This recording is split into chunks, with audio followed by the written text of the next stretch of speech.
This is Audible.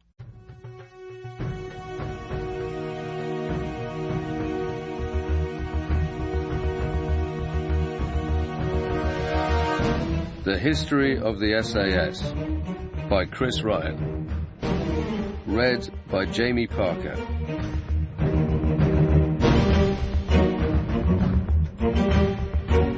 Introduction.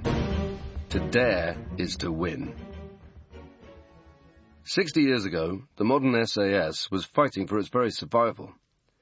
Back then, the guys in the regiment were only just beginning to establish themselves after the original Special Air Service Brigade had been disbanded at the end of the Second World War.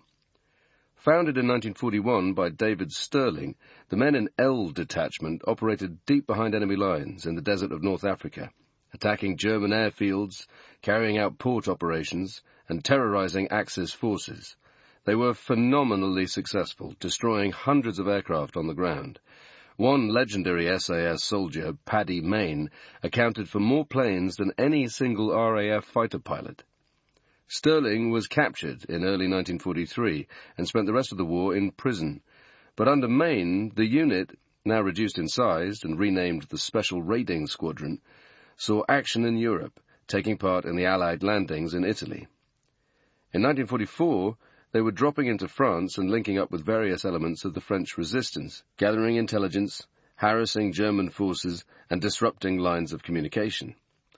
By that time, the SAS had reverted to its original name and had been brought up to brigade strength, numbering over 2,000 men, including Belgian and French elements. They ended the war in Germany, pushing ahead of the main invasion force and hunting Nazi war criminals. At the end of the war, the SAS Brigade was officially disbanded. Senior figures in Whitehall, never big fans of the concept of special forces units, believed that they had no place in the conflicts of the future. They were wrong. The unit was revived at the beginning of the 1950s to help take on the gangs of ruthless communist guerrillas operating in the jungles of Malaya. It performed brilliantly, disrupting the enemy and patrolling in some of the harshest conditions imaginable. Conventional military wisdom suggested that a soldier could last no longer than a week in the jungle. The SAS regularly sent out patrols that lasted for 3 months. Some guys survived even longer, spending well over 100 days below the canopy. They tore the rule book up and went toe-to-toe with the communist terrorists, dominating the ground and putting them on the defensive. But while the regiment was out there doing the business, there were individuals in the War Office who viewed the unit with hostility. Some saw the SAS as a bunch of rogue operators, a law unto themselves, with little regard for the traditional chain of command. Jealousy also probably played a part. Some didn't like the fact that these scruffy, bearded individuals were going out and getting to grips with the enemy using unorthodox military tactics that had little in common with the conventional approach of the regular Green Army. Many of the tactics the SAS first devised in the jungle have stood the test of time and are still used today. But it was only by proving themselves in the campaign in Malaya, and later in Oman, that the unit was finally assured of its future. Up until that point, there were no guarantees about the long-term survival of the regiment. Today, it's no exaggeration to say that the British Army could not function without the fighting skills of 22 SAS and its support elements. Whenever it has been called upon, time and again the regiment has shown that it has the capability to deploy and dominate in any type of environment, whether it's a long-range patrol in the desert, a counter-insurgency operation, or a hostage rescue. The SAS has got what it takes to get the job done, and that flexibility makes it a priceless asset in today's world of hybrid warfare and international terrorism. What makes the regiment the success story it is today? There are many reasons, but I would argue that it comes down to 2 key factors. One is the standard of training. SAS selection is, without a doubt, the best and toughest Special Forces selection course in the world. I should know, because I was an instructor on training wing for several years. Selection lasts for 5 months, and candidates are expected to prove themselves in a variety of punishing environments, from the hills of the Brecon Beacons to the sweltering jungle. Quite simply, there is no other military course that demands as much from a soldier, mentally as well as physically. The other reason is the unique quality of the British soldier. The average soldier in this country is resourceful and highly motivated and doesn't give up easily. Above all, he or she can more than handle themselves in a fight. In my experience, our soldiers are capable of dominating any other conventional military force. There is just something about the Brits that makes us formidable warriors. The SAS has also been fortunate to have been kept almost continually busy since it was reformed in the 1950s.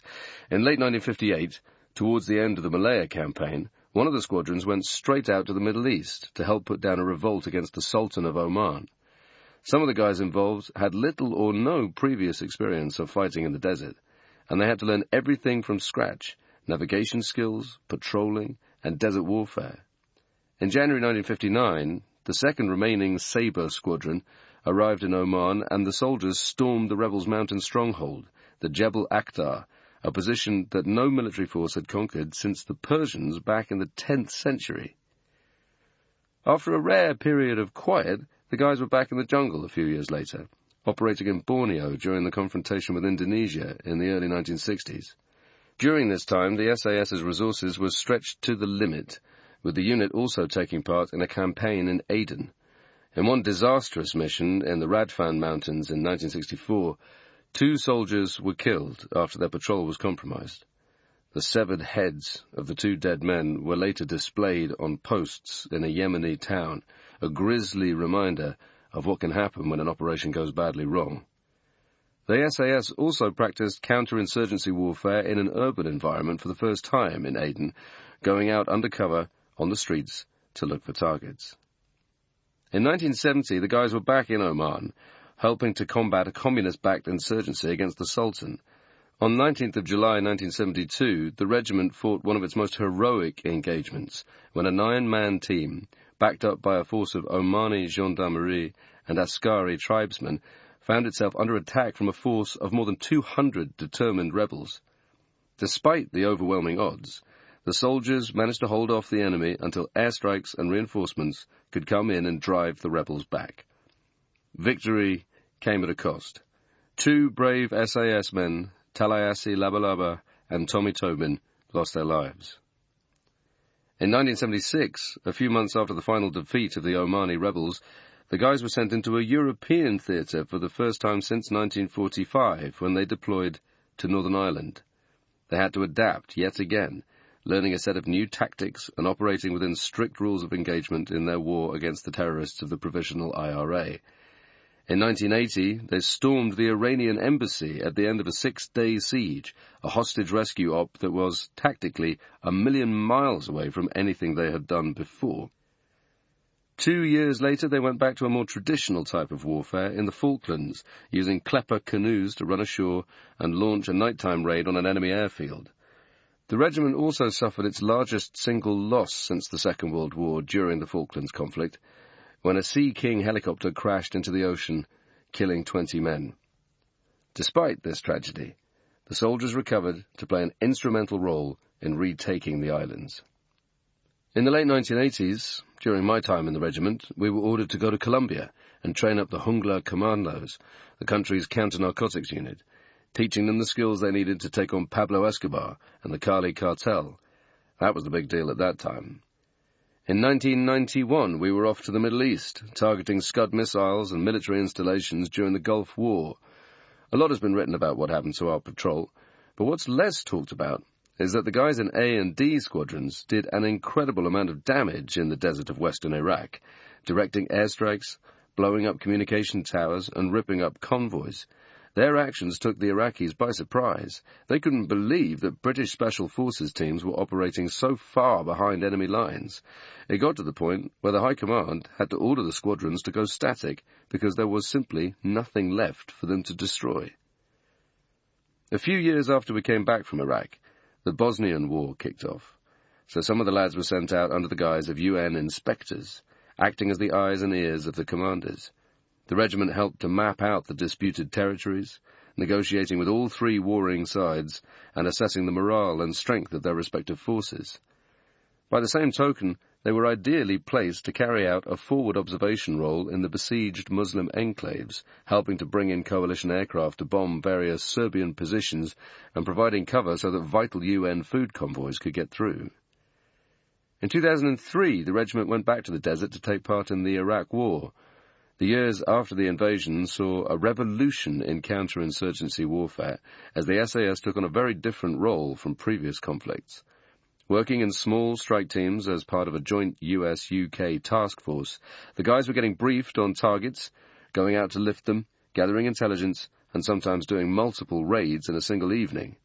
The workload was more demanding and intense than ever before, but it did the trick. The SAS played a key role in the eventual defeat of al-Qaeda in Iraq. In the more recent conflict with ISIS, the regiment evolved its approach yet again, taking on a more proactive role, going out in squadron-sized formations with the aim of hammering the enemy. This time, there was no interest in taking any prisoners or making hard arrests, as they had been doing in Iraq, and later on in Afghanistan.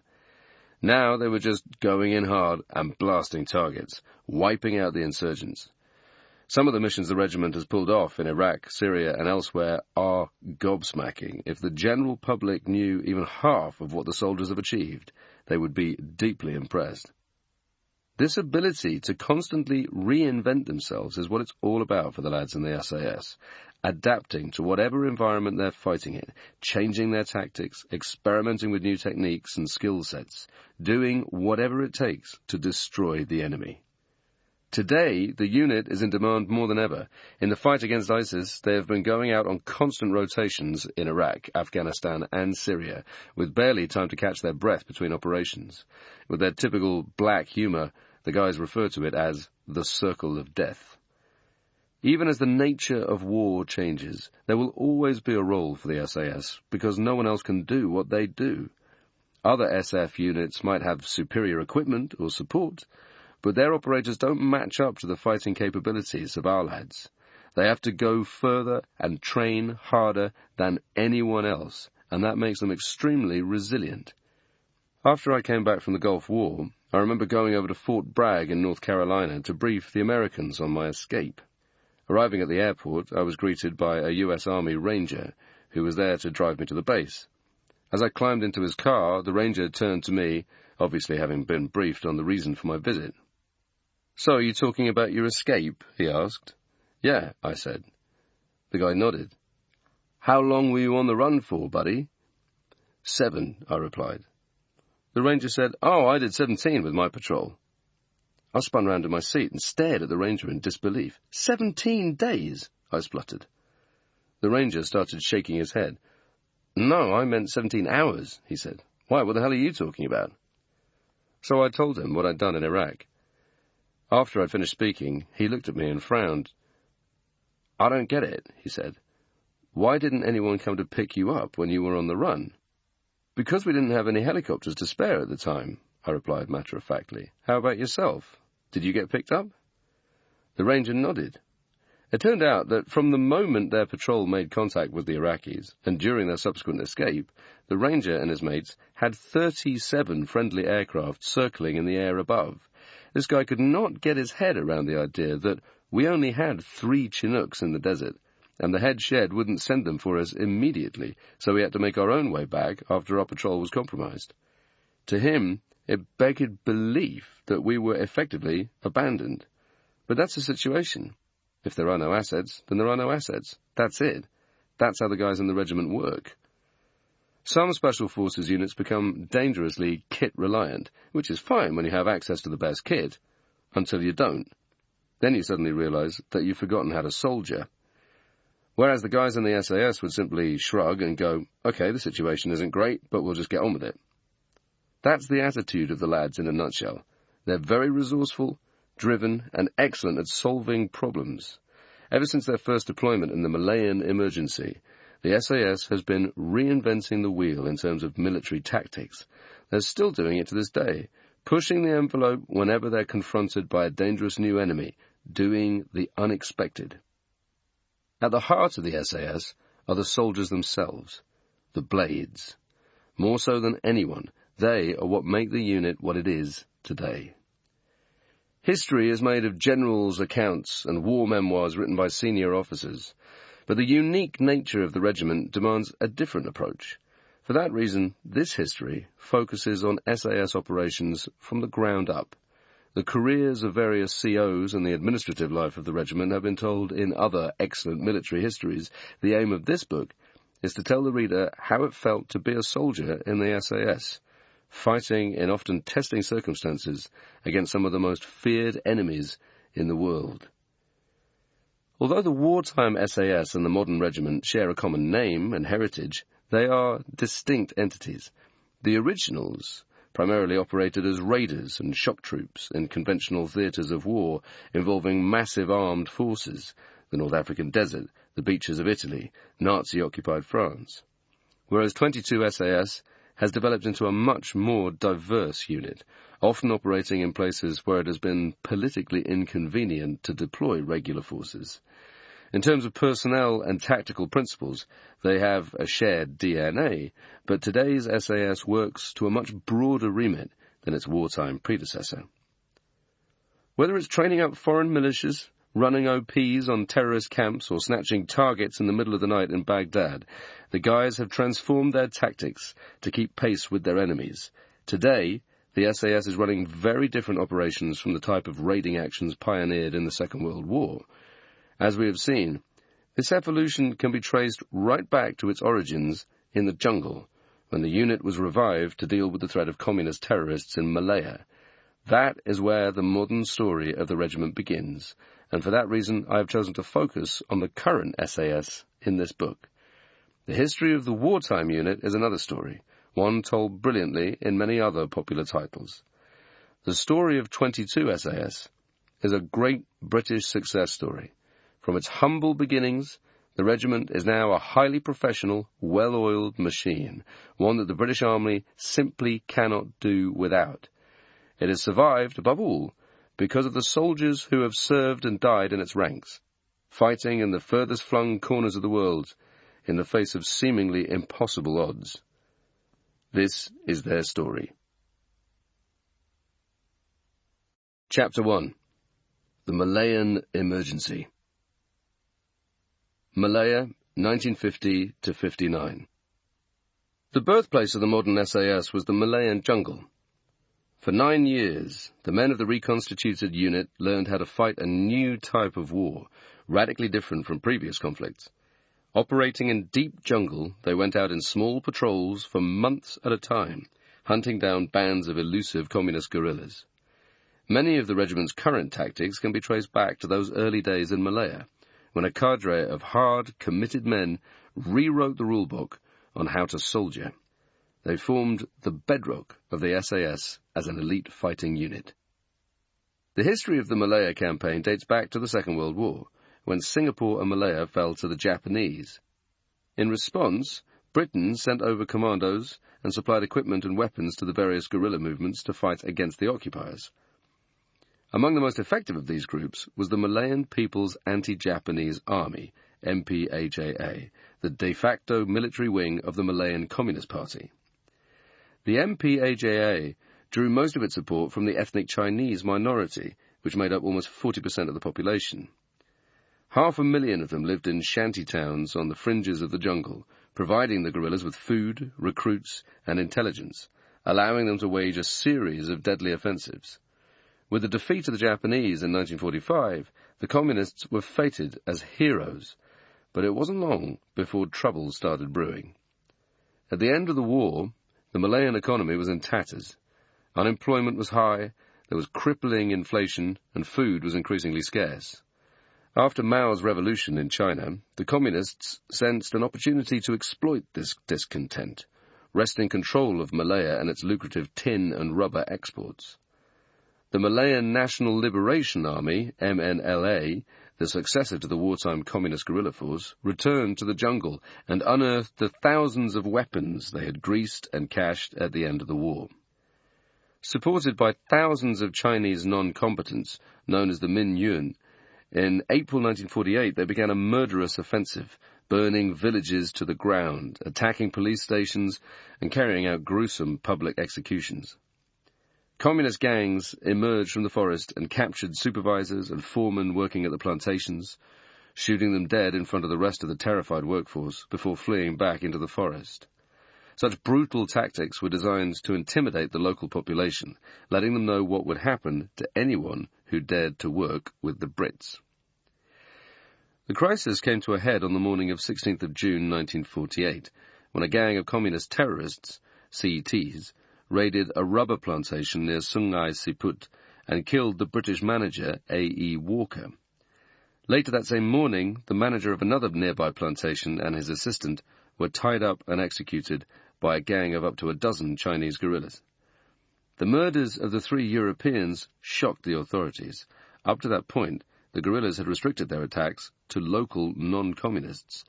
But now, the British could no longer ignore the situation and declared an emergency.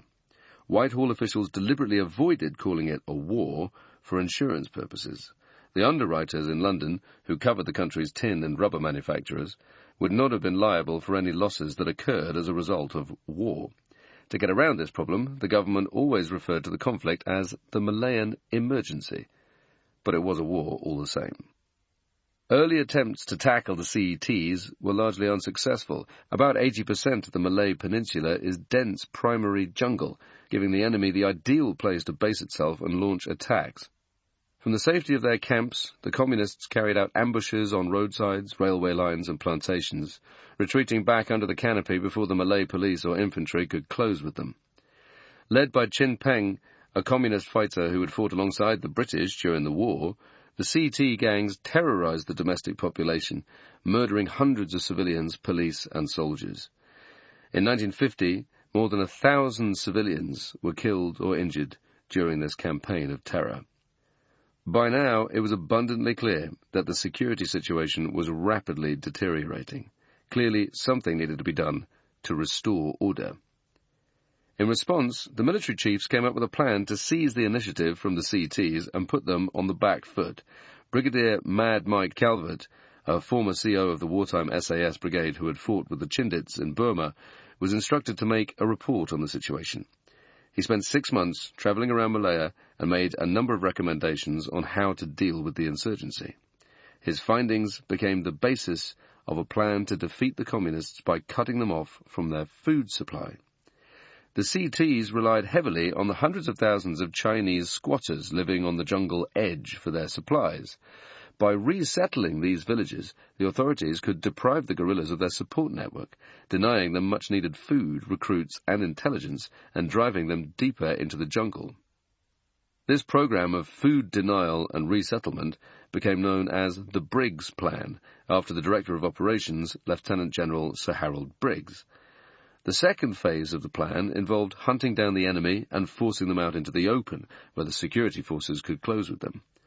Around 5,000 CETs were believed to be operating from their bases in the jungle. There could be no peace until they were captured or destroyed. The second part of the plan required a specialist new unit to be raised, since the existing infantry lacked the training or skills to conduct long-range, deep penetration patrols into the jungle. 2 months later, Calvert was given permission to raise this unconventional new fighting force. At this time, the SAS existed only as a territorial army unit.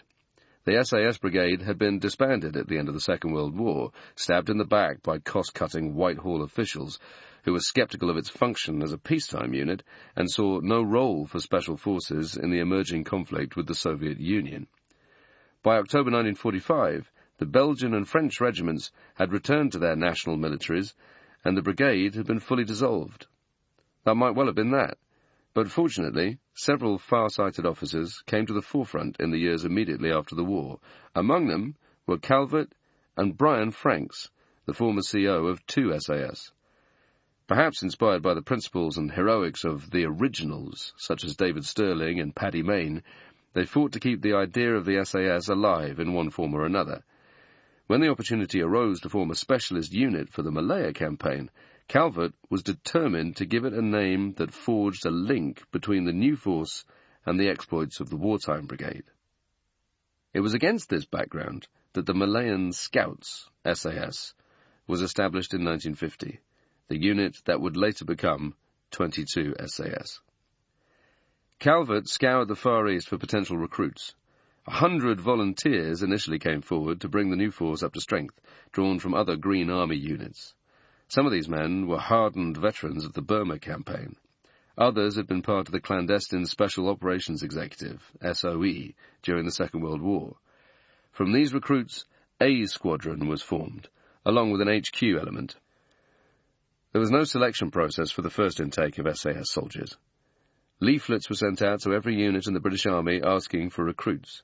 Successful applicants were sent out to the base camp at Kota Tinggi, near Johor, to undertake a jungle training course, doing runs and learning the basics of jungle survival. A month later, they were joined by B Squadron, comprising reservists from the TA unit, known as 21 SAS, Artists' Rifles. Soon after that, C Squadron was drawn up from a selection of volunteers from the Rhodesian Armed Forces. They were later joined by D Squadron, made up of recruits from regular units back in the UK. Each Sabre squadron had a fighting strength of around 40 guys, plus support elements and attached personnel. Squadrons were divided into 4 troops, with each troop containing between 6 and 12 soldiers. At that embryonic stage of the regiment, the troops did not have the separate identities they have today, distinguished by specialist insertion methods such as air troop or boat troop, and the individual skills of each soldier on patrol were not yet set in stone. This diversity of backgrounds, with recruits being drawn from different units and countries, is something that later became hardwired into the ethos of the regiment. When you have got a mixture of guys thrown together from a bunch of different army units, they're going to bring contrasting ideas about how to solve problems. That way, you avoid military groupthink. Soldiers from an infantry unit, even a highly trained one, will generally propose the same solution to an obstacle because they've all come through the same system. Whereas in the SAS, because volunteers can apply from any British Army unit, you'll have one guy who served in the Royal Engineers and another who has come across from the Pathfinder platoon, and they'll each have very different ways of thinking. It is like thoroughbred dogs. A pure-breed dog will inevitably have a mountain of health problems throughout their lifetime. Get a mongrel, however, and you'll probably never see the vet's door. That's exactly what the SAS should aspire to be.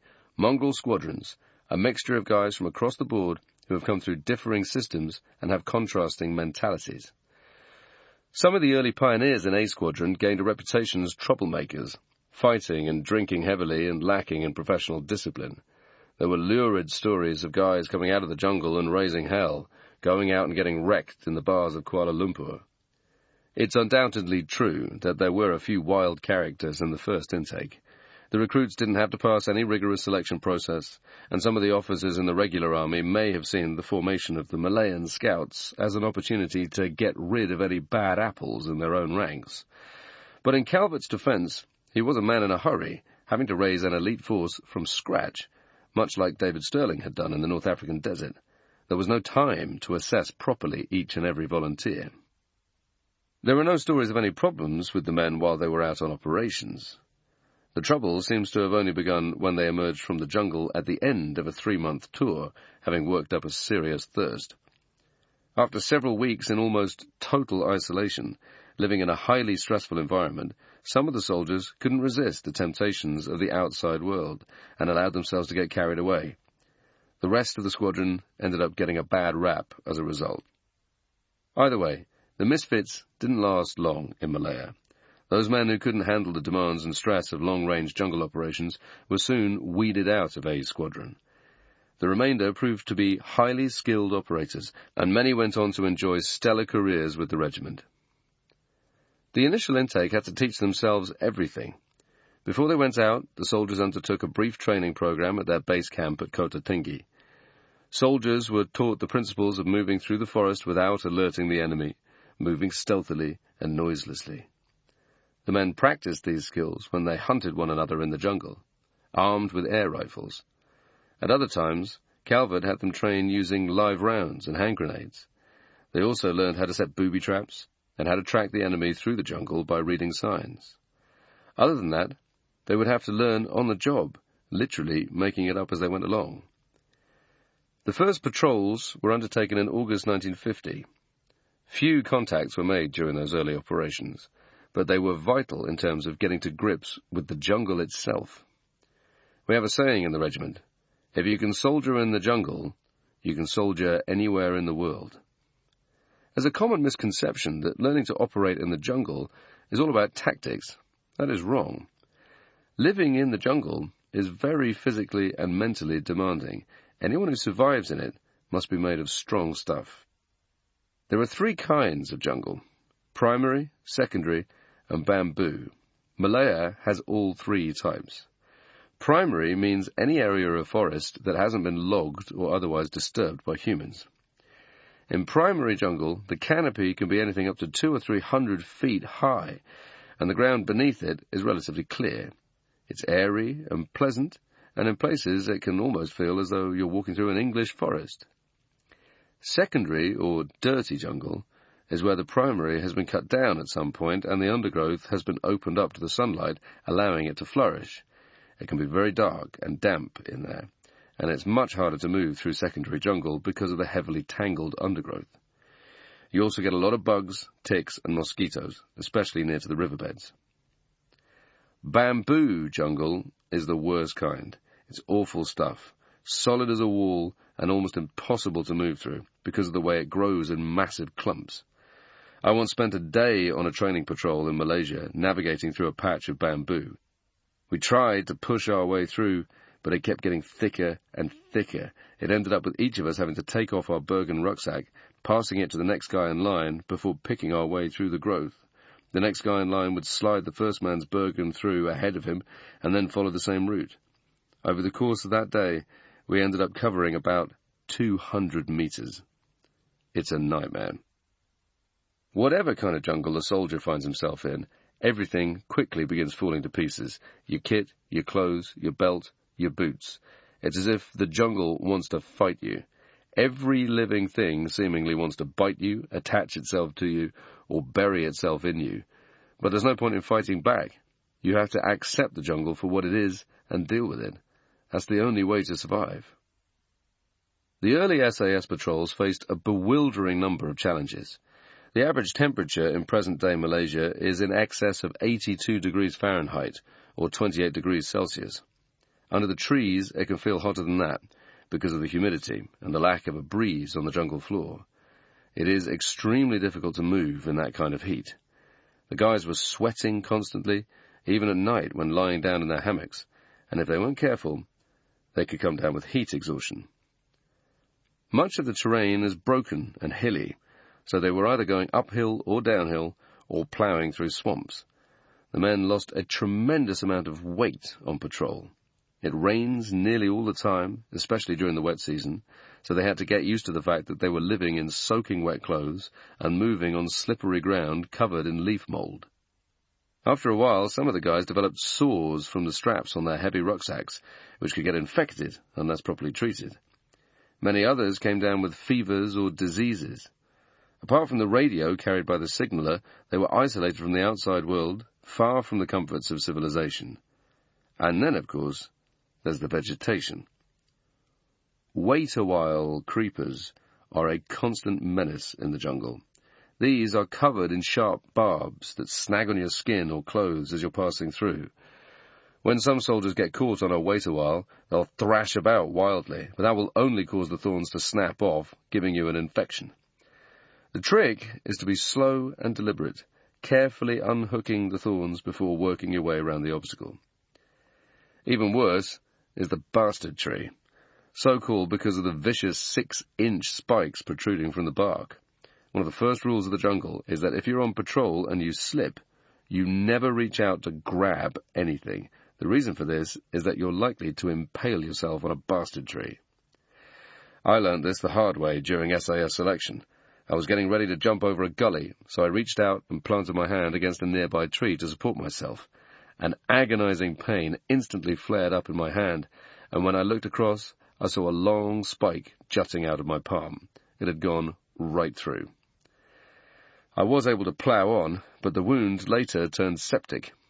If that had happened in the middle of an operation, I would have been in serious trouble. Insects and animals were another problem facing the SAS in Malaya. Leeches were impossible to avoid. They'd crawl along the ground or fall from the canopy above, attaching themselves to the soldiers' arms, legs, necks, and armpits, even their privates. Sometimes at the end of a day's patrol, a soldier would change out of his kit and find his legs covered in leeches.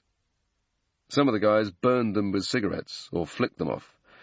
Others left them alone, waiting for the leeches to drop off once they'd had their blood meal. Salt was used to remove them, and mozzie repellent was also effective. A quick squirt and the leeches would fall to the ground. The thing never to do was pull them off, because you'd leave parts of their mouths in your skin, which could get infected.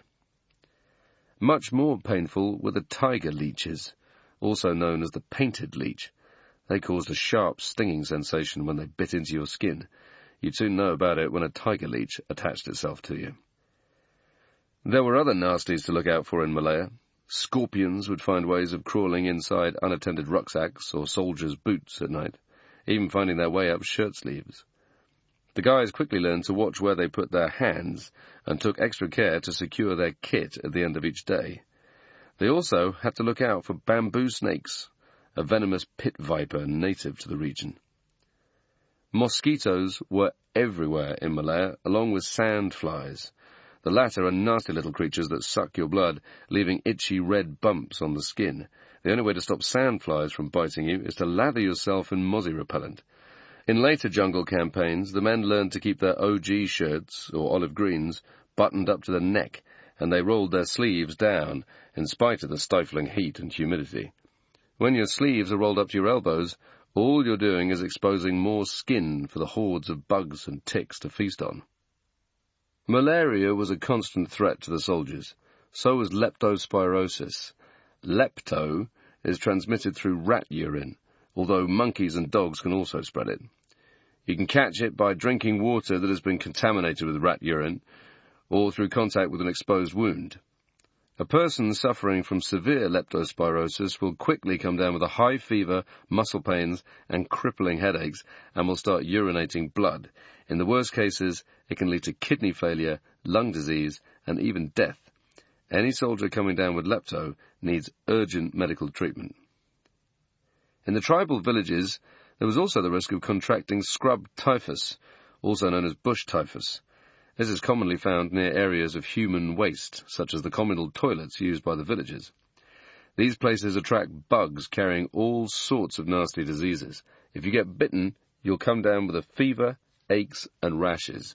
It gets to the point where you can't soldier because you're so ill. To combat the threat of infection, the guys were given a daily dose of Paladrin anti-malarial pills. Consumption of Paladrin is part and parcel of life as an SAS operator. Whether you're deployed in the African savannah or the jungles of East Asia or South America, you're popping these pills. In fact, the All Ranks bar at Hereford was named the Paladrin Club as a result, and it's still called that to this day. Because it made you drowsy, the old type of Paladrin doubled up as an effective sleeping pill. In fact, I used to pop a couple at last light in the jungle to guarantee myself a good night's kip. Later on, somebody changed the formula and they stopped making you sleepy. The tablets are still good for preventing you from itching, though helpful when you're covered in bites. The guys in Malaya also took salt pills to replace what they had lost through sweat. Soldiers who came down with heat exhaustion were given oxo cubes washed down with water for the same reason. The SAS also had to watch for man-made traps such as punji pits. These involved digging a massive hole in the ground and driving sharpened bamboo stakes into the bottom of it. Then the enemy would cover the pit over with sticks and sprinkle leaves on top. Any soldier who walked across would plunge into the pit, impaling his foot on the pointed stakes. The CTs were in the habit of smearing the tips with human excrement, so the wounded soldier would quickly develop an infection. A common tactic was to leave something obvious near the site of the pit, such as a discarded water bottle. The bottle would catch the eye of the passing soldier, who would automatically assume that it had been left behind by the enemy and move towards it to investigate, neglecting to examine the ground around the bottle and drawing his attention away from the trap in front of him. The soldier wouldn't see the pit until it was too late. The Viet Cong used punji pits to great effect in the Vietnam War. They were so effective that the Americans started inserting stainless steel plates in the soles of standard-issue jungle boots to stop the stakes from puncturing the soldier's foot. Pig traps were another CT favourite. This involved binding 4 sharpened bamboo stakes to the length of a long, bendy branch, preferably also cut from bamboo. The branch was pulled back into an arc and attached to a trigger device, usually 2 pegs held together under pressure, connected to a thin metal wire running across a track. To disguise the trap, whoever was setting the ambush would look to see where the sun shone through the canopy, making sure that the wire was set up in a shaded area so that it wouldn't catch the light. Leaves would also be scattered around the site of the trap. When the soldier's boot brushed against the wire, it released the wooden peg, and the branch came swinging toward the victim's legs, doing all kinds of damage. Even if the spikes missed the target, the strength of the bamboo and the speed at which it was moving could still shatter bones. The pig trap wasn't designed to kill. Its main purpose was to maim a soldier, slowing the patrol down and causing panic among the others. A soldier blundering into a trap needed immediate medical treatment. It also made the rest of the team much more cautious going forward.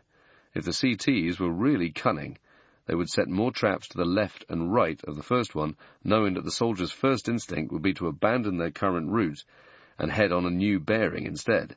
That way, the guerrillas might wound 2 or 3 guys instead of 1. The Aboriginal tribes used crude traps such as these to catch wild pigs, but the communists found them highly effective at targeting soldiers too. In the early days, there was no immediate hope of getting casevaced, as helicopters had yet to be deployed. For the wounded SAS man, it was a long and agonizing journey out of the jungle. The communists were not the only ones laying booby traps. SAS patrols used to set them as well, rigging up explosives around enemy campsites. Once a target location had been established, the patrol would send a signal over the radio set requesting an engineer to be sent forward from base camp. The traps were set, and the guys retreated and waited for the enemy to arrive. If nobody showed up, the engineers had to be brought back in again to dismantle the booby traps, sometimes months after the explosives had originally been rigged. This was very dangerous work. The demolitionist had to have an excellent memory on him, taking notes on exactly where each trap was placed. Otherwise, he could very easily get blown to pieces. Chapter 2. On SAS Patrol. On the 6th of October 1951, the British High Commissioner, Sir Henry Gurney, was on his way to Fraser's Hill, a highland resort in the mountainous area north of Kuala Lumpur, when the convoy he was travelling in suddenly came under attack. Dozens of guerrillas poured down fire from the surrounding slopes, hammering the armoured scout vehicle and the Commissioner's black Rolls-Royce. In the first few moments of the ambush, several police officers were injured and the Commissioner's chauffeur was killed. Gurney himself was shot dead as he stepped out of the car to draw fire away from his wife, who was still trapped in the Rolls-Royce along with the other passengers. Several minutes later, the road fell silent as the guerrillas melted away into the jungle and made their escape. The attack stunned the British establishment, demonstrating that the communist bandits were still a force to be reckoned with. But they were also suffering their first setbacks of the campaign as the SAS made real progress against the CTs. By early 1952, the lads were beginning to forge a reputation as an elite unit when it came to long-range jungle warfare. Tactics were honed as the patrols spent more and more time living in the jungle, getting to grips with both the environment and their communist foe. The SAS deployed into the jungle in full squadron-sized formations of approximately 40 men, before breaking down into their individual troops to clear their designated areas. Soldiers would normally patrol in 4-man teams, although they would sometimes go out in smaller formations or in full troop strength of up to a dozen guys, depending on the nature of their mission and the terrain they were operating in. Each patrol had a dedicated commander and a signaller, as well as someone who could speak the local language, laying the foundations for the classic 4-man patrol that would become the bedrock of SAS operations in the decades to follow. At the same time, the guys were constantly experimenting with different ideas for insertion and resupply. They trialled the use of mule trains to deliver supplies to patrols into the jungle and came up with new lightweight ration packs designed to allow a soldier to survive for up to 14 days between each resupply. They even invented a new method of insertion into areas of operation, an approach unique to the regiment called tree jumping. The idea behind tree jumping was to deploy the guys close to the CT camps, cutting the guerrillas off before they could retreat deeper into the jungle. This was in the days before abseiling from helis became a standard method of insertion, so the soldiers came up with the next best thing, jumping out of the side of an RAF transport aircraft and steering towards the treetops in the hope of ensnaring their chute on a sturdy branch. Each parachutist wore a bikini seating harness with a steel ring fixed to the front of it. The trick was to aim for a large tree, getting your chute snagged on a branch. Then you'd take a 200-foot length of webbing line, pass it through the D-rings on the front of the bikini harness, and tie one end of the webbing to a secure branch. The other end of the line was fastened to the bergen. Once that was secure, you'd slowly lower the rucksack to the ground before descending the line to safety. In theory, the system worked. In practice, it was extremely dangerous. Steering the chute was practically impossible, and where the guys landed was more down to luck than skill. If the chute worked its way loose from a weakened branch, that soldier was going to fall and hit the ground hard, breaking an ankle or his back or worse. If they were really unlucky, they'd land in a patch of bamboo and get cut to pieces. The radio set would sometimes get damaged during the descent, which meant that the patrol couldn't send for medical assistance over the comms to treat the injured soldiers. When help did finally arrive, it was sometimes too late to save them. 3 SAS men lost their lives tree jumping. By the end of the Malaya campaign, the practice had been discontinued. It was incredibly dangerous. But it shows how committed these guys were to the job, that they were willing to risk using this method of insertion. The first SAS recruits were free to carry a variety of weapons. Anything they could get their hands on at the armory was considered fair game. As a result, there was a fair amount of experimentation at the start, as soldiers tried out different weapons to see which best suited the jungle conditions. Many soldiers favoured the American M1 carbine. Others opted for the Australian-manufactured Owen submachine gun, shotguns, light machine guns, or even 2- and 3-inch mortars. Many of the heavier weapons were ditched as the men got to grips with the demands of soldiering in the forest, and by the mid-1950s, patrols had settled on a standard weapon system. On patrol, lead scouts carried the Remington 12-gauge pump-action shotgun. The reason for this was simple. They needed a weapon that would give a good spread in the event of a sudden contact, allowing them to squeeze off a round that would put the enemy down and give the rest of the patrol a chance to react. The Remington, at the time, was deemed the best weapon to have for that kind of contact. The barrel was sometimes sawn down several inches, giving the operator an even wider arc of fire. On a longer barrel, the ball bearings would shoot out in a spread of about 5 inches. With the barrel cut right down, the spread would cut down anything in a 90-degree arc.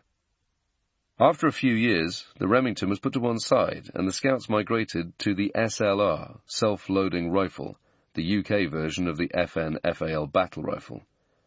There were several benefits to the SLR. It was chambered for the 7.62 by 51mm NATO round, which has a lot of stopping power and won't get deflected off the undergrowth. The downside is that the SLR is a big hunk of metal, heavy and long, which impedes the movement of the operator. The ammunition, when carried in bulk, is very heavy, and if you're taking a couple of 100 rounds, it can really make a difference to the overall weight you've got to carry. SLRs also had a tendency to rust up quite easily in the jungle. Soldiers had to stay on top of their weapon maintenance all the time, more so than any other weapon, frequently field stripping it to keep it clean. In the 1960s, the SAS would move on to the M16 rifle, a much lighter weapon, shorter and more dependable in the jungle, with a 30-round magazine capacity. It was also fully automatic, which meant that if the lead scout ran into a contact, he could put a long burst down in the direction of the enemy and then bug out. Accuracy isn't a priority in that kind of engagement. It comes down to instinctive firing, aimed in the general direction of the target. The enemy would naturally go to the ground, giving the lead scout a valuable second or two to bug back, while the rest of the guys in the patrol put down a series of aimed shots at the enemy targets in front of them. The only issue with the M16 is that it takes a smaller 5.56mm round, which fires at a higher velocity and is more susceptible to being deflected when it hits vegetation. But the lighter ammunition had an advantage, in that you could carry more rounds without being weighed down, vital when going out on long-range patrols. The M16 also had a reputation for being more reliable in the jungle than the SLR. Other kit the guys carried in Malaya included water bottles, morphine phials, and compasses.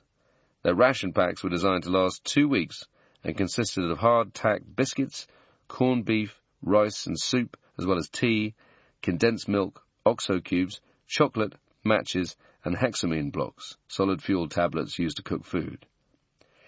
In the later years of the campaign, the regiment developed a ration pack that lasted even longer, allowing a soldier to survive for 28 days without resupply. Eating curry every day for a month quickly gets boring, so some of the lads traded their tinned goods for the pungent dried fish carried by the Aborigines, which was considered a local delicacy. The men also took to carrying an onion or garlic in their burgans to add some flavour to their meals. Garlic had several uses in the jungle. Several guys used it as a natural stimulant by chewing on it during patrol, keeping them alert. It was also considered an effective natural mosquito repellent. There was a theory at the time that the scent would get into your bloodstream and seep out of your pores, preventing the mozzies from nipping at you. Of course, this had to be balanced against the risk of the smell of the garlic carrying through the air, potentially giving away their location to the enemy. Soldiers also carried a heavy knife called a parang, a smaller version of a machete. Using parangs in the jungle could be a dangerous business. Soldiers had to learn the difference between softwood and hardwood trees when cutting wood. If they tried chopping through a hardwood tree, the parang would simply bounce off the surface. Using a parang in that situation is about as effective as hacking through a metal girder, and even experienced SAS veterans can sometimes forget this. I once watched a training wing instructor demonstrating to students on selection the proper way to use a parang. This guy proceeded to swing his blade against a hardwood tree without realizing it. The blade promptly ricocheted off the trunk and struck him, opening up a huge gash on his leg. The next thing the instructor knew, his trouser leg was soaked with blood. That blade gave him a hell of a cut. In 1952, the unit was renamed 22 SAS Regiment. For the next 3 years, the lads dramatically stepped up their operations in Malaya. At the same time, hundreds of thousands of Chinese and Malay were resettled in new villages surrounded by barbed wire as part of the overall strategy of denying food, manpower, and other goods to the communists. SAS teams also helped to construct forts in fringe areas of the jungle and then handed them over to the Malayan police and infantry, enabling the security forces to protect the Aborigines from the CTs. Responsibility for the protection of the squatters' villages was later delegated to the Home Guard, a locally raised force of Chinese and Malay auxiliaries, numbering over 100,000 men. These new villages were a big improvement on the ramshackle settlements these people had been living in before, providing them with electricity, clean water, and schools, as well as fertile land to grow their crops. Many of the squatters who moved to the new villages ended up staying put, even after the areas around their original homes had been cleared of guerrillas. Cut off from one of their most dependable sources of food and intelligence, the CTs retreated deeper into the jungle. The regiment pursued them, using their experience and knowledge of the terrain to hunt them down. A typical patrol would insert by parachute or on the ground at a roadhead. Later on, helicopters were used as well.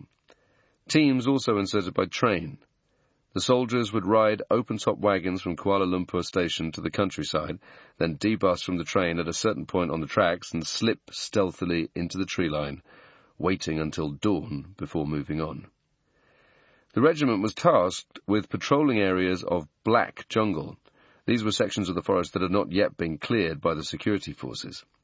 White jungle had been cleared of CTs and was considered safe. In Malaya, the SAS always operated in black jungle. Patrols were often accompanied by Aborigine porters, local tribespeople who came from the villages. They were in charge of carrying the spare batteries for the radio set and did various chores around the camp, such as cleaning out mess tins. Once inside the jungle, the soldiers' first task was to establish a forward-mounting base. This would typically be in friendly territory, somewhere safe from enemy ambush, where the guys could receive resupply by air between patrols. Arriving at the base camp, each soldier selected a site to basha up. Basha is a Malayan word describing a type of hut with a thatched roof. In the regiment, it means anywhere a guy is going to sleep. The men constructed raised shelters, using their parangs to cut down softwood trees and fixing a pair of logs between two large A-frames. The logs were then threaded through a stretcher, a long piece of material that served as the soldier's bed. A poncho sheet was then mounted above the stretcher and tied to the trees with paracords to act as a roof, protecting the soldier from rain. The men learned not to leave anything on the jungle floor at night. Soldiers would plant sticks on the ground next to their shelters before last light and hang their boots from the top. Not only did this help to dry their boots out, but it stopped all kinds of nasties such as scorpions from crawling into them. While out on patrol from the base camp, the men would bash it up on hammocks tied between two stout trees with a poncho above it. Sleeping on the ground was avoided, because the soldier would leave too much sign, and he'd wake up covered in bite marks and sores. When constructing a hammock, strips of hessian were wrapped around the trees before tying the paracord over it, to stop the cord from leaving telltale marks. Weapons had to be cleaned every night to stop them from rusting. Rifles were stripped down, wiped down with linseed oil, and dried off. The men kept their weapons next to their bashers while they slept, never leaving them further than an arm's reach away. That rule still applies today. Any student who leaves his rifle and wanders off during the jungle phase automatically fails selection. To dry their clothes, the men used to take off their OG shirts and trousers and hang them up on a washing line after they returned from a patrol. The jungle was still warm late in the evening, and by the time the men had sorted out their A-frames and bashed it up for the night, their kit had dried out. Their clothes would then go back on before the men hunkered down for the evening. Despite these privations, there were advantages to living in the jungle. For a start, the men were guaranteed a solid 8 hours sleep. In Malaya, the chorus starts at dusk, when the wildlife goes berserk until it gets dark. Then it is pitch black and more or less silent, apart from the odd creature making a noise. The soldiers were also generally safe at night. There was no movement after last light in the jungle, since it was too dark beneath the canopy and impossible to navigate. Anyone trying to slog through the forest at night would either walk straight into something and cut themselves, or get bitten and come down with a serious infection. This worked both ways, however, and the CTs avoided nighttime movement for the same reason. An hour before first light, the wildlife chorus starts up again, as all the animals and insects high up in the canopy burst into an ear-splitting cacophony. It's beautiful in its own way, but very noisy and impossible to sleep through. The soldiers at base camp would wake up with the pre-dawn chorus.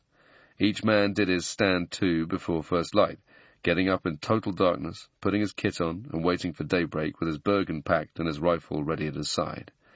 Stand to is always done before first and last light, because those are the most likely times for a patrol to get bumped by the enemy. Dawn would come up, and once it was considered safe, the guys would get a brew on. Then they had a briefing, known as morning prayers, before going out on patrol. A standard light order patrol could last anything from a couple of days to 3 weeks. The size of the team depended on the type and length of operation the guys were undertaking. For long patrols, with the aim of confronting the enemy, they might go out in larger formations, since they'd need the numbers to carry all the food and kit. For shorter observation-type ops, a patrol might comprise only 3 or 4 guys. They were sometimes accompanied by a Chinese liaison officer or an SEP, surrendered enemy personnel. The latter were former CTs who had either been captured and flipped by the security services or who had voluntarily given themselves up. Many of these individuals came forward in response to the government's Rewards for Surrender program, which offered cash sums to guerrillas who wished to come over to the other side or gave information leading to the capture of their fellow terrorists. It was the job of the ex-CTs to guide the SAS to their former comrades' campsites in the hopes of ambushing the enemy. Patrols were resupplied by air at their base camp at regular intervals, once every 14 or 28 days, depending on their ration packs.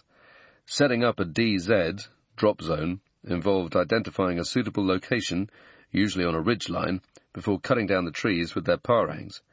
If the team was operating close to the enemy, they might decide to use a natural DZ instead, such as an open field or a bend in the river. This avoided creating unnecessary noise and potentially giving away the soldiers' presence to any CT gangs lurking in the area. Explosives were sometimes used to clear DZs in friendly areas. The size of the DZ depended on the type of aircraft coming in. When the SAS later had access to a few Sycamore helicopters in Malaya, the clearing had to be extra large to accommodate its distinctive long-tail boom. When no natural clearing was available, the resupply was simply dropped through the canopy, with the location of the DZ marked with a balloon tethered to a long cord. The balloon was inflated by mixing a chemical powder with water to produce hot gas. The chemical was highly toxic and had to be handled with care. The same substance could also be used to catch fish by pouring it into a river or stream, instantly killing the oxygen in the water. Resupplies could go wrong. Sometimes the chute would snag on the branches and hang 200 or 300 feet above the jungle floor. On these occasions, the patrols retrieved the package by firing a signal flare at the chute, causing it to burst into flames. A typical example of the regiment's ability to improvise. If that didn't work, one of the Aborigines would step up. These guys were fantastically agile and could climb up almost any tree, unhooking the chute from the branches. Along with new rations, the men received fresh sets of jungle boots, plus shirts and slacks to replace their rotting gear. Bread, eggs, fresh meat, fruit and vegetables were among the luxuries dropped with the packages. Steak sandwiches, called banjos, were a big favourite on resupply day. Mail from loved ones back home would come in, as well as reading material. For the lads on the ground, resupply day was a huge morale booster. The fresh food was a welcome change from their dreary ration packs, and it was essential to their health, because the army issue rations had a tendency to bung the guys up, which is hardly ideal when they're on a long-range patrol. The day after resupply, the SAS would clear up their base camp and move on to another site, usually at a distance of at least 10,000 yards from their previous location. Nothing was left behind for the enemy to discover. Everything had to be binned, buried, or burned. Then the team would establish a new base camp from which to carry out further patrols. This went on for 2 or 3 months, until the team returned to the main SAS camp. When patrols came out of the jungle, their comrades were often shocked at their appearance. The men were gaunt and dishevelled, thickly bearded, and pale from the lack of sunlight. Their clothes were reduced to slimy pieces of cloth that reeked of ammonia. Nobody was smiling. Soldiers had 1 or 2 weeks of leave, which was usually spent gorging themselves on steak, eggs and chips, and pints of tiger beer. There was a brief period of retraining, which the SAS used to keep their knives sharp, updating their kit and working on their weapon skills down on the ranges. This was also an opportunity for new arrivals to be integrated into the patrol, finding out their strengths and weaknesses and making sure they understood what the patrol commander liked to do in the event of contact with the enemy. The last thing you needed to be doing was teaching the new Tom the troop drills in the middle of a firefight. Then it was back to the jungle again for another 3-month rotation. The regiment had it tough in Malaya. They were required to move stealthily through dense, unforgiving terrain that has few distinguishing features, carrying burgans and kit that weighed anything up to 120 pounds, engaged in a constant struggle for survival while searching for a cunning enemy. It was an incredibly stressful job that tested the soldiers to the very limits of their ability. Jungle navigation is a skill in itself. In the forest, you are constantly surrounded by a thick green blanket. A soldier can be standing on a ridgeline, but he might not be able to see the next hill or river junction. In places, you can't see any further than 20 or 30 feet in front of you. It gets to the point where some guys start to feel as if the jungle is closing in on them. The maps in Malaya were unreliable and of a poor standard. They were based on photographs taken by RAF aircraft flying overhead, and as a result, smaller features, such as streams, were sometimes hidden below the tree canopy. In other places, the terrain was obscured by cloud cover. These white patches were left blank on the map, which meant the lads often had to patrol blind. Most of the time, the soldiers navigated by the contour lines and heights of certain features on the map. In some places, the ground was broken with steep hills and lots of ridgelines. In other areas, there were swamps, where the depth could vary from a few inches to several feet, depending on the season. Mangrove swamps, especially, were a nightmare. They are dark and smelly, and in the wet season, the soldiers would be submerged up to their waists in water, slowing the pace of the patrol down to a crawl. This could be dangerous. If the soldiers ran into the enemy while wading through swampland, they couldn't break contact very quickly or get very far away. Water seeped through the holes in the soldiers' boots, breaking down the skin on their feet. Foliage could be so thick that it resembled a bowl of spaghetti. Mangrove trees are almost impossible to cut, so the only option was to crawl through the slight gaps between the branches. In fact, the only advantage to patrolling through swampland was knowing that the enemy was having to slog through the same horrible terrain. That, and the ready availability of water. Once a patrol got bogged down in a swamp, the priority was to get out of there again and back onto dry land before the end of the day so they could bash it up. In the dry season, the team might find a patch of land nearby and tie up their hammocks between a pair of mangrove trees, but it is far from ideal, and their best bet would be to clear that area as quickly as possible. River crossings could be treacherous. A soldier could easily lose his footing on the muddy banks either side of the river, or slip on the rocks scattered along the riverbed. After locating a fordable point in the river, the soldiers would throw a couple of sticks into the water to estimate the current. Then each man eased himself down to a sitting position and slid down the bank to the edge of the water. If the current was gentle, they could simply walk across to the other side. For fast-flowing rivers, the soldier would wade across at an angle, letting the water take the weight of his rucksack, aiming for a point about 200 meters downstream. Once he'd reached the opposite bank, he'd haul himself up using an overhanging branch or fallen log. The first man would then secure the far side of the river, covering the ground while the rest of the patrol made their way across. Patrols never followed the course of a river. There's a very good reason for this. Rivers do not go in a straight line. They zig and zag, and if you try to follow one, you'll end up walking 5 times further than if you had plotted a straight line on a map. River routes will also take you into areas where it's boggy, damp, and dangerous. Following one is never a good idea. The lads stayed away from man-made tracks and roads. Even animal tracks were best avoided. If they had to cross a road, they would form up in a horizontal line in the trees and watch it carefully, looking for any sign of movement. Once they were satisfied that the coast was clear, they would cross simultaneously, rushing over to the far side of the track in a single group. Moving this way meant there was less chance of the team being spotted by a sentry. For patrols of 6 or 8 men, 2 of the guys would form an advance party and scuttle across to recce the opposite side of the road. Then they would give the signal, and the rest of the patrol would rush across in a single line. The lead scouts on patrol kept a round up the spout of his weapon at all times, ready to engage the enemy. His job wasn't to navigate, but to watch for targets ahead of the patrol. If he encountered a contact, the scout would discharge 2 shots from his shotgun at the target in quick succession. The first shot stunned the target, making him pause for a split second. The second shot put him down. Then the men would start pulling back. Meeting the enemy head-on was rare, but not unheard of. One officer in D Squadron, Sergeant Major Bob Turnbull, bumped into an enemy lead scout while on a routine clearance patrol. Turnbull, one of the finest jungle soldiers the regiment had ever produced, was part of a troop who had been tasked with patrolling a designated black area of jungle. Leaving the rest of the troop behind in an all-round defence, Turnbull and 2 other soldiers moved forward to recce a track adjacent to the base camp. As he scanned the track in the fading light, he spotted a glimpse of movement amid the trees. Realizing he had spotted an enemy lead scout, Turnbull concealed himself behind a tree, with the 2 other guys a short distance to his rear. Once the CT was close enough, Turnbull stepped out from behind cover and emptied 2 blasts from his trusty Remington at the CT before the latter could squeeze a round off. As the target lay squirming on the ground, Turnbull moved forward with the other soldiers, ready to drop the rest of the enemy patrol, but found no other targets to engage. The man Turnbull had killed later turned out to be a notorious senior communist, R. Tok. The authorities had been hunting him for years. Chapter 3. Masters of the Jungle.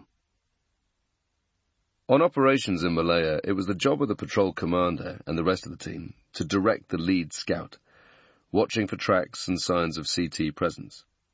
Aside from a signaller and a linguist, SAS patrols were accompanied by specialist Iban trackers, tribespeople brought in from northern Borneo who had a reputation for collecting human heads as trophies. The Ibans were the true masters of the jungle. They had a unique talent for identifying footprints and spoor and passed on their secret knowledge to the regiment.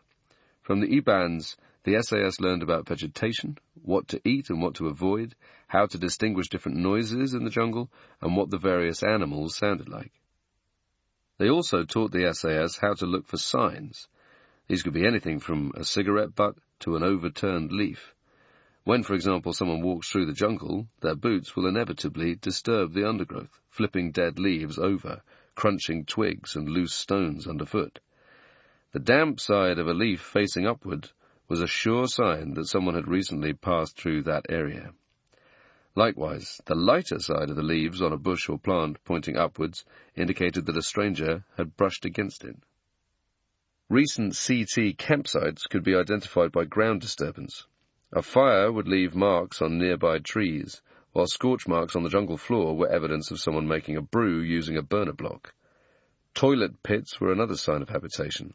If the enemy took a dump somewhere and wiped their arse on a leaf, that would be a red flag. Clothing might get torn or shredded on a wait-a-while bush, leaving behind fragments for a sharp eye to detect. In a muddy area, the patrol looked for footprints. A good tracker could estimate the age of a depression based on the amount of moisture around it and whether the sides had collapsed. Footprints filled with water indicated that whoever they belonged to had passed through before the most recent bout of rainfall. On the other hand, older footprints will harden and become less distinct as the muddied soil dries out. Soldiers also learned to distinguish between animal and human tracks. If it was the latter, he would be able to determine what type of boots the person was wearing, or if they were barefooted, as well as the size of the enemy formation. All of this helped the soldiers form a picture of the ground, giving them an idea of how many enemies they were dealing with and how recently they had been in the area. By spending long periods living in the jungle and working closely with Ibans, the SAS became experts in identifying signs. Reading the jungle soon came to them as naturally as someone walking down a street, reading the road signs around them. Upturned leaves, snapped branches, scuff marks on the ground, these are your double yellow lines and stop signals. Then you have more subtle signs, such as the smell of cigarette smoke or soap, which could drift for miles below the canopy. Cigarette smoke in particular is a big giveaway. During my time on the run in Iraq, there was one night when the civilian population was actively out looking for me. These people were all smoking, which meant that I could smell them before I saw them. Their cancer stick habit saved my life that night. The SAS in Malaya also learned to distinguish between animal and human signs. Wild pigs, for example, love to root around on the ground. The holes they leave look as if they've been dug with a spade, and only an experienced eye can tell the difference. But the SAS weren't the only ones practicing these techniques. As guerrillas with long experience of jungle warfare, the CTs were also skilled at tracking and evading traps. As the war progressed, a deadly rivalry ensued between the SAS and their communist prey, with each side hunting the other while taking care to leave as little sign as possible. Movement through the jungle was therefore slow and deliberate. The guys never rushed anything, making sure they didn't kick up dead leaves or snap any twigs underfoot. Tracks could be covered by brushing over them with a leafy branch, then sprinkling foliage on top. Teams might also move toward their target at an angle, setting a false trail by approaching it indirectly. Anyone following that patrol would not know what target they were heading towards. Soldiers on patrol had to remain vigilant at all times, making sure that they were concealed from the guerrillas by following the basic military rules of why things are seen. In the jungle, anything that is an unusual shape, anything that shines, or presents a silhouette, or casts a shadow, or any evenly spaced objects will immediately draw the attention of the enemy. The men had to camouflage themselves, blending into the background of the forest, moving in shaded areas wherever possible to avoid creating long shadows and keeping irregular distances from one man to the next. Everything shiny had to be cammed up or hidden away. Jewelry was taken off before a patrol, watches were covered up, and mess tins were stowed away in the soldier's rucksack, only to be brought out when in a safe area. When nearing a suspected enemy camp or staging post, they perfected a technique of walking silently by placing the heel down first, then rolling the foot softly onto the ground before moving off again. The men avoided any cutting while on patrol. They navigated around obstacles such as bamboo, rather than hacking through it and leaving obvious signs for the enemy to discover.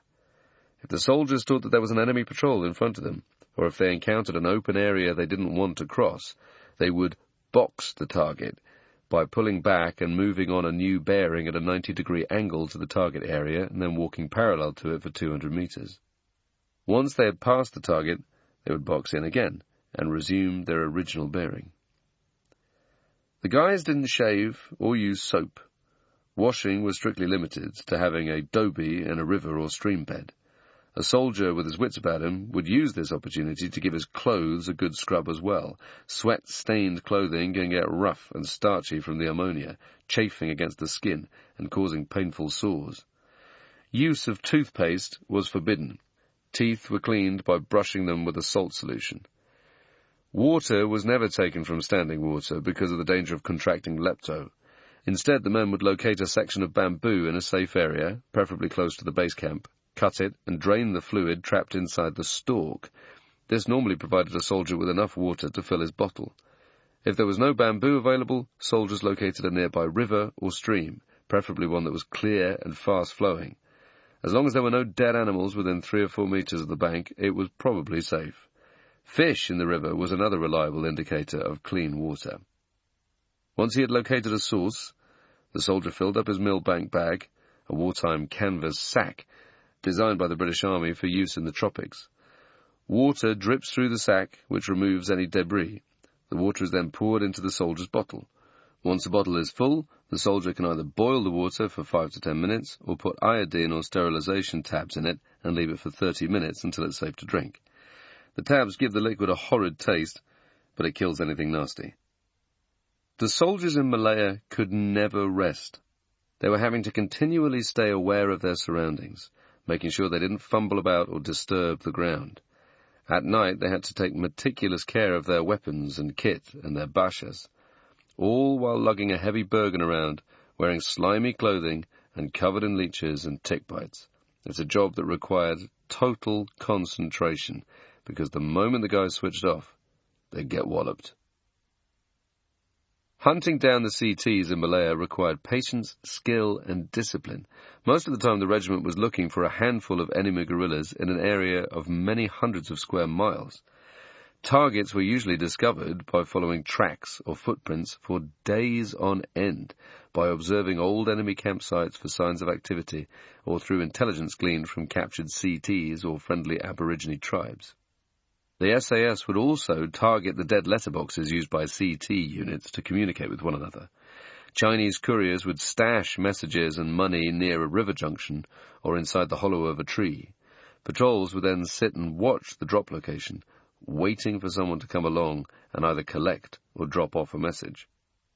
When the team located an enemy position, they would recce it closely before establishing a lying-up point, LUP. This would be anywhere up to 300 meters from the ambush location. It was the job of the patrol commander to select a suitable site for the LUP. He would be looking for a densely wooded area, well away from any tracks, roads, or ridgelines. Ideally, he wanted somewhere another human would be unlikely to walk through. Areas near to rivers were usually a good bet, although it was important not to bash it up too close to the banks in case there was a thunderstorm at night. In the wet season, there are frequent flash floods caused by the water level rising during periods of heavy rainfall. If a soldier is sleeping close to a river on a steep slope and he gets caught in a flash flood, a tsunami of water will come crashing down on him and surge through the valley, sweeping everything away. Once the LUP site had been identified, the team would loop round it, carrying on past the site for 20 or 30 meters before breaking off to the side and looping back round in shape of a fishhook. They'd spend half an hour lying up, watching the route to make sure they weren't being followed. If anyone walked past, the soldiers were in an ideal position to launch a counter-ambush.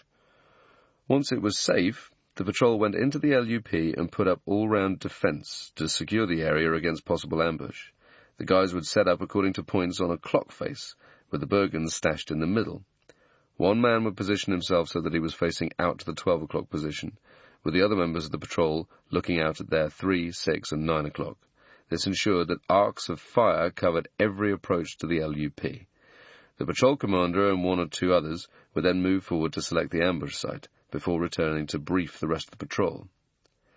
If the enemy was away from their camp at the time, the team might booby-trap the location. They could also plant explosives on the other side of the target, in case any of the CTs tried legging it during the firefight. Ambush tactics in Malaya was strictly ad hoc, and depended on the nature of the ground and the size of the SAS team. A 4-man patrol would establish a kill group at the ambush location, with 2 guys on stag, guard duty, and the other 2 dossing up back at the LUP with the kit. The men rotated every 8 hours. Larger patrols would position cut-off teams to the left and right of the kill group, ready to shoot any fleeing targets. The cut-offs doubled up as the early warning group, watching for a sign of the enemy. With the ambush set, the signaller sent a last scheduled message on the radio. The sets had no voice capability, and all communication was done via Morse code. Then they settled down to wait. At this point, they were on a hard routine. This meant no fires, no smoking, no warm drinks or cooked meals. Everything was eaten cold. Communication was done by hand signs and whispers. The guys would relieve themselves in plastic bags or in a hole in the ground further back from the LUP. The men on watch had to lie perfectly still, weapons at the ready, knowing that the slightest movement might compromise the operation. The pressure they were under at this time was unbelievable. If they shifted slightly, or if they weren't properly cammed up, there was a risk of being spotted by the troops of monkeys that lived high up in the canopy.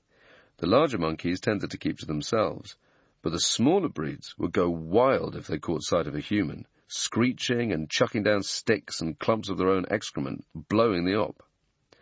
Sometimes the men had to wait 2 or 3 weeks in the driving rain for the enemy to arrive. On other occasions, the CTs simply failed to show up. Maintaining this routine required strict discipline. If the average civilian had to lie absolutely still in the jungle for 14 days, they'd create an incredible amount of disturbance, if they didn't go mad first. Out of sheer boredom, they'd start pulling at leaves and snapping branches or twigs. It's just human instinct. Whereas the SAS man had to stay switched on the whole time, keeping his eyes focused on the target. Imagine waiting in your house and watching the front door, knowing that somebody is going to come crashing through it at some point in the next fortnight, and then having to sit there and not move a muscle for that whole time. That's what the regiment was having to do in Malaya. When enemy movement was finally spotted, the team on stag, or the cut-offs in larger ambush groups, would signal to the rest of the patrol.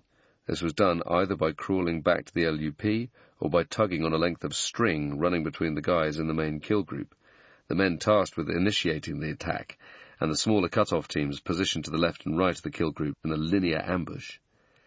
As the CTs passed in front of the main kill group, the patrol commander gave the order to open fire, and the group initiated the ambush.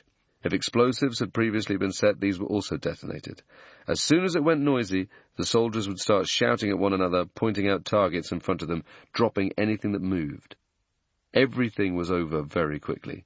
There were no large-scale engagements or lengthy firefights in Malaya. It was small groups of men fighting one another at very close range.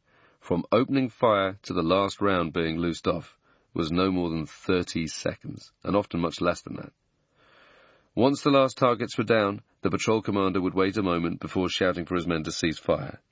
Then he'd order a search party to move forward, yelling the order so that everyone in the patrol knew that the guys crossing into the killing zone were friendlies and nobody accidentally opened fire on them. The search party's job was to go in and dispatch anyone who was still breathing, dispose of enemy weapons, and then retreat towards the kill group. All dead enemy CTs had to be taken out of the jungle, either carried on a stretcher or lifted out on a chopper before being handed over to Special Branch for formal identification. Every item of kit had to go out with the bodies, down to the cigarettes they carried. The guerrillas were known to hide messages secreted on the inside of the rolling paper. Ambushes in Malaya didn't always go according to plan, however. One patrol in A Squadron spent 2 weeks lying in wait for a gang of 4 insurgents to return to their staging post. After almost 2 weeks, the enemy at last showed up. The patrol had rigged explosives beneath the bamboo floor of the hut, but when these failed to detonate due to the rain, one of the troopers on watch improvised and dropped 2 of the CTs with his rifle. The other guerrillas managed to escape, but one of the victims turned out to be a senior official in the communist ranks. His death was a major coup for the British Army. Contacts with the enemy were rare. For every single CT they killed, it was reckoned that the SAS spent 1,800 hours patrolling the jungle. During the later years of the emergency, most patrols ended without catching sight of the enemy. But this didn't mean that such missions were a failure. By actively operating in areas that the terrorist gangs had previously considered safe from attack, the regiment forced them onto the defensive, making them think twice about what they were doing. The communists were never able to rest or stay in a single location for very long. As a result, their ability to plan and conduct offensive operations was severely disrupted. The CTs went from being a proactive force ambushing civvies to hiding out in the remote jungle, never safe, always on the move, living in fear. By the mid-1950s, the writing was on the wall for the insurgents. Their leaders had legged it across the border to Thailand, and their numbers had dwindled to a hardcore element of 2,000 or so. In response, the regiment evolved its tactics, going out on longer patrols and targeting small groups of CTs using a combination of intelligence on the ground and the tracking skills of the IBANs. The relentless pressure applied by the SAS forced the remaining terrorists deeper into the forest, driving them closer to the border. At the same time, the SAS needed to win the hearts and minds of the indigenous population. As the communist guerrillas retreated deeper into the trees, they bullied the poor native Malayan tribes, forcing them into handing over food and other supplies, as well as providing them with intelligence. It was the job of the SAS to make contact with these tribespeople, win them over, and protect them from the communists. This is where the Hearts and Minds campaign came into its own.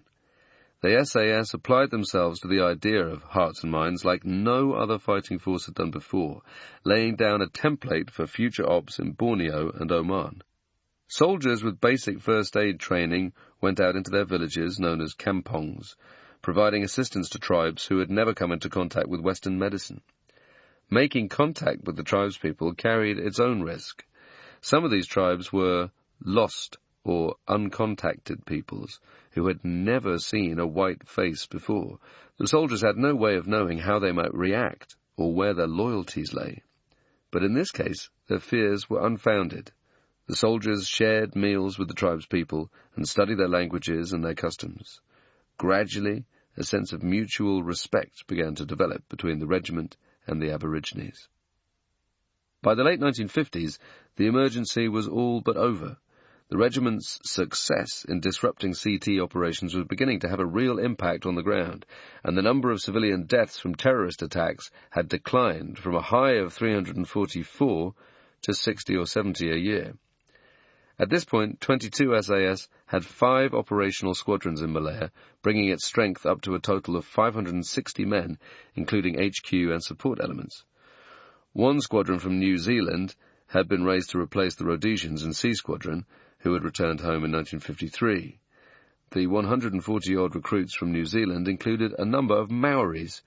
They were joined by a 5th squadron made up of volunteers from the Paras, simply called the Parachute Regiment Squadron. The regiment was fast becoming a more professional machine. In 1952, a basic selection course had been established for potential recruits at the Airborne Forces depot in Aldershot. As part of their training, volunteers were taken on a series of grueling endurance marches in the Brecon Beacons. By 1957, this had evolved into a comprehensive selection course based at Deering Lines, an old wartime camp near the town of Brecon in Wales. Students tackled an assault course and were instructed in the basics of map reading before facing a series of cross-country navigation exercises in the hills. The men undertook these in pairs and individually, carrying rucksacks weighed down with bricks. Those who passed this early version of selection, sometimes no more than half a dozen men, flew out to Singapore and then took a train to the main SAS camp. Recruits then had to undergo a month of serious training before they became fully badged members of the regiment. Getting badged refers to that moment when the soldier is finally awarded the famous SAS beret, where he earns the right to wear the winged dagger. The first week was spent on general fitness and basic survival, followed by 3 weeks on a training patrol. Veterans taught the Crows, a slang term referring to new recruits, about jungle navigation, air resupply procedures, immediate action, and contact drills, knowing where to find clean water, how to spot enemy signs and traps. It was down to the regiment NCOs, non-commissioned officers, to inform the CO whether the individual volunteers were good enough for the SAS. Then, at the end of the training program, students were told by the CO of 22 SAS whether they had passed or not. Those men who made it through the jungle phase were then sent out on operations more or less immediately. Many of these later patrols were fruitless in terms of confirmed kills, but their presence helped to maintain the pressure on the few CT gangs left in the jungle. None of the tactical breakthroughs the regiment developed in Malaya came about by magic. They were earned the hard way, by soldiers on the ground, asking themselves questions about the best way to tackle their enemy. How do we soldier here? What kit do we need when we're on a long-range patrol? Who's going to sort out a bullet wound if one of us gets hit during a contact? How are we going to find the CT camps? How can we use our expertise to help win the trust of the Aboriginal tribes? Through hard graft, experimentation, and experience, the SAS assembled a knowledge of jungle warfare unrivaled by any other elite fighting force.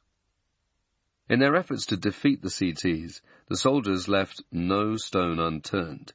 Throughout the war, they continued to experiment with new tactics, entry and resupply methods. In one trial, the SAS tested the idea of using elephants to resupply the troops at their base camps. This isn't as far-fetched as it might sound. Elephants can carry huge loads, making them ideal for transporting large quantities of rations, hardware, and kit. Unfortunately, they made too much noise tramping through the forest, and the trial had to be abandoned.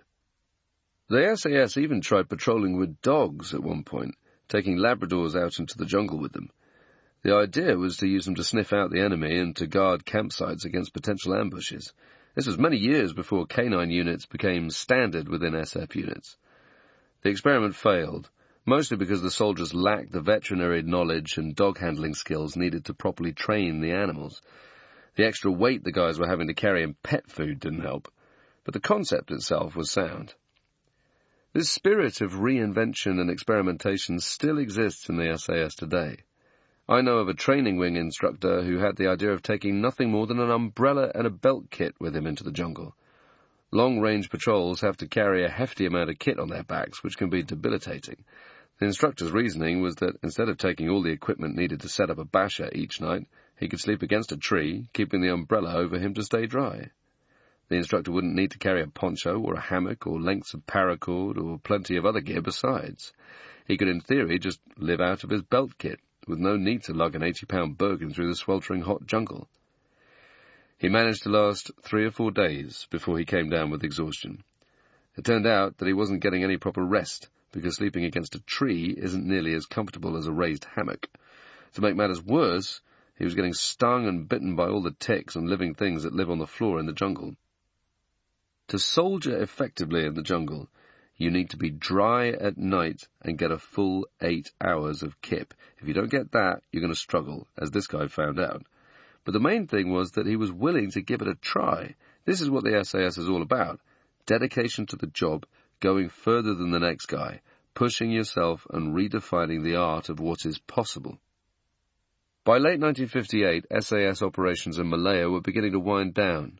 Several months earlier, the regiment had captured several CTs, including Ahoy, a notorious rebel who had brutally executed the pregnant wife of a suspected informant. 3 troops from D Squadron had been patrolling in the Telok Anson swamps, searching for an enemy camp, when they spotted a pair of CTs. In the ensuing contact, one enemy was killed, and the other, a woman, fled into the jungle. D Squadron followed her tracks, and with the net closing, the woman eventually came out to negotiate the group's surrender. The authorities refused to discuss terms, and 2 nights later, the group gave itself up. Among them was the baby killer himself, Ahoy. His capture, and the subsequent discovery of a substantial weapons cache, proved to be the final nail in the coffin of the insurgency. Although the squadron still patrolled the area close to the Thai border, searching for the few remaining CTs who had fled there, the enemy no longer had the stomach to fight, and the campaign was effectively won. Operations finally drew to a close in 1959, with the newly independent Malayan government declaring the end of the emergency 12 months later. The counter-insurgency campaign in Malaya succeeded for a variety of reasons. A combination of separating the rural population from the guerrillas, reward for surrender programs, and winning the hearts and minds of the indigenous people all contributed to the defeat of the CTs. Another factor was undoubtedly the lack of popular support for the communists among the locals. The insurgents only enjoyed the sympathy of the ethnic Chinese and lacked the domestic manpower and overseas resources that the Viet Cong could draw on during the Vietnam War. But none of this would have been as effective without the military capability to hunt down the guerrillas and flush them out into the open. Although other units in the British Army and its Commonwealth allies did most of the fighting, the regiment was at the tip of the military spear. For 9 years, they fought against a ruthless and determined enemy who knew the jungle much better than they did. They took on the CTs in their own backyard, mastering the terrain and learning how to fight and survive deep in the jungle.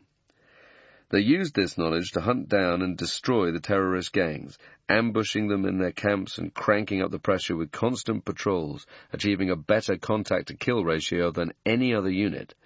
Then they went out and won the support of the Aboriginal tribes, protecting them from the CTs and simultaneously depriving them of badly needed supplies. They did all this from scratch, inventing a completely new way of soldiering that formed the basis of SAS operations for decades to come. In my opinion, the guys who soldiered in the early days in Malaya do not get anywhere near enough credit for what they did. What they achieved in the jungle was nothing short of incredible. Although they accounted for only a tiny number of the CTs killed during the war, with 108 confirmed kills, the real contribution of the SAS was in developing a radical new type of unconventional warfare that ultimately led to the defeat of the communist forces. They had demonstrated that small-sized patrols of elite operators, trained to a very high level, could survive and operate for long periods of time in the toughest conditions on the planet. Not only that, they had achieved tangible results, disrupting CT operations and forcing the guerrillas into a defensive posture from which they never recovered. In the process, they laid the foundations for the modern SAS. What makes this even more astonishing is that they did this with weaponry, rations, and technology that were far inferior to the equipment used by the regiment today. In the 1950s, the average SAS man's kit was far worse than ours. Everything from their uniforms down to their boots was poorer. Some of the soldiers even used to put holes in their boots to let the water out and stop the skin from peeling off their feet. Their canvas rucksacks weren't as good. Their rations were mostly tinned goods, which added to the overall weight they had to carry, unlike the lighter boil-in-the-bag rations that we were given decades later in the Gulf War. Their radio systems and weapons were heavier than ours, and their means of transportation were limited. The process of gathering intelligence on the enemy was a million miles away from the technology-driven methods of today, too. In the Second Gulf War, the SAS and their American counterparts could locate and track targets through mobile phone signals analysis.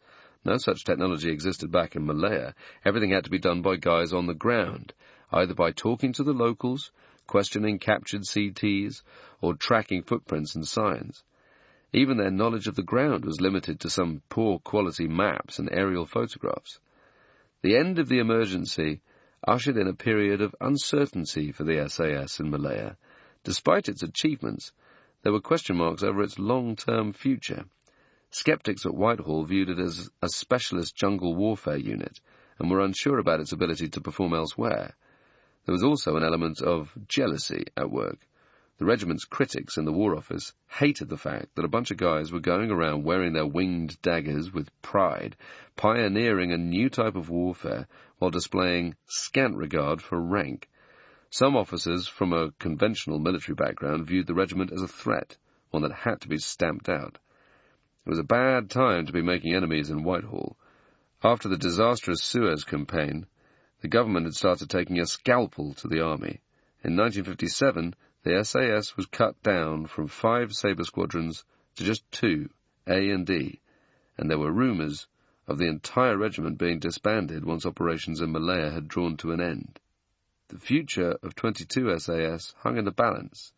Now it would have to fight for its survival once more, and this time in an environment dramatically different from Malaya. Chapter 4. The Jebel Akhtar. Oman, 1958-59.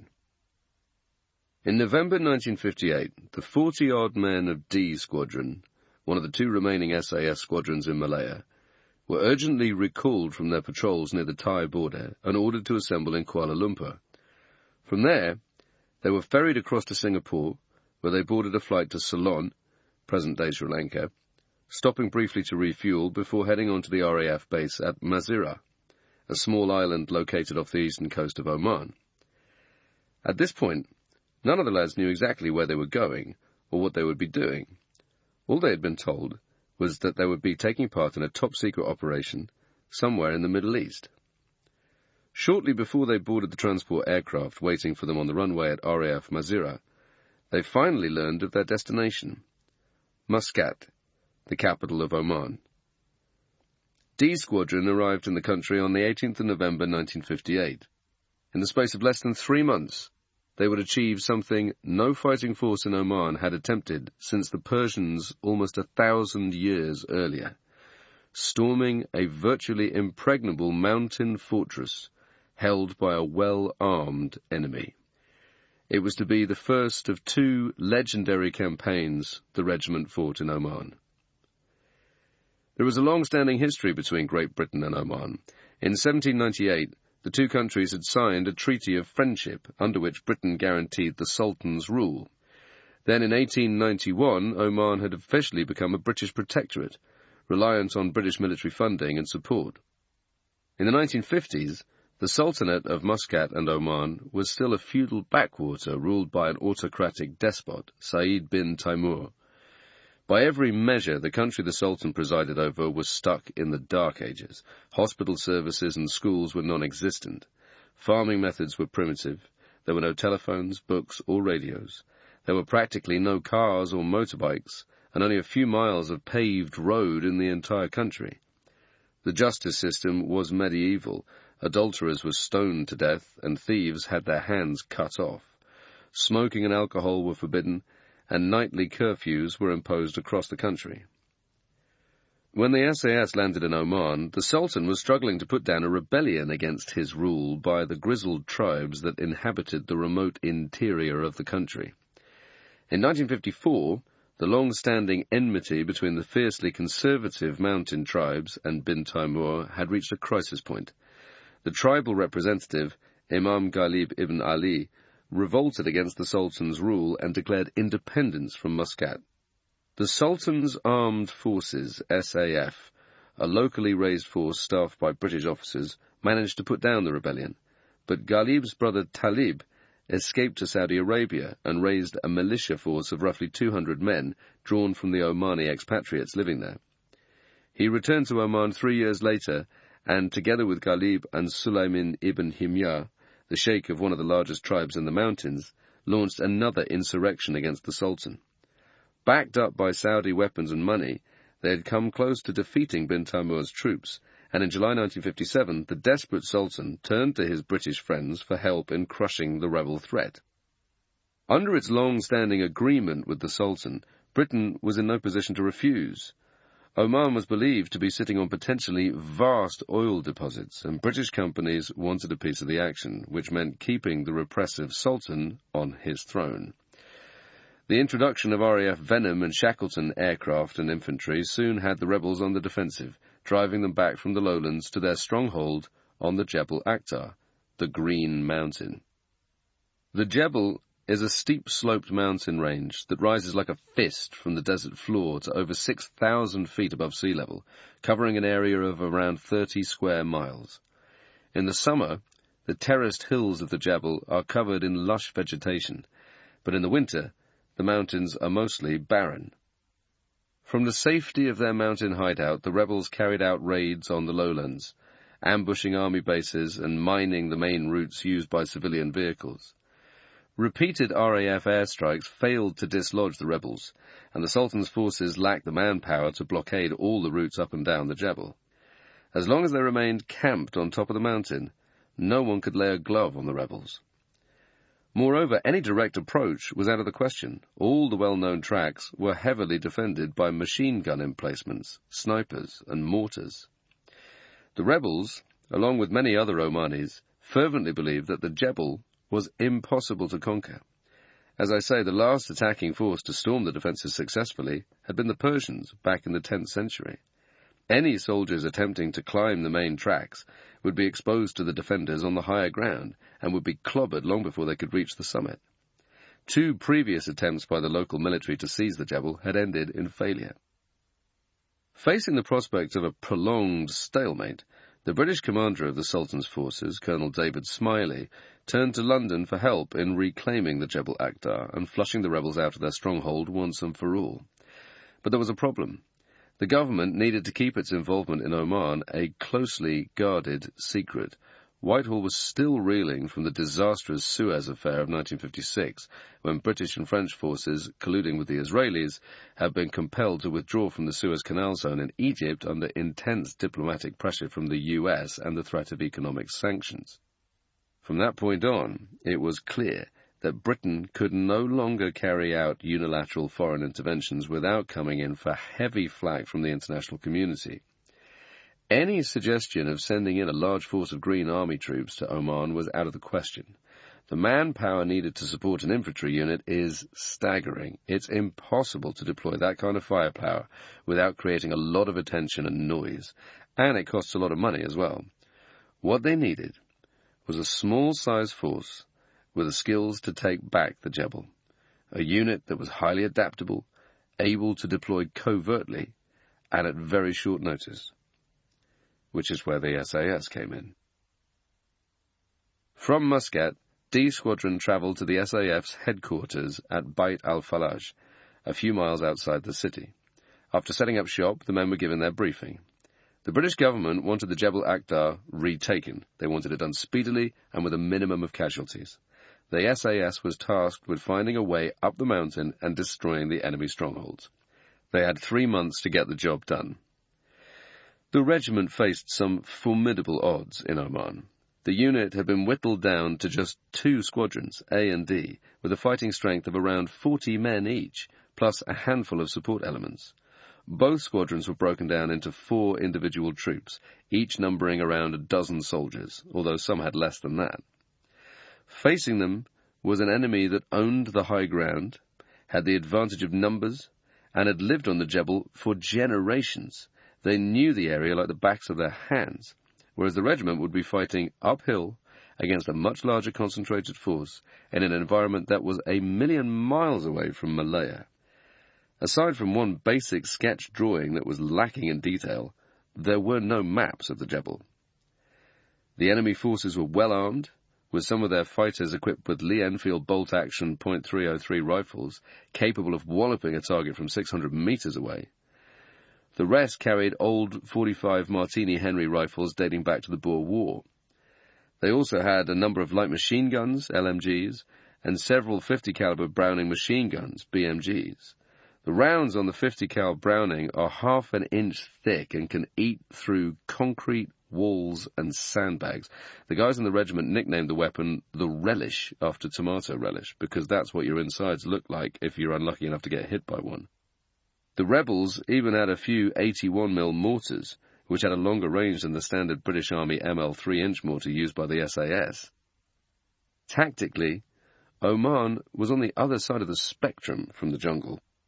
The SAS was going from an environment where visibility was measured in a matter of yards to the wide plains of the desert, where a soldier might be able to see for miles on a clear day. In Malaya, the standard tactic was moving by stealth before laying an ambush on an enemy target.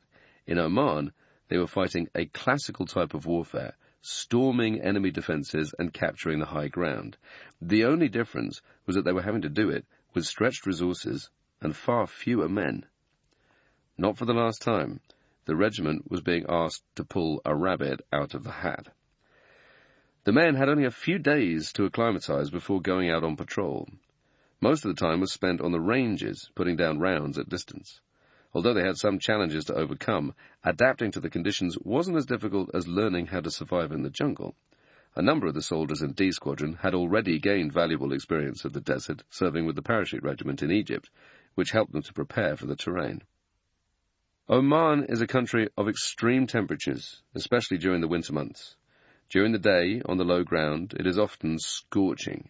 At night, high up in the mountain, it gets bitterly cold, to the point where the water can freeze in a bottle. To keep the men warm, they were issued with old wartime sleeping bags. These were efficient, but bulky, adding to the overall weight they were having to carry on their backs. In addition to their SLR rifles, each soldier was equipped with several hand grenades, plus a couple of white phosphorus WP grenades. WPs are very good for clearing trenches and gun emplacements. They have a great spread, showering the targets in thermal phosphorus that burns right through the skin. All you need is one tiny sliver of that stuff on you, and you're done. Because WP is considered an incendiary weapon under international law, its use against combatants is prohibited. To get around this, soldiers would state that the WP grenades had been used as smoke signals. Each troop was also equipped with a 7.62mm Bren LMG. The Bren is a bipod-mounted machine gun capable of firing single shots or fully automatic. It's a brilliant suppressive fire weapon, able to take either a 20-round capacity using an SLR clip or a box-type 30-round magazine. The Bren chews through rounds at a phenomenal rate of 500 rounds per minute, so every soldier on the patrol carried 2 spare clips for it. In Oman, SAS soldiers went out for the first time in half-squadron formations, rather than the 3- or 4-man teams they had used in the jungle. Patrols were supported by mortar crews using the 3-inch mortar. These guys were worth their weight in gold. They could directionally fire, DF, an area that had been marked off. If the patrol had a contact, they could push the enemy into the DF zone, at which point the mortar team would rain down shells on them, decimating the targets. Mortar shots were also effective at wiping out defensive placements and provided much-needed cover for patrols moving forward across exposed ground. The drawback to using mortar teams is that if the ranging is off and the mortars drop short, you'll end up killing your own guys. SAS men have died on training operations due to exactly this type of accident. That's why you need a great mortar team.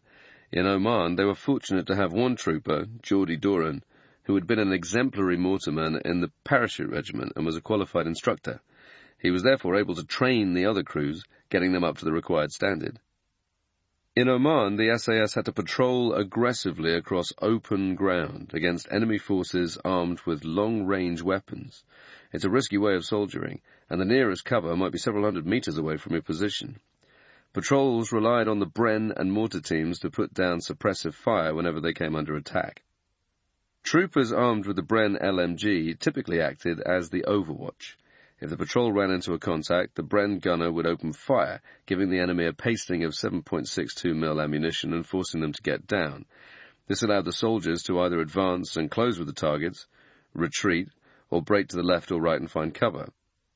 The Bren team would move accordingly, keeping watch over the patrol as it advanced forwards or fell back. When the lads were making their way across exposed ground in these circumstances, a Bren gun team was absolutely essential. Today, the guys would use a GPMG, Mini-Me, or similar weapon in place of the Bren to put down suppressive fire. Similarly, mortar teams provided valuable cover for patrols coming under harassing enemy fire, either from machine guns or rebel mortars. One man on the team would establish an observation post, OP, ahead of the crew, getting eyes on the target. His job was to watch the target area, feeding coordinates to the rest of the lads. If a patrol was in danger, they would fire a signal flare to indicate that they needed fire support. At that point, the forward observer would contact the mortar crew using a 38 radio set. This was a basic comm set with a telephone attached to it and a telescopic aerial. The 38 had a maximum range of around a mile, but if possible, the FO would try to stay within eyesight of the mortar crew. Once they had received the coordinates from the FO, the crew would put a stonk, a concentrated mortar bombardment, down on the enemy position, adjusting for range where necessary. Airstrikes were another new dimension of SAS warfare in the desert. The men were able to call in Venom fighter bombers, flying out of the RAF base at Sharjah, now in the UAE, getting them to drop ordnance on targets in heavily defended positions. The Venoms carried 8 mounted rockets, or a pair of 1,000-pound bombs, in addition to their 20mm cannon. That kind of firepower came in very useful when trying to dislodge an enemy machine gun emplacement in a cave, or covering a patrol during a tactical withdrawal. Calling in airstrikes was the job of a Specialist Forward Air Controller, FAC. His job was to direct the pilots on to designated targets, and he couldn't afford to muck it up. If the FAC got the coordinates wrong, the pilot could end up strafing friendly troops. In Oman, the regiment didn't have its own dedicated FACs. Instead, they relied on an officer from the RAF to accompany them into the desert. This was far from ideal, because this particular man obviously lacked the training and fighting skills of the other soldiers on the patrol. That was hardly his fault, that wasn't his job, and it was unfair to expect him to be an elite soldier. But it quickly became clear that the regiment would be better served by training up its own soldiers to become specialist FACs, rather than relying on the RAF. With their training complete, the SAS went out into the desert. Movement in broad daylight was dangerous for the soldiers, even with a Bren gunner and a mortar crew to support them. To counter the threat of getting slotted by a sniper or LMG post, they began moving at night, using the cover of darkness to recce targets and carry out skirmishing attacks. Patrols had no night vision equipment and relied on their natural night vision and moonlight to feel their way through the terrain. 2 troops were tasked with operating along the northern side of the Jebel Massif. The other half of D Squadron was based to the south. From here, the SAS carried out probing patrols up the slopes of the Jebel, searching for possible routes up to the summit. The Jebel is forbiddingly steep. Scaling it is hard work, even for an experienced climber on an established track. Humping a heavy rucksack, weapon, and kit up the slopes was going to be extremely challenging, whatever route they took. And there was another problem. All the established tracks were narrow and heavily guarded. It was impossible to go up those tracks without alerting the enemy. There was only one answer. The regiment had to find an alternative track leading to the summit, one that the rebels had left unguarded. It didn't take them long to find one. After a few days on the ground, the 2 troops from D Squadron patrolling the north side of the Massif received a tip-off about an undefended route to the summit. That evening, they went ahead to recce the track. Moving in light order, carrying only a pair of water bottles, belt kits, and their rifles, the troops began their exploratory ascent up the Jebel. After climbing 6,000 feet, the patrol hit the summit without running into any enemy sentries. That wasn't down to pure luck. At the time, there was a widely held belief that the Jebel couldn't be taken by an attacking force. Not only is this sort of attitude alien to the SAS, it told them something about the mindset of the rebels. They were confident in their belief that nobody would dare try to scale the Massif, and definitely not at night. The soldiers knew that if they could find a way up, the rebels probably wouldn't bother to guard the route. They would still have the element of surprise, because no one would be expecting them. Although they were knackered after their back-breaking climb, D Squadron moved quickly to consolidate their toehold on the Jebel. Patrols secured the immediate area, seizing the rebels' deserted sangars, defensive positions built from sandbags, concrete, or piles of rock, and establishing a defensive perimeter.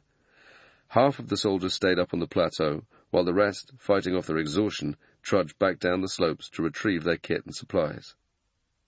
Once their position was secure, the soldiers began pushing out across the plateau. For the next fortnight, the 2 troops carried out a series of active patrols, setting up observation posts and mapping out the enemy's defensive perimeter. At the same time, they were gathering intelligence on the rebels' disposition and strength, gauging the quality of the forces they were up against. This was all part of the regiment's strategy to capture the Jebel. By chipping away at the rebels' territory, taking little bits of ground each day, they would push the enemy back until they either surrendered or were driven off the mountain. The soldiers didn't go out looking for trouble, but if they ran into a contact, they would engage the enemy, hitting them hard before tactically withdrawing under covering fire. At this point, D Squadron had only around 20 men on the summit, with the nearest rebel positions only 3,000 meters away.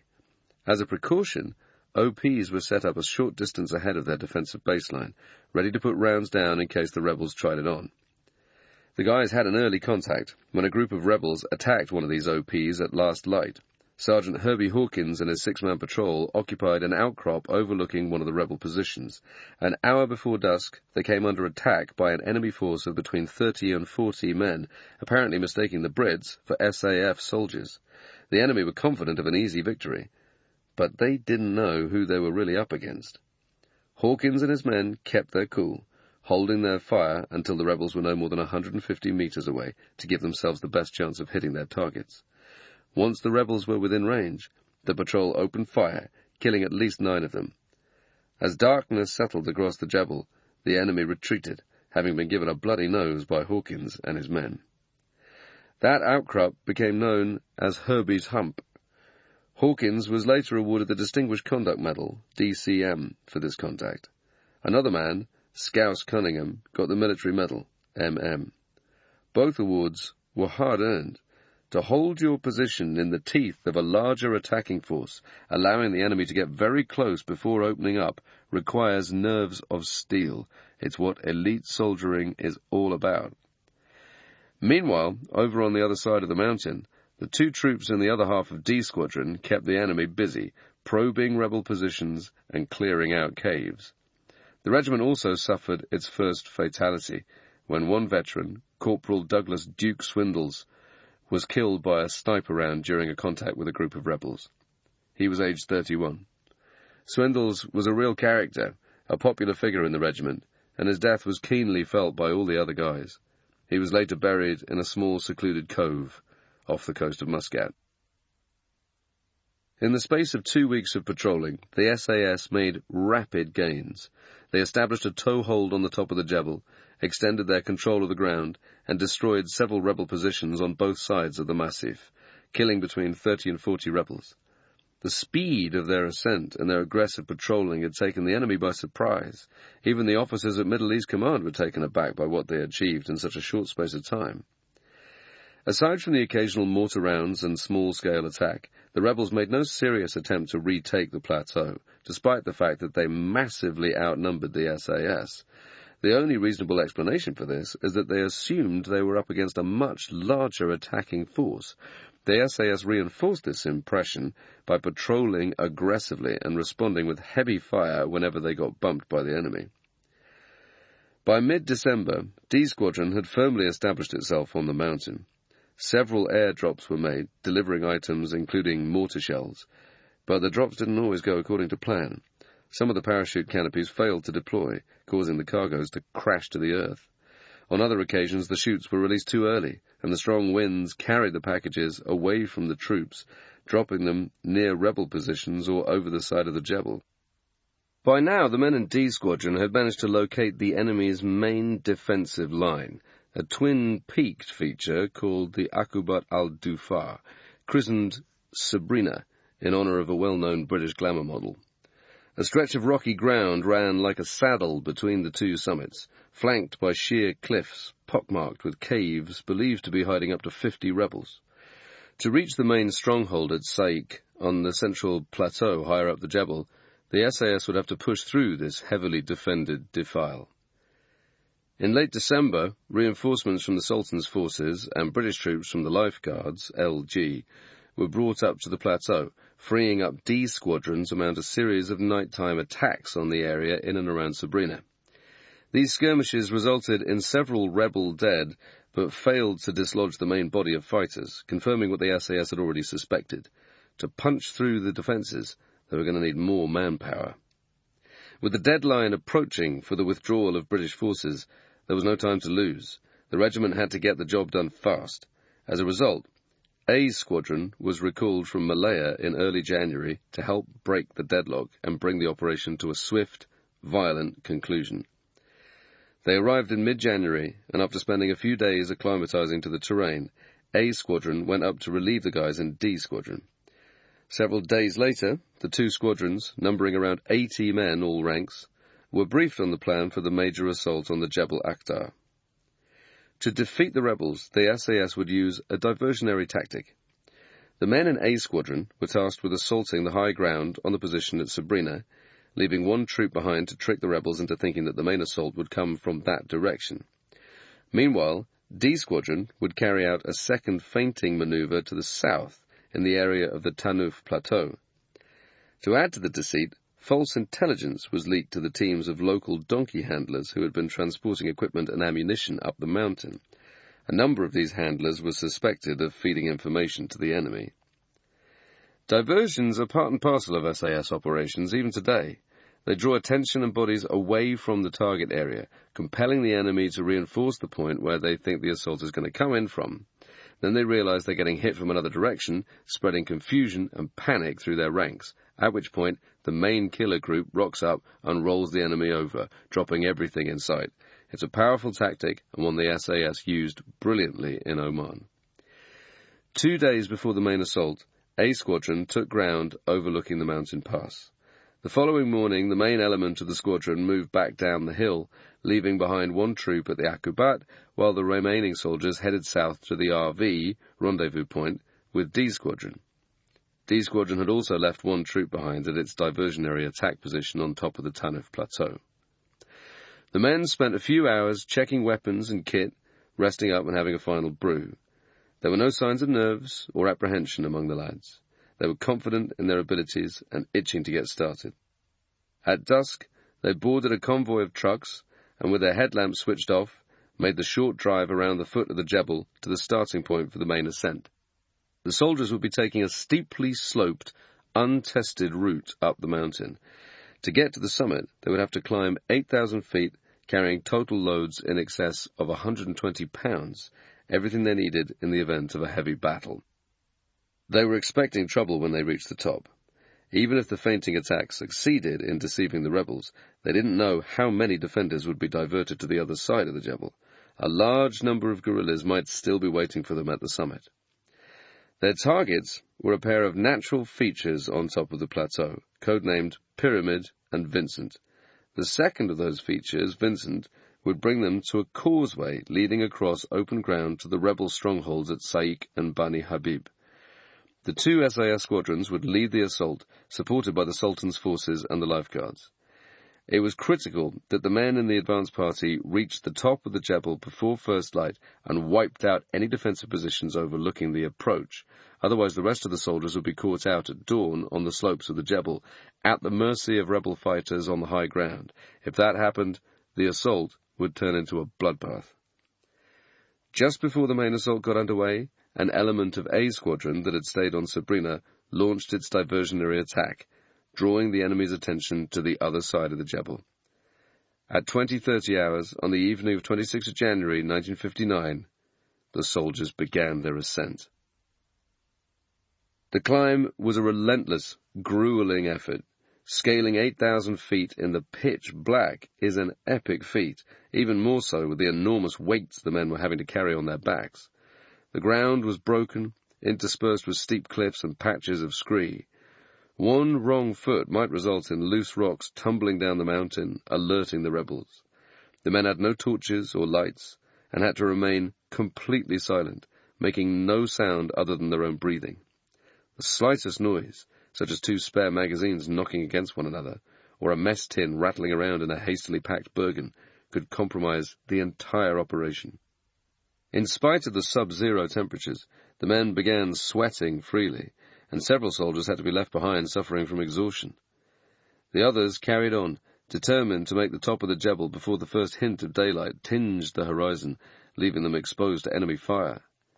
The soldiers, moving forward, pushed themselves to the absolute limit that night. Men started dropping like flies, but there was an advantage to taking this punishing route up the Jebel. The enemy wouldn't be expecting them to attack from that direction. Along with the diversionary assaults carried out at Sabrina and the Tanuf Plateau, the regiment could retain the element of surprise and catch the rebels cold. That was the plan, but the squadrons almost ran into serious trouble during their ascent when they hit a sheer drop not far from the summit at around 0400 hours. While the advance party constructed sangars and waited for someone to bring up a rope to scale down the cliff, one of the soldiers discovered a rebel Browning machine gun post nearby. There was no sign of the crew, who had apparently clocked off for the night. A patrol swiftly located the machine gun crew in a nearby cave and killed them both. They had paid the ultimate price for some pretty slack soldiering. One of the first rules the British Army teaches recruits is never to abandon your position, no matter what else is going on. These guys had ignored that rule, lazily thinking they could let the ground do the work for them. But if they had been doing their jobs properly, the SAS could have blundered straight into a deadly hail of fire. By now dawn was coming up fast, and the leading troopers were still short of the summit. There was no way they were going to make it in time unless they picked up the pace, so they hurriedly cached their rucksacks and rushed up the Jebel in light order, reaching the top with mere minutes to spare. Their deception attacks had worked. Except for the BMG crew and a handful of rebel snipers taking pops at them, they encountered virtually no opposition. For the first men to reach the summit, there was a sense of anticlimax. tinged with relief. Even with the feinting manoeuvres to divert the enemy's attention, they had expected to find a determined force waiting for them on top of the Jebel. Instead, the place was deserted. The rebels had seemingly given up the ground without a fight. There was time for the soldiers to take a deep breath and thank their good fortune. Then it was time to start establishing a firm presence. They set about building defensive sangars, sending out small teams to secure the area around their position to clear out the caves. Meanwhile, the mortar team prepared to put stonks down on any approaches the enemy might attack from. The Jebel was now a hive of activity. Teams of guys trekked back and forth from the plateau to the false summit, bringing up supplies from the donkeys. Around this time, a stray bullet from a rebel sniper hit the grenade in the rucksack of one of the soldiers in A Squadron. The grenade detonated, severely wounding the SAS trooper and the two soldiers nearest to him. Although they were casevaced by a helicopter, 2 of the troopers later died of their injuries. Despite this setback, the SAS pushed on with the job, supported by air cover in the form of Venom aircraft. Several airdrops were made, delivering food, water, and ammunition. The sight of hundreds of cargo loads floating down across the plateau was a real morale crusher for the rebels, who apparently mistook the chutes for British paratroopers. Fearing that a huge invasion of the Jebel was underway, the rebellious Imam Ghalib ibn Ali and his loyal supporters bolted out of their headquarters and escaped across the border to Saudi Arabia. The remaining rebels followed their example, preferring to live another day rather than die fighting the men of 22 SAS. There was still work to be done. The squadrons had to secure the ground on the central plateau, which meant clearing the surrounding villages, searching for any lingering enemy fighters or intelligence, and watching for booby traps. Patrols were sent out to clear the main strongholds, always staying within the orbit of the Bren gunners in case of a sudden enemy contact. The soldiers reached the villages without any further trouble and proceeded to carry out house-to-house clearances. Except for a handful of foot soldiers, both settlements were completely deserted. The prisoners were handed over to the Sultan's chief of intelligence, Saeed Tariq, and taken away for interrogation. Most were swiftly released. With the defeat of Ghalib and his allies, the immediate threat to the Sultan's reign had ended. 3 months after they had first arrived in Oman, the battle for the Jebel Akhdar was effectively over. In the 10th century, the Persians had fought a bitter battle to capture the Jebel Akhdar, suffering heavy casualties before they finally overwhelmed the defenders. In 1959, the SAS managed to conquer the Jebel with only 80 men, at the loss of 3 lives.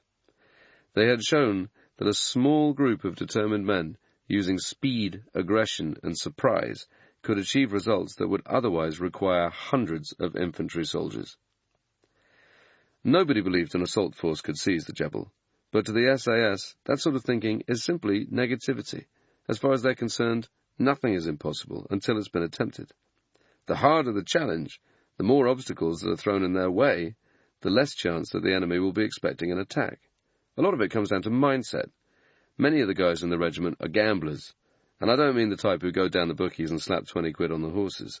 They take calculated risks, often in the face of seemingly insurmountable odds. They're prepared to risk their safety in order to pull off an operation. If it goes wrong, it's going to go wrong badly, but if it goes well, they're going to win. This ethos goes right back to the days of the Second World War, when L detachment patrols had strolled confidently through the streets of Axis-controlled Benghazi, barking orders at Italian sentries while they searched for targets. The Italians simply followed the orders, not believing for a moment that a band of British soldiers could be operating so far behind enemy lines. That same mentality helped the regiment to triumph in Oman. Both A and D squadrons stayed on the Jebel for several weeks, mapping out the area, marking locations on a map for water supplies and other features. Some of the guys resented these tasks, feeling that their skill sets were wasted doing what they saw as pointless treks up and down the mountain. There is a golden rule that you don't use SF soldiers for gimmicky exercises. You use the regiment to clear out an area, and then you bring the regular army in to mop things up and get the elite troopers out. As far as these men were concerned, they had done the hard stuff in Oman, risking their necks in the belief that they would be going home at the end of it, having to stay on for several weeks, carrying out the kind of duties that were better suited to the regular infantry, was a bitterly disappointing end to what had otherwise been a successful operation. By the end of February, the patrols had finished, and the squadrons returned to Muscat for a fortnight of downtime before heading home to Meerbrook Camp in Malvern, Worcestershire. Their actions on the Jebel had guaranteed the future of 22 SAS. More importantly, the guys had demonstrated to the skeptics inside the War Office that they could go out and deploy anywhere in the world at very short notice and on a shoestring budget and still do the business. Before Oman, the SAS had been seen as a specialist jungle warfare unit. Now they had proved themselves for a second time. All of a sudden, they started to gain a foothold inside Whitehall. From that point on, no one questioned the regiment or its place in the order of battle. The SAS would still have to fight its battles against the top brass, but at least they had started to sit up and take notice. At the close of the 1950s, 22 SAS had 10 years of experience under its belt and had proved its worth in two distinctly separate theatres. With no conflict on the horizon, and with its immediate future secure, the regiment now had the chance to rapidly accelerate its development, refining the tactics they had developed in the jungle, breaking down old ideas and putting new ones into practice.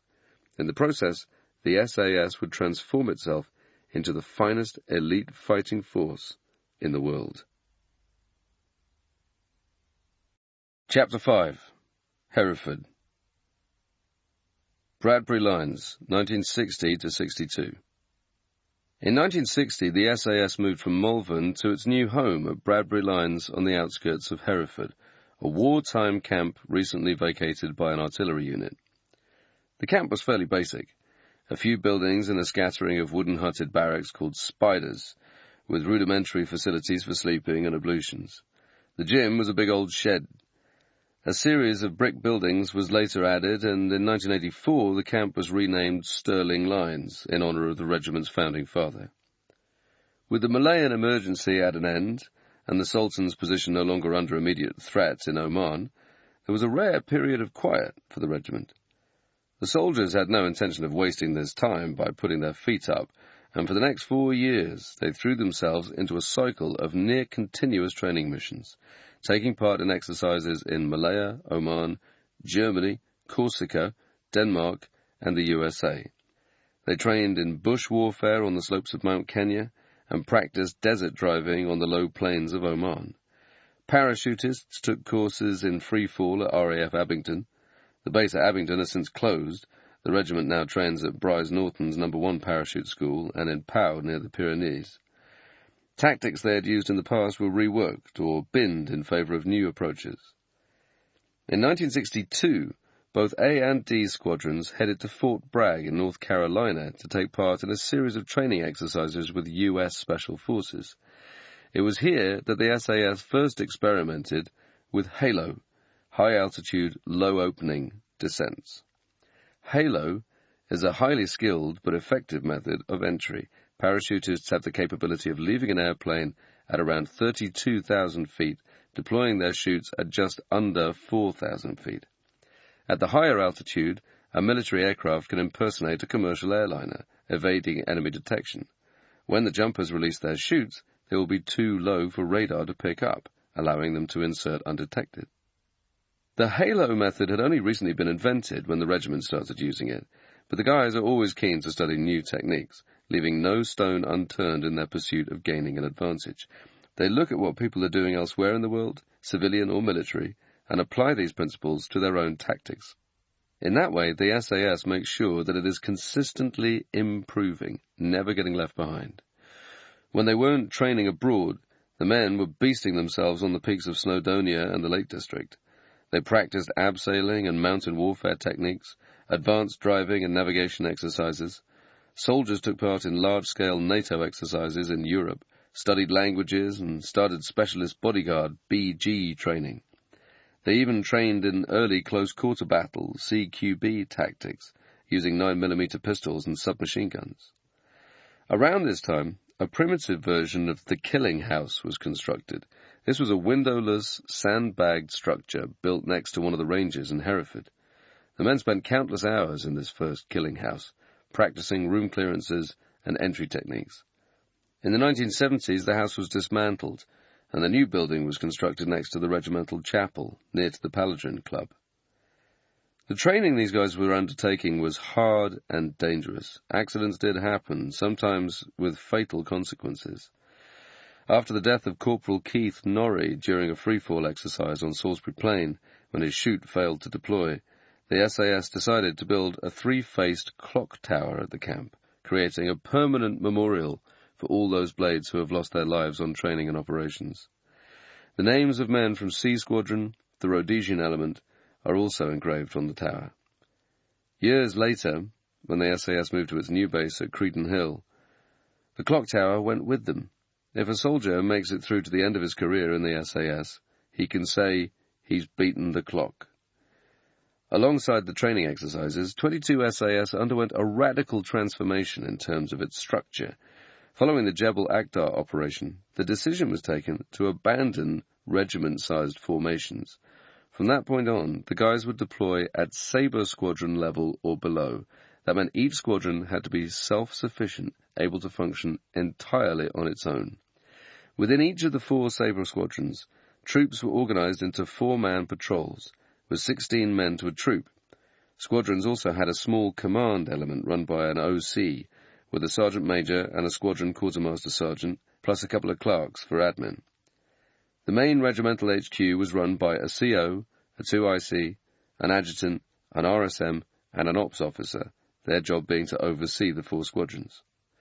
The purpose of this reorganization was to make the regiment more adaptable. The types of operations they envisaged undertaking in the near future, intelligence gathering, observation, long-range patrolling, did not call for a large-scale fighting force. A small 4-man patrol is much better at operating stealthily and independently for long periods of time than a regiment-level unit. This structure had the added advantage of freeing up one squadron to focus on advanced training while the other was deployed in theatre, allowing the men to continually broaden their skill sets. To maintain this flexibility, each troop took on a specialist method of entry to cover all possible ways of insertion on operations. These were introduced at the beginning of the 1960s and still form the basis of troop skills today. Freefall troop, now known as air troop, trained in anything to do with parachuting. Halo and Hey-Ho, high altitude, high opening, freefall, static line jumps, air drops, and tandem jumping. Amphibious troop, later called boat troop, specialized in insertion via boat and submarine. They trained as combat divers, were instructed in rebreathing systems and underwater weaponry, and mastered the use of all types of boats, inflatables, canoes, and small raiding craft. Rover troop, which became mobility troop, became experts in infiltrating over the ground using different vehicles. At the time, the dominant motor was the 4-wheel drive, long-wheel-based Land Rover. Soldiers studied vehicle maintenance and repair and practiced advanced driving techniques, learning how to drive through any type of terrain, snow, desert, or mud. They also modified vehicles, turning them into mobile weapon platforms. Mountain troop dealt with all aspects of climbing and mountain warfare. They scaled anything and everything and also took charge of winter training, such as movement on skis and snowshoes and navigating through Arctic terrain. They would scramble over the rocks ahead of the rest of the group, putting in a fixed-line system whenever they encountered a cliff, and then dropping a rope ladder down so that any soldiers who weren't good climbers could easily ascend the cliff face. Within mountain troop, there is always a dedicated Alpine guide. That was my job when I served in the regiment. The Alpine guide is in charge of all aspects of mountain training, teaching other SAS men the fundamentals of climbing, how to put in fixed lines, and so on. In later years, as the threat shifted to counter-terrorism operations, the Alpine Guide trained the guys in abseiling and fast roping down from helicopters into urban environments. To operate effectively in near isolation, many hundreds of miles from the nearest friendly troops, each individual member of a 4-man patrol also needed to be trained up in a dedicated skill. These were formalized during the 1960s. Patrol commander, signaller, linguist, who usually doubled as a demolitionist, and medic. Every man on the patrol had to be a capable signaller. That is the basic skill set of any SAS soldier. There is no point in getting eyes on the enemy if you cannot feed that intelligence back to Squadron HQ. Invariably, one man on each patrol would be better at using the radio than the others, perhaps due to his specific army background. That guy was normally the designated signaller. although the others had to be able to handle the comms in the event that he got hit during a contact. That way, even if 2 or 3 guys were taken out, the surviving members could still send a message over the radio. Demolitions experts had to be good at maths and physics. They practiced all types of blowing, everything from cutting skills to create an LZ clearing in the jungle, to destroying radio towers or critical enemy installations. Around the time of the move to Hereford, the SAS began experimenting with using different amounts of PE, plastic explosive. The running joke in the regiment used to be that the P stood for plenty, but it's a lot more complicated than that. Some of the men actually took extra classes because you had to understand the science before progressing to the advanced demolitions course. They were also trained in the use of shaped charges, which are designed to transmit the explosive energy of a charge in a certain direction. Getting the right shape on an explosive device can make a massive difference to its destructive power. The best way to understand the impact of shaped charges is to imagine a 2-inch thick sheet of metal lying on the floor in front of you. If you then place a 2-pound slab of military-grade explosive on top of the sheet, stick a detonator into it, and ignite the fuse wire or battery, you'll generate a huge bang, but you'll hardly leave a scratch on that piece of metal. To blow through it, the DEMS expert will deploy a dedicated shaped charge. If he doesn't have one, he'll make one of his own using everyday objects and materials. A wine bottle, for example, can easily be turned into a makeshift charge by taking a piece of string, soaking it in petrol, and wrapping it around the bottle about midway down from the neck. You set the string alight, wait a couple of minutes, and the flames will cause the bottle to crack neatly, snapping it in half. Any jagged edges are covered with a cloth or a length of black masking tape. Then you take a couple of ounces of explosive and place it inside the lower half of the bottle, making sure the material completely covers the inside of the indentation or punt at the bottom. Once that's done, you get a handful of lollipop-sized sticks and tape them around the base of the bottle so that it stands upright, leaving a gap of about 2 inches between the base of the wine bottle and the metal sheet. Then you wedge the detonator inside the charge and connect the wires to a battery or a length of fuse, depending on whether it's an electrical or fuse detonator. When that 2-ounce shaped charge kicks off, the explosion will invert downwards, channeling all the energy down against the metal sheet. That tiny amount of explosive will be many times more effective than the 2-pound charge, blowing a 4-inch hole through the metal. Using the same technique, a DEMS expert can blow through reinforced concrete or thick metal. Over the years, the demolitionists honed their skills and became proficient at destroying all types of installations, sometimes using domestic chemicals. A good example of this is the use of OMO soap flakes by DEMS teams in the 1980s and 1990s. Soap flakes, nicknamed snowflakes because of their appearance, were a popular choice for torching buildings. A DEMS expert would tip a certain quantity of OMO soap flakes into a petrol container, put it next to a window, and then place a charge directly behind the container. When it blew, the petrol-soaked soap flakes would stick to any surface, instantly spreading the flames across a wide area. The regiment also experimented with the idea of using shaped charges to target armoured vehicles. This involves cutting the bottom off a gas canister and packing the inside of the conical base with explosives. When the charge detonates, the metal base inverts itself in milliseconds and becomes a deadly projectile warhead that flies through the air, punching through armour. An advanced DEMS course was later introduced.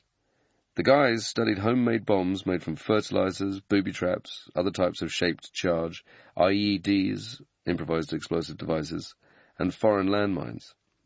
That last one came about after a training wing instructor and a student were seriously injured while working on a Russian landmine that accidentally detonated. The instructor lost an arm, and the guy he was teaching lost an eye. After that, the regiment decided to school the demolitionists in foreign-manufactured landmines. Soldiers who had a passion for languages took on the role of patrol linguist. These guys were able to speak in a variety of local dialects. A Spanish language expert, for example, should be able to smoothly switch from European Spanish to Colombian or Mexican Spanish. In some cases, linguists will be posted overseas to reach the required standard. One guy was even sent away to Cairo University for 2 years to study Arabic. The role of the medic was instrumental to regiment operations. In the 1950s, a handful of SAS men had taught themselves rudimentary first aid and wound management.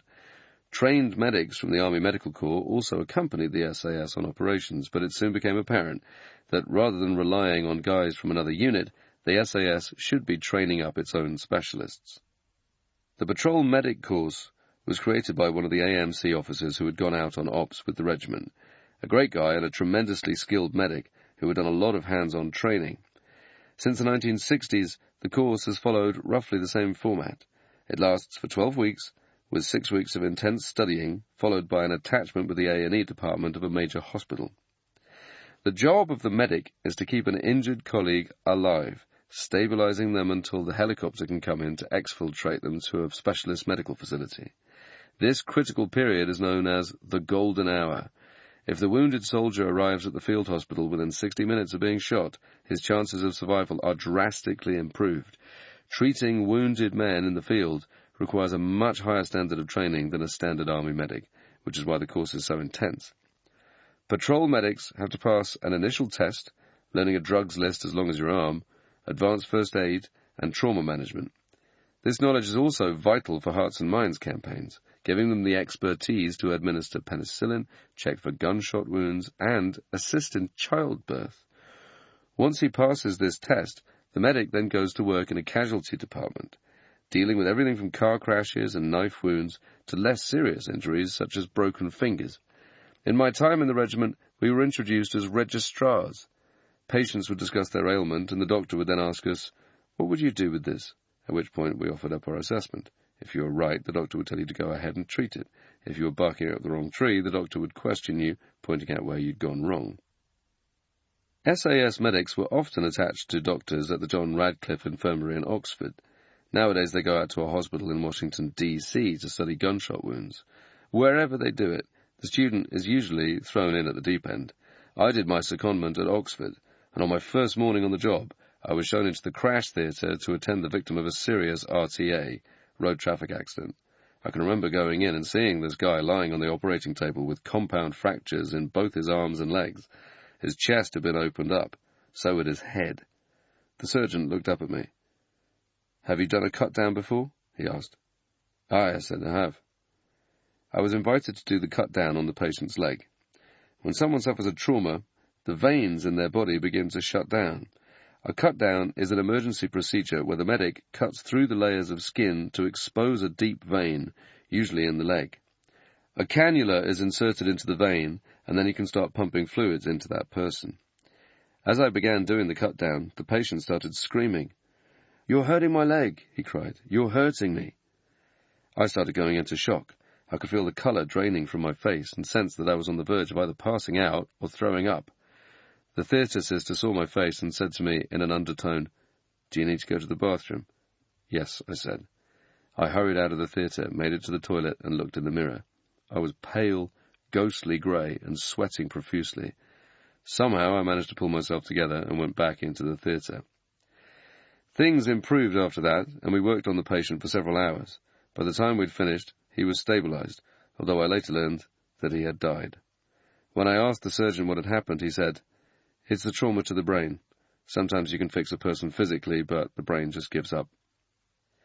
There are, rightly, ethical question marks about putting highly trained soldiers in a civilian hospital setting. The knowledge the medics obtain on attachment is priceless, but an SAS man doesn't always have the temperament to deal with the general public.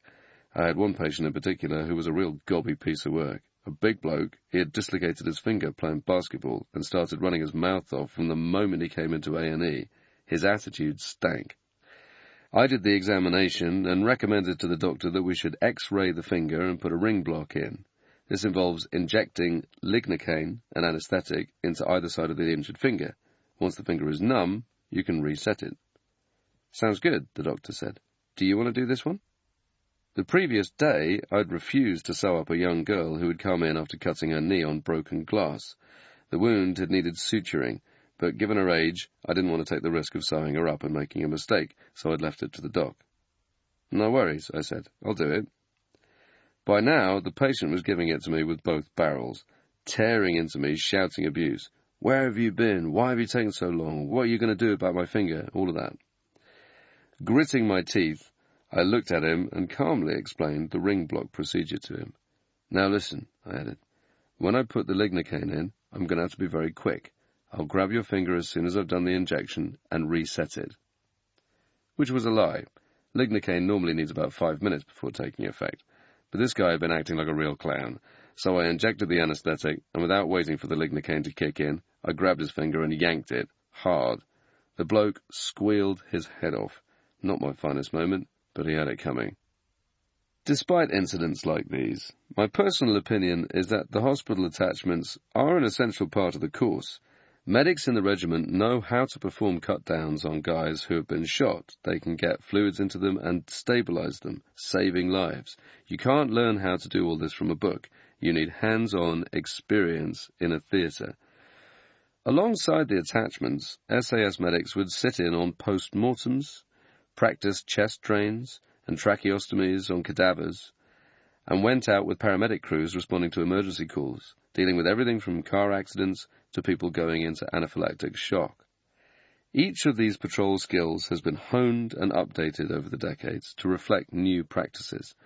Up-to-date techniques are introduced to the courses, old ones dropped. Soldiers who have already qualified are expected to keep up with the latest developments in their respective fields by going on 6-week refresher courses every couple of years. This might be to learn anything from a new method for administering CPR to studying recently introduced drugs to treat an infection. Whether an SAS man qualifies as a medic, signaller, linguist, or DEMS expert, his training is never complete. Before a soldier chooses his individual skill, however, he first has to be accepted into the regiment, and that means passing the most demanding Special Forces course in the world, SAS selection. Chapter 6. SAS Selection. The making of a regiment soldier.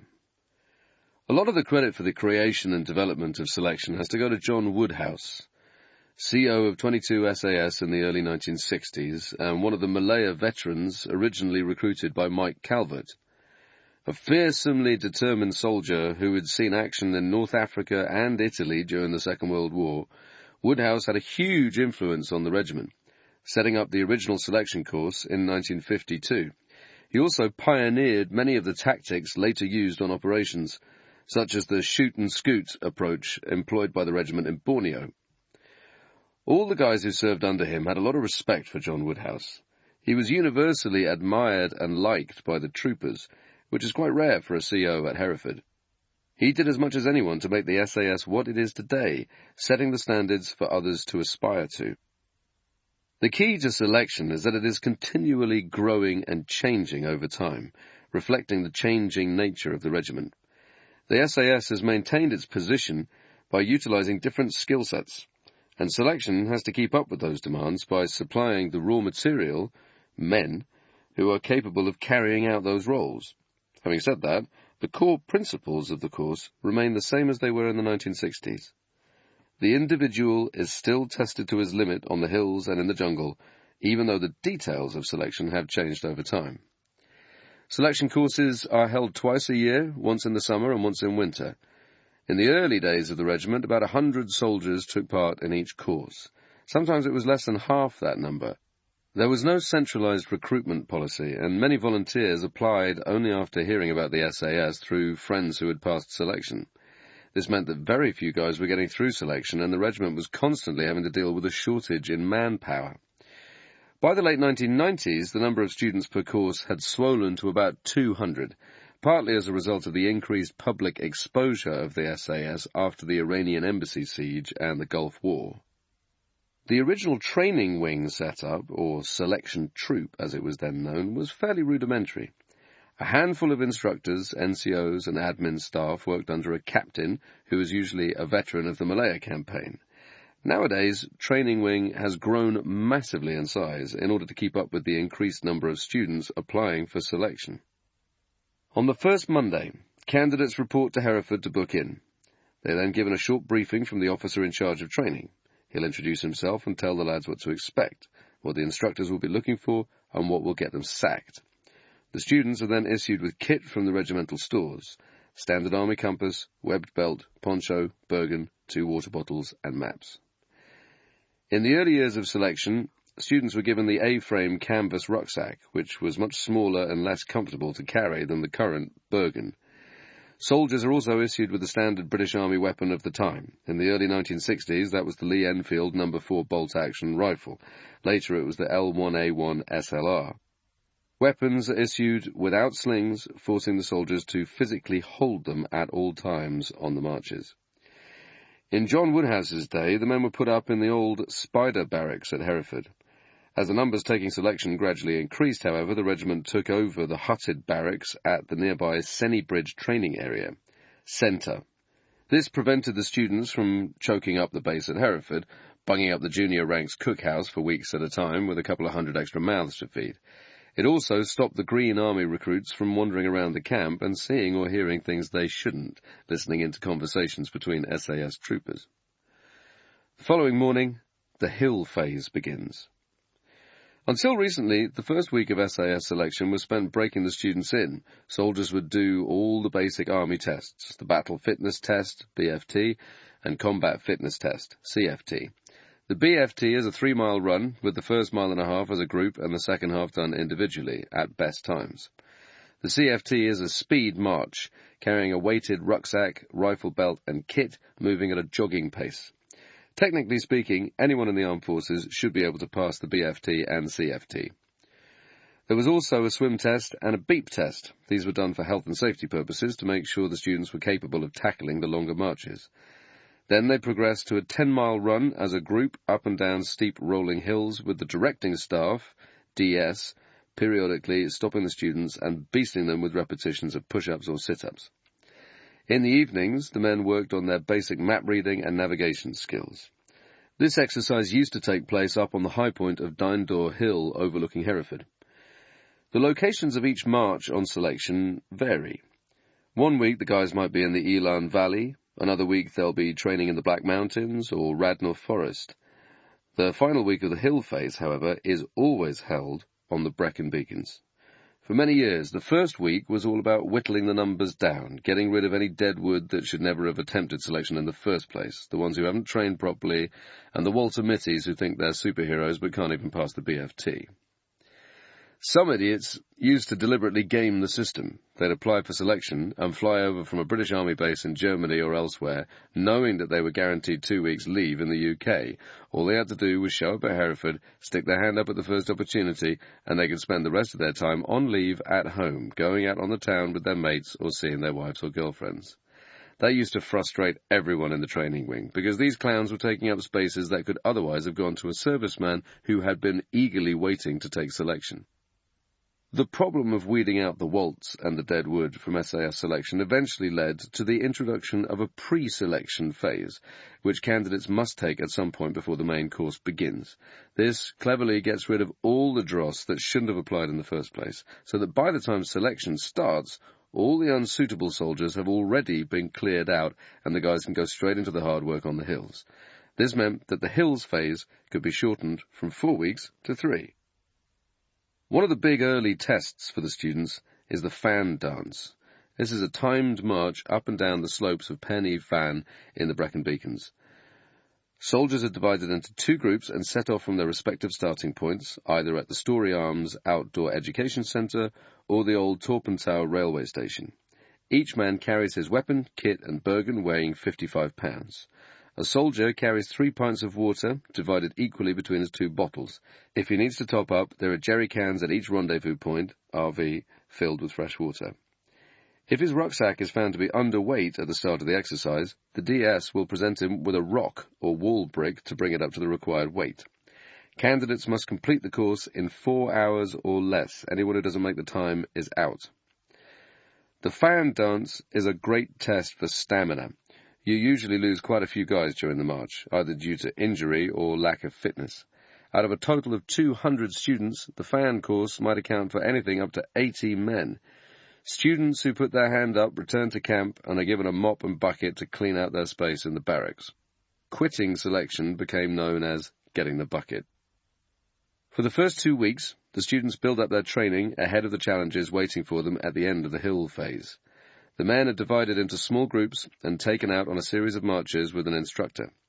His job is to impart his knowledge and experience to the students, making sure they can read maps and navigate. From time to time, he'll stop one of the soldiers, point at the map and say, "Right, you navigate me to this point here."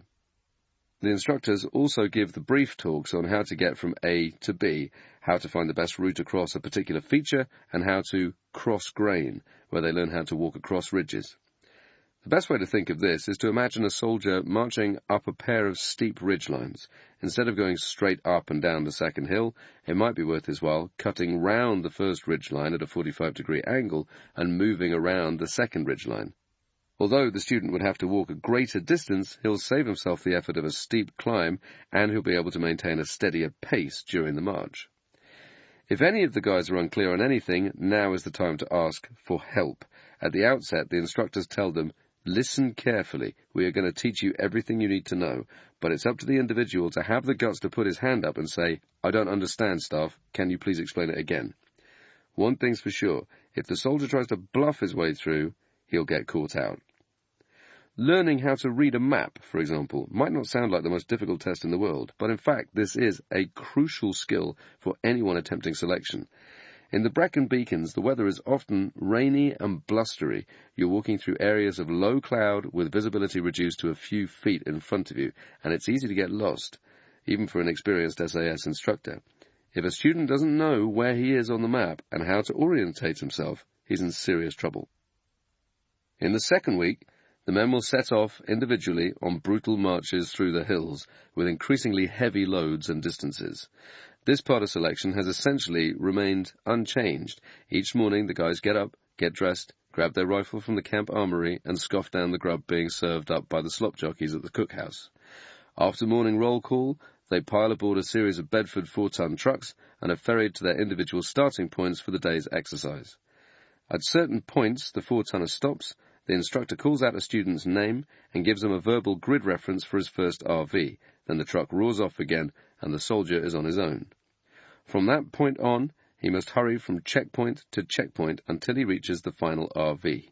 A member of the DS will be waiting at each RV, ready to give him the grid reference for the next checkpoint. This is not just a physical test. The instructors are also looking at the candidate's navigational abilities. If he gets helplessly lost and spots one of his mates walking across the mountain, for example, he can't simply follow him to the next RV because there are multiple start and finish points and everyone is taking a different route. If the guy does follow his mate, he'll end up in the wrong location. Then the instructor will point out a grid reference and say, "You there, you've got 2 hours to get to that RV." To make it on time to the next RV, that guy is going to have to go flat out, practically running across the hills with a heavy burden on his back.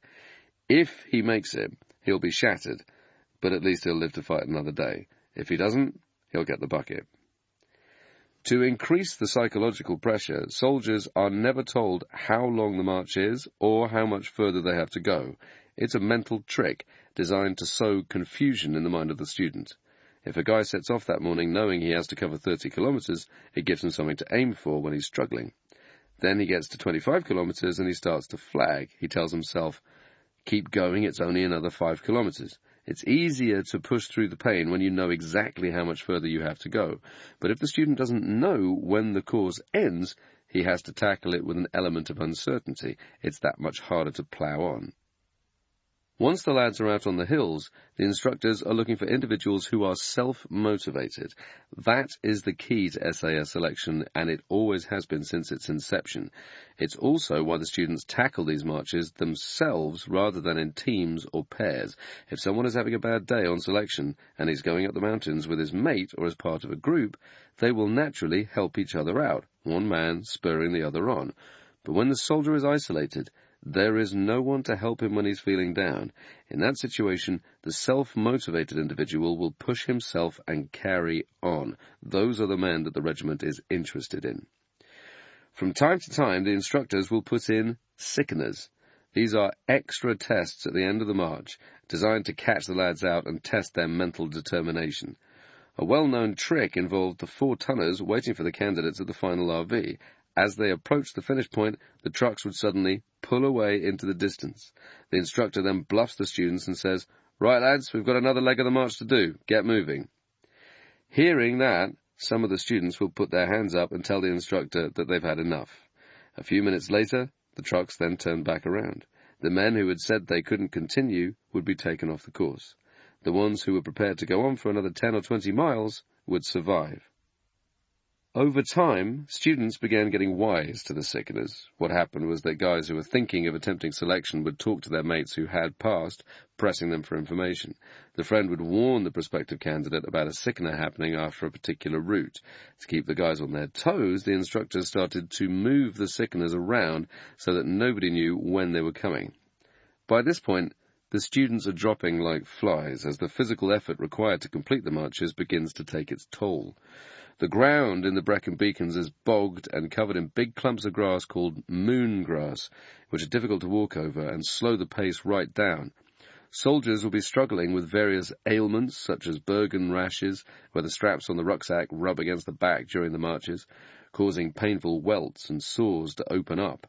These wounds must be cleaned and treated upon the soldiers' return to the camp, otherwise they will become infected. The undisciplined soldier will soon come down with an infection and fail. Blisters are another problem. Every candidate gets them on selection. When I took the course, a popular way of treating blisters was a substance called Friar's Balsam. You put a sterilized needle in, suck the fluid out, then apply the balsam directly to the skin. It burns like hell. You'll be on the ceiling with the pain, but it sorts the blister out and allows you to walk on it the next day. To survive selection, you have to take care of your weapon, your kit, and yourself, in that order. Rifles need to be maintained at the end of each day's exercise. Socks and trousers need to be washed and hung out to dry. Feet need to be dried, preferably with talcum powder. Once a candidate has done that, he needs to get himself down the cookhouse and eat as much food as he possibly can, because the average soldier will burn through 10,000 calories a day during selection. A lot of soldiers in my day would head down to Hereford town centre in the evening and load up with a second dinner, fish and chips washed down with 2 pints of Guinness. Then it was back to the barracks. Crawl into bed and get your head down. Up at the crack of dawn the next day, ready to go again. You can't pass selection unless you've done the prep. Anyone hoping to join the regiment should ideally begin their training a year before they apply for the course, getting their boots and feet in good order. When I was prepping for selection, I used to run 5 to 8 miles every night. At the weekends, I'd hit the hills with an empty rucksack, fill it up with large rocks from a nearby river, and march up a steeply inclined hill with the weight on my back. At the top, I'd empty the rocks from my Bergen and jog down the hill again to stop my knees from blowing out under the weight. I'd do that all day, every weekend. If you don't prep, you won't pass. It's as simple as that. There's a lot of nonsense written about the advantages of doing selection in the summer instead of winter, or vice versa. The reality is, both courses are equally demanding. The main drawback to winter selection is the snow. In a severe winter, the beacons will be thickly covered, and it can get bitterly cold up on the hills. The timings for each course have to be adjusted by the DS, allowing the students longer to complete the marches, because it's impossible to attain the normal times in heavy snow. Hypothermia is also a real threat. In winter selection, you have to keep moving, no matter how exhausted you are. If you sit down for a breather, you might not get back up again. Winter selection can be treacherous. In February 1979, Major Mike Keeley, a highly decorated officer and one of the heroes of the Battle of Mirbat in Oman, decided to join the candidates for an endurance march in the Beacons. On a freezing, rain-lashed morning, Keeley set off without wearing any specialist mountaineering kit and carrying only his rations and several bricks in his Bergen. A few hours into the course, he began to struggle. A pair of students came to his aid and offered him their spare waterproof clothing. Keeley refused. The students did their best to keep him alive, but he was already in a very bad way, and he died of hypothermia. The following winter, another soldier was found dead after losing his way on the fan. Despite these risks, there are advantages to doing selection in the winter. A lot of the time there are clear blue skies, the moon grass has receded and the ground is frozen solid so the student won't be up to his knees in mud each day. Whereas in the summer, it can rain a lot with thick hummocks to navigate and boggy, wet ground. If it's really hot, the vegetation will have dried out, but then the soldier has to battle against the heat, which means he'll be drinking a lot more fluid over the course of the day. There is no encouragement or criticism from the instructors. They don't yell at the guys or anything like that. By shouting at a soldier, all you're doing is motivating him, helping him to push on. The job of the staff is to be utterly bland, dispensing advice when it is asked of them, never giving any indication of how a candidate is doing. This plays on the soldier's mind. He doesn't know if he's making good time or not, or how well he's performing. The instructor merely gives him a grid reference and tells him to go on his way. Over the course of the hill phase, the marches get longer and longer, and the weights the guys have to lump around get heavier. In the 1950s, students taking SAS selection had it even harder. They had to camp outside at night, sheltering beneath their ponchos in the wet and cold, instead of sleeping in a barracks block. At the end of the second week, less than half the candidates will be left standing. Sometimes it's much less than that. Those soldiers who have made it this far must now tackle the hardest section of the hill phase, test week. This involves a series of increasingly tough marches from RV to RV, point to point, pipeline, heavy carry, sketch map, and finally, long drag. During test week, each student is permitted a gypsy's warning. If you mess up with your navigation or fail to make the final RV on time, depending on the circumstances and your attitude, the instructor will have a quiet word and give you a second chance to redeem yourself. A gypsy's warning can be the difference between a soldier passing or failing selection. I remember getting hopelessly lost on one exercise during my own selection course. I ended up going over the allotted time, pounding up and down valleys and over mountains, running like mad as I frantically tried to locate my position. Eventually, I found myself on an open road. After a short while, a truck pulled up alongside me, and one of the instructors clambered out. He came over, asked me where I'd been, and when I told him, he said, "You're over time, Geordie." My head dropped. I thought that was my selection over. Then the instructor said, "Okay, I'm going to give you one chance." He gave me a grid reference and said, "You got 2 hours to make the RV. Do you think you can make it?" The RV was about 16 kilometers from my position. I was shattered beyond belief, but I wasn't ready to give up. "I replied, "I can. Thank you, sir." "Go on, then." I started running. After about 200 meters, the instructor called out to me, "You can stop now. Get back in the truck." The DS knew that I had been running up and down mountains for hours on end. I actually ended up covering more ground than anyone else on that march. That worked in my favor. He was willing to give me a second chance, but if I had balked or put my hand up at the thought of running another 16 kilometers, he would have failed me. Instead, I'd passed the sickener test. When he saw me trotting off down that road, he knew that I was determined to keep going no matter what. At the end of test week, the students must tackle the final endurance course. Long drag is 65 kilometers long, across unforgivingly steep, rough ground.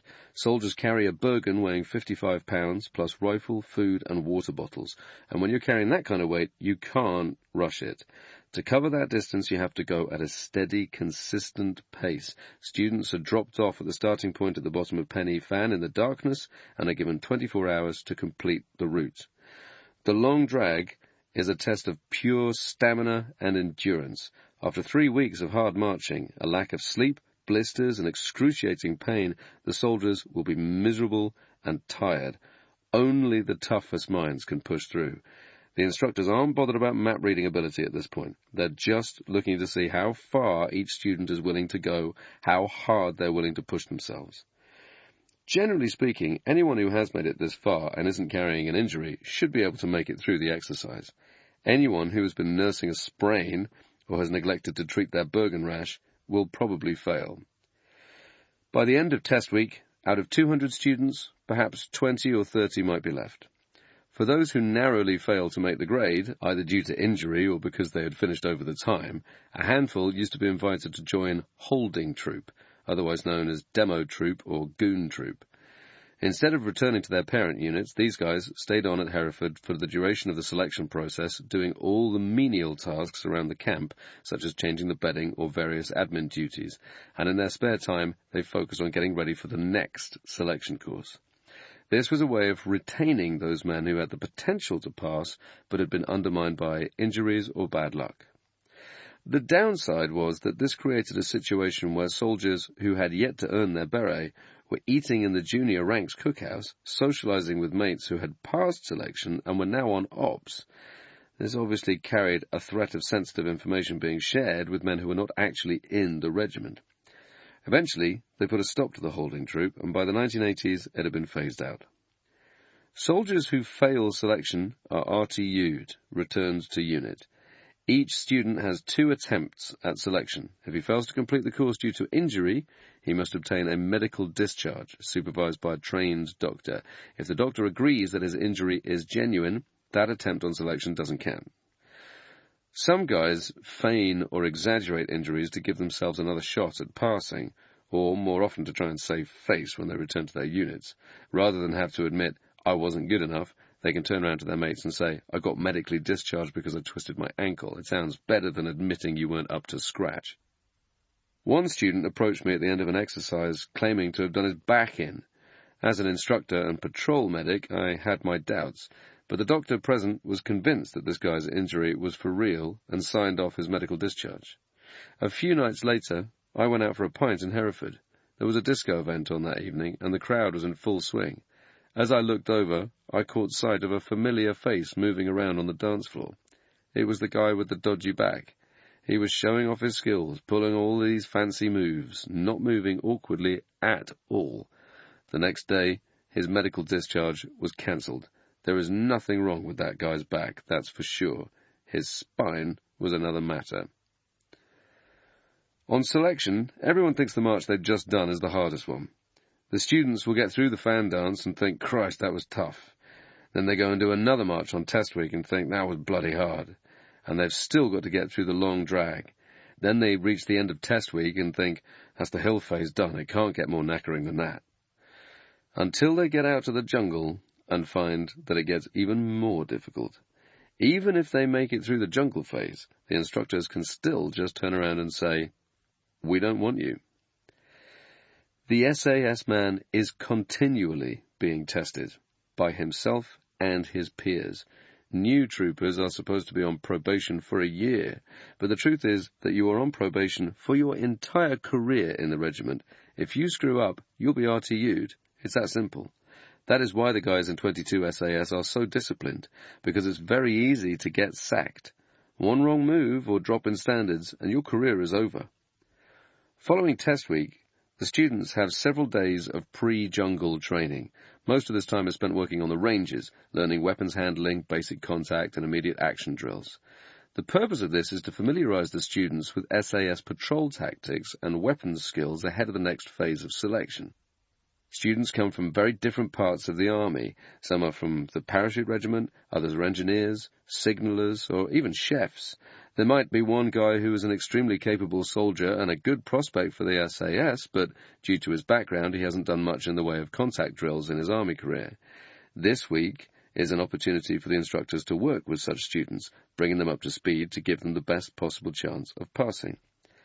Nowadays, this training is actually carried out in the jungle, but during my time, this was all done at Senny Bridge.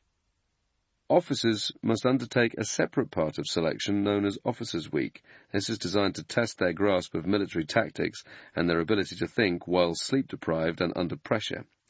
As part of their training, officers must give an appreciation of a plan in front of a sabre squadron. Of course, the soldiers then proceed to tear the plan apart, criticizing it in detail. If the officer isn't confident, he'll cave in. In the late 1970s, Officers' Week took place during pre-jungle training. By the time I took selection in the early 1980s, it had been moved and took place immediately after the end of the jungle phase. That was still the case when I joined the training wing in the 1990s. Once pre-jungle training is complete, the students prepare to face the most difficult part of SAS selection, the Green Hell. Chapter 7. Green Hell. The original volunteers in 22 SAS cut their teeth in the jungle. The modern regiment expects every student taking selection to do the same. Surviving in the jungle is, of course, a very different challenge to marching up and down the beacons. The students used to call this phase of SAS selection the green hell, and with good reason. It's by far the toughest part of the selection process. All the hill phase does is prove that an individual can operate under arduous conditions for long periods of time. When he passes test week, the instructor knows that man is physically fit enough for SAS service and has the right mindset. But it doesn't tell them what's going on inside the guy's head. To find that out, they have to take the student into the jungle. I haven't described fully how difficult it is to live beneath the canopy. Just moving from A to B is a constant, draining effort, and even experienced SAS men have been known to crack when operating in it. The jungle is where the instructor gets to look into the soul of the student, where he sees if the guy has really got what it takes to become part of the regiment. Jungle training used to last for 4 weeks. More recently, with the introduction of pre-selection and the shortened hills phase, the jungle has been extended to 6 weeks, and now includes the pre-jungle phase of contact and weapons drills described at the end of the previous chapter. That is really pushing the envelope in terms of testing the candidates. 6 weeks in the jungle is a very long time to survive, even for an experienced blade. At the end of that process, anyone who makes it through without throwing in the towel is almost guaranteed to become an SAS soldier. In the early 1960s, training was held in the primary forest of Brunei. 10 years later, the SAS was flying guys out to Belize, which is mostly dirty secondary jungle, full of ticks and worms. Because of the thick undergrowth, it's harder to navigate in Belize than in primary jungle. By the time I had joined the regiment, they'd gone back to Brunei again. Regardless of the location, the training routine follows the same basic pattern as it did in the 1960s. Several weeks of training, followed by a week-long final exercise. The first few days are spent learning the basics of jungle survival, teaching the guys how to construct A-frame shelters, how to set up camp, first aid techniques. For many of the guys, this will be their first experience of living under the canopy, so they have to be shown how to adapt to it. In the 1980s, candidates stayed outside the jungle for the first week, doing beach runs, constructing A-frames at the sides of road heads and practicing drills while they adapted to the weather. Later, the regiment realized that the acclimatization process could be speeded up if the guys went straight out to the forest. From that point on, they would land at Sitang camp in Brunei and head out the very next day by helicopter to an LZ that had been cut out deep in the primary jungle by an advance party of instructors and local IBAN trackers. Each camp has a timber-built schoolhouse with a tarpaulin roof, lectern, and wooden benches cut from the surrounding trees. The schoolhouse is where the students receive their lectures in the evening. There will also be a series of ranges and a dummy camp for practicing camp attacks. For the next few weeks, the soldiers learn everything they need to know in order to operate effectively in the forest. The men are divided up and put into separate patrols, each under the guidance of an SAS instructor. Each day, they are bombarded with lessons. They learn how to operate in patrols, how to navigate, RV procedures, survival skills, and how to locate themselves using pacing. The latter is a tried and tested method where a soldier navigates in 10-meter increments. The instructors will take a strip of white minefield tape, normally used for cordoning off areas, mark it out at 10-meter intervals, then place it on the ground in the camp. Each soldier walks up and down the length of it, counting his steps as he goes. For some lads, it'll take them 11 paces to cover the distance. For others, it might be 12. The exercise is repeated on the slope of a hill, with the students marching up and down, because people take shorter strides walking up an incline and longer ones when going downhill. Once a soldier knows how many paces it takes him to walk 10 meters, he can start to measure accurately the time and distance traveled on a map. He might walk 500 meters in one direction, expecting to find a knoll or river junction at the next RV. If it isn't there when he arrives at that point, then he knows he must have deviated from his course. There's no point struggling on because the soldier has been counting his strides in blocks of 10 or 100, and he knows he has covered the correct distance. So he stops and starts searching to his left and right for the feature he's looking for.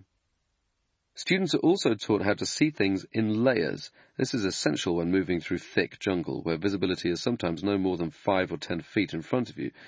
The SAS man operating in the trees must learn how to look through the tree line in front of him at the scene beyond. The best way to think of this is to imagine standing in front of a window covered by a pair of net curtains, looking out across a busy street.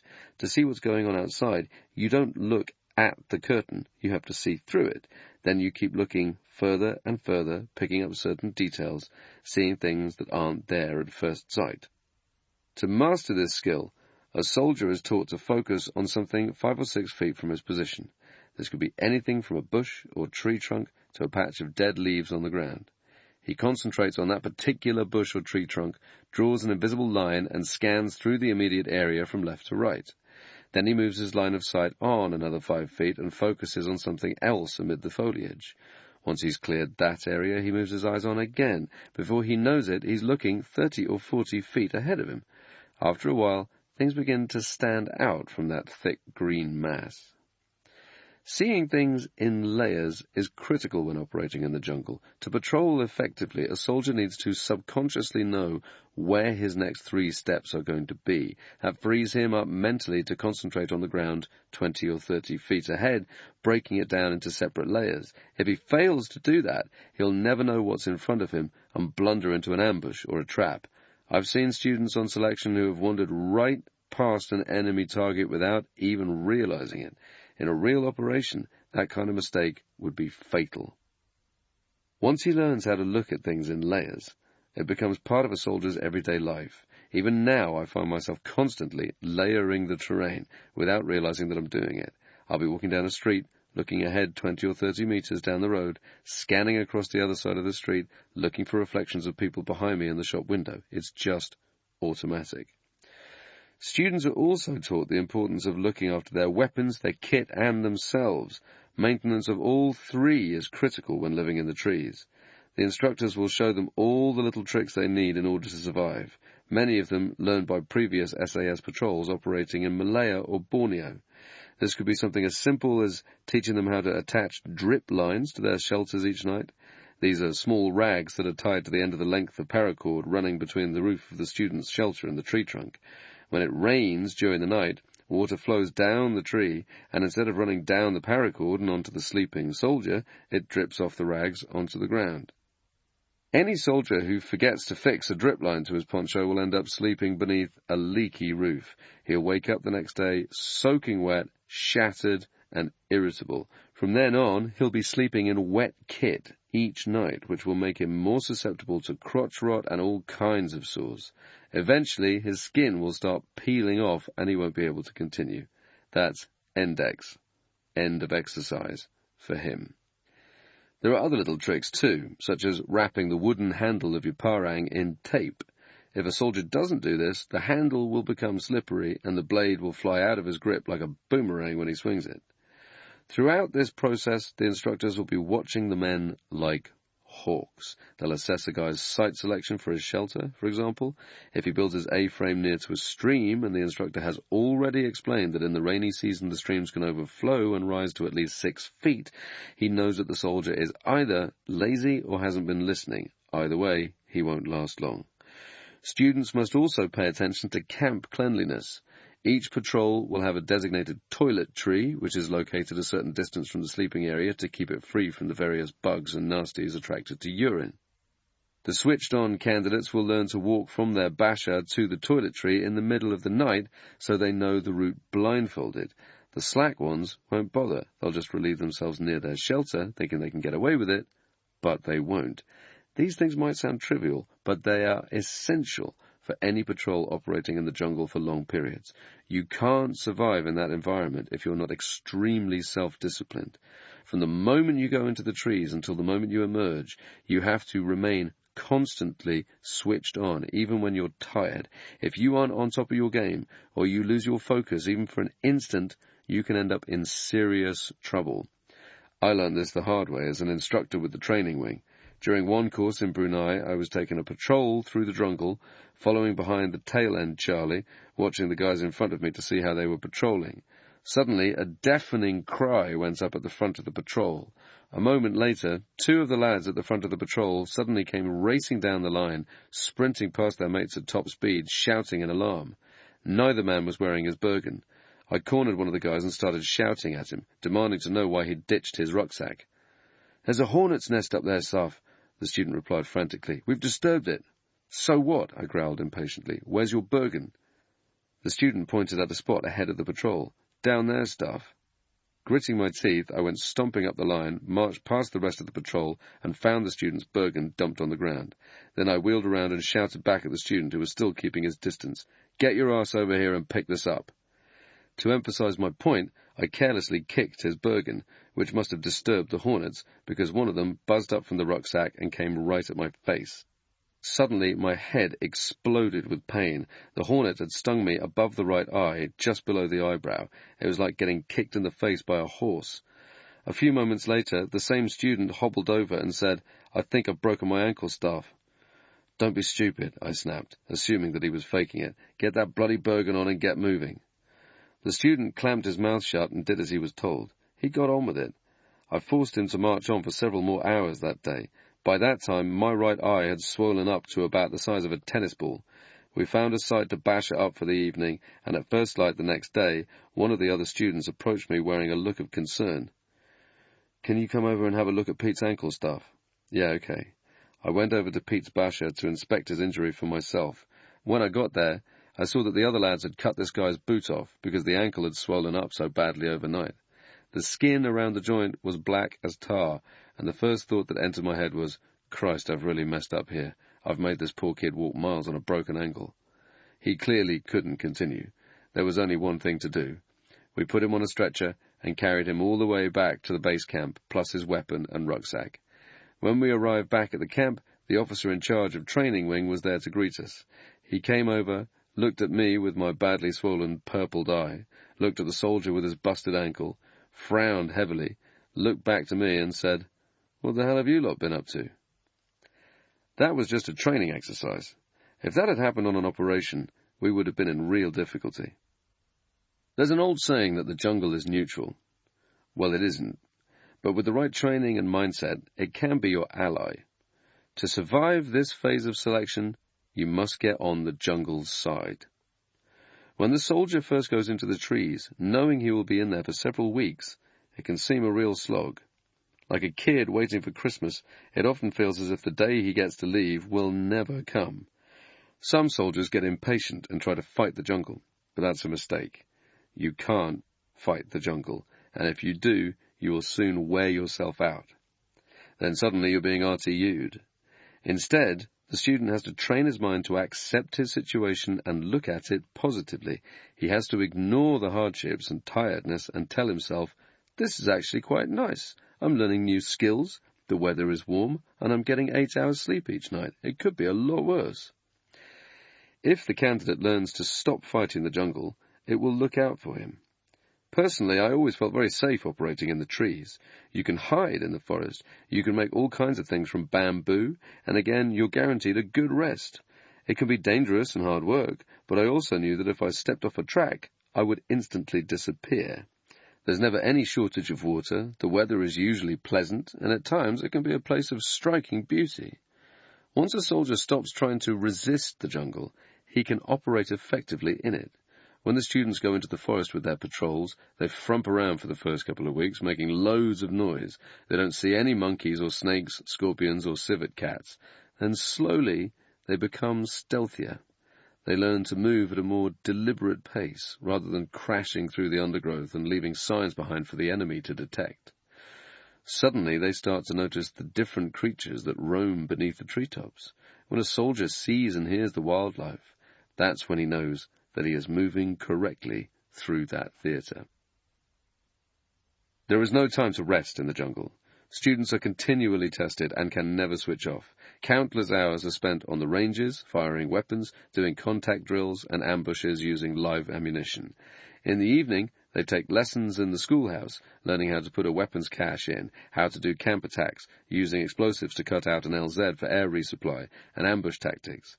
Even at night, they aren't guaranteed a proper rest. Sometimes the instructors will bump them in the dark just to disorientate them.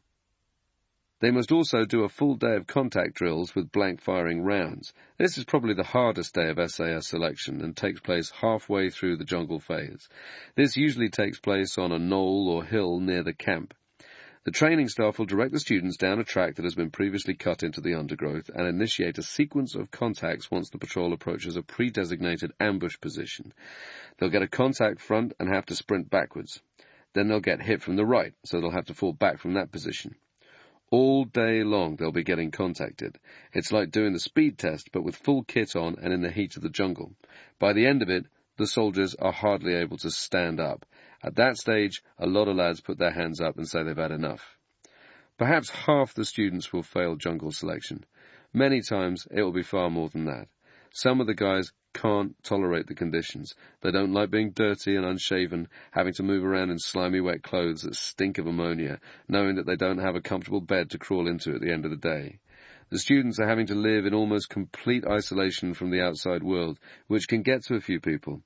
Some can't deal with being cut off from civilization, not being able to have access to TV, radio, or mobile phones. Then there are the guys who can't work as part of a team. That's the whole point of taking them out into the jungle.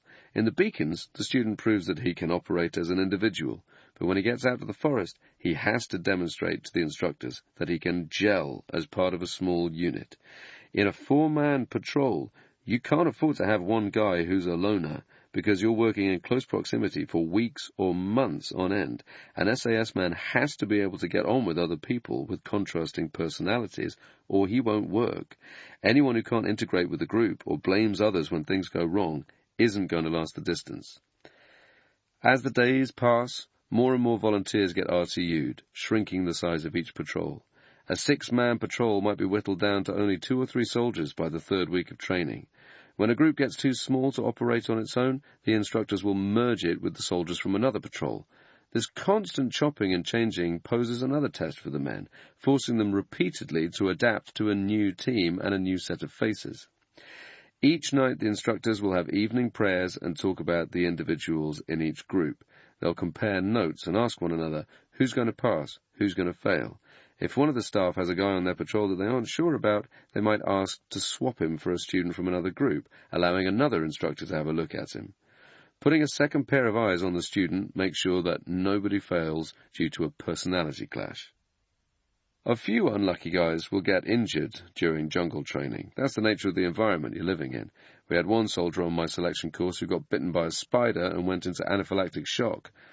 This was near last light. There's a rule in the jungle that you don't do any cutting with parangs after 1500 hours, because it's too dangerous for a helicopter to land in the dark. But this student was losing consciousness, so a decision was made to call in for an immediate medivac, medical evacuation. In near impenetrable darkness, an Army Air Corps pilot managed to bring his chopper down directly over the LZ, a small clearing surrounded by tall trees, with nothing but a handful of students shining their torches to guide him. It was an incredibly risky maneuver, but to his credit, the pilot pulled it off. To this day, it's the best piece of flying I have ever witnessed. Those students who come up short in the jungle phase, but show potential, will be taken to one side by the instructor for a quiet word. They'll tell the guy, listen, we want you to look at these skills. Come back and try again next time. The rest are told, go back to your unit, utilize the skills you've learned here, and you'll be an inspiration to your fellow soldiers, but I'm advising you not to come back on selection. Nobody gets told they're a failure. That's counterproductive. You tell the ones who haven't passed that they did well, and more importantly, you tell them why they have failed. It's important to give the soldier an explanation and point out where he went wrong. Hopefully, he'll go back to his unit feeling less bitter, knowing exactly why he didn't make it, rather than holding a grudge against the SAS. Nobody should go home feeling like a failure. After all, it takes balls for a soldier to go on selection. At the very least, the instructor should acknowledge that. The jungle is where an SAS man is made or broken. The workload, allied to the crushing sense of isolation, makes it an incredibly challenging environment. That's why the regiment still sends volunteers to train out there, even though the current intake has spent most of the past 20 years fighting in the Middle East. In that sense, very little has changed since the 1950s. The jungle is still the cornerstone of selection. The recent expansion of the course from 4 to 6 weeks underscores the vital role it plays in identifying those men who have what it takes to join the regiment. It doesn't matter if the SAS never fights in the trees ever again. The training should always be part of selection, because the conditions can never be replicated in any other theatre. Only the students possessing the toughest minds and bodies will make it through. The few candidates who do pass must then prepare for the final stage of selection. Chapter 8. Combat Survival. At the end of jungle training, the remaining students are called in for a briefing and told who has passed the jungle phase and who has failed. Those lads who have made it through must now face the final phase of SAS selection, the All-Arms Combat Survival course. In the late 1970s, the students had a long weekend off before going straight on to combat survival. By the mid-1980s, however, Officers' Week had been moved to the end of the jungle phase, and while the officers did their separate block of training, the other students spent the week doing an introductory course, studying foreign weapons and mortars, demolitions, heavy machine guns, and other bits of kit they might not have seen before in the course of their army careers. Some of the officers failed to make it through Officers' Week. One man I knew was an excellent prospect for service with the SAS, but the brigadier discriminated against him because of his age. He was only around 23 when he did selection, and had a glittering career in front of him. He gave his appreciation in front of one of the Sabre squadrons, which was fine, and at the end of it the brigadier asked him, "What can you offer the regiment, young man?" This young officer gazed round at the sea of crusty old faces in the briefing room. "Looking around," he said, "probably youth." That predictably went down like a lead balloon. The officer ended up getting sacked. Wrongly, in my view. The All-Arms Combat Survival course lasts for a month and takes place in a wooded paddock hidden from public view on a plot of land several miles outside Hereford. At this point, the course is opened up to the rest of the British Army, so the SAS volunteers will be joined by students from Green Army units looking to qualify as combat survival instructors. This is partly to make sure that there are sufficient numbers to run the course. Often there won't be enough guys left when they return from jungle training. But it's also a crafty way of helping to recruit men for the SAS. The army units will send their best men to do combat survival. The course is extremely demanding, and soldiers must be fit and highly self-motivated in order to pass. These are exactly the kind of guys the regiment is interested in. During the course, the instructors will pair up the army lads with the students doing selection, those men who are close to getting badged. Consequently, the Green Army guys will hear a lot about the selection process, what the students are doing and the skills they are being taught. That usually fires up their interest in joining the regiment. 9 times out of 10, they'll come back for selection. For the first 3 weeks, the men are taught every aspect of combat survival training: shelter, fire, water, food, navigation. They learn how to hide and how to move. They're shown how to forage, how to find edible mushrooms and other things in the forest, how to trap, skin and cook animals. Talks are given by individuals from the Joint Services Interrogation Wing, now known as the Joint Services Intelligence Organization, or JSIO. Lecturers explain the contrasting interrogation techniques and the common mistakes prisoners make when being questioned. One lecturer on my selection course, an RAF wing commander, entered the briefing room dressed shabbily, with the epaulettes on his jumper hanging off and his shirt tail hanging out at the back. His hair was ruffled, and as he stumbled over to the lectern, he dropped his file, spilling his lecture notes across the floor. He got into a right flap, hurrying to pick up his papers, while we all looked on and thought, "What an idiot." When he got to the lectern, he started talking to us in a rambling, mumbling voice. Just as we were wondering how much worse this could get, there was a knock at the door. A figure stepped through the door and told the lecturer that there was an urgent telephone call for him. The lecturer left the room, while behind him the soldiers laughed and joked at his expense. A short while later he came back in, and this time he looked completely different. His shirt was tucked in, his hair neatly combed, his body language had changed dramatically. He turned to us and said in a booming voice, "Right, you lot, sit up and listen here. You nearly failed, because you all assumed that I'm a bloody idiot." The lesson was, never take what you see as fact. Making assumptions about your interrogator is dangerous. If someone is questioning you and playing the fool, you can start to get arrogant, and you'll end up letting your guard down and potentially compromising yourself. During the first 3 weeks of combat survival, the soldiers are kept busy at all hours. They're doing field work in the daytime, attending lectures, and sleeping outside at night. This is done intentionally to wear the guys down ahead of the final test. At the beginning of the 4th week, they're removed from the training facility and prepped for a large field exercise. The men are strip-searched, given a pair of tattered trousers and an old Second World War greatcoat, and taken to a barn at the rear of the training area. Once inside, a team of lads from the Hunter Force, drawn mostly from the parachute regiment, bursts through the door and proceeds to give the students a field interrogation, beating the crap out of them. This is a taster, so that when they're on the run, they'll be extra motivated to avoid being captured and getting slapped about. The instructors stand close by, monitoring the situation to make sure that nobody is going over the top and breaking any bones. Accidents can happen. I once injured an intelligence officer we'd been tasked with lifting on a training exercise. As he stepped into the room, I cracked him on the chin while another guy punched him on the back of the head. We bound him up, gagged him, and dumped him in the boot of a car, but later found out that he'd nearly died from bruising to the brain. After the field interrogation is over, the guys are dumped in the countryside. Each soldier is given a small tin with their escape kit inside, 2 coins for the telephone in the event of an emergency, fishing line and hooks, 2 OXO cubes, plasters, a button compass, a sketch map of the evasion area, a razor blade, sewing thread, and a pack of salt. Each group must pass through a designated area, reaching a sequence of RVs without being captured. The Hunter Force will be combing this area intensely, backed up by helicopters and dog teams. If a soldier is caught, he'll be subjected to another field interrogation before being reinserted into the search area. Although students are supposed to fend for themselves in the wild, teams will often get one of the guys to swallow some money wrapped in a condom. That soldier can then excrete the money later on during his time on the run, allowing the patrol to buy some food. When I was doing my combat survival with another lad from selection, Ken, we were in a group with 3 others taking the course. One of them was a really hungry bloke. Ken and I were having a heated debate about who was going to swallow the condom in our patrol. I certainly had no intention of doing it, neither did Ken. Then I pointed out one of the 3 guys from outside selection, the food monster. "This bloke," I said, "he's always hungry. He should do it." The food monster wasn't keen on crapping out money either, so I had an idea.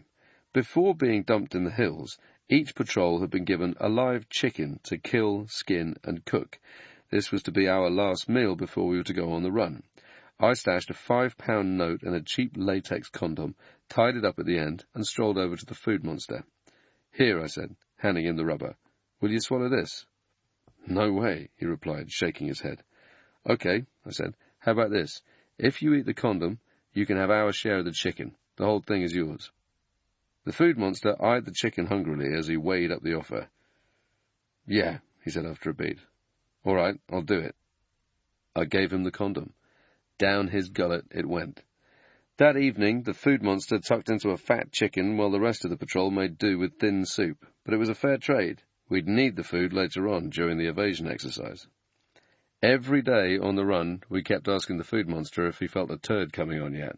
Every time he gave us the same response. "No, not yet, lads. I don't need to go." It got to the point where we were halfway through the exercise and he still hadn't done the business. By this point, we were famished, so I stopped the guy and said, "Right, that's enough. You're going to have to try and have a crap."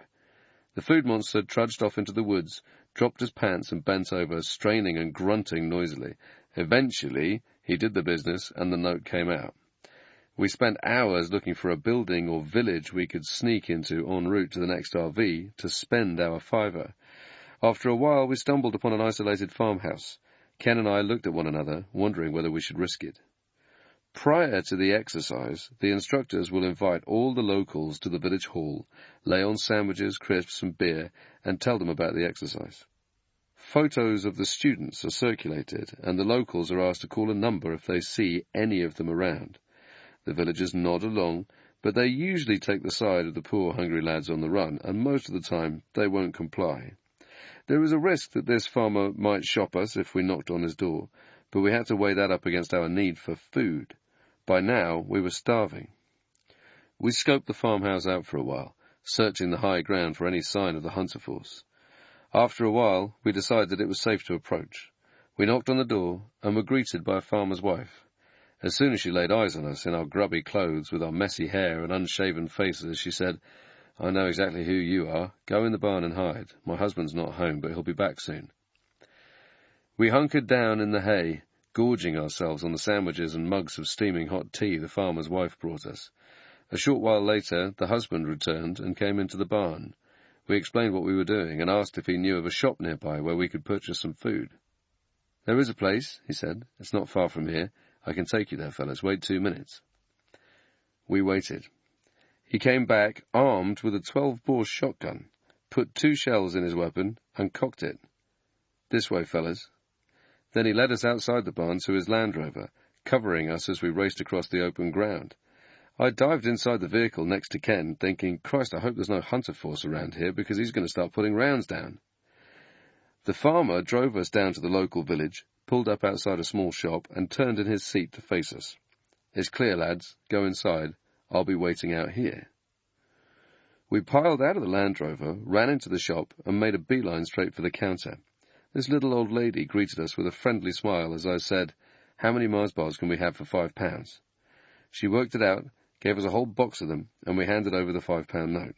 Then we bugged out of the shop, shoving Mars bars into the pockets of our threadbare greatcoats, desperate to get away in case any Hunter Force patrols were patrolling the streets. We piled back inside the Land Rover, with the farmer covering us again. He drove away, dropped us off in a wooded area, and sped off again. We found a spot in the middle of the woods, huddled round and stuffed our faces with Mars bars for the rest of the day. Some people might consider this cheating. My response to that is, of course it is.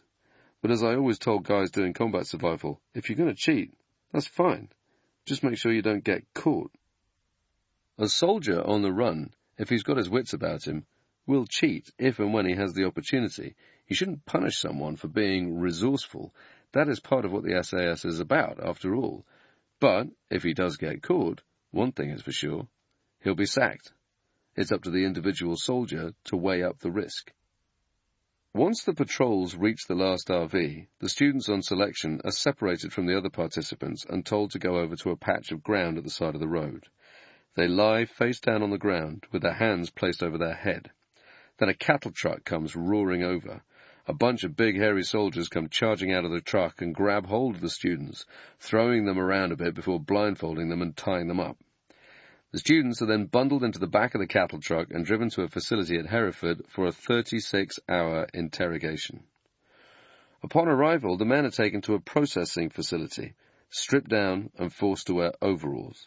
Their hands and forehead are marked with numbers, and they're blindfolded again and ushered into a holding area. White noise is played on a loop, and the soldier is placed into a stress position, with his arms and legs spread against the wall at an angle. If he tries to get more comfortable, one of the guards will step inside the room and move him back into the original position, or make him sit cross-legged on the floor with his hands placed on top of his head. After a while of being subjected to the white noise, your brain starts to play tricks. You imagine things and start seeing colours, faces, and landscapes. Every few hours you're blindfolded again and taken into a cold, windowless room. An interrogator sits behind a desk, and a camera records everything. 2 guards stand behind you, ready to restrain you if you attempt to attack your interrogator physically. At this point, the beatings have stopped, and it's a purely psychological test. The interrogator starts throwing questions at you. Where have you been? What are you doing here? Where are you from? What's your unit? The only correct answer is the information you must provide under the terms of the Geneva Conventions. Name, rank, and number. That's all you are allowed to give. Deviate from that, and you'll be RTU'd. To mix things up, there are several types of interrogator. There's Mr. Nasty, who looks hard as nails and comes across as a vicious piece of work. There's an old guy who looks boring, the bank manager. He doesn't threaten or tempt you. He just asks you the same question over and over. He comes across as a bit thick. Mr. Nice Guy promises you the world and tries to get you to sign for things. He usually keeps a bar of chocolates on the bench as an added incentive. Then you have the woman. When you go into the interview with the woman, the first thing she says to you is, "Take those overalls off." This is a psychological trick to demean the student. It's freezing cold in that room, and she knows that when you strip off in front of her, your manhood will shrivel up to the size of a peanut. She'll then taunt you mercilessly, laughing and joking at the size of your pecker, mocking your ability to perform. Whatever they say, you cannot react. You don't say anything. You don't even acknowledge what they're saying. The interrogators will try every trick in the book to provoke you into a reaction. They're watching you on the security cameras, so they know exactly what buttons to press. At one point, I had someone pull a pistol on me and threaten to take me outside and shoot me. The pistol wasn't loaded, but I didn't know that at the time. After a while, your imagination takes over and you start doubting yourself. Another guy entered the interrogation room dressed in Russian uniform, telling me I'd been taken prisoner by the Soviets. This was in the 1980s, when the Cold War was still going on. By this moment, I'd had no sleep, and my brain was telling me, Jesus, this is for real. The Russians have got me.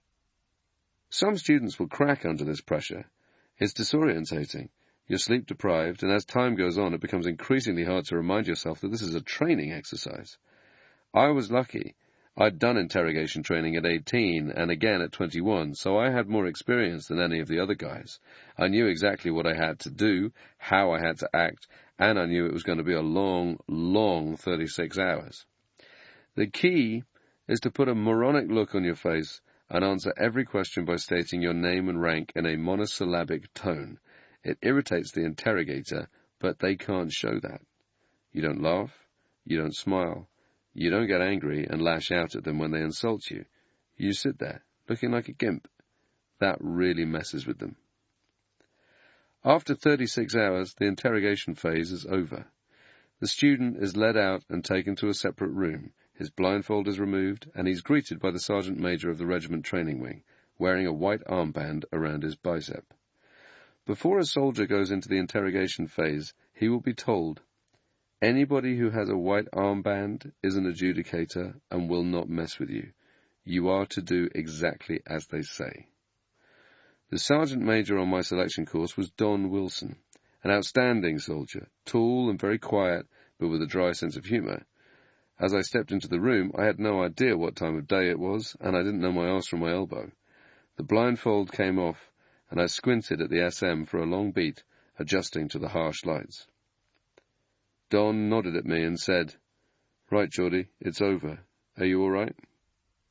I just stared at him blankly and repeated my name, rank, and number. "It's over," the sergeant major replied patiently. "This is Don Wilson. It's over, Geordie." I didn't say anything. I couldn't be sure that the exercise was finished. In the back of my head, I kept wondering if this was another test. After what felt like 5 minutes, Don picked up a file from the desk. "Listen to me," he said, indicating the file. "I've got the assessment of you here." Then he read the report out loud. "The interrogator's assessment is that you're a thick Geordie from a low rank in an infantry unit and of no use to them psychologically, so they've decided not to waste any more time with you. Got it?" I still didn't crack, convinced this might be another bluff. Don eventually took me outside to wait with the other guys who had been released from interrogation. They had a fire going and somebody had got a brew on. Nobody was really talking to one another. Everyone was quiet. All of us were thinking the same thing. Is this a trap? You're too sleep-deprived and dazed to think clearly. Even sitting on the truck on the way back to the camp, no one said a word, in case the interrogators were playing one final trick on us.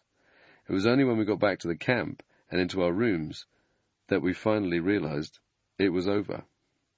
We had passed combat survival. After the end of selection, the students have a long week off before going on to continuation training. This brings the guys up to speed on whatever the current major threat is, so that when they join their squadron, they know exactly what's going on. In the late 1970s and 80s, the focus was Northern Ireland, so the guys practiced car drills, surveillance in urban and rural areas, carriage of weapons, and operating in plain clothes. They would also do CQB, close-quarter battle, training with the regiment's anti-terrorist team, wearing black kit and using 9mm pistols and Heckler & Koch MP5s, getting trained in abseiling, fast roping, breaching, and room entry procedures. Nowadays, the students will get to grips with the tactics, vehicles, and weapon systems being used in the desert in the fight against ISIS. By this point, Things are more relaxed among the soldiers. The pressure is off to a certain extent, and as long as you absorb the information and don't do anything stupid, you'll get through it. At the end of continuation training, there's a live exercise, after which the students go up to the camp to get badged. There's no pomp or ceremony or anything like that. The CO comes in and says, "Well done," and the soldiers grab their berets from a cardboard box. The sergeant major reads out a list, telling them which sabre squadron each man is going to join. Then they head off to introduce themselves. Those students who are not parachute trained, meanwhile, are sent down to RAF Brize Norton to take the basic parachute course. That's their first posting. Once they have completed the course and earned their SAS wings, they are free to go to their individual squadrons. Once he has received his beret, each soldier gives the squadron sergeant major, SSM, his preferred choice for which troop he would like to join. First choice and second choice. Most people get one or the other. If the soldier has a friend in one of the troops, that guy might have a word with the SSM or the staff sergeant and ask for his mate to be put in the same troop. After being trained in the particular troop's skill, the soldier will then go off to do his patrol skill course. There are many other courses available to the SAS operator once he's passed selection. Fast driving, sniper course, languages. If he's going off on a team job, he'll be sent down to Beaconsfield for a 12-week interpreter's course. He can train as a forward air controller, FAC, learning how to direct fast air onto targets and coordinate attacks with jet pilots. There's range management, otherwise known as field firing, when a soldier learns how to set up a firing range, working out all the distances and safety aspects.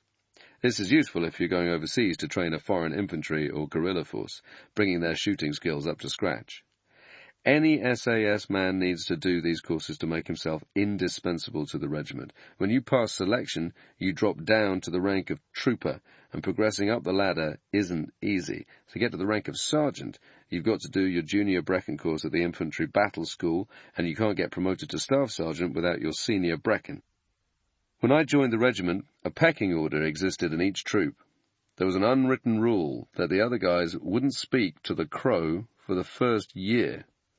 In reality, this lasted no more than a couple of months. It was a form of intimidation, a way for the veteran operators to keep the young bucks in their place. Thankfully, that attitude no longer exists. The newly badged SAS men of today wouldn't stand for it. They're not going into troops and having to prove themselves all over again. They're getting straight down to business, in some cases almost from the day they receive their beret. One young guy had to get kitted out and headed straight over to Afghanistan very soon after finishing selection, with orders to link up with his Sabre squadron. When he landed, he was told that he had to escort a group of 40 Afghan fighters up to the camp where his squadron was based.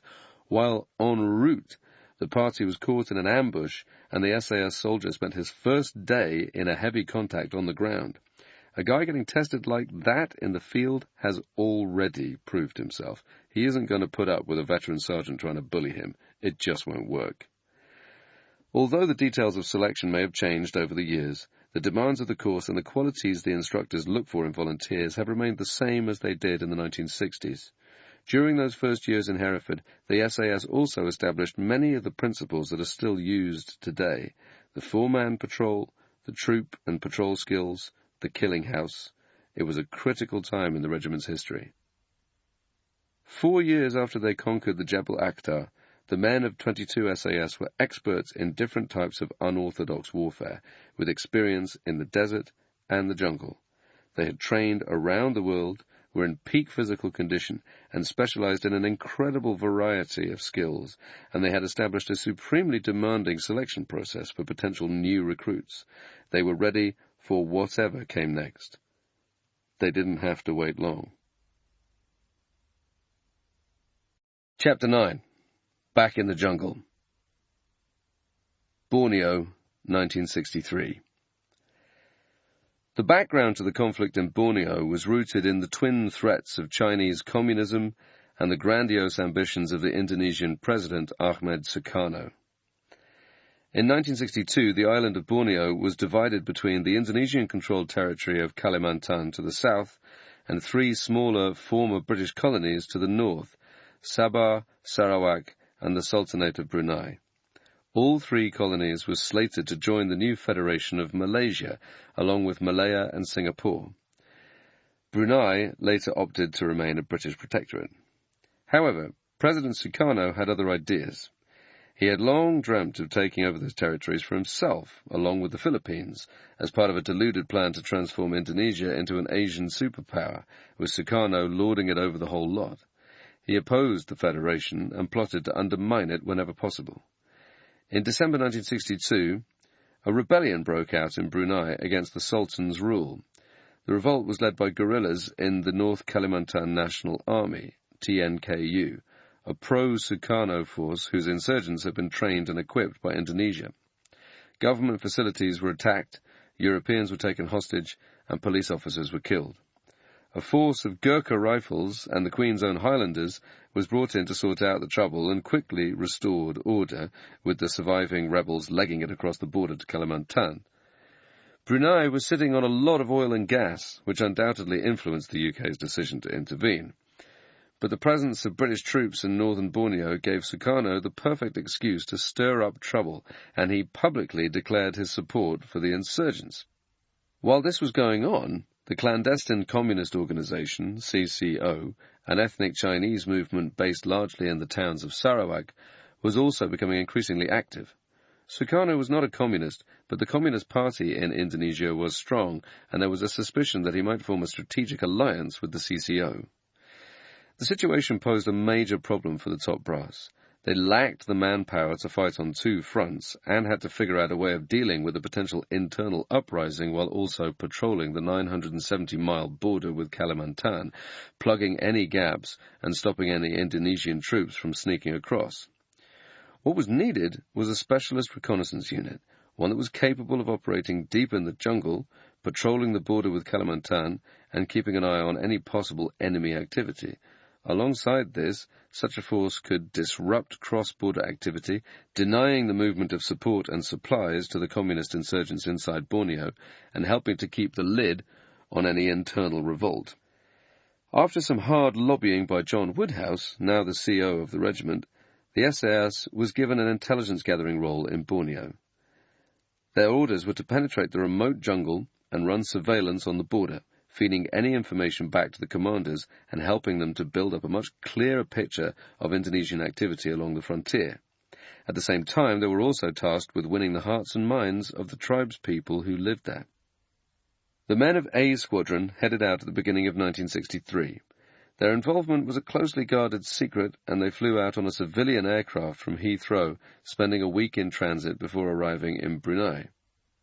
4 years after they had left Malaya, 22 SAS was back in the jungle. The Indonesian confrontation was one of several small wars fought by the regiment in the decades after the Malayan emergency. Low-level conflicts that took place largely in secret, with the general public kept in the dark. Everything was done off the books. If the men needed a new piece of kit or extra ammunition, they got it, no questions asked. Borneo is a vast island, the third biggest in the world in terms of landmass, with tens of thousands of miles of primary jungle, mountains and swampland. At the time of the deployment, the SAS still had only 2 operational Sabre squadrons, totaling around 80 men, plus support personnel. There was no way a unit that size could effectively patrol such a large area by themselves. The only way to do it was to go out in patrol-sized formations, limiting their areas of operation to the most likely crossing points and making contact with the locals. The Aboriginal tribes were hunter-gatherers who lived in villages scattered across both sides of the border. Nothing happened on their patch without them knowing about it. By earning the trust of these people, the SAS could rely on them for intelligence on enemy movement. At the time of the confrontation, the regiment had an unparalleled knowledge of the jungle. Many of the guys who had fought in the later years of the Malayan emergency were still with the SAS and could impart their knowledge and experience to the younger lads. The soldiers had absorbed the lessons they had learned in Malaya, fine-tuning their tactics and applying some of the techniques they had learned during the years of training at Hereford and overseas. Technology also played its part. Helicopters were now widely deployed, meaning the troops no longer had to rely on parachuting into the trees in order to insert into the jungle. Wounded men could also be medevaced much more quickly, increasing their chances of survival. Most of the soldiers still relied on the L1A1 self-loading rifle as their standard primary weapon.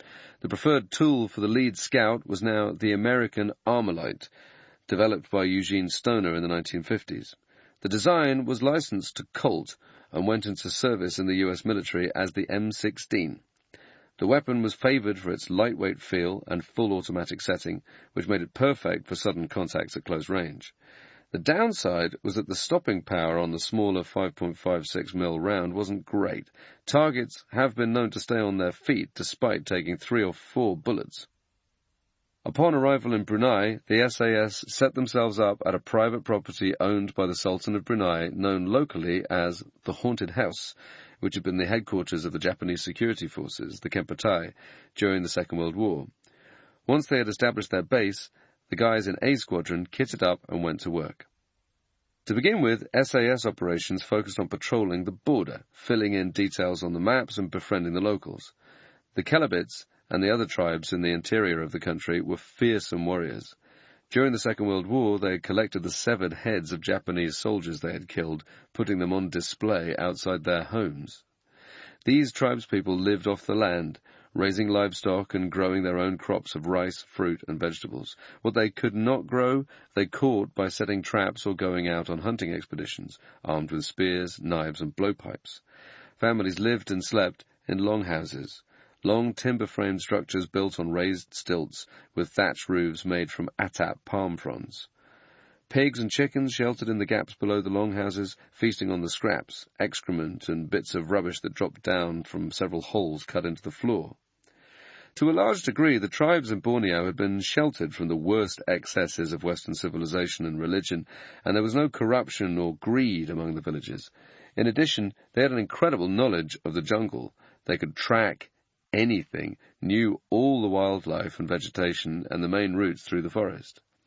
Patrols spent 3 months at a time living with the tribes in their kampongs.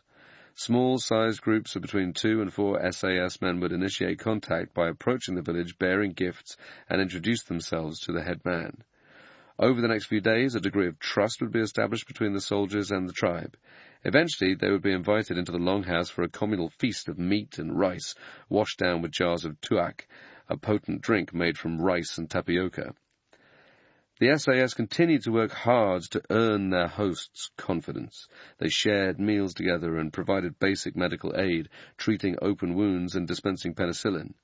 Some of the lads even got tribal tattoos during a ceremony with their hosts. In return, the villagers told them the secrets of the forest, telling them what to eat, what to avoid, and teaching them about the different plants.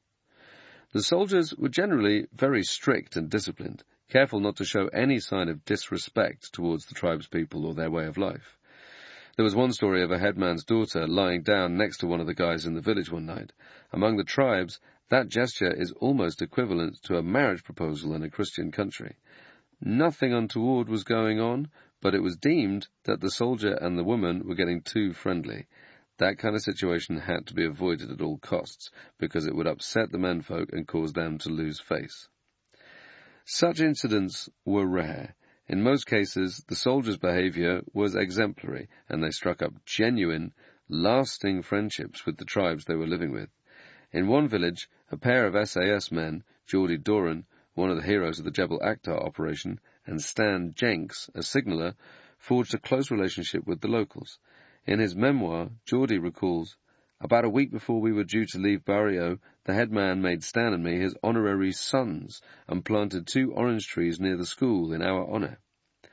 The villagers also presented the 2 soldiers with several gifts, including a blowpipe with a spear attached which had been used for hunting by one of the men. Another tribe, the Ibans, had previously worked alongside the SAS in Malaya. They proved such good allies that they later formed a specialist unit called the Cross-Border Scouts to help patrol the region and gather information. The SAS continues to work closely with the Ibans today, helping to set up camps in the jungle for selection training. In Borneo, the regiment proved that a policy of deep engagement with the locals could work. They understood that to win their hearts and minds, you had to live among the people, fully participating in their way of life. By endearing themselves to the tribes, they laid the foundations for an intelligence network that would play a big role in the outcome of the conflict. In the autumn of 1963, incensed by the formation of the Malaysian Federation, the Indonesians ramped up their operations with a deadly raid across the border, hitting the military outpost at Long Jawai. The small number of defending Gurkhas, border scouts, and Malaysian police came under attack from a force of around 200 Indonesians. After a firefight lasting several hours, they were compelled to withdraw. The Indonesians ransacked the village and executed 10 of the border scouts who had surrendered, as horrified locals looked on. A counterattack involving helicopters airlifting in Gurkha reinforcements inflicted heavy casualties on the retreating enemy, but it was now clear that things were heating up. On the 29th of December, the Indonesians launched another attack on the town of Kalabakan, ambushing a unit of the Royal Malay Regiment, RMR, before they were eventually repulsed by a force of Gurkhas. These incursions were followed by a series of deadly raids into northern Borneo at the beginning of 1964, killing dozens of Malay soldiers.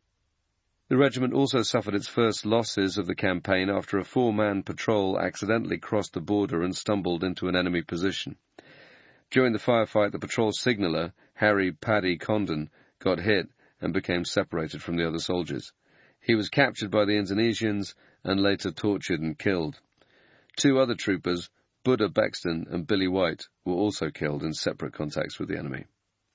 With the situation worsening, the gloves finally came off. In the autumn, Whitehall authorised a series of cross-border recce's known as Claret operations. The regiment now took the war to the enemy. Operating in 4-man teams, they went across the border to seek out targets to attack, including Indonesian army bases and river supply routes. Claret ops were initially permitted to a depth of 3,000 yards, although this was later relaxed. Once a target had been located and reconnoitred, the SAS patrol would guide in a strike force to finish the job. Early on, this role was carried out by the Gurkhas. This was classic SAS work. It's something the guys are very good at. Rather than sending out an infantry unit to search for the enemy and get into a scrap, the regiment will go in ahead of a main force to recce locations for days on end. They'll observe enemy movement, studying the guards' routines, looking at sentries and weaponry and defensive positions before pulling back. Once back on friendly soil, they'll find a clearing and build a crude replica of the target from rocks, sticks, and other bits and pieces, using mounds to represent hills, rocks to indicate sentry posts, black masking tape for rivers. Then they'll walk the strike force through the target, telling them where to attack, the best routes in and out, where the weak points are. Claret ops were top secret. The SAS carried no ID and wore no item of clothing or piece of kit that could identify them as British soldiers. Even the tread pattern on their boots was changed to make them different from standard British Army issue boots.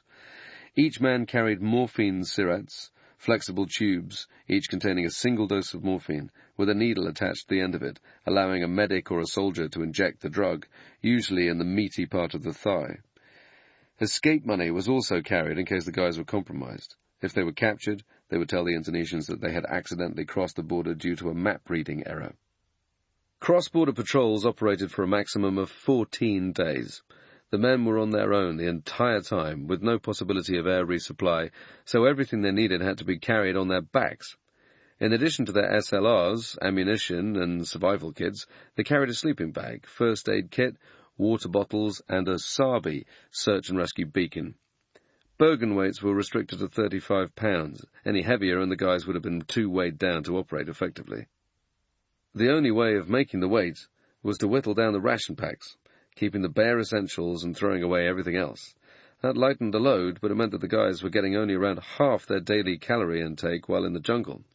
The men consequently spent their patrols in a state of permanent hunger. The jungle they were operating in was similar to conditions in Malaya, clean primary forest with high canopies, wide trunks, and little undergrowth.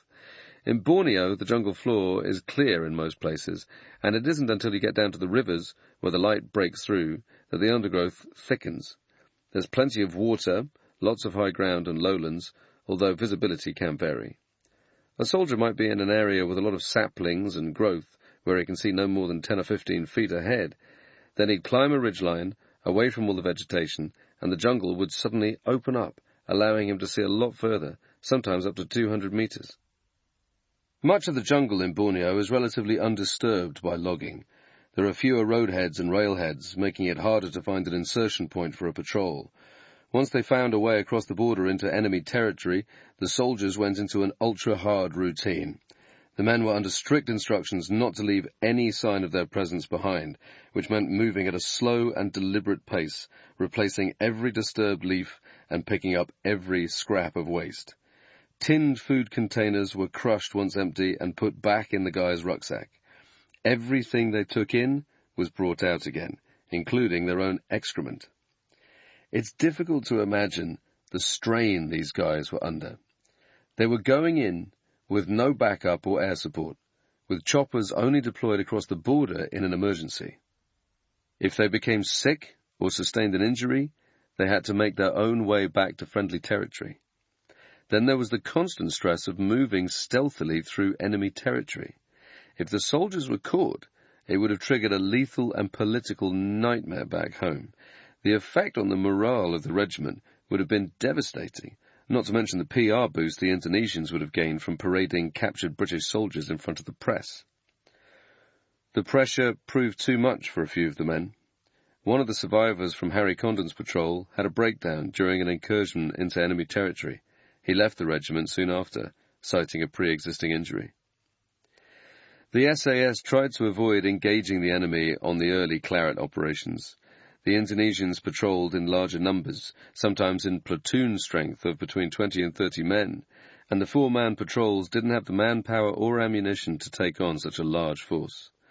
If the lead scout spotted a target but the enemy didn't see him, he'd stop, go down, and make himself invisible. The other men, seeing the lead scout freeze, would follow him and wait for the enemy to disappear or bug out and box round their position. If the patrol ran into a contact by chance and they were seen, they would engage the enemy before pulling back, firing as they moved. This approach is known as shoot and scoot. It's all about making sure the soldiers have got one foot on the ground at all times, putting down a stream of rounds to cover their retreat. For shoot and scoot tactics to work, each man has to have a clear mental picture about where everyone else is during the contact. This comes out of the soldier's training, his ability to think clearly and under pressure, and his communication skills. When the lead scout spots an enemy, he'll put down a quick drilled burst, aiming in the general direction of the target. The first shots are intended to buy the soldiers time. The lead scout isn't going for a precision kill. He just needs the enemy to get their heads down, giving him valuable seconds to react. As the lead man puts the initial shots down, he shouts at the three men behind him and then breaks left or right, taking himself out of the firing line of the guys behind him and sprinting back down the line towards the rest of the patrol 5 or 6 paces to his rear. In the same breath, the other soldiers begin engaging the targets with the well-aimed shots. The patrol commander drops to his knee, emptying rounds while the lead scout pulls back alongside him to his left or right. The scout then goes to ground, turns and fires at the enemy. As soon as he starts shooting, the third man in line and the tail-end Charlie at the rear of the patrol move off, breaking to the opposite side of the track from the lead scout and patrol commander. If the scout breaks off to the left, the third and fourth guys will move to the right, take a knee and open fire. Then the scout and commander both fall back, moving side by side, one pair moving while the other team puts down rounds on the enemy positions. All of this happens in a matter of seconds. It's drilled into the guys repeatedly until it's instinctive, but mastering this tactic is about more than muscle memory. The operator must be able to think clearly and act flexibly. Communication is essential. The soldiers will be talking to one another all the time. If someone runs low on ammunition, he'll shout out, "Changing mags." The other guy in his pair will know that he's got to keep on firing while his mucker reloads. As soon as he hears a burst, he knows the first man is reloaded. Then they can start moving. Similarly, if the patrol commander breaks left, the second guy will move off to the right, yelling at the others, "Breaking right." Before the first man moves again, he must know where everyone else is during the contact. If he doesn't, he'll push off in the same direction as the guy behind him and end up getting one in the back of his head. In that situation, it's up to the guy behind the commander to shout out, "Push to the left." Everyone mucks in. Nobody waits for the patrol commanders to take a decision. Even the tail-end Charlie gets involved. If he sees that the formation is breaking up, he'll start screaming at the men in front of him. Handled wrongly, shoot and scoot can descend into chaos, but if the guys are slick and well-drilled, they'll be able to tactically withdraw from the firefight, keeping the enemy pinned down until they can move further away and disappear into the jungle. From then on, it's a straight race to the border. Chapter 10. Secret Wars. Yemen and Aden, 1963 to 67. The SAS was stretched to breaking point in Borneo. Squadron rotations in the country lasted for periods of 3 months and sometimes longer. The men had only a few days off between patrols in the jungle, which they spent eating vast quantities of food and trying to regain some of the pounds they had shed before they went back under the canopy. They maintained this punishing routine for months at a time before returning to Hereford. With only 2 full-time Sabre squadrons, A and D, the workload was very heavy, and there was little time for the guys to rest between rotations in Borneo and their various training commitments around the world. The theoretical strength of the SAS at the time was around 120 men in total, but it was often a lot less than that. At the same time, the regiment was increasingly in demand elsewhere, prized by the Foreign Office for its adaptability, its experience in fighting counterinsurgency warfare, and its ability to operate on a shoestring budget. As Britain withdrew from its overseas colonies, SAS soldiers were sent to trouble spots around the world, helping Whitehall to sustain an illusion of military strength through a policy of smoke and mirrors. The first of these operations took place shortly after the confrontation kicked off, when a small team took part in a clandestine mission to Yemen. The previous year, a group of hardline left-wingers, led by Abdullah al-Salal, commander of the Yemeni army, had launched a coup d'etat against the country's ruler, Imam al-Badr. The Imam and his supporters had promptly fled into the mountains and raised a ragtag army from the tribal loyalists in the surrounding villages. A bitter civil war had ensued, with both sides supported by foreign powers. The Saudis provided the royalist forces with money and arms, while the Republicans were backed by Egypt's ruler, Gamal Abdel Nasser, who had posted tens of thousands of troops to Yemen in an effort to crush the royalist resistance. Whitehall feared that if Nasser succeeded, he would soon turn his attention to British interests in Aden and the Persian Gulf. With the tacit support of the government, David Sterling, the wartime founder of the SAS and the former CEO of 21 SAS Jim Johnson, organized a secretive mission to Yemen to assess the strength of the royalist forces. The mission was to be led by Johnny Cooper, the wartime SAS recruit and veteran of the Malaya and Jebel Akhtar campaigns. At the time, Cooper held a position with the Sultan of Oman's armed forces. He was granted a leave of absence and given 3 experienced regiment soldiers for the operation, including Geordie Doran. 4 Frenchmen made up the rest of the team. Their mission was completely unofficial, with the SAS men put on leave in order to take part. If anything went wrong, they were on their own.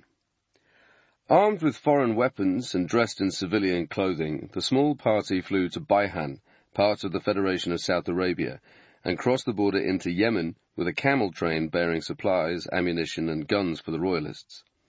Moving only at night to avoid getting hit by enemy aircraft, they covered a distance of more than 80 miles until they reached the RV with the royalist forces bottled up in the Kaulan Mountains. After swiftly assessing the situation on the ground, Cooper and his team went to work.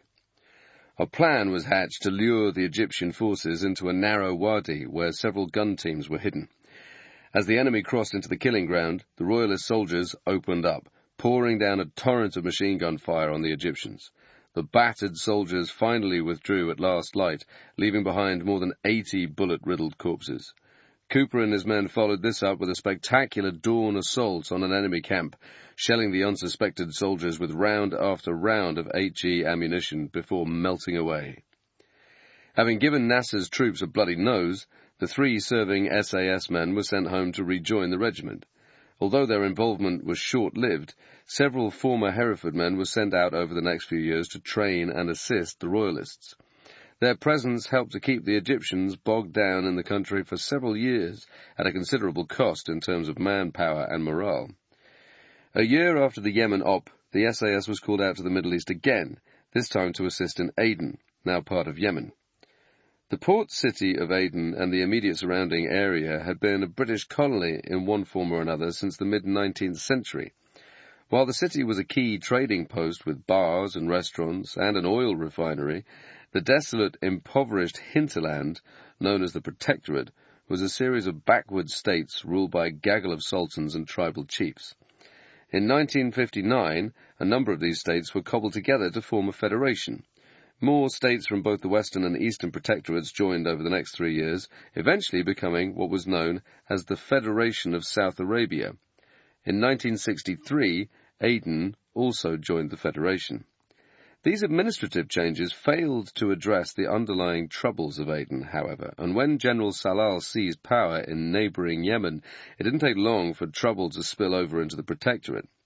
The Aden emergency officially began on the 14th of December 1963, when Marxist rebels carried out an assassination attempt on Sir Kennedy Trevaskis, the British High Commissioner, killing 2 people and leaving dozens wounded.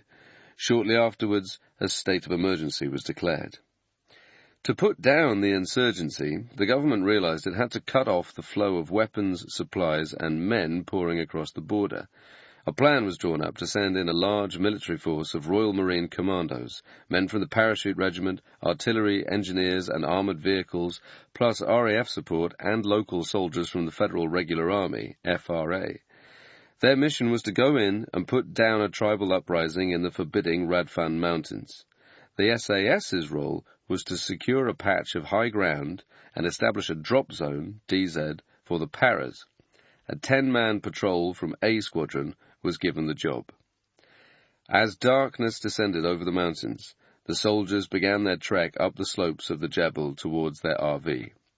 During the march, one of the troopers, signaller Nick Warburton, fell seriously ill, and a decision was made to bash it up for the night rather than risk getting caught on the exposed hillside at dawn.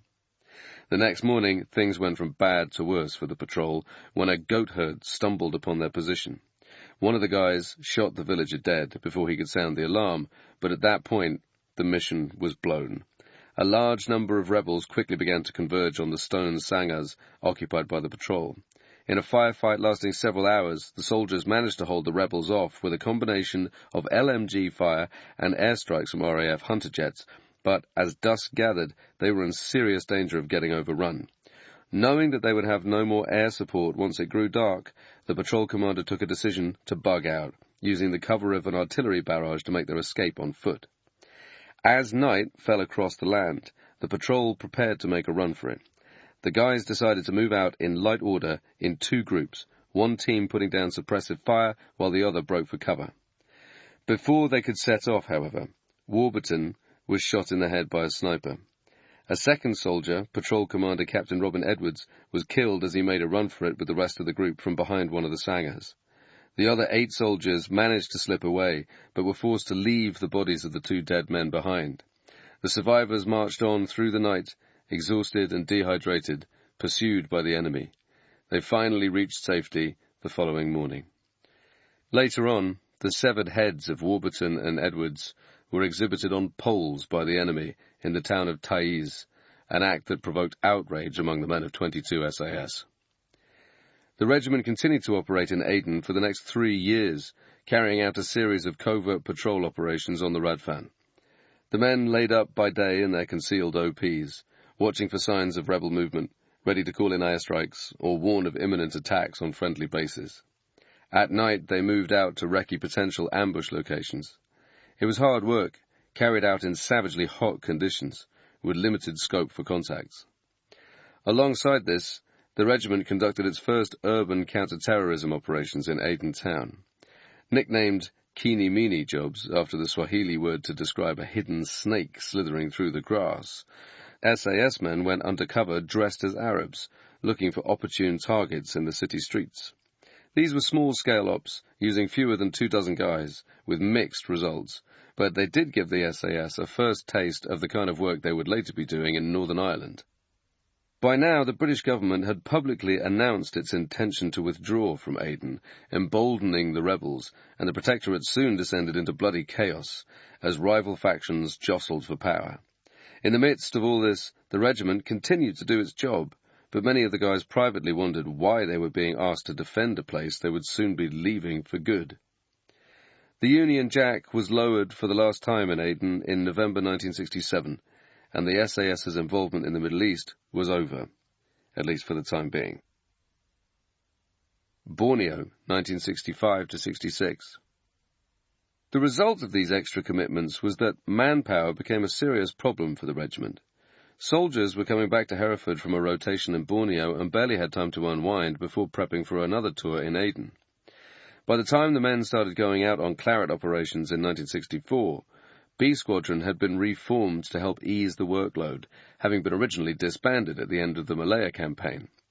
This brought the SAS back up to 3 operational Sabre squadrons and a fighting strength of between 100 and 120 men. Although on paper a Sabre squadron has 60 men, in reality there are far fewer lads on active duty. During my time in the regiment we had 4 squadrons, which should have meant that we had a total of 240 soldiers to call on.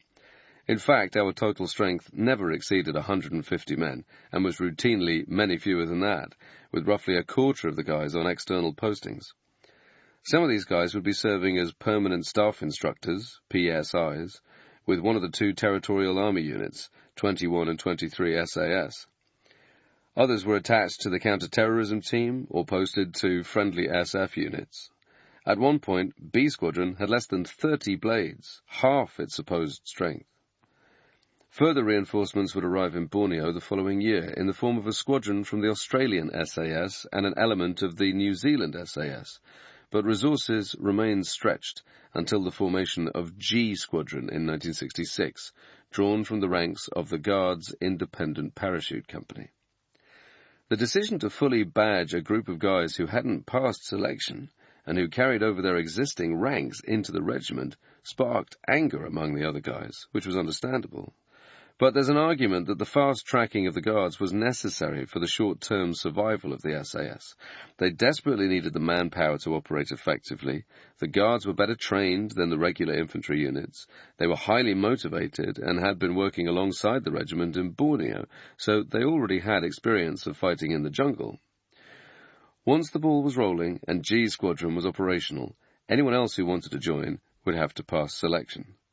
Over time, the squadron could gradually be brought up to the standard of the others. It wasn't ideal, but it was better than the alternative. The success of the early claret ops in Borneo encouraged the top brass to relax the restrictions imposed on the SAS. By early 1965, the raiders were pushing deeper into Indonesian territory, up to depths of 10,000 yards, and the SAS was carrying out pinprick attacks on key targets, ambushing river routes and enemy patrols. The aim was to apply greater pressure on the Indonesians, making them feel unsafe on their own turf and disrupting the flow of supplies across the border, letting them know that the British were prepared to risk their lives to defend the new Malaysian Federation. One such mission took place in February of that year when an 8-man patrol under the command of Sergeant Edward Geordie Lillico was ordered to cross the border and recce a section of the Sekayan River. Intelligence had identified a force of Indonesian troops in the area and suspected the river was being used to transport supplies. The patrol moved forward to a Gurkha Rifles base at Sain and headed out the next morning, crossing the border the next day at a place called Melancholy Mountain. Moving slowly and steadily through the vegetation, they reached a stream junction and decided to stop and set up an LUP.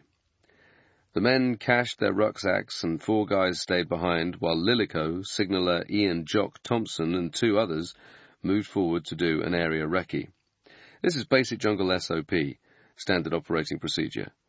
Once a team reaches an RV or LUP, they'll box round it, clearing the area immediately to the north, south, east and west of their position, so they know they've got 4 square kilometres of safe ground around them. Once that area is cleared, the patrol can then move forward and set up another LUP before sending out another team to do an area recce of that site. It's all about strengthening your position on the ground, making sure you've got enough support behind you before you take another step forward into hostile terrain. After advancing around 300 meters, Lillico and his men hit a patch of bamboo. Moving cautiously, Thompson, as lead scout, maneuvered around the bamboo and stumbled upon what appeared to be an abandoned enemy camp. The men recce'd the site for a while, but with the light fading, they had to return to the LUP. They briefed the rest of the patrol on their discovery, and a decision was made to carry out another recce of the camp the next day. At first light, Lillico set off again with Thompson and 2 other troopers, leaving behind the rest of the patrol. Before setting off, Lilico designated the LUP as the team's emergency RV. Every SAS patrol has to have an emergency RV, a patrol RV, and a war RV. The emergency RV is a rallying point for the team. If they run into a contact and get separated, they'll fall back to that position, wait for a certain amount of time, and regroup. The patrol RV is usually picked off a map and could be anything from a stream to a river junction. If a soldier makes it back to the emergency only to find that no one else is there, he'll head to the patrol RV. The war RV is normally the patrol's forward mounting base, located in friendly territory. The four-man patrol made their way back towards the abandoned camp, with Thompson as lead scout and Lilico several meters behind him as a patrol commander. As Thompson moved around the clump of bamboo, everything went noisy. An enemy patrol opened up with a barrage of automatic fire. One round struck Thompson in the left thigh, severing his femoral artery. Lilico realized what was happening and shifted to the right, ready to put down rounds on the enemy. Instead, he found himself stepping into the line of sight of the Indonesian lead scout, who had taken up an immediate ambush position directly ahead of him. Before Lilico could depress the trigger on his SLR, the Indonesian nailed him through the left hip, badly wounding the SAS sergeant. In the next second, Thompson snatched up his rifle, arced the muzzle across, and emptied a savage burst into the Indonesian soldier standing over Lilico, stitching him with bullets. Amid the noise and confusion, the third and fourth members of the patrol had bugged out to the emergency RV, exactly following the SOPs they had been taught. Lilico and Thompson were now by themselves, on the wrong side of the border, severely wounded, and with an unknown number of hostiles ahead of them. In spite of their injuries, they both returned fire, dropping 2 more soldiers and killing at least one of them. That sent the rest of the Indonesians scrambling for cover, and the two sides settled down to exchange sporadic bursts of gunfire through the dense tangle of jungle. During a lull in the fighting, Thompson managed to crawl over to Lilico's position to check on his sergeant. Both men were in rag order. Lilico was bleeding heavily and couldn't stand up. Thompson's left femur had been shattered, although he had stemmed the loss of blood with a makeshift tourniquet. A severed femoral artery is a life-threatening wound. In most cases, the victim will bleed out in a matter of minutes. Getting a tourniquet on the wound had saved his life, but Thompson still needed immediate medical attention. Despite his injury, Thompson reckoned he could make it back to the emergency RV, so Lilico sent him off up the hill, the lead scout crawling along on his elbows and knees, while his patrol commander stayed behind, letting rip at anything that moved. Thompson put down a few bursts on the enemy from near the ridgeline, keeping their heads low as he edged away. Lilico now took up a concealed position in a patch of bamboo a short distance from the enemy camp and considered his situation. It looked grim. He couldn't walk, he had lost a lot of blood, and unless he received urgent treatment, there was no way he was going to survive. About the only bit of good news was that he was in possession of the patrol Sabi. In those days, only one rescue beacon was issued per patrol, and as the commander, Lilico had been carrying it when everything had gone noisy. Without the Sabi, there would have been no way for any search party to locate him. Realizing that he couldn't make it to the emergency RV on foot, Lilico tended to his wound with a shell dressing, injected a syringe of morphine, and settled in to wait for several hours. He was severely dehydrated, but not in a great deal of pain.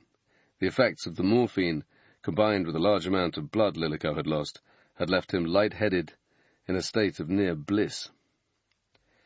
Although he was in no condition to move, Lilico knew that he couldn't remain in his present location for much longer. The Indonesians were likely to sweep through the area again, and would easily discover his position. Gathering his strength, Lilico dragged himself over to a small clearing located a few hundred yards away from the campsite. As dusk fell, he found a good hiding spot in a water-filled pig hole beneath a fallen tree trunk, crawled into it, and laid up for the night. He awoke the next day to find an enemy patrol scouring the area. During the search, an Indonesian soldier climbed a tree overlooking Lilico's location and began scanning the ground. Luckily, he failed to spot Geordie. The SAS man had smeared his face with mud to camouflage himself. The patrol eventually moved on. A short while later, Lilico heard the whump-whump of an approaching helicopter. He knew it must be a friendly, since the Indonesian army didn't have any choppers in service at that time. As the Westland whirlwind drew closer, Lilico automatically reached for his Sabi and switched it on, ready to transmit his location to the crew. Then he hesitated. There was no way of knowing how far away the enemy patrol was by now. If they were still close by, and he signaled a helicopter to land, the Indonesians would almost certainly shoot it down. Lilico then made a selfless, split-second calculation. There was no way he was going to risk the lives of the crew, even if it meant bleeding to death in enemy territory. He switched the Sabi off. He remained in his pig hole for the rest of the afternoon, drinking water from cut sections of bamboo to stave off his thirst. Eventually, he managed to crawl to a ridgeline a few hundred yards from the clearing, putting more distance between himself and the enemy. In the evening, 36 hours after the initial contact, Lilico heard the chopper making another pass. Judging that enough time had passed since he had last seen the Indonesian patrol, Lilico activated his rescue beacon and dragged his ragged body out of the ditch to make himself visible to the crew. After some difficulty, he was winched up to the cabin and escorted back across the border to the Gurkha Rifles camp before being ferried over to the hospital in Kuching. Jock Thompson was already there, lying in the hospital bed next to his. Comparing stories, Thompson explained how he had crawled back to the emergency RV only to find that the rest of the patrol had already bugged out to the forward operating base at Sain to bring up reinforcements from the Gurkhas before returning to search for the two men. He was too exhausted to go any further and hauled himself into a concealed position until he was eventually discovered by the Gurkhas. When they found him, Thompson was doped up to the eyeballs on meds. During the course of his escape, he'd pumped himself with 12 syrettes of morphine, a ridiculously high dosage, enough to kill a man several times over. He'd only survived because of his incredible levels of fitness and determination. For his selfless action in switching off his Sabi, Lilico was later awarded the military medal. That helicopter circling overhead was his survival ticket. There was no guarantee that it would come looking for him a second time. If it didn't, he was as good as dead.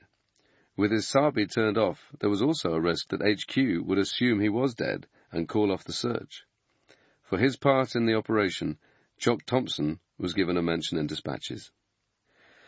Throughout 1965, the SAS continued to mount Claret operations south of the border. They were going out aggressively, looking for the enemy and striking terror into the hearts of the Indonesians. In one operation, a 4-man patrol was sent across to the Coembo River to recce the traffic and, if possible, ambush the enemy. They set up an LUP near an abandoned rubber plantation and spent several days observing the passing boats and tapping out messages back to HQ in Morse code before they received the go-ahead to set the trap. Shortly before dusk, the patrol commander sighted a vessel coming down the river. On his signal, the team opened fire, riddling the boat with a vicious stream of 7.62 mil brass, killing several of the soldiers on board. As the smoke-wreathed vessel drifted down the river, the patrol withdrew from the LUP and made it back across the border the following afternoon. Leaving an ambush was often the riskiest part of any op. Hitting a team on their way back from an ambush is a time-honored tactic for a number of reasons. The ambushers have been on hard routine for days or even weeks, expending a lot of nervous energy. Everyone is tired, and there's a tendency for guys to switch off. They're in close proximity to their own camp, they'd start thinking that they're safe, and that's when they get whacked. It's the same reason why more people are killed coming off Mount Everest than climbing up. When you're scaling the mountain, the adrenaline is pumping, you're fresh and focused on reaching the summit, then you get there, the adrenaline fades, and now you've got to make your way back down again. That's when mistakes happen. Individually, the Claret operations were disruptive. Together, they had a devastating effect on Indonesian morale. The death toll prompted widespread unrest in Jakarta, and in September there was a failed attempt to remove President Sukarno from power.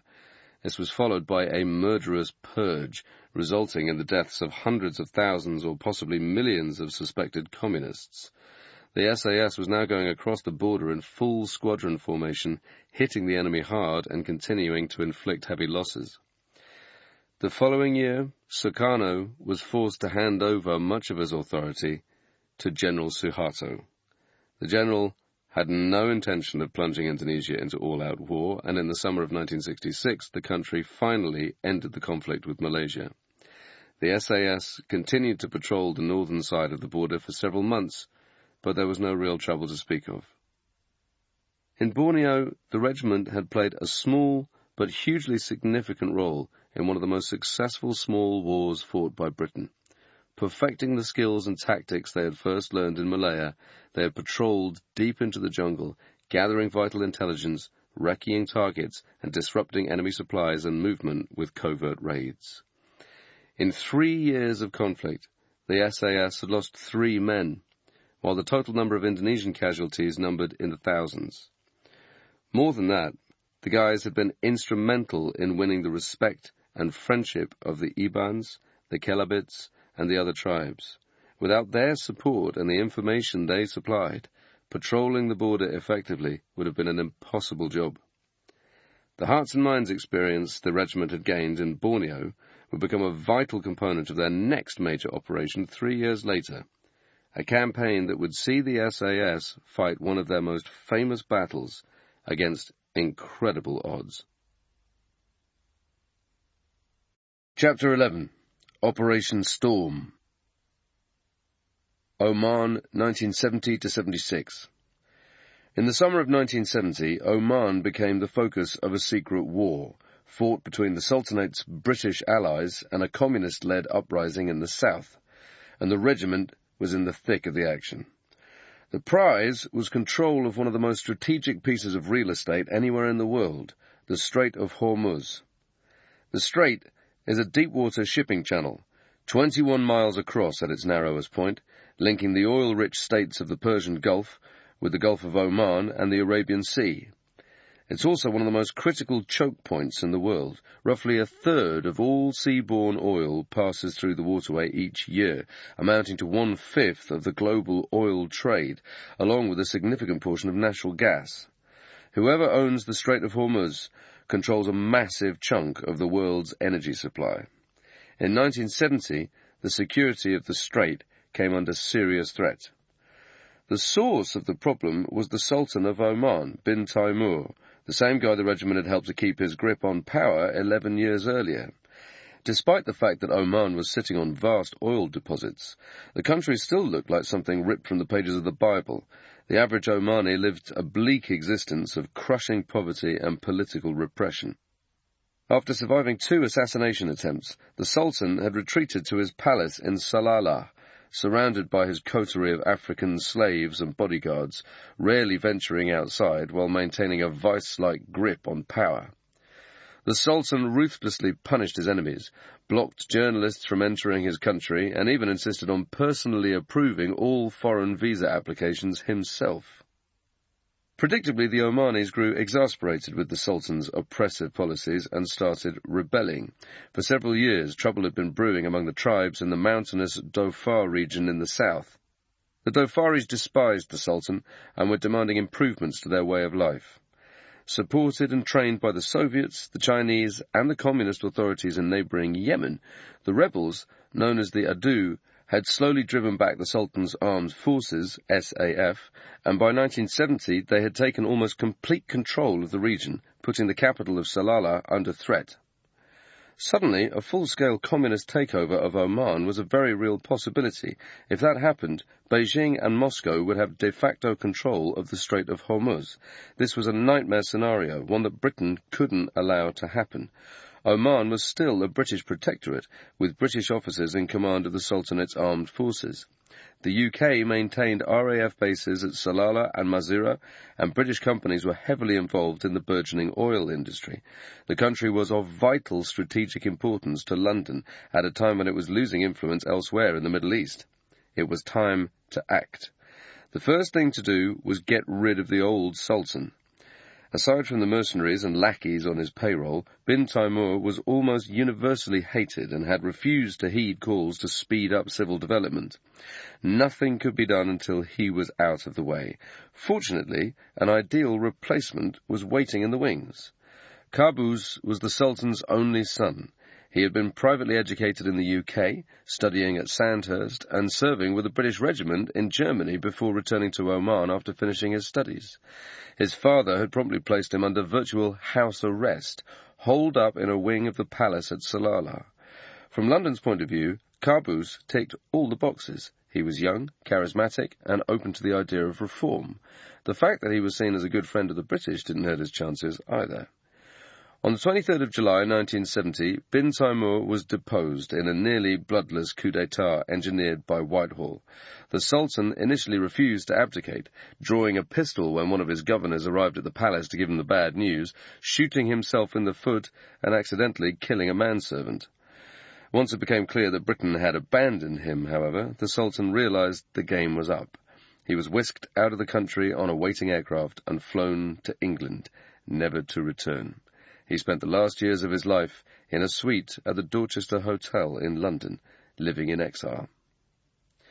Getting rid of the Sultan was the easy part. Defeating his sworn enemies, the Adu, would be much harder. They held the high ground on top of a sprawling range of mountains overlooking Salalah, rising to at least 3,000 feet above sea level. During the months of the monsoon, the Jebel was wreathed in mist. The people who lived in the villages on the Massif were called Jabalis, and the Adu moved freely among them. Unlike the poorly trained guerrillas in the earlier Jebel Akhtar operation, 1958-9, the Adu were well trained and heavily armed, and they weren't going to give up without a fight. Clearly, the Sultan's forces couldn't defeat them on their own. They needed help from the regiment, but it had to be done in secret, without the public getting wind of their involvement.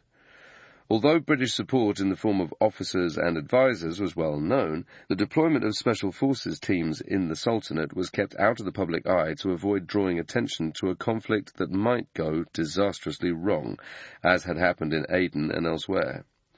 Once again, the SAS was going to fight in Oman. Once again, the root cause was oil. The 1st Regiment boots were on the ground within hours of the old Sultan's abdication.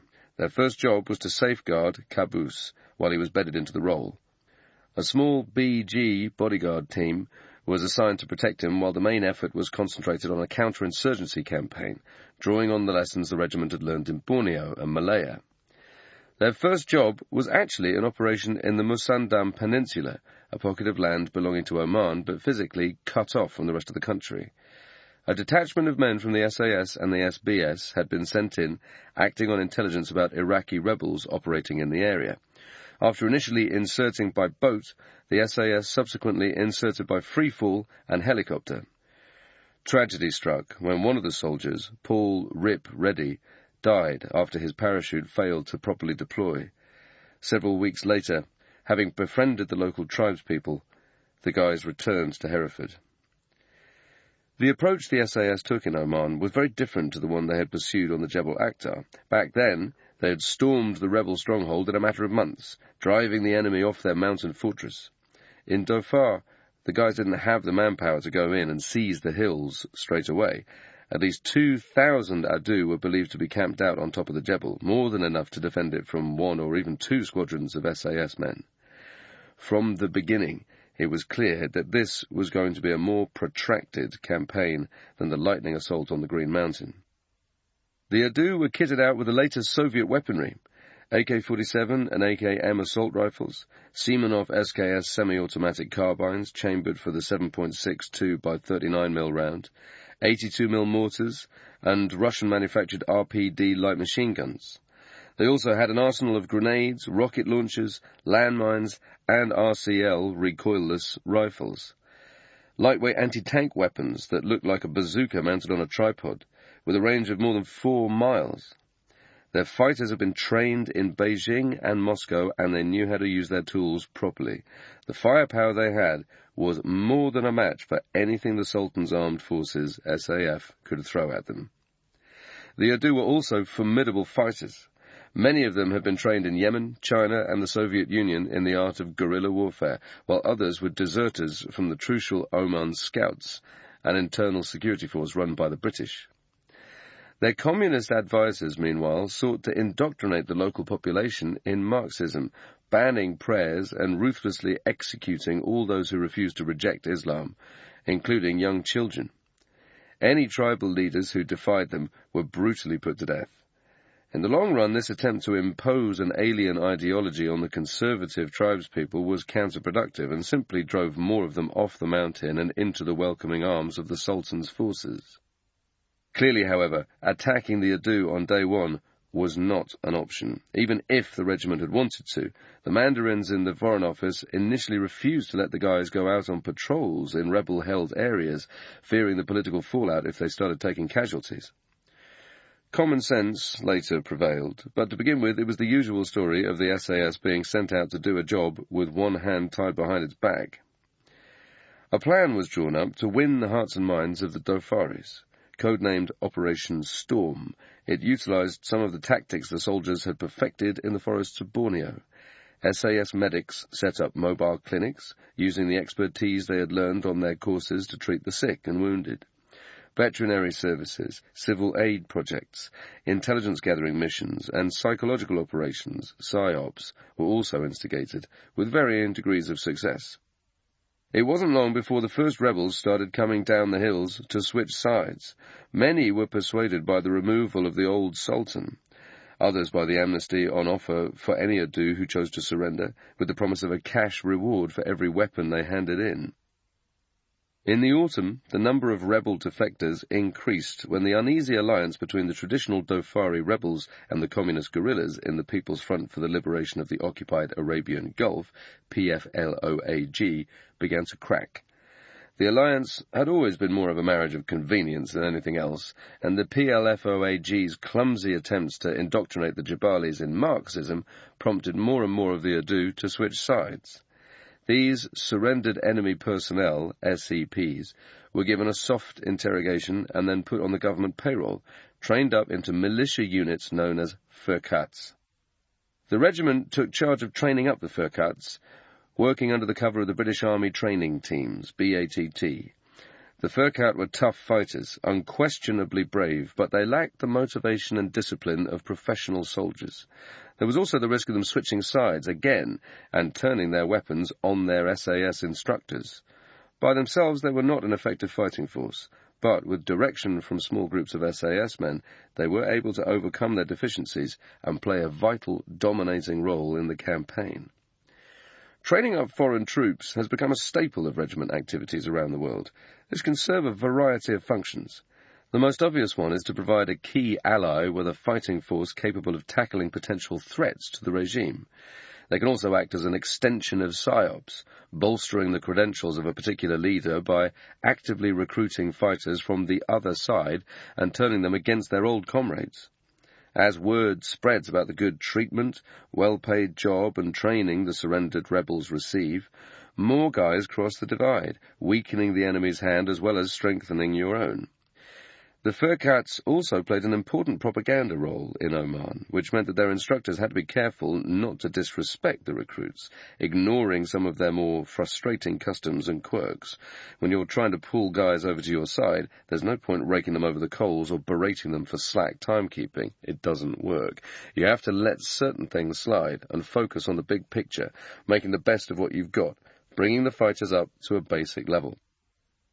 Training the Furkats and winning the respect of the Jabalis was vital to the mission, but to win the war, the SAS needed to do more than hand out painkillers and pamphlets. The most important goal was to drive the Adu from their strongholds on the high ground, and that meant getting up on the Jebel Massif and dominating the plateau. The Sultan's forces had repeatedly tried to establish a toehold on the top of the plateau, but each time the Adu had driven them off. In the autumn of 1971, the regiment decided to make its move with a massive assault on the Jebel. This time, they intended to stay. In any situation where the enemy hold the high ground, the key is to seize a foothold on the summit and establish a permanent presence. Then you can start going out aggressively, taking chunks of enemy territory and forcing them back from their forward defensive positions.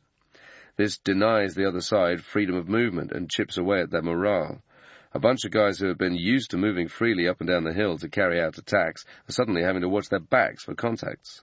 They start wondering where they're going to get hit next. The assault on the plateau was taken straight from the Jebel Akhtar playbook. A series of aggressive patrols was conducted during the build-up to the op. scoping out potential routes up the plateau. A diversionary attack was also mounted to deceive the Adu, with a force of SAS men and 2 Firkats moving up the Jebel to the east of a point known as Eagle's Nest, drawing the rebels away from the area of the main attack to the north. On the night of 1st and 2nd October 1971, the men of B&G Squadron, the 4th Sabre Squadron, formed in 1967 from the Guards Independent Parachute Company, prepared to set off on their battle march up the Jebel. They were joined by 5 Firkats of tribal fighters, plus men from the Sultan's armed forces and mercenaries from Balochistan, a mountainous area in the southeast of Pakistan. Balochis had fought in the service of the Sultan for more than 200 years. The total fighting force was over 800 men. In terms of manpower, this was the single biggest mission the regiment had undertaken since the Second World War. Their objective was a slab of high ground with an old SAF airstrip next to it known as Lim, a few miles east of Jibjat. From there, the attackers could bring in resupplies by air and then fan out across the plateau in small patrols, advancing to contact with the Adu. The weight the guys had to carry up the Jebel was shocking, even by SAS standards. In addition to their standard kit, rations, belts and rifles, each man was loaded down with belts of ammunition for the troops' GPMG, General Purpose Machine Gun. The GPMG, known as the Gympie, is a belt-fed weapon designed to be carried by a soldier on patrol or mounted on a tripod in sustained fire mode. It fires 7.62mm belt, a slightly bigger round than the standard 7.62 by 51mm bullet, and has a range of 1,800 meters when mounted. The weapon can also be fired from the hip or shoulder, or from a prone position with a mounted bipod. The Gympie packs a serious punch, but it eats through ammunition at a furious rate. Each soldier had to carry up to 1,000 rounds of belt ammo, enough rounds to keep the GPMGs topped up in a prolonged contact. Half the ammo was stashed in the soldier's rucksack. The rest was slung across his front in bandoliers for easy access. A 200-round belt of 7.62mm link weighs slightly over 12 pounds, which meant that the guys had to carry a total of 60 pounds of belt ammunition on top of all their other kit. The total weight they humped up the Jebel that night was in excess of 130 pounds. The men carried the SLR as their primary weapon, having reverted back from the M16s favoured in the jungle. The M16 of the time was a fine weapon, but the men found it far less effective for long-range desert warfare. A good shot, armed with an SLR, can nail a target at 600 metres. The smaller 5.56mm round fired by the M16 didn't travel as far and lacked the stopping power of the SLR's 7.62mm. In the desert, if you want to put someone down, you need a tool with a bit of bump behind it. Staggering under the weight of their Bergens, the men began their ascent on the evening of the 1st of October. For many of the guys who took part, the climb was one of the hardest slogs of their lives. Several men collapsed with heat exhaustion. Many of the Firkat were so shattered they threw away their rations. By the time the first soldiers crested the top of the plateau, the sun was coming up fast, and they had been on the march for more than 12 hours. Reaching the top, they were confronted with a deserted plateau. The 2,000 Adu were nowhere to be seen. Just as in 1959, the regiment's feinting attack had successfully deceived the rebels, drawing them away from the Lim airstrip.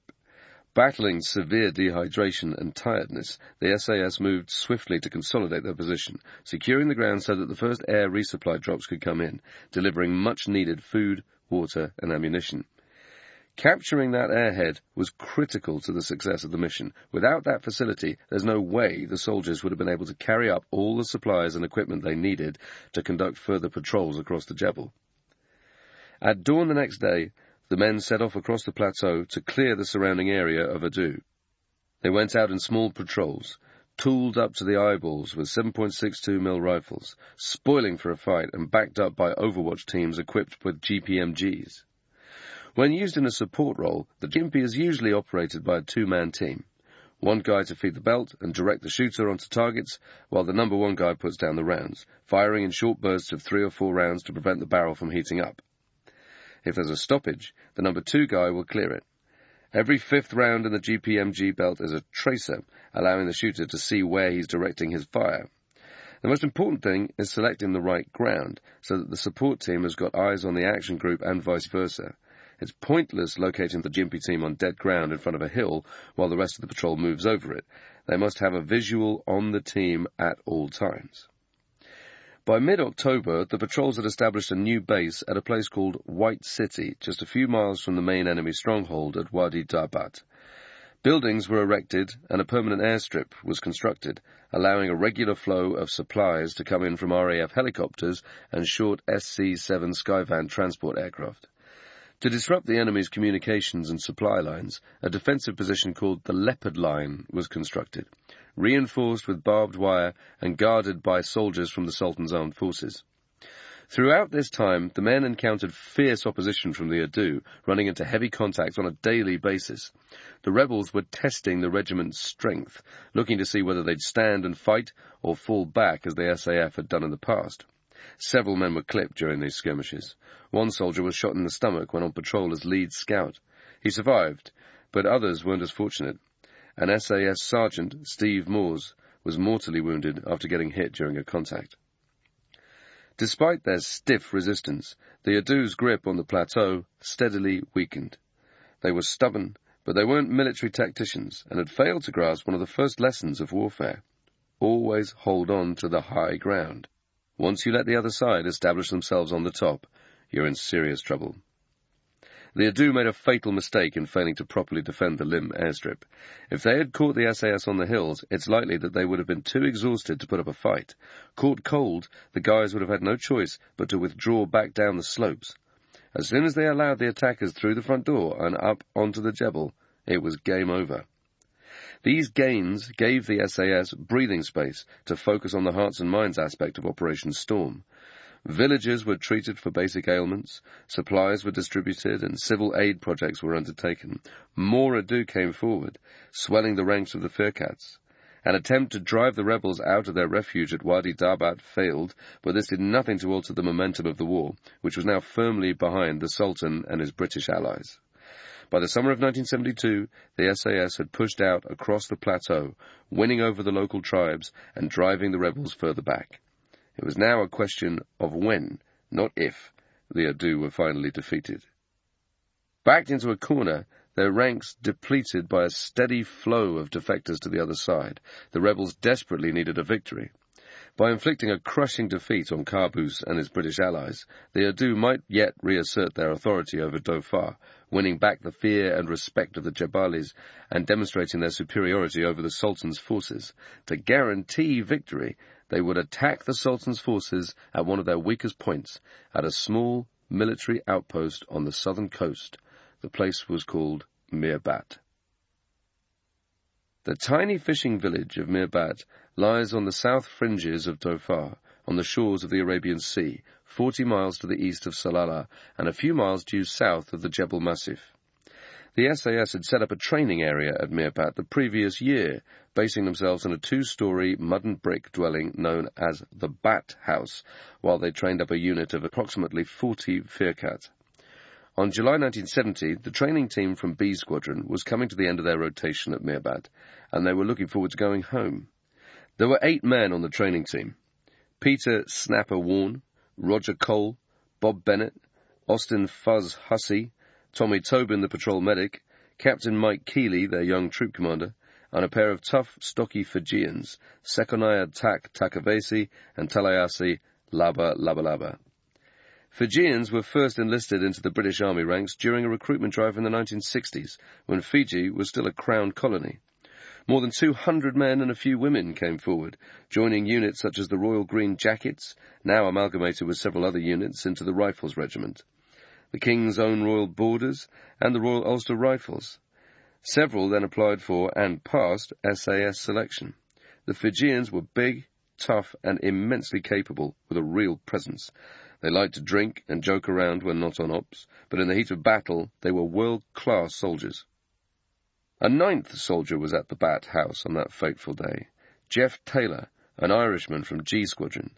The lads in G Squadron had completed their build-up training and were at the HQ in al-Gawarif, near Salalah, waiting to take over at Mirbat. Taylor had gone forward to take charge of the handover, with the men in B Squadron due to leave the next day. The mood in the Bat House was relaxed, which is how it usually is at the end of a long tour. After 4 months of patrolling with the Fearcat and dealing with frequent rebel mortar attacks, the B Squadron guys were looking forward to sampling normal life again. Nothing fancy, just the basics. The simple pleasure of being in a safe environment, sleeping in a clean bed, enjoying a cold beer and a cooked meal. Sometimes it's a simple act of being someplace where you don't have to think or worry about mortars raining down on you. Everyone looks forward to getting out of the military machine, even if it's only for a short while. The SAS compound stood to the north of the village of Mirbat, separated by a shallow wadi. To the north of the Bat House stood another structure, the Wali's fort. The Wali is the regional governor, occupied by around 30 hardened fighters from the north of the country called Askars. A group of Dhofar Gendarmerie, DG, policemen, were based in an ancient fort to the east of the Bat House, with a gun pit outside it housing a 25-pounder artillery gun manned by an Omani gunner. Both the compound and the village were enclosed by a barbed wire perimeter fence, with half a dozen gendarmerie based about a mile to the north, occupying a sangar on a small feature called Jebel Ali. Beyond that hill rose the steep slopes of the Jebel Massif.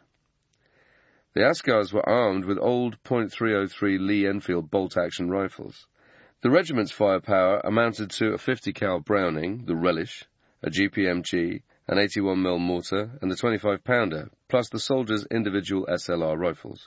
In total, there were just under 70 defenders at Mirbat that morning, 30 Askars, another 30 or so DG men, and the 9 SAS soldiers. Most of the Fearcat had left to go out on patrol. Shortly before first light on 19th of July 1972, the first rebel mortars started raining down. Following their SOPs, the men went to their stand-to positions at their firing points around the compound, manning the 81mm mortar, GPMG, and Relish Browning. Laba hurried across to the DG fort and took up his spot in the gun pit with the 25-pounder. At that point, the guys weren't overly worried. They had been getting hit quite regularly with sporadic mortar fire in the past few months, and they knew what to expect. The Adu would lay down a few stonks, the team would respond with mortars of their own, and the rebels would flee back into the hills. There was no reason to think that today would be any different. Except that it was. As the bombardment increased in intensity, the defenders realized this was more than the usual early morning mortar attack.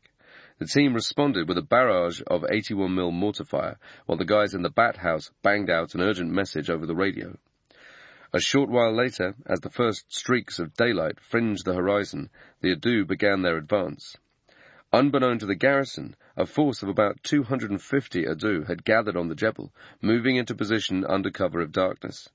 They had already wiped out the gendarmerie officers manning the outpost on the Jebel Ali, killing 4 of them before the others escaped. They were the first casualties of the Battle of Mirbat. By the end of the day, they would be joined by many more. As the defenders looked on, wave upon wave of Adu emerged from the mist and streamed down the hill and across the plain, charging towards the perimeter wire. Any faint hopes that the rebels might retreat after letting off a few mortars instantly evaporated. The 9 SAS men were now facing the most desperate fight of their lives.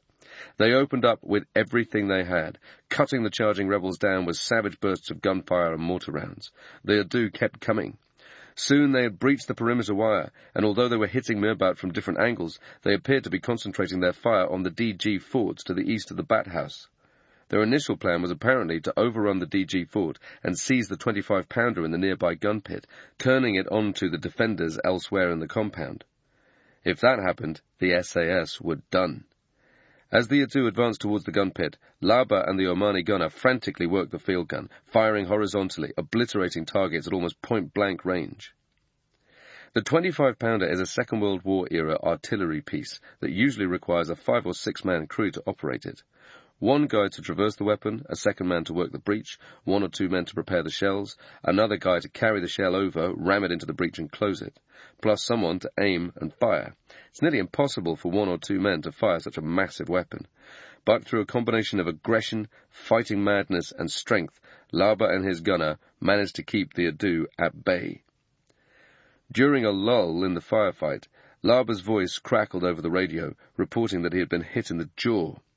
The news alarmed Tak.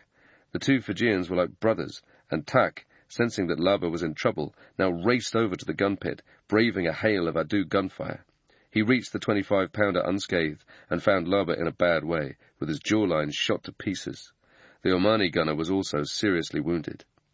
Tak and Laba now fought side by side, the latter continuing to fight in spite of his injury. The pair of them maintained a ferocious amount of fire, pumping out shell after shell at the enemy until Tak took a bullet to the shoulder and could no longer operate the field gun. Since he couldn't work the 25-pounder alone, Laba now decided to abandon the weapon and make for the 60mm mortar situated to the east of the gun pit. With Tak covering him, Laba crawled out of the pit and headed for the mortar. He never made it. A rebel bullet struck Laba in the throat, killing him instantly. Tak was now pinned down in the gun pit with the Omani gunner. Badly injured, armed with only his 7.62mm rifle and facing a horde of Adu swarming towards him, Tak wouldn't be able to hold out for very long before their position was overrun. Meanwhile, at the Bat House, Mike Keeley was increasingly concerned about the lack of news from the team at the 25-pounder. After a brief discussion with the others, he decided to head over to the gun pit himself to see what was going on. Tommy Tobin would accompany Keeley, stabilizing any injured parties before the Kazovac helicopter could come in. The two figures rushed forwards from the Bat House, with the guys on the GPMG and Browning providing covering fire. They soon came under intense fire from the Adu. Both men reached the pit safely, but as Tobin tended to the wounded gunner, a bullet struck him in the face. The situation now looked extremely bleak. 2 SAS men were down, a third was seriously wounded, and the Adu were continuing to push forward. Faced with this seemingly hopeless situation, the only thing the men could do was to keep fighting. Keeley and Tak held their position at the gun pit, while the guys manning the Browning, GPMG, and mortar continued to fire at the enemy, cutting down more and more Adu. This is where the SAS man comes into his own, where he has the ability to fall back on his training and block out the raw fear that he's feeling, doing his job in the face of impossible odds. Never once during the battle did the defenders consider waving the white flag. It didn't even enter into their minds. They were either going to win or go down fighting. Despite their best efforts, however, the men couldn't hold out for much longer. There were simply too many Adu, and the garrison was minutes from being overrun. At this point, the only way to retrieve the situation was through air power. The BAC Strikemaster jets now came to the garrison's rescue. Flying in from Salalah in conditions of very low cloud, the pilots showed incredible skill and bravery, risking their necks to come in close to the ground. Approaching from seaward, the jets strafed the Adu with a devastating arsenal of 7.62mm cannon fire and air-to-ground rockets. The arrival of the Strikemasters changed the outcome of the battle. As soon as the Adu saw those jets coming in, they started to run for cover. The demoralizing effect of air power on the enemy cannot be overstated. The human instinct is to drop everything and dive behind the nearest available cover. The SAS used a similar tactic when fighting ISIS in Iraq, calling in jets to do a flyover of enemy-held positions. More often than not, the ISIS thugs would pack up and bug out. The Adu temporarily regrouped, but the next attack from the jets proved devastating, destroying the enemy's machine gun emplacements and mortars. The Strikemasters were soon joined by reinforcements from G Squadron, who had helicoptered in from al-Gawarif. Appearing on the horizon in a long line instead of the usual single-file patrol formation, their weapons drawn, the defenders initially mistook their colleagues for another force of Adu. Their apprehension turned to relief as the men of G Squadron got stuck into the fight, putting down rounds on enemy positions. Under the combined pressure of the extra Sabre Squadron and the Strikemasters, the surviving guerrillas bolted into the hills.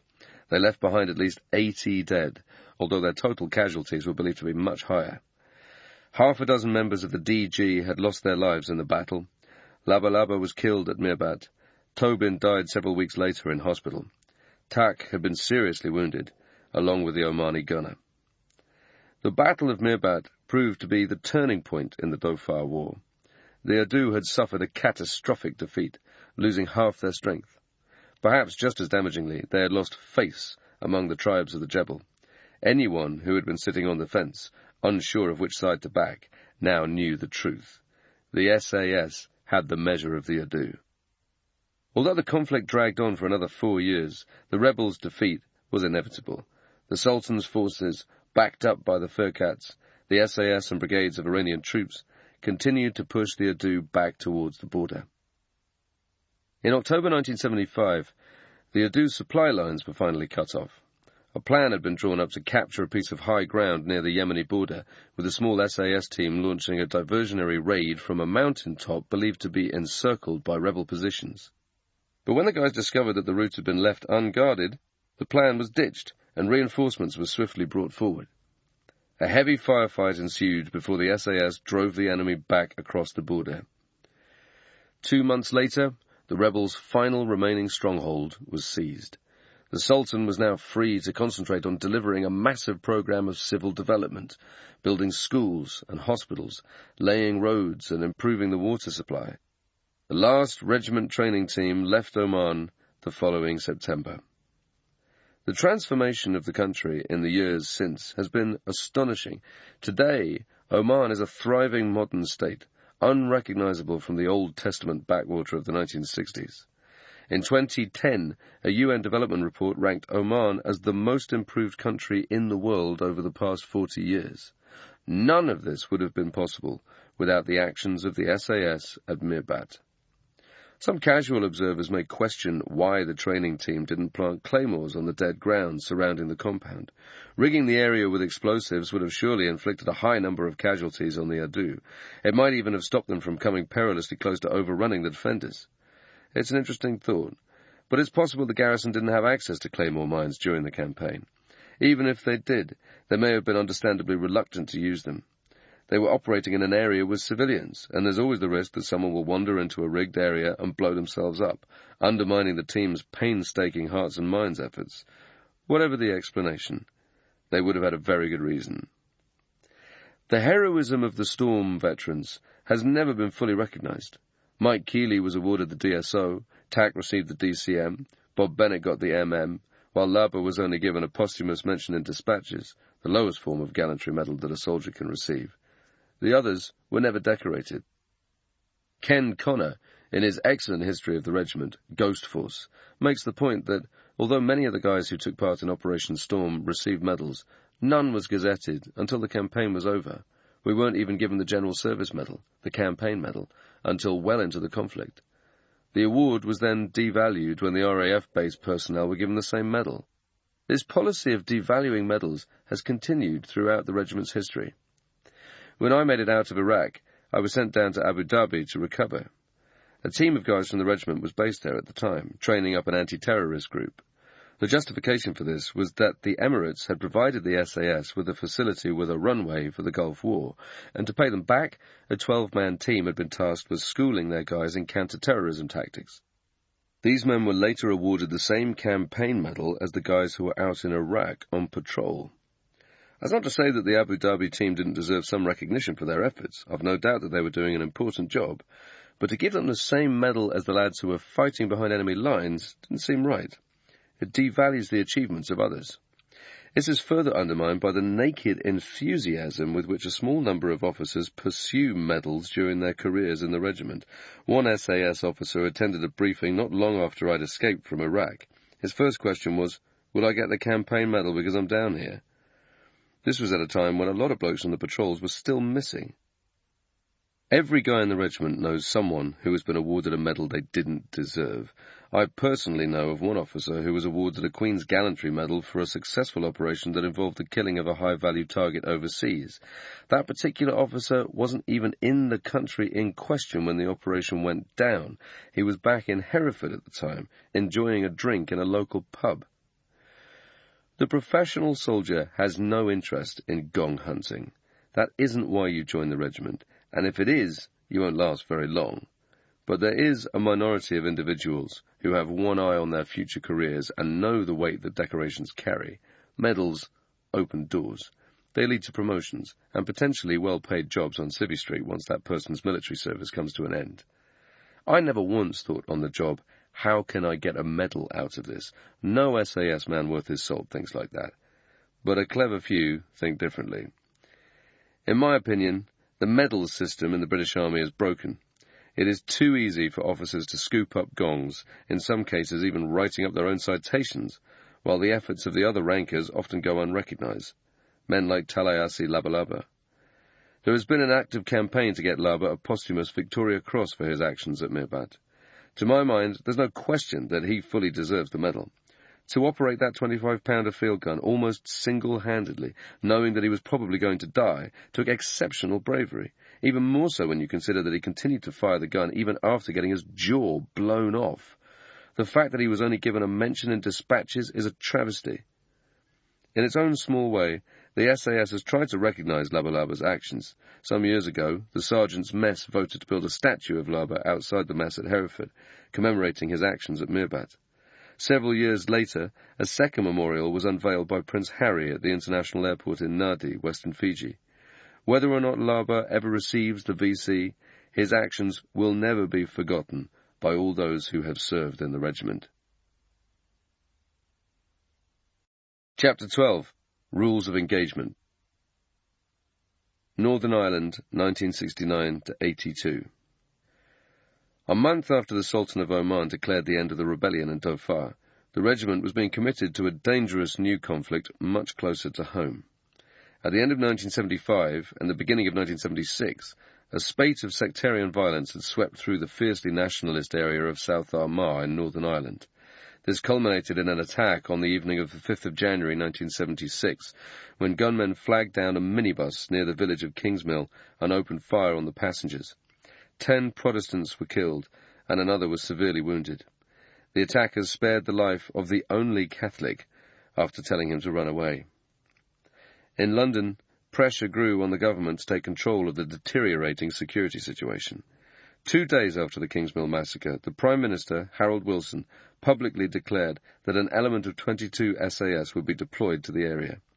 The decision to send in the regiment had nothing to do with Hereford. It was politically motivated, taken by a government desperate to show that it was getting a grip on events in the province. A few weeks later, having barely caught their breath after coming back from Operation Storm, the first soldiers from D Squadron were on the ground in Northern Ireland. They were about to be plunged into a much murkier, more sinister conflict than the one they had successfully waged against the Adu. It was not the first time the SAS had operated in Northern Ireland. They had originally been sent in a few years earlier to the Mourne Mountains area, close to the Irish border, primarily on intelligence-gathering ops as part of Operation Banner, the code name for the deployment of British armed forces in Northern Ireland that would continue until 2007. There wasn't anything like the same level of secrecy surrounding the regiment back then, and the guys had roamed freely through the Irish countryside, cutting around in their long-wheelbase Land Rovers and openly wearing their berets. Now, they were returning to a much more hostile environment. When they had first been deployed, the British soldiers had been welcomed by the Catholic community they had been sent to protect, but by 1976, the province had descended into a maelstrom of violence. The Parliament at Stormont had been suspended, British troops regularly came under attack, and there were running gun battles, sniping attacks, bombings, and riots on an almost daily basis. During the mid-1970s, with the regiment fully committed to the conflict in Oman, they were unable to maintain any large-scale presence in Ulster. They did send over a few small teams, however, playing an influential role in the Army's intelligence-gathering efforts. This included assisting in the formation of an elite unit variously called 14th Intelligence Company, 14 INT, or the Special Reconnaissance Unit, SRU. Until 1973, the Army's covert intelligence-gathering efforts had been carried out by the Military Reconnaissance Force, MRF, a notorious group made up of volunteers from the infantry ranks. Operating undercover, dressed in civvies and carrying pistols and submachine guns, MRF recruits were trained to go out in unmarked cars, running surveillance jobs and hunting for terrorists on the streets. MRF agents were also running a handful of Republican terrorists who had been successfully turned by the Army. Known as Freds, they supplied information and identified potential targets to their handlers. Although the MRF had enjoyed some success, they were also involved in several disturbing incidents, including a shooting at a bus stop on the Falls Road in Belfast that severely wounded 3 innocent men.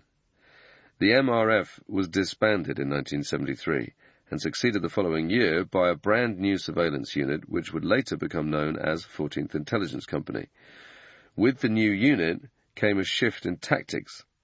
The focus was shifted away from the aggressive patrolling towards more passive intelligence-gathering missions. Volunteers for the new unit were recruited from all branches of the Army, Navy, and Royal Air Force, At first, only men were allowed to join, but service women were later invited to apply as well. The SAS was closely involved in the creation of 14 Int. They helped to set up the training course, provided the instructors, and supplied the officers for the senior command posts. The new company had 3 detachments, one in Derry, another based in Armagh, and a third in Belfast. Everyone knew it simply as the Det. The Det provided vital information to the SAS, the Security Services, and Special Branch, the undercover unit within the Royal Ulster Constabulary, RUC. Dressing like locals, they operated in fiercely hostile environments and carried out surveillance on enemy targets, as well as running their own intelligence-gathering ops. By the mid-1980s, the unit had its own command structure, led by officers who had previously completed the Det selection course, and in 1987 they came under the directive of Director Special Forces, who was also responsible for the SAS and the SBS. The Det course was held at the Army training base in Pontrales, several miles outside Hereford, where the SAS had maintained a large training facility since the 1970s. Initially, a group of instructors from the regiment's Counter-Revolutionary Warfare, CRW, wing ran the course. The Det later supplied their own instructors, former operators who had done the business and could pass on their knowledge to the young bucks. The men and women in the Det were tasked with carrying out some of the most dangerous work in Northern Ireland, sometimes without any backup. As a result, their course had to be made as realistic as possible. Volunteers studied surveillance techniques, how to put in urban and rural OPs, and how to blend in on the streets, what kind of clothes and makeup to wear.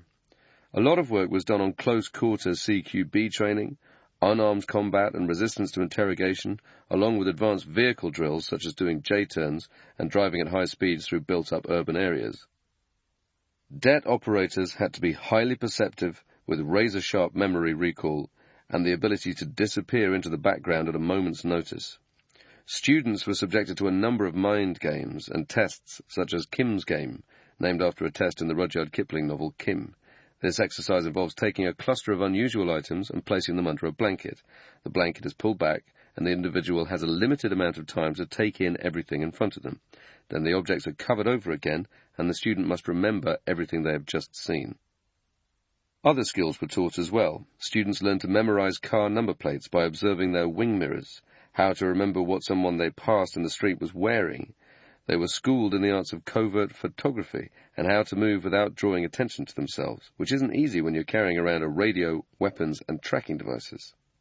By the end of the course, the student knew everything there was to know about operating as the ultimate grey man or woman. Later on, SAS guys deploying to Northern Ireland were required to take the Det course as well. This wasn't a popular decision, mainly because the skills taught in the course were used for surveillance tasks, whereas the regiment lads wanted to be in the thick of the action. Learning the secrets of following someone on foot wasn't what they had signed up for. The female operators in the Det were invaluable assets to the unit. They had the ability to get into places that no one else could. One servicewoman, Charlie, was a lethal shot with a devil-may-care attitude. If someone came up to her on the streets and challenged her, she wouldn't bolt. Instead, she'd front it up. "Yeah, I'm English, so what? I'm over here to visit a friend I was at uni with," she'd say. "What the hell's your problem?" Another female operator, Laura, would go around dangerous areas of Belfast pretending to be a lecturer at Cambridge, doing research for an academic book on the Troubles. The IRA always fell for it. After 2 years of service in the Det, the brightest female operators were often selected to join 22 SAS, attached to a covert unit within the regiment. Det servicewomen attached to the SAS had 2 roles. 1 or 2 worked with the training team for 14 Int as instructors. The others were part of the covert unit, which provided manpower and skill sets for operations overseen by the security services. The servicewomen in the Det were confident, they were highly trained, and they had gained deep operational experience. In the field, they could be partnered up with a male operator for undercover surveillance duties. With the right training, they had the ability to blend into almost any environment. Nobody would spare them a second glance. Young couples don't attract attention in the way that, for example, 3 blokes in a car might. It's the perfect cover. Following Harold Wilson's announcement, D Squadron was deployed to a secret location in South Armagh. Operations were initially restricted to foot patrols and running covert OPs in the border area. Provisional IRA operatives had been crossing the border at will, smuggling arms and explosives across to carry out attacks in the north before slipping back over to the safety of the Republic. It was the regiment's job to stop them. The Troubles presented a unique challenge to the SAS. Prior to their deployment, they had only limited experience of counter-terrorism operations, mainly on training exercises and on the streets of Aden with the Keen Muni patrols. They had spent the past 6 years engaged in a classic counter-insurgency war in Dhofar, fighting against an opponent that attacked them in open battle. Now they had to adapt to a new way of soldiering, fighting against terrorists who enjoyed the sympathy of large sections of the local community and support from overseas in the shape of weapons and funds. They also had to deal with the political side of the conflict. Like all other British Army forces operating in the province, the SAS was subject to the rule of law. All soldiers were issued with a carry-around document called the Yellow Card, which gave strict details covering the rules of engagement. Soldiers were only permitted to discharge their weapons as a last resort, when no form of arrest was possible, and in a situation where the terrorists presented an immediate danger to the life of the soldier or those they had a duty to protect. Wherever possible, a soldier had to issue a challenge by shouting, "Army," 3 times, followed by, "Stop or I'll open fire." Aside from the obvious difficulties of consulting a piece of paper in the middle of a firefight, there were 2 major problems with the rules of engagements in Northern Ireland. First, they placed an immense burden on the shoulders of the SAS operator. The Yellow Card rules meant that every time a soldier went out to do a house clearance or to recce an arms dump, that guy was putting himself in a situation where the slightest mistake or misunderstanding might result in him being put up for murder. Secondly, the Yellow Card conveniently ignored the fact that the IRA weren't playing by the same rules.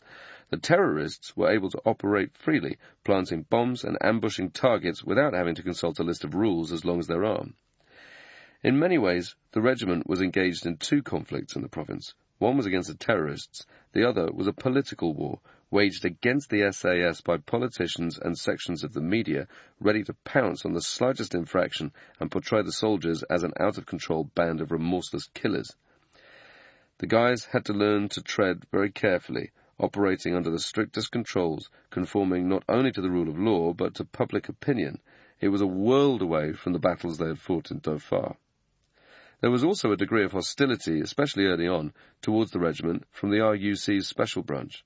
They didn't want to see British special forces on the streets of Northern Ireland, and viewed the regiment as a direct threat to their authority and power. This is a common attitude among police forces, one that the SAS would encounter again in 1980 during the Iranian Embassy siege.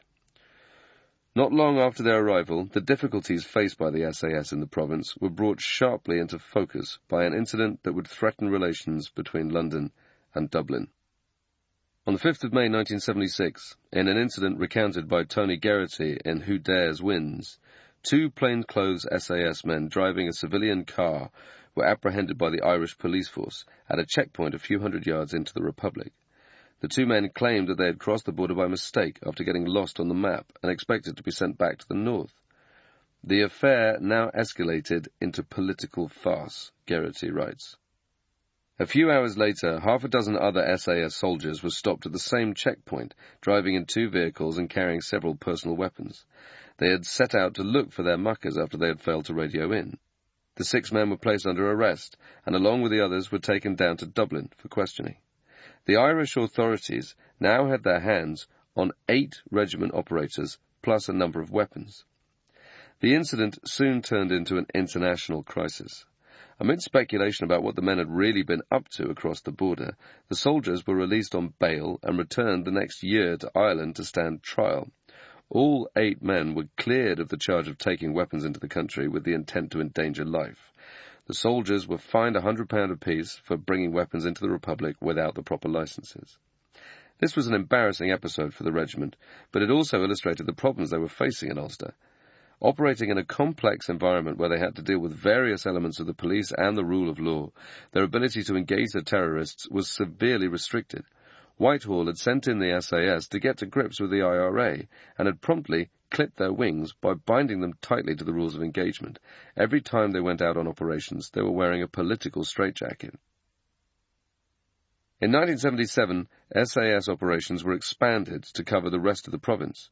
One troop, remained at the location in South Armagh. Another was sent up to Londonderry, with a third section based in Belfast. The 4th Troop operated at the discretion of the Commander Land Forces, CLF.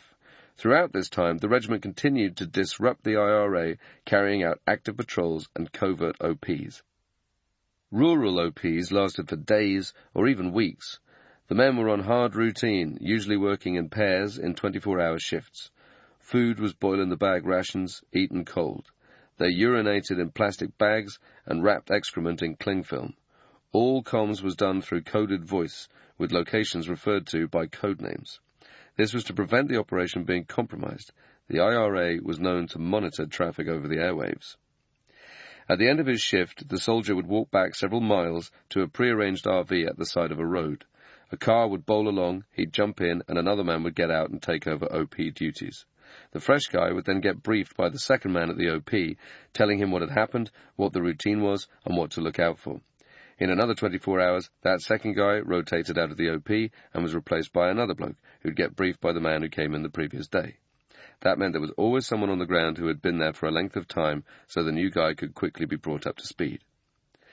In some cases, a job involved acting on intelligence that a local politician, reservist soldier, or police officer had been targeted for assassination.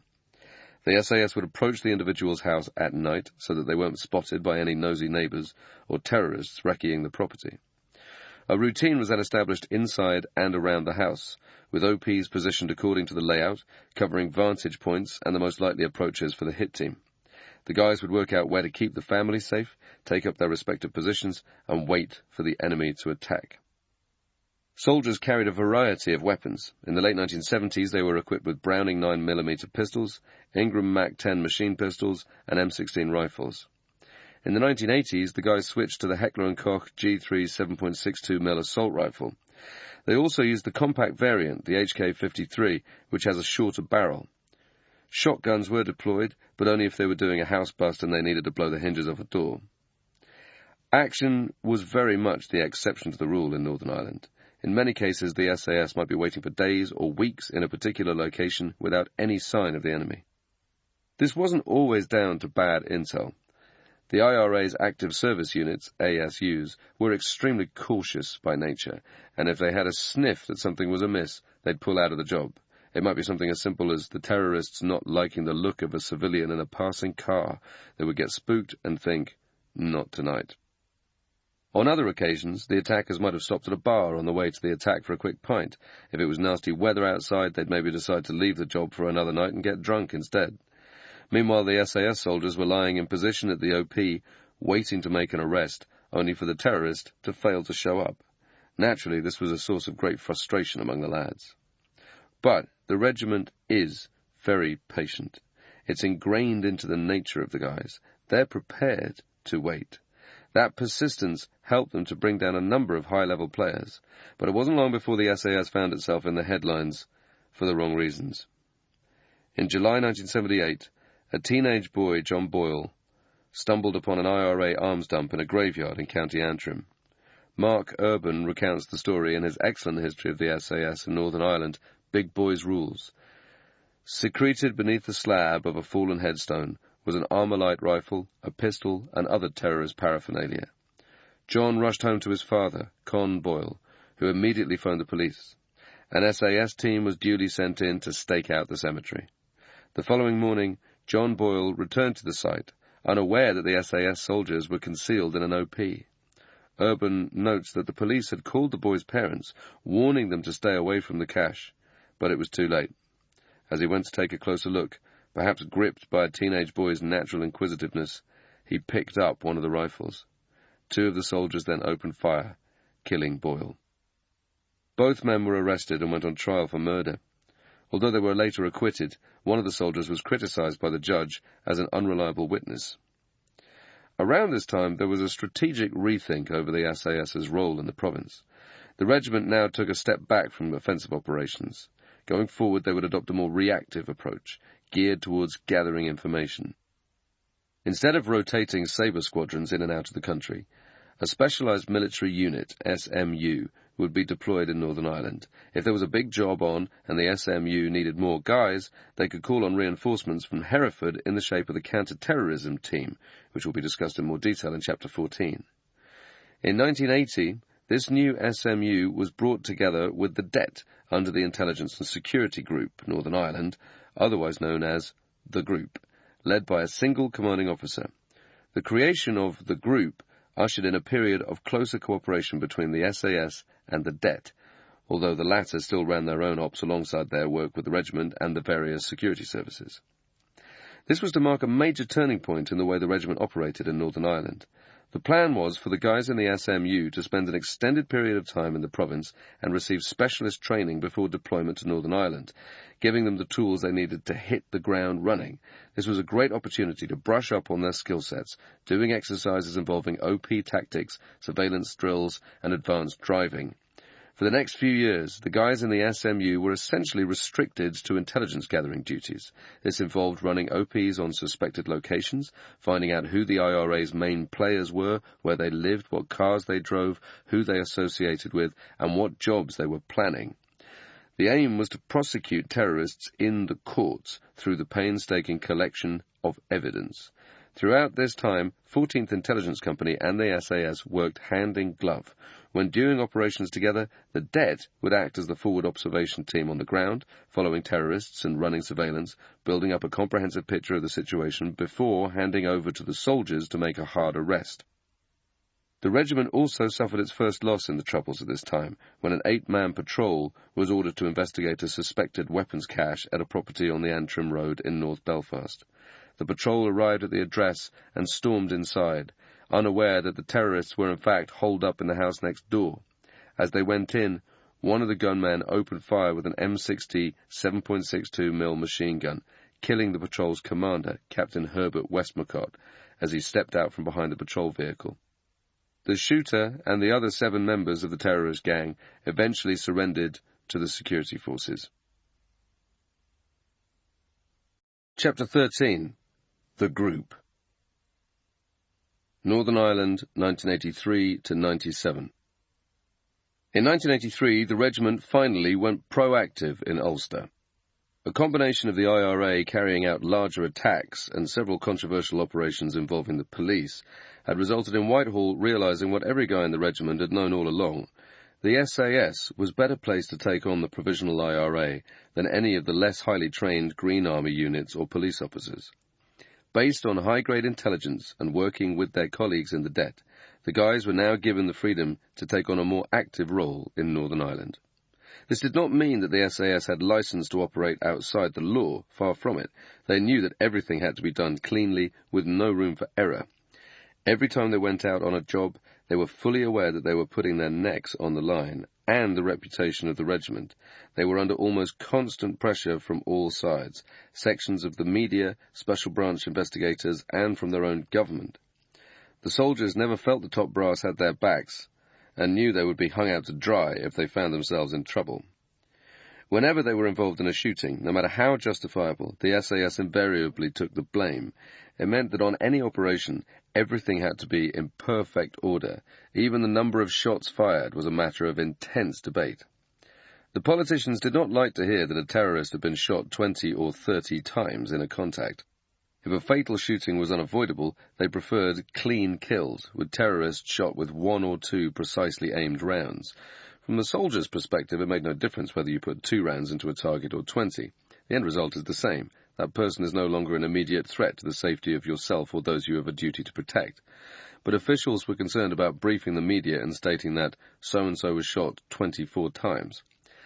The practical difficulties of firing at a very small area of a moving target at ranges of up to 100 metres, often at night or in conditions of low visibility, were of no interest to Westminster. There was never any shoot-to-kill policy for the regiment in Northern Ireland. Shoot-to-kill is a meaningless phrase. An SAS soldier will only open fire at a target if he believes that his life or the lives of his colleagues are in imminent danger, and an arrest is not possible. In that situation, you're not shooting to hurt the enemy's feelings or to wound him. Your primary aim is to neutralize the terrorist before further loss of life occurs. Working under tight political and legal restrictions, the SMU acted upon information fed to them from the various security agencies. Usually this came from Special Branch, via a liaison officer acting as an interlink. The liaison, a troop officer, did a 2-year posting in the province, spending most of his time down at Lisbon with the RUC. When a potential job came up, the liaison would call in the guys and brief them. Then Special Branch would come in and brief them in detail about the crime that was about to be perpetrated. This might be anything from a bomb plot to a tip-off about a member of the public who was about to get abducted or killed. Attacks that weren't imminent would be passed over to one of the surveillance or intelligence agencies, such as the Det. For urgent jobs, the Det would be brought in to focus on the terrorists planning the attack. Once a target location had been identified, the SAS would then carry out a detailed recce of the area, moving around it in 360-degree profile like a fox stalking a chicken coop. The guys would be looking at approaches to the target, dead ground, mounting positions, and escape routes for the terrorists. Once the recce was completed, the team would establish a static OP and wait for the terrorists to show up. Then, under the rules of engagement, they would seek to make a hard arrest, resulting in either the capture or death of the enemy. Very rarely did the soldiers take part in unplanned contacts. It was almost always the case that they were given intelligence on, for example, a particular weapons cache or IRA target. If a target was likely to be hit on their way to work, or as they went about their daily business, the SAS might attempt to intercept the terrorists and make a mobile arrest. Tom Reed, in his memoir Freefall, describes an apparent mobile arrest operation in Dungannon in October 1984. An IRA hit squad had reportedly targeted a major in the Ulster Defence Regiment, UDR. The regiment was tasked with apprehending the terrorists before they could strike, says Reed. A soldier bearing a passing resemblance to the major would take the man's place in the target vehicle. On the morning of the operation, the IRA hit squad, driving a stolen van, came up behind the target vehicle. According to Reed's account of the operation, as the SAS moved to intercept the terrorists, the latter opened fire on the soldiers in one of the cars. Shots were exchanged, and a high-speed chase ensued before the ASU, Active Service Unit, team managed to give their pursuers the slip. The SAS later learned that an innocent man had been killed during the operation. The man had been driving out of a timber yard when he was hit by a stray round as the soldiers returned fire at the van. 2 months later, in December 1984, the SAS was alerted to an apparent IRA bomb plot. Mark Urban states that the plan involved planting a large bomb in a culvert outside a restaurant near Kesh in County Fermanagh. The plan was to seemingly lure security forces into a deadly trap known as a come-on attack by making a telephone call to police stating that blast incendiaries had been planted in the restaurant. As the security forces arrived at the scene, Urban says, the bomb would be detonated. Reacting to information that had been passed to them, 7 SAS soldiers were sent out in a pair of civilian cars on an urgent intercept mission. According to Tom Reed in Freefall, the men were unaware of the bomb in the culvert at this point. Spotting a van matching the description they had been given, the 2 civilian cars blocked off the road at both ends. Conditions were appalling. Reed writes that freezing fog had cut visibility to only a few feet. There are differing accounts of what happened next. In Reed's version of events, he states that the soldiers at one of the roadblocks heard someone approaching them through the fog. One of the soldiers reportedly shouted at the man to halt, but when the figure realized his mistake, he turned to run. Lance Corporal Al Slater launched a flare, says Reed, but at that moment 2 terrorists sprang up from behind a hedgerow and opened fire, fatally wounding the soldier. It was Slater's terrible misfortune to have stopped the vehicle very near to where a group of IRA men were apparently preparing the detonation point for the bomb in the culvert. Harry McCallion, in his account of the operation, states that the runaway was captured but shot dead after he panicked and tried to flee. 2 other men were later arrested in the Republic. The body of a 4th man was discovered several days later, having drowned in a river during his escape. By far the most successful and widely reported operation of this time took place in May 1987 in the small village of Loch Gall, North Armagh. According to the many published accounts of this operation, British intelligence had learned of a plot by 2 ASUs from the IRA's East Tyrone Brigade to carry out an attack on the Loch Gall police station. A force of soldiers from the SAS had moved into position at the target location some hours before, including reinforcements from Hereford. On the evening of Friday the 8th of May, the terrorists made their move. Mark Urban provides a vivid account of the operation in Big Boys Rules. 8 men from 2 ASUs approached the station in a stolen Toyota van and a JCB excavator they had lifted from a farm several miles away. A very large fuse bomb was stowed on the front bucket of the excavator, hidden beneath a load of debris. The IRA planned to use the JCB to smash through the security gate before detonating the bomb. The 3 men on the JCB would be supported by 5 IRA gunmen riding in the stolen Toyota. As the SAS team looked on, the van pulled up very close to the police station while the JCB accelerated on towards the security gate. Then everything happened very quickly.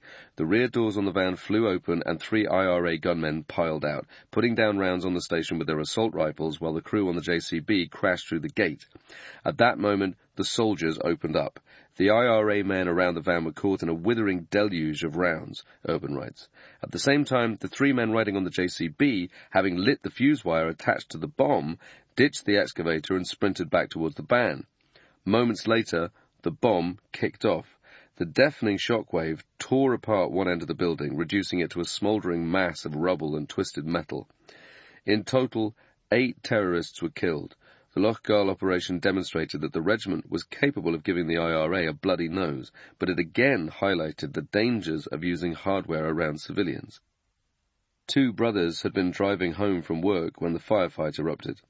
As they attempted to reverse away, SAS soldiers opened fire on their vehicle, killing Anthony Hughes and severely wounding his brother Oliver. No challenge had been issued. Neither man had anything to do with the IRA or any terrorist organization.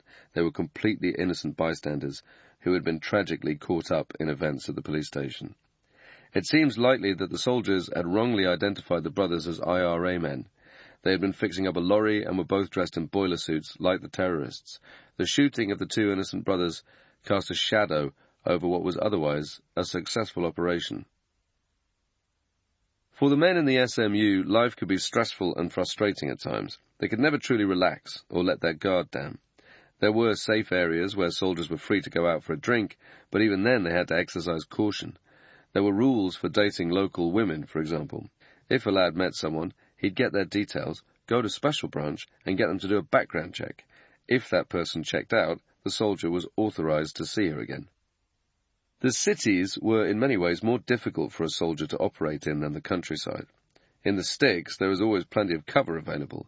Urban environments are a different story. You can't simply disappear into the ground, and there are potential traps lurking everywhere.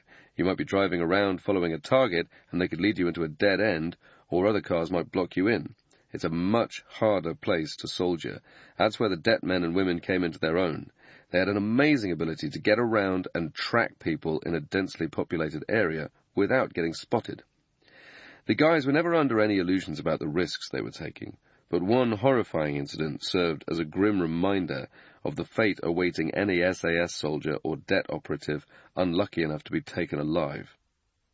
On the 19th of March 1988, Corporal Derek Wood and Corporal David Howes accidentally drove their Volkswagen Passat into a funeral cortege for a murdered IRA member making its way down the Anderson Town Road. The signallers had left Lisburn earlier that day without checking out of the ops room. Consequently, no one else knew that they were on the ground. It is vitally important for any soldier to check out before going on an operation or a patrol. Doing this avoids unnecessary blue-on-blue incidents, and it lets everyone else know that you're on the ground, which means that if you run into trouble, the security forces know where you are and can send in the SAS to rescue you. It's also an opportunity for the intelligence officer to update the patrol before they head out, warning them about any no-go areas such as covert OPs. It is a statement of fact that, if the signallers had checked out with the ops room before heading out, the intelligence officer would have told them to avoid the area around the funeral procession. All other security personnel have been ordered to stay well clear, and as a result, there was no backup in the vicinity. As they strayed into the procession, Howes and Wood panicked and reversed, but quickly found themselves blocked in by black minicabs. The crowd, a mix of mourners, Sinn Féin stewards and IRA members, at first feared that the soldiers were a paramilitary hit team. Days earlier, a loyalist gunman, Michael Stone, had attacked a funeral party at Milltown Cemetery, killing 3 people. Tensions were running high, and the men now found themselves surrounded by an angry throng. Corporal Wood drew his Browning pistol and fired a warning shot, briefly scattering the mob. Things then got even worse for the two men as Wood suffered a stoppage. The magazine release catch on the Browning is located very close to the pistol grip. It's easy to accidentally depress it with your thumb, causing the clip to slide fractionally out of the magazine well. The clip won't fully eject, but it'll slide out far enough to result in a stoppage. In this case, it was fatal. The figures in the crowd rushed forward again, realizing that Wood couldn't fire any more rounds. The signallers were rapidly overpowered, dragged from their vehicle, and thrown over a fence into a nearby park, the metal railings tearing through the calf muscle of one of the men. They were stripped, searched, and beaten by their attackers before being thrown into a waiting taxi. Then they were stabbed repeatedly in the back of the cab, driven to a waste ground, and murdered. One of the corporals had been carrying an ID card in his wallet marked with Hereford. Their attackers mistakenly read this as Hereford and thought that Howes and Wood were with the regiment. In fact, Hereford is the name of a town in northwest Germany where a British Army base was located. The IRA knew that the SAS carried tracking devices and transponders to mark their locations when going out on patrol. It's possible that they strip-searched the two signallers with this fact in mind. Although neither man had ever served with 22 SAS, it was obvious what the enemy would do if they ever got their hands on a pair of regiment guys. Sometimes the risks came from your own side. Army and police checkpoints were particularly hazardous. A young, inexperienced soldier manning a roadblock might see a bunch of SAS guys rolling up in an unmarked car, plain-clothed and tooled up, and reach the wrong conclusion. On one occasion, a two-man team on the way back from a job was waiting in traffic at a checkpoint when the RUC sergeant up ahead made a move for his weapon, fearing that he was looking at a paramilitary hit squad. Thankfully, the soldiers managed to convince the sergeant of their credentials before he caused a blue-on-blue. On the other hand, a sentry waving through an SAS team could easily blow their cover. The guys would have to talk to the soldier in charge, show them their military ID, and explain who they were. The soldiers would tell them, "Listen, take us out of the car, search us, do everything you've done to the other people passing through. Don't treat us any differently." Almost a year after Loch Gall, the SAS was involved in a widely publicised and controversial operation in Gibraltar. Codenamed Operation Flavius, it quickly became one of the most talked-about incidents in the long history of the regiment's involvement in the Troubles. The episode has been extensively documented over the years. Anthony Kemp, among others, relates the war in his classic history of the modern SAS, Savage Wars of Peace. The previous autumn, British intelligence had learned that a pair of IRA terrorists were poised to fly to Malaga. Another IRA team was known to have earlier cached weapons and explosives in the same place. The location is significant. Malaga is only a 90-minute car journey to the crossing point to Gibraltar. By early 1988, the experts were quite sure that the IRA plan involved detonating a car bomb during the changing of the guard ceremony that took place each week on the Rock. In addition, Kemp writes, there was disquiet about the fact that the IRA had perfected a remote-controlled detonating device that could be activated by pushing a button in a coat pocket. On the 3rd of March, believing that an attack was imminent, a section of SAS men from the Special Projects SP counter-terrorism team flew out to Gibraltar. They were given orders to provide military assistance to the resident police commissioner, aiding in the arrest of the terrorists. The next day, 4th of March, the two IRA members landed in Malaga and rendezvoused with a third operative, a woman. At this point, the Spanish police managed to lose track of the three terrorists, although the Spanish authorities have consistently denied this. 2 days later, on Sunday, 6th of March 1988, the IRA team crossed the border into Gibraltar. At first, the surveillance teams identified only 2 of the individuals as they crossed into Gibraltar. The third terrorist, Sean Savage, was spotted inside the town after somehow slipping across the frontier without getting picked up. Savage had in fact been sighted a few hours earlier, seen tinkering with something inside a white Renault 5 parked near the assembly point for the military band, but at that point he had not been formally identified. A bomb disposal specialist was called forward to make a quick visual examination of the exterior of the Renault. There were no signs of the vehicle sitting lower to the ground than normal, which might be expected if it was weighed down with a large amount of explosive material.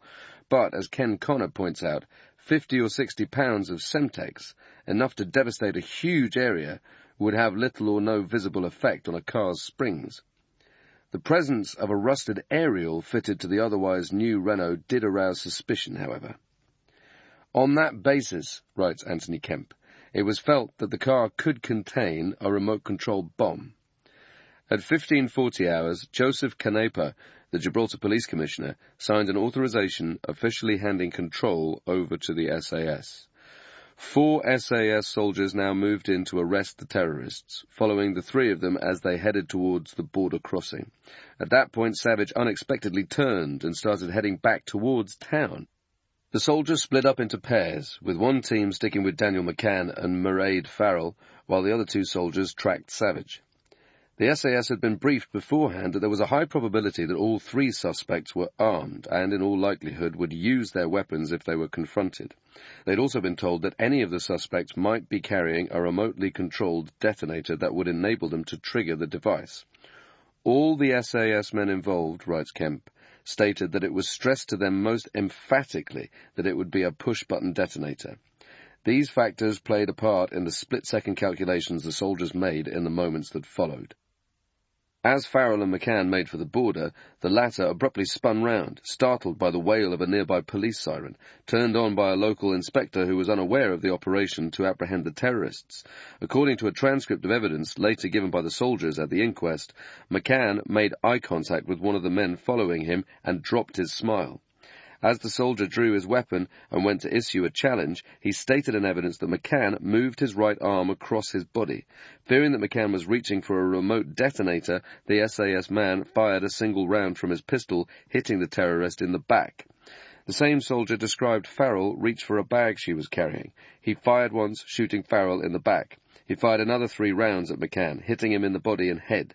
The second SAS man was now also firing at Farrell and McCann, the 2 soldiers discharging a total of 12 rounds between them. The sound of shots being fired alerted Savage, and he wheeled round. One of the 2 soldiers who had been shadowing him issued a challenge, but as he did so, Savage moved a hand towards his pocket, prompting both SAS men to open fire. They shot the terrorist a total of 15 times in the body and head. To a layperson, the number of shots fired might sound excessive, but it only takes a slight hand movement to depress a remote trigger for an explosive device. In that situation, you do not stop shooting until you are certain that the target is dead and they cannot activate the bomb. How many rounds this takes is irrelevant. It was the job of those soldiers to make sure that the terrorists no longer presented a threat to themselves or to anyone else around them. By 1600 hours, the operation was over. Control was returned to the police commissioner a few minutes later. The SP team soldiers were quickly removed from the scene. Investigators subsequently discovered that all 3 terrorists had been unarmed. None of them had been carrying any type of remote-controlled detonator. An internal examination of the Renault revealed that there was no bomb inside. It had, in fact, been parked there as a blocking car, a terrorist tactic used to reserve a particular parking space ahead of a planned attack. The actual bomb car was located a day later across the border in a Marbella car park. A very public debate followed over whether the soldiers had been right to open fire on Farrell, McCann and Savage. The regiment came in for a serious amount of flack in the press, with fresh accusations of a shoot-to-kill policy. In their defence, the soldiers were in an impossible situation. They had very good reason to believe that there was a bomb nearby, that the terrorists were armed and had the capability to detonate remotely the explosive device. If they had failed to act, and the bomb had indeed been in the Renault, innocent people would have died in the resulting blast, and the regiment would have taken the blame for failing to prevent a terrorist atrocity. In that situation, you really can't win. All a soldier can do is act on the best intelligence available at the time. Throughout the 1990s, the SAS continued to maintain the pressure on the IRA with reactive OPs, surveillance and intelligence gathering, working closely with the Det. In June 1991, 3 members of an IRA unit were killed during an operation in the village of Ko. The following February, 4 terrorists were shot dead by the SAS after spraying a police station in Coal Island, County Tyrone, with heavy machine gun fire. Several years later, the SAS took part in its last operation in the province. For years, an IRA sniper gang had terrorized the area around South Armagh, killing several soldiers and police officers. A number of these attacks have been carried out from the rear of a specially modified Mazda that served as a mobile shooting platform. In 2002, the infamous Washington, D.C. snipers John Allen Mohammed and Lee Boyd Malvo used a similar technique to kill their victims, firing shots through a small hole while lying prone in the boot of their 1990 Chevrolet Caprice. Many of the killings were carried out using a Barrett sniper rifle, known as the Light 50 because it fires 50 caliber rounds. The shooter wasn't firing from any great distance, hitting his targets at a distance of a few hundred meters or less. The gang used lookouts, known as dickers, to go out and watch the countryside from elevated positions, looking for patrolling soldiers. Once the dickers had confirmed over the radio that the area was clear, they would bug out and the shooter would make his shot. Arresting the dickers was an investigative dead end. There was no way they would have given up the shooters. Lifting them would merely have signaled to the snipers that the security forces were actively looking for them. Instead, the SAS was dispatched to South Armagh to help stop the gang. The SAS hatched a plan to go on a dummy patrol, posing as regular Green Army soldiers to lure the shooter out into the open. Meanwhile, another team would lie in wait to catch the sniper. Once the shooter had been identified, they could then go in and make the arrest. The first patrol ended in failure when the sniper realized that he was watching a bunch of SAS lads. The guys were all in their late 20s or early 30s, dressed in smocks, camouflage combat jackets, and carrying M16s. It didn't take a genius to work out that these blokes were not your average British infantrymen. The sniper called off the dickers and cleared out. A second attempt to ensnare the sniper was made using some of the younger lads from Hereford. They went out on another decoy patrol dressed in normal army kit and equipped with standard-issue SA-80 rifles. As they were walking around, information was being passed to the patrol. One of the dickers caught sight of the patrol and reported it to the shooter. The sniper team then moved into position using their mobile platform, and the shooter got himself set up. Once he had eyes on the soldiers, the sniper ordered the dickers to clear out of the area. He identified his target, lined up his shot, and announced that he was going to fire on a count of 3.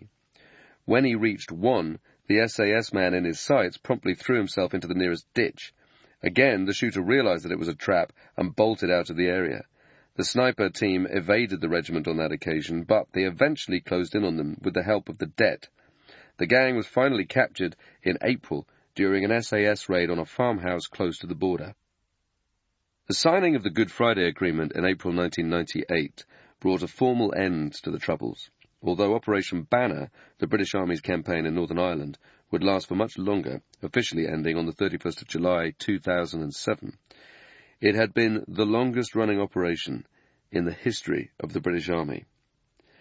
There will always be a great deal of debate over whether the correct decision was made in deploying British SF soldiers in Northern Ireland. Whatever the rights and wrongs of that argument, the SAS undoubtedly demonstrated its ability to adapt relentlessly during its time in the province, working within the integrated structure of the group and working closely with the men and women of 14 Int.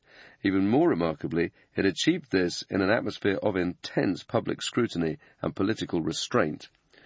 But while the conflict in Northern Ireland was rumbling on, the SAS was having to come to terms with another threat, one that would change the regiment forever. Chapter 14. The SP Team.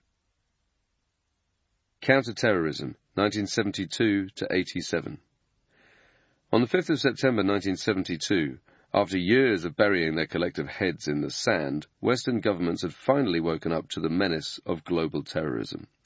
Shortly before dawn, 8 Palestinian terrorists struck at the Olympic Games in Munich, taking 9 members of the Israeli Olympic team hostage and killing 2 others. A botched rescue attempt by West German security forces ended in a bloodbath, with the deaths of all 9 Israeli hostages and a German policeman, along with 5 of the hostage-takers. Millions around the world had watched the drama unfold on TV. The operation had been a military and political disaster. The British government, like other countries, had looked on in horror at events in Munich. A handful of armed individuals had inflicted carnage and humiliation on the West German government. This was a new type of terrorism, unlike anything they had seen in the past. To combat it effectively, they were going to need a dedicated counter-terrorism unit. Once again, they turned to the SAS. By this point, the regiment had already established the Counter-Revolutionary Warfare Wing, CRW, a developmental and training unit, tasked with looking at different methods for fighting terrorist threats. The wing had been created by a far-sighted ex-ranker, a sergeant major who was later commissioned, proving once again that the best ideas in the SAS usually come from the men on the ground. In its infancy, the CRW had a skeletal staff, but after Munich it was authorized to raise a new counter-terrorism team. The faucet was turned on. Money was supposedly no object. As a result, the regiment formed its Special Projects, SP, counter-terrorism team. The CRW was also expanded to 1 officer and 4 instructors. As always, the SAS had to start from scratch. To begin with, it was very much Keystone Cop stuff, with the soldiers having to make do with whatever kit, vehicles and weapons they could get their hands on. They used Browning high-power pistols and Ingram MAC-10s for CQB exercises, although the latter was subsequently replaced with the Heckler & Koch MP5 submachine gun, chambered for hollow point 9x19mm parabellum. Both weapons were selected because the prevailing opinion at the time was that you had to keep the caliber down to 9mm rounds for close-quarter warfare. Anything bigger and the bullet might pass through a wall, potentially killing or wounding one of your mates or a civilian hostage. More hardware was acquired over time, including Remington 870 pump-action shotguns, 7.62mm British Army sniper rifles effective up to a range of 800 yards, and Arwen 37 riot guns. Flashbangs were also developed for use in room clearances. These are G60 stun grenades, custom-made for the SAS, filled with a cocktail of magnesium and mercury fulminate. When the grenade kicks off, it creates a sonic boom, measured at 160 decibels, accompanied by a searing flash of light. It'll deafen anyone in the room, making them squint and giving the operators valuable seconds to deal with any hostiles. Because the flashbang doesn't fragment, it's safe to use in a confined space with civilians. The regiment also used specialized grenades that contain hundreds of tiny rubber pellets. They won't hurt you, but the noise of the pellets whistling around the room disorientates anyone in close range. More often than not, they'll look around to see where the noise is coming from, taking their eyes away from the likeliest point of entry. Throughout the 1970s, the SP team and the CRW staff worked tirelessly to enhance the regiment's terrorist fighting capabilities. New techniques were constantly being developed. If there was a problem and they couldn't find a solution on the market, they would go ahead and invent one, road-testing new ideas with civilian researchers from the Ministry of Defense. By the end of the decade, the basic principles, equipment and structure of the SP team had been firmly established. The setup was essentially the same when I joined the regiment in the early 1980s, aside from some minor differences in weapons and kit. The 4 Sabre squadrons, A, B, D and G, each did a rotation lasting several months on the SP team, with a handover period between one squadron finishing its rotation and the next one taking over. The new guys would do a refresher course with the CRW instructors, familiarizing themselves with new equipment, weaponry and facilities. Then they'd take over and spend months of hard training on the SP team. During this time, the squadron was split into 2 teams, Red and Blue. Blue is the 3-hour response team.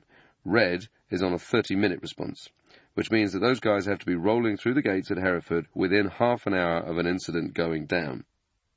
The Red and Blue teams were broken down into 3 components: a command element, a sniper team, and the main assault force. The sniper's job was to set up a cordon around the enemy stronghold and provide support for the assaulters. They had a secondary role in gathering intelligence, observing the X-rays, terrorists, and Yankees, hostages, and communicating movements back to the command and control unit. The assaulters were the guys in black kit who went in to resolve the situation using the military option. The guys on the SP team cut around in civilian clothing and had access to a number of Range Rovers and Ford Transit vans. Training took place at the various facilities in and around Hereford, including the nearby wooded area at the Garabach. Snipers practiced long-distance shooting at the range on both static and moving targets, while the assaulters practiced drills using blank rounds at a white block building called the Embassy, based at the regiment's training facility in Pontranas. They also logged a ton of hours at the Killing House. As we have seen, originally a crude one-room structure with a bunch of paper targets, by the end of the 1970s, the Killing House had been expanded massively. The upgraded structure featured 6 rooms, including a galleried range, a small room with a desk in it, a larger room, and a mock-up of the inside of a commercial aircraft. The SP team used the killing house to train for building assaults using live rounds in 360-degree arcs of fire. The walls were lined with metal with thick rubber sheeting draped over the top. When a bullet struck the wall, it would pass through the rubber, fragment against the metal plate, and as it bounced off, the round would be caught by the sheeting. Training in the killing house was intense. Operators would put down thousands of rounds every day, practicing every type of CQB scenario, from firing a pistol accurately at a target across the length of a room to multi-room entries, with the guys storming the building from different entry points. Assault teams used helicopters to land on the roof and abseil down the side. Explosive framed charges were used to blow off the doors and breach the windows. The SP team spent a lot of time working on methods of entry, training with lock-picking tools, rams, sledgehammers, axes, and crowbars. The lads became so skilled at breaking into any type of stronghold that they were used to test new kit for the government. Whitehall had a contract with a company that specialised in developing state-of-the-art locks and doors. They'd bring down the counter-terrorism guys from Hereford and invite them to try and smash through a new type of door or window to see how long it took. The answer was, usually, not very long. Every aspect of assaulting a stronghold was studied in detail. Quite a few buildings in London had been fitted with armoured glass, for example, so the sniper teams would study the deflection of a bullet when striking the surface and factor that into their shots. Training was always hyper-realistic, with guys taking turns to play the role of hostages during killing house exercises. This led to a few accidents. One man had his arse blown off with a Remington shotgun. Several others were wounded during training at the house, with many more near misses. On the weekends, there was usually a training exercise working alongside the police to respond to call-out scenarios.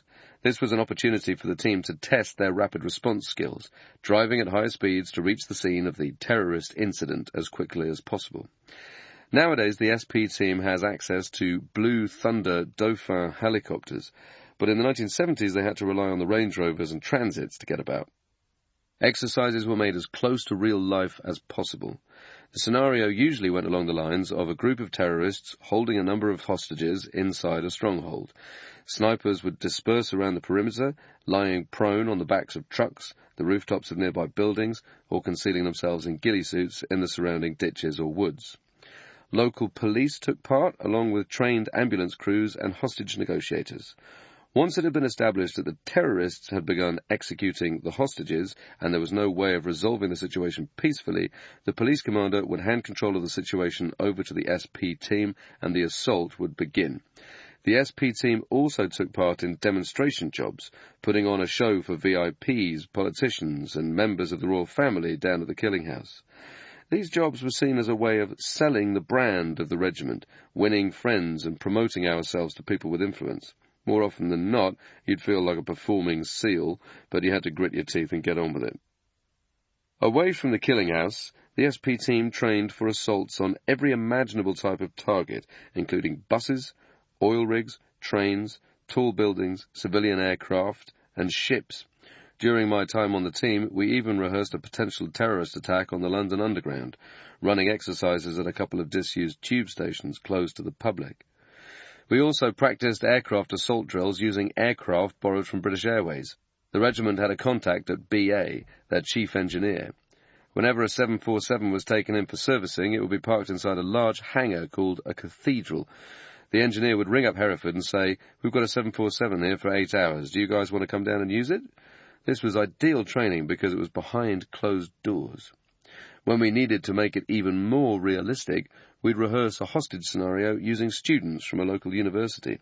They were paid to act as passengers on a BA plane, taking off from Heathrow on a double-decked 747, with guys from the CRW team playing the role of the terrorists. At some point during the flight, the X-rays would hijack the plane and redirect the pilots to one of the RAF bases, either Brize Norton or Lynham. The latter has since closed. At some point after landing, the SP team would then initiate an assault on the aircraft. Before the start of the exercise, the passengers were divided into groups and given different coloured bibs to wear. Each group was then separated from the others and told, if your group is the first to leave the plane, you'll each get an extra tenner, which is a fair amount of money in the 1980s. As soon as we attacked the aircraft, this wall of students would rush forward, clambering over the seats, pushing each other out of the way as they scrambled for the exits. As an SP team operator, you were experiencing exactly the sort of widespread panic and disarray you'd be up against if you had to storm an aircraft for real. By the time I had joined the counter-terrorism team, we were training on high-rises, abseiling down lift shafts and working with engineers. We'd climb up the outside of tall buildings using special suction cups developed by a German company, originally designed to help workmen lift thick, industrial-sized plates of glass. These weren't designed for scaling buildings, and if you didn't maintain the air pressure on the cups, they'd slide down and you'd fall to your death. The trick, I discovered, is to have 3 suckers fixed to the glass while leaning outward away from the building at a 45-degree angle. Of course, no one ever bothered to stop and work out what you were supposed to do once you reached the floor containing the terrorists. You can't exactly engage an X-ray while hanging onto a piece of glass hundreds of feet above the ground. We were also given tours of major public buildings, anywhere that might be a legitimate target for terrorists, such as Buckingham Palace, the Houses of Parliament, the High Court, and Windsor Castle. Prisons were also studied in case of riots. In 1987, this training was put into practice when the regiment was called in to deal with a hostage crisis at HMP Peterhead. A gang of hardened cons had taken a prison officer hostage during a riot. The SAS was brought in to resolve the situation in a secretive operation authorized by Downing Street. Not everyone appreciates the tactics used by the SP team. When they arrived at Peterhead to plan the operation, the prison warden told them, "No weapons." The SAS protested. They knew that prisoners were armed with shanks and all sorts. The warden stood his ground. They eventually brokered a deal so that every 4th man in a 4-man team was armed with a pistol. The other 3 guys would carry nothing more than batons. They also told the prison warden they'd use CS gas to incapacitate the hostage-takers, which was a lie. The regiment instead deployed CR, a specialist gas that is many times stronger than CS. The effects of CR, or dibenzodiazepine, are immediate and extremely debilitating, to the point where you think you're going to die. You're temporarily blinded, you're in excruciating pain, and your lungs begin to feel as if they've been filled with water. Being exposed to it is a truly horrifying experience. Every guy on the SP team is exposed to both CS and CR as part of their training, to give them a better understanding of the effects of these gases. This involves a gas grenade being detonated in a room while the soldier in question gives his name, rank, and number. CS is quite bad. Your nose, throat, and eyes burn, but you knew that if you were spiked with adrenaline, you could still operate in a room filled with the stuff for a short period of time. Whereas with CR, you couldn't even stand up. Within moments of being exposed to it, you were on your arse. It didn't matter how tough you were, you'd end up being carried out of the room by a couple of guys. At Peterhead, the SP team launched a multi-floor assault on the wing where the officer was being held. On the approach, they were spotted by men in another wing who promptly raised the alarm with their fellow cons. One of the teams hurried across the parapet and posted CR through an opening in the roof. Unsurprisingly, the prisoners holed up in the eaves were instantly disabled by the gas. They were quickly suppressed by the SAS men, and the hostage was thankfully unharmed and escorted to safety. The entire operation lasted about 5 minutes. While the SP team trained and honed their skills continuously, the CRW instructors conjured up every imaginable scenario for a terrorist attack, and then worked out how to defeat it. One line of thought was that we might be able to approach a hijacked aircraft by pretending to be the refueling crew. We could drive the tanker up to the steps of the aircraft, hook it up, and use that as an opportunity to storm the plane, or at least have an interesting conversation with one of the terrorists. They sent a bunch of us on a course, learning how to refuel a plane using a mobile tanker on a runway. The training was useful, but mind-numbingly dull. We were so bored out of our minds that we stopped paying attention during a refueling job and ended up overfilling a private jet, dousing it in aviation fuel. That didn't go down too well. Other guys from the SP team were sent on courses to learn how to drive and operate fire tenders at airports for the same reason. The instructors also held a bodyguard course, run by a dedicated BG team. This was a 5-week course held down at Pontralis. Students wore plain clothes and did training exercises, bodyguarding a VIP for the day in a chosen city. A lot of time was spent on advanced vehicle drills, such as car blocking, handbrake turns, J-turns, and shooting from a moving platform. The guys would practice driving in formation, with the VIP in a vehicle in the middle and protection cars located to the front and rear. Sometimes there would be a fourth car at the side, stopping any potential threats from getting close to the target. To drive at high speed in a densely populated environment and maintain the formation without getting separated takes a lot of skill. Just as the first SAS soldiers had done in Malaya, the counter-terrorism team was ready to try out anything that might work. They were continually looking for the edge in any given situation. This extended to bringing in dogs from the Royal Army Veterinary Corps. The idea was to use the dogs to rush into buildings ahead of the main assault group and set upon figures dressed as terrorists. Results were mixed. Once let loose, they invariably started tearing into everybody in sight, including the hostages, biting arms and legs. Today, the regiment has its own specially trained dog handlers. Instead of Alsatians, they use more intelligent, highly trained Belgian Malinois dogs to enter buildings and suppress targets. An SAS team will send them in ahead of the assault force. They'll get in the faces of the enemy, and the soldiers can then sweep in after them and mop up. The guys also used a variety of specialist equipment developed by companies outside Hereford. This included the thermal lance, a cutting device that can rapidly slice through any type of surface, such as metal or concrete, Hatton rounds for blowing apart door hinges, and a wall-breaching device called the Harvey Wallbanger. The latter is a cannon loaded with a plastic projectile half-filled with water. When fired, the projectile smashes into the wall at high speed, blowing a hole straight through. The water disperses on impact, reducing the clouds of dust created by the breach. As the cancer of international terrorism spread, and the tactics they used became more sophisticated, the regiment responded by upping its game. That's still going on today, as a constant process of development at the CRW as the team acquires new skill sets and equipment. Everything is continually assessed, from the gloves the operators use to the caliber of weapons they fire and the modified vehicles they drive.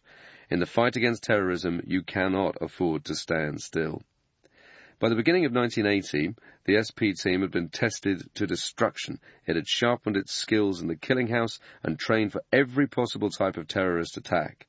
Its operators were equipped with a formidable variety of kit, including S6 respirators, integral microphones, body armor with ceramic plate inserts, abseiling ropes, assault ladders, a fleet of modified vehicles, night vision goggles, and all kinds of framed charges and breaching tools, along with their personal weapon systems. They were ready for anything the terrorists could throw at them. But aside from a German-led hostage rescue operation in Mogadishu, in which 2 SAS men had taken part, and a handful of sieges that had ended peacefully, the SP team had largely been restricted to training exercises. Few people outside of Hereford knew that it even existed. At the end of April, they finally got the chance they had been waiting for. Shortly after 1100 hours on the morning of Wednesday, the 30th of April 1980, a group of 6 armed men made their way towards a row of whitewashed townhouses in the heart of Knightsbridge. The men, ethnic Arabs from Iran, were heavily tooled up with Scorpion submachine guns, Browning 9mm pistols, a .38 revolver, and a cluster of Soviet-manufactured hand grenades. Their target was 16 Prince's Gate, the Iranian Embassy. The 6 terrorists were from a group calling for the liberation of Arabistan, which is another name for Khuzestan, an Iranian province in the southwest of the country with a majority Arab population, and also happens to be sitting on a lot of oil. Although they had genuine grievances over the oppression of their brothers and sisters in the province, the gunmen had in fact been recruited, trained, and funded by Iraqi intelligence. Saddam Hussein had his eyes on Khuzestan's oil profits, and he saw the group as a useful means for stirring up trouble with his neighbours. The police officer on duty at the embassy that day was Trevor Locke, a constable with the Diplomatic Protection Group, DPG. He tried to prevent the gunmen from getting inside by slamming shut the outer security door. A shot was fired by one of the terrorists through the glass panelling, and after a brief struggle, PC Locke was overrun. In the terrifying minutes that followed, the gunmen rounded up 26 hostages, including 2 men from the BBC, the embassy's British chauffeur, and the Iranian chargé d'affaires, Dr. Gholam Ali Afrouz. The terrorists' leader, Salim, then issued their demands. They wanted the release of 91 Arab prisoners being held in Iran, international recognition of Arabistan as a country, and safe passage out of the UK. The authorities had 24 hours to agree, otherwise they would kill the hostages. Salim added that the building had been rigged with explosives. If anyone tried to storm the place, it would go up in smoke. The Iranian Embassy siege had begun. Chapter 15. The Iranian Embassy siege. Prince's Gate, London, 30th of April to the 5th of May, 1980. The SP team first learned about the Iranian embassy crisis through a former Blade, Dusty Gray. Now attached to the Metropolitan Police Hard Dogs unit, he happened to be in the vicinity at the time of the attack and put a call straight through to Hereford to let them know the score. A code was then pinged across to the personal bleepers worn by both red and blue teams, ordering them to report in. The guys were briefed on the situation, although details were still sketchy at that point. A short while later, they headed up to London under their own steam.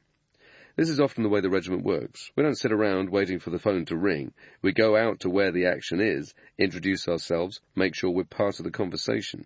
We did the same thing a decade later in the Gulf War. We weren't even part of the initial military planning, but we headed out there anyway, correctly guessing that, at some point, we were going to get involved. There's another advantage to getting in early. By setting themselves up nearer to the siege, the SAS could tell the police, "We'll be there in 20 minutes," rather than taking 3 hours to drive up from Hereford. The SP team guys were travelling up in separate vehicles, so they arranged to RV at Beaconsfield Army Language School, where they could get something to eat and wait for the order to deploy to a secure location in central London. They moved forward a few hours later, arriving at Regent's Park Barracks in the early hours of Thursday the 1st of May. They went straight to work, setting up a forward holding area at the Royal College of General Practitioners, next door to the embassy at 14 Prince's Gate. The command and control element, under Major Hector Gullen, established themselves while the barracks gym was cleared out so a team from the Royal Pioneer Corps could get to work building a model of the embassy layout. The first thing to do in any siege incident is to make preparations for an immediate action plan, or IA. The IA is an emergency response drill that the SAS implements if the talks break down and the situation inside the strongholds deteriorates. This is where the team looks at the location, the main entry points, the number of hostages and gunmen, and formulates a drill for immediate entry. The IA is not a very clever plan. It's the equivalent of going into a bar, looking at a big evil bloke, and going over and punching him as hard as you can. There's no mussing about. It's all about getting in as fast as possible, hitting the enemy, and sorting the problem with as few civilian casualties as possible. Here's a good example of what an IA looks like. In 1988, a Q-8 Airways Boeing 747 was hijacked by Lebanese terrorists. After a brief stopover in Iran, the aircraft was flown to Cyprus and granted permission to land at Larnaca. Among the hostages were 3 members of the Kuwaiti royal family. After days of delicate negotiations, 2 passengers were tortured and killed, their bodies dumped on the runway. While negotiations continued, the regiment's SP team was called out to prepare for a possible assault. Intelligence had established that the majority of the terrorists were occupying the upper deck of the aircraft, using it as a control room. The hostages were crowded in the lower deck, possibly because their captors assumed they would be easier to control if they were kept in a separate part of the aircraft rather than being spread across 2 decks. A few of the terrorists were believed to be keeping watch over the hostages on the lower level. Based on this information, the SAS sketched out a plan for an immediate attack on the Boeing using a pair of Land Rovers with GPMGs, general-purpose machine guns, mounted on top. One set of guys would drive towards the 747, spraying the upper deck with 7.62mm rounds through the windows, taking out the targets located there. The gunfire would also serve as a distraction, fixing any X-rays on the lower level in place and buying time for another assault group to storm the aircraft and neutralize any remaining threats. Thankfully, that plan was never needed. The aircraft flew on to Algeria, where the authorities eventually cut a deal with the terrorists and the remaining 31 hostages were released.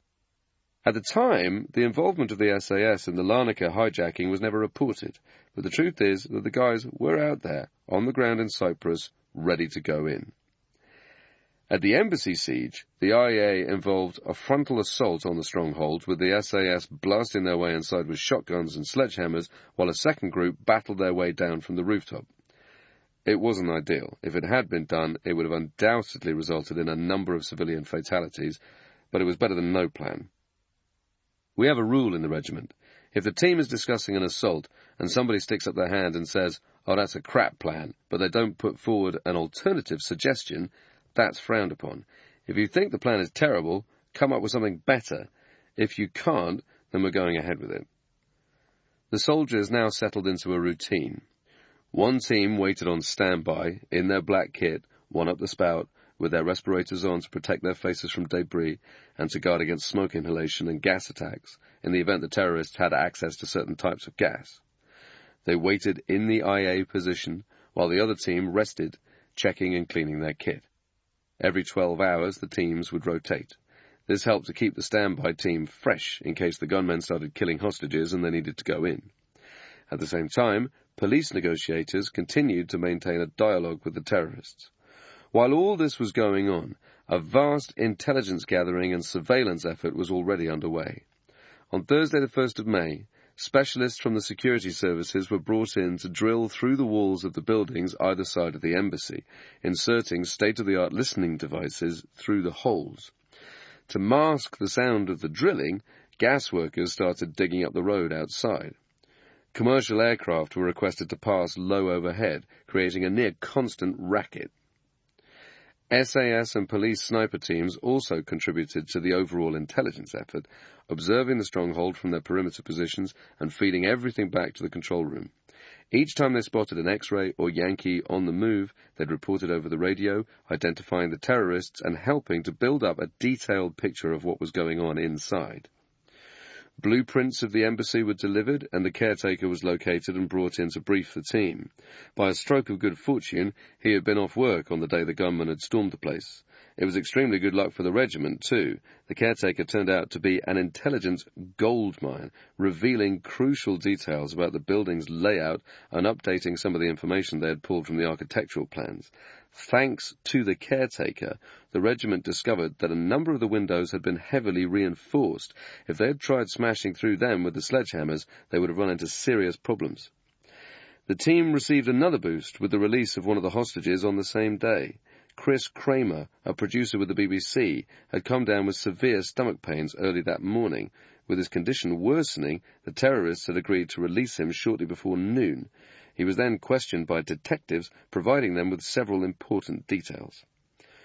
Released hostages are one of the most crucial intel sources in any siege incident. They're the closest thing the security forces have got to a Mark I eyeball. They can fill in any gaps that the planners might have, telling them what the morale of the terrorists and the hostages is like, what everyone is up to, what kind of weapons they're packing, and whether they noticed any wires that might indicate a booby trap.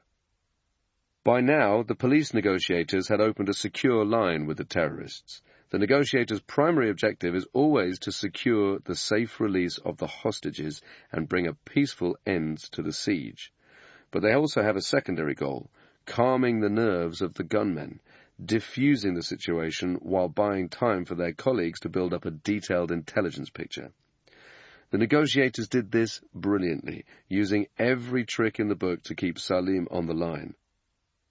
On Saturday the 3rd of May, day 4 of the siege, tense negotiations resulted in the release of 2 more hostages, in return for the broadcast of a statement by the group on the BBC World Service that evening. Despite this, the chances of a peaceful outcome to the siege appeared slim. The British government held talks with a number of Arab diplomats in the hope that they could persuade the terrorists to surrender.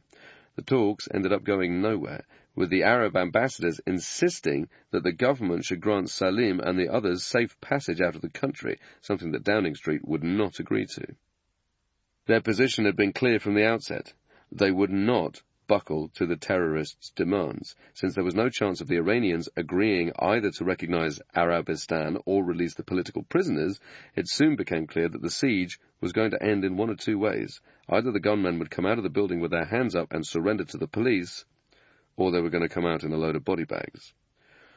While the negotiators played their games of chess with Salim, stalling for time, the team started planning for the Deliberate Action Plan, or DA. The DA is a drill that is constantly developing throughout the course of a siege. This is when the guys look at how to plan the main attack. There are a number of ways of penetrating a stronghold, and every aspect of the assault must be considered by the planning chiefs. To pull off a multi-floor 360 attack on a building while causing as few civilian casualties as possible, the team first needs to look at methods of approach and entry. They'll look for guaranteed entry points and ask themselves, how can we get close to the building without being seen? What dead ground is there? What cover? Can we get on the roof without being spotted? Are there any anchor points to allow a team to abseil down? Are the doors inside the stronghold fireproof? Are they lockable? A deliberate option is always preferable to the immediate action. Once the SP team has established the DA, they can attack the building at their leisure and on their terms. It allows them to assert a degree of control over the situation. While one half of the SP team remained on standby at the forward holding area, the other guys worked on the deliberate plan at the barracks. Once the plan had been worked out, the team began training with the Hessian and Timber mock-up in the Regent's Park Barracks gym. The purpose of the replica is to immerse the SP team in the layout of the building to the point where they are familiar with every nook and cranny, even before they've set foot inside the place itself. The plan was for the team to attack in squadron strength. Both red and blue teams would take part in a 360-degree assault on the stronghold, with assault groups breaching their designated entry points. The guys at the front and rear would use framed charges to blow apart the reinforced windows on the ground and first floors, and then work their way up. Another team would begin their assault from the rooftop, moving down as they cleared the upper levels. The first priority in any deliberate assault is to clear the rooms. The SAS is trained to go in hard and dominate the ground inside that stronghold, neutralizing any threat to life. That means breaking down the assaulters into small groups, each with a certain number of rooms to clear. Once each group's area has been swept, they'll make their way to a rally point, which is usually a stairwell. Then it's a case of evacuating the building. By this point, there may be extensive damage to the property. If it has been booby-trapped with explosives, there might be significant casualties. Others may have been wounded by shrapnel from fragmentation grenades or from the terrorists opening fire. The goal now is to get the hostages safely out, which means coordinating a reception party in a secure area on the outside. The reception party's job is to check everybody, detaining any X-rays who may have slipped through the net. Paramedic crews and doctors can then be brought forward to provide medical assistance to any injured parties. All of these drills have been practiced by the SP team time and again over the years in exercises at the Killing House and in various parts of the country, working with the emergency services. When the time came for the SAS to carry out a stronghold assault in a live situation, each and every man on the team knew exactly what to do. The deliberate drill was constantly refined as more information flowed in from the sniper teams, released hostages, and through the soldiers' own careful recce's. On the fourth day, the team crept across the rooftop and discovered that a glass panel of the skylight could be removed, providing the assaulters with access to the top floor of the building. The plan was revised accordingly. Getting on that rooftop was also a good opportunity for the team to see if anyone had eyes on them. Whenever you're dealing with a hostage crisis, there's always a chance that the building is being watched by someone on the outside, ready to warn the terrorists when you make your move. Nowadays, the security forces will block cell phone coverage in the immediate area and cut any telephone lines and internet access. All it takes is for the terrorists to place someone in a high-rise flat overlooking the building, and they've got a ready-made early warning system, giving them time to defend against an assault. By Sunday the 4th of May, the 5th day of the siege, the mood inside the embassy was becoming increasingly fraught. The terrorists were growing frustrated with the negotiators' stalling tactics and a failed attempt to bring in 3 Arab ambassadors to act as mediators. Tempers were frayed. In the evening, a 5th hostage was released, providing additional intelligence on the captors. Meanwhile, the SP team continued to rotate standby duties. When they weren't rehearsing drills at the mock-up, they passed the time by playing practical jokes and watching the World Snooker Championships. On day 6, Monday the 5th of May, events inside the embassy reached boiling point. At about midday, Salim, the leader of the terrorists, got on the phone and threatened to start killing the hostages unless his demand for an Arab mediator was met immediately. A few minutes later, 3 shots rang out from inside the building. The gunshots were followed by an ominous warning from Salim. The time for talking was over. There were to be no more negotiations. Unless the police agreed to his demands, one hostage would be killed every 45 minutes, which meant the next hostage would be executed at 14:10 hours. The terrorists had crossed a line. There was now only one way the siege was going to end. In any hostage crisis, the regiment is like a Rottweiler, kept on a leash. During the first phase, the police and politicians try to keep a tight grip on the leash, guided by their instinct to preserve life and avoid violence if possible. Ultimately, if the terrorists come out with their hands up after a week-long siege, they consider that's a win. That's fair enough. They're trained to think that way. The SAS soldier takes a different view. As far as we're concerned, once you rush into a building with a bunch of weapons and start making threats, you've signed your own death sentence. There should be no negotiations.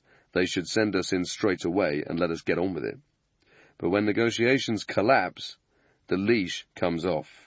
On the afternoon of 5th of May, that moment had almost arrived.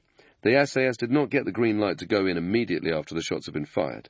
The ministers and security chiefs meeting at Cobra, Cabinet Office Briefing Room A, the government's emergency response committee, required proof that a hostage's life had been taken before giving the go-ahead. So far, all they knew was that shots had been fired. There was no body as yet, and there was a chance, however slim, that the shots may have been an accidental discharge or a bluff. Police negotiators managed to push back the latest deadline, but it was clear now that the situation inside the embassy was rapidly deteriorating. In preparation for the assault, the SP team operators were brought forward to their standby positions. The men carried out last-minute checks on their equipment, respirators, body armor, gloves, flashbangs, holstered Browning 9mm pistols and shoulder-slung MP5s. Each operator also carried 3 spare 30-round clips of 9x19mm parabellum fastened to their utility belts. Now they only had to wait for the signal to go. It did not take long. Soon after 1800 hours, a cleric was brought forward from the Regent's Park Mosque in a last-ditch attempt to persuade the gunmen to give themselves up. His pleas fell on deaf ears. 3 more gunshots rang out from inside the embassy. Shortly afterwards, the body of one of the hostages, Abbas Lavasani, was dumped on the front steps.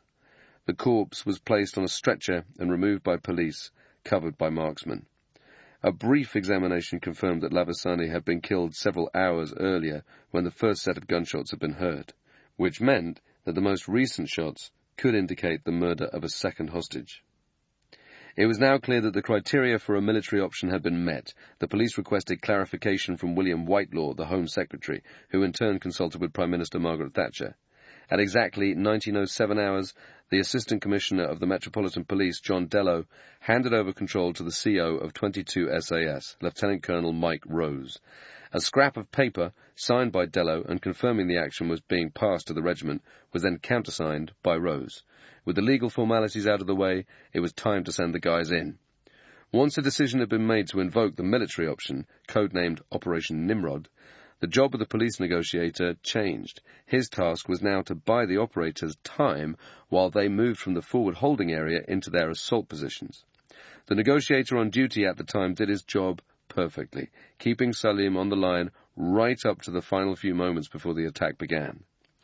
On the rooftop, one of the men on the abseil team ran into trouble when his rope snagged on the figure-of-8 descender and left him swaying several meters above the second-floor balcony.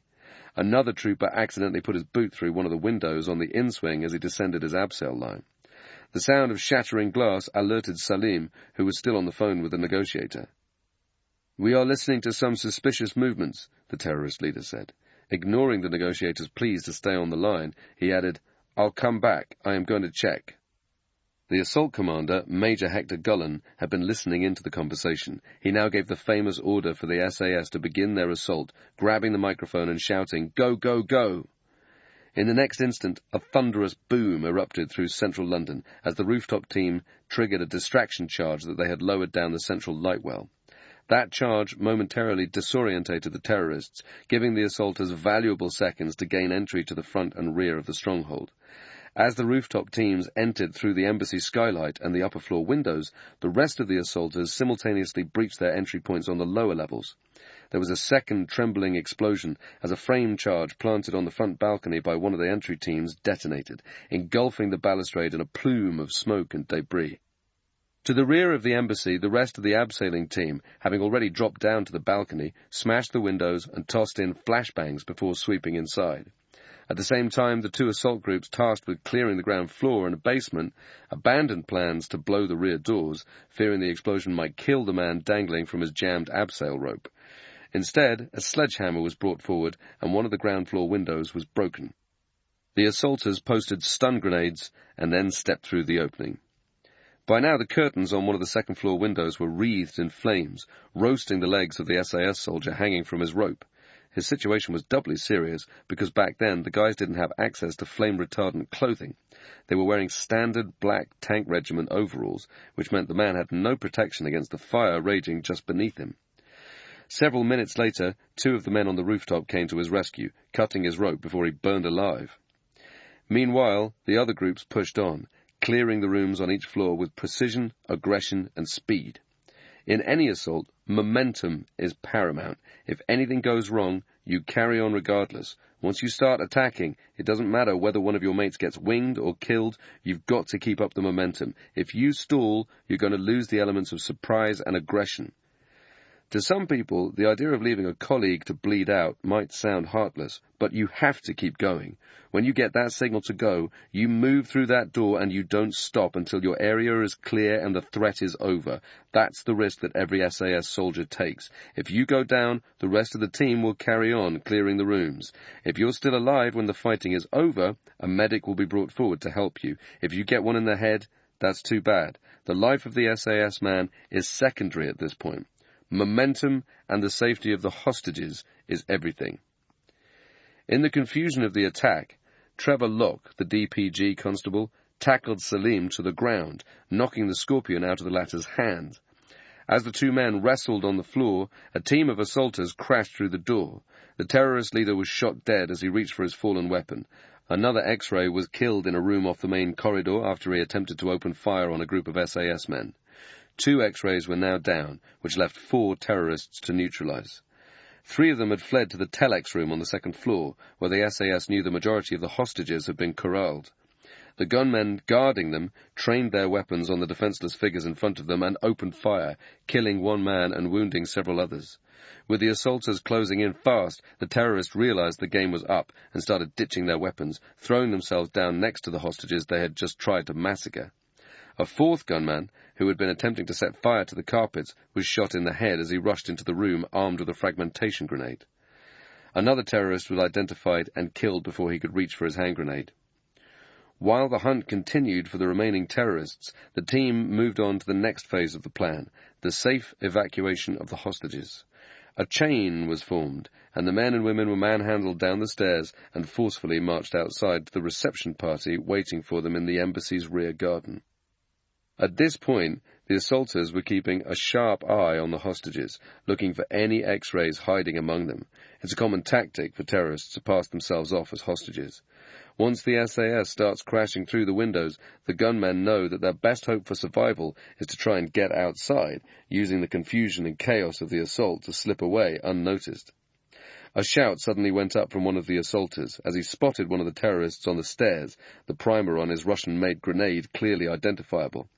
The assaulter struck the man on the head with the stock of his weapon and sent him tumbling down the stairs. As the X-ray hit the ground floor, the surrounding SAS troopers let rip, giving him the good news with their MP5s. A ferocious blaze had now started to spread through the building, choking the air with toxic fumes. The team worked fast, hustling the remaining civilians outside so they could be checked and processed. There was still no sign of the 6th and final terrorist, but he was swiftly identified by one of the hostages, Sim Harris, a BBC sound engineer, as they lay on the ground on the rear lawn. Hearing this, some of the old guard, veterans of Ops Storm, stood in the shadows and began shouting at the guys on the reception party, yelling at them to bring the terrorists back inside the building. One of the soldiers started to drag the X-ray towards the rear entrance. he was stopped by two other guys on the reception party who had their wits about them and realized what the veterans were going to do. The SAS did not know it at the time, but the events at the rear of the embassy were being filmed by a news crew. Media coverage of the areas around a terrorist incident is strictly controlled, and with good reason. In Munich, a force of armed German police officers had attempted to mount an assault on the Olympic Village accommodation block where the Israeli hostages were being held captive. The operation had to be called off after film crews broadcast images of the officers moving into position. The Palestinian terrorists, watching on a TV inside the apartment, saw the whole thing unfold in front of them. If the surviving terrorist had been hauled back inside the embassy, the event would have been caught on camera. No one can be sure what the assaulters planned to do with him, but if later he had been found shot dead, that could have done untold damage to the reputation of the SAS, overshadowing what has gone down in history as one of the regiment's finest hours.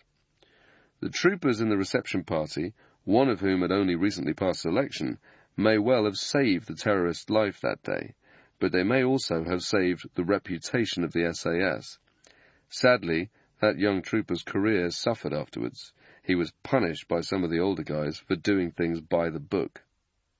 The terrorist was promptly handed over to police, arrested, and charged with conspiracy to murder, false imprisonment, and manslaughter. Sentenced to life imprisonment, he was released in 2008. At the time of publication, he is living under a new identity in South London. Personally, I think we should have sent him to live somewhere a lot less pleasant. The SAS had saved 19 out of the 20 hostages held inside the building at the time of the assault. Their only casualty was the man whose abseiling device had stuck. In spite of the burns he'd suffered, that guy had continued to take part in the assault after being cut down, demonstrating the strength of mind of the SAS soldier. Another guy had a minor injury to his finger. At the end of the assault, control was formally returned to the police commander on the ground. The team handed over their weapons for forensics before returning to their barracks at Regent's Park to pack up their gear and celebrate. They were congratulated in person by a hugely relieved Willie Whitelaw, tears welling in his eyes, and Margaret Thatcher, who now became a lifelong convert to the skills of the SAS. Afterwards, the guys returned to Hereford to continue an epic drinking session that lasted well into the early hours. The Iranian Embassy siege was a massive boost to the regiment, but in many ways it was also a curse. For most of its existence, the SAS had been used to operating under a veil of secrecy. That arrangement had suited a bunch of guys who had never cared for publicity or medals. Now all that had changed. The operation to storm the Iranian embassy had been captured by the assembled media. Broadcasters had interrupted their regular programming to relay live footage from the assault. Across the country, millions of people had watched in astonishment as men clad in black assault kit, hooded and tooled up, went in and did the business. Those were powerful images. They captured the public's imagination and gave everyone something to be proud of. The effects of Operation Nimrod were felt not only in the UK, but around the world. Not even the US, the foremost military power at the time, had succeeded in carrying out such a daring hostage rescue assault. The previous month, U.S. Special Forces had attempted to rescue 53 staff being held at the U.S. Embassy in Iran. It had gone horribly wrong. The operation was eventually aborted after the helicopters tasked with ferrying the assaulters to an RV in the Iranian desert ran into a sandstorm, causing a number of them to develop mechanical faults. Another chopper was involved in a crash with a Hercules C-130 transport aircraft, resulting in the deaths of 8 men. President Jimmy Carter held a press conference the next day to announce the failure of Operation Eagle Claw. The success of the embassy assault, in sharp contrast to the disastrous Iranian hostage rescue op, put the SAS on the map. Before the 5th of May 1980, the average Joe on the street had never heard of a unit called the Special Air Service. After that day, everyone wanted to know more about this mystical group of warriors. The Walter Mitties, inevitably, started cropping up all over the place. It's easy to forget that the assault could easily have gone wrong.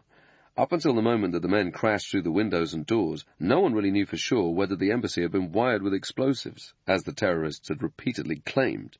If it had, the outcome would have been very different.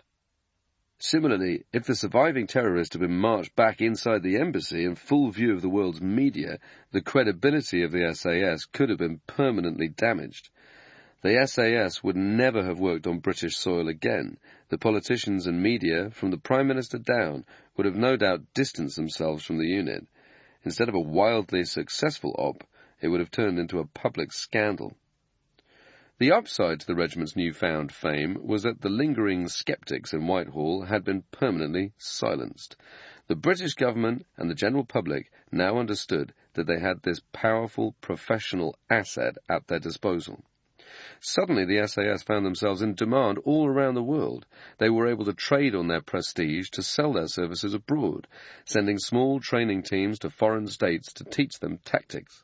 Their budget was dramatically increased, allowing the SP team to invest in more specialist equipment. The bog-standard black tank regiment coveralls were replaced with fireproof underwear and clothing.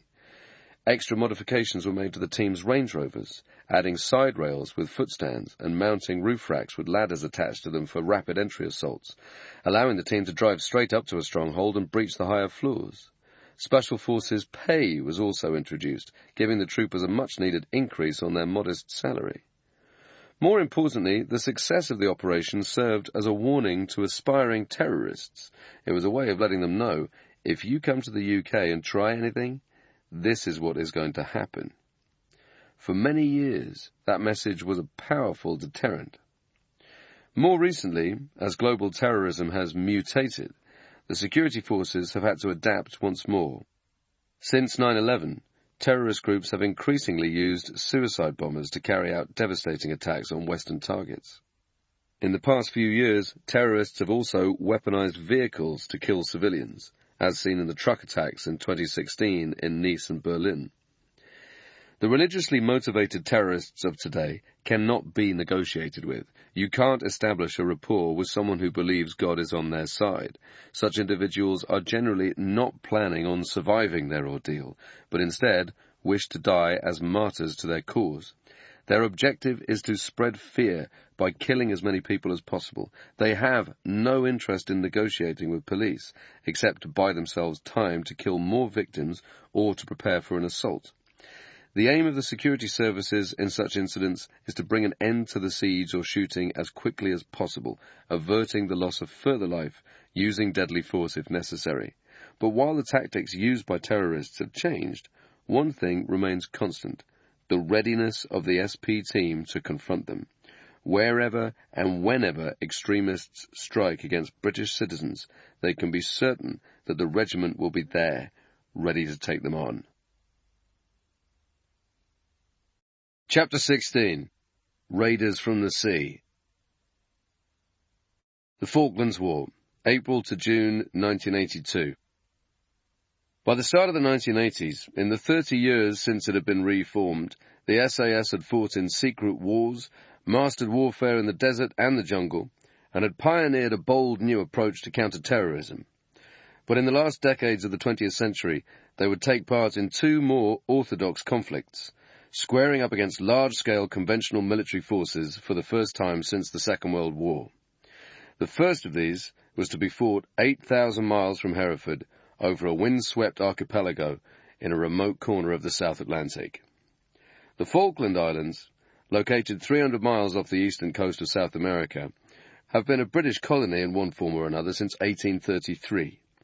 The territory comprises two larger islands, East and West Falkland, along with hundreds of smaller islands, with a total landmass of 4,700 square miles.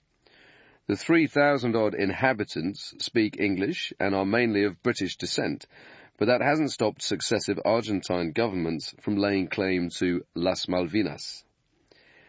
In 1981, the ruling military dictatorship in Argentina was coming under increasing pressure at home, faced with a restless populace and a devastated economy. Thousands of citizens have been killed during the Dirty War, a murderous campaign waged by the junta in which suspected political dissidents and left-wing sympathizers were tortured, executed, or thrown to their deaths from aircraft. Public unrest was spreading, and when a new junta came to power at the end of the year, the leader, General Leopoldo Galtieri, pressed ahead with plans to seize the Falklands, along with the island of South Georgia, 800 miles further to the south. Until 1985, South Georgia and the uninhabited South Sandwich Islands were a Falkland Islands dependency. Today, SGSSI is a separate UK overseas territory. On Friday the 2nd of April 1982, Argentine forces invaded the Falklands. Facing them was a small garrison of Royal Marines, along with a handful of sailors. The defenders put up a spirited resistance, but they were facing a much larger attacking force of several hundred men, and by 0800 hours they were completely surrounded. 90 minutes later, the Argentinians had gained complete control of the Falklands. They had acted on the assumption that Britain wouldn't go to war over a scattering of distant islands with little or no strategic value. But the day after the invasion, at an emergency session of Parliament, Margaret Thatcher reacted to the invasion by insisting that the government had a duty to do everything that we can to liberate the islanders.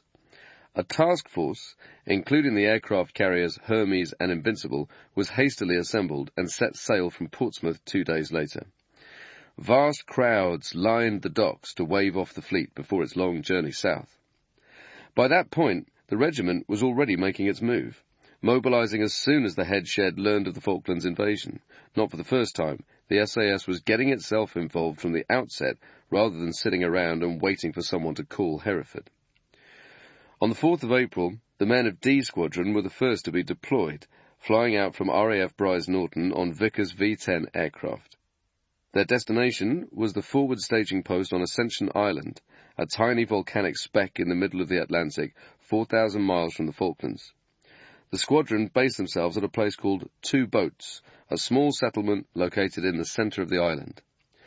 The following day, G Squadron was also on its way to Ascension, embarking upon the amphibious assault ship HMS Fearless at Portsmouth, along with the headquarters element and the CO of 22 SAS, Lieutenant Colonel Mike Rose.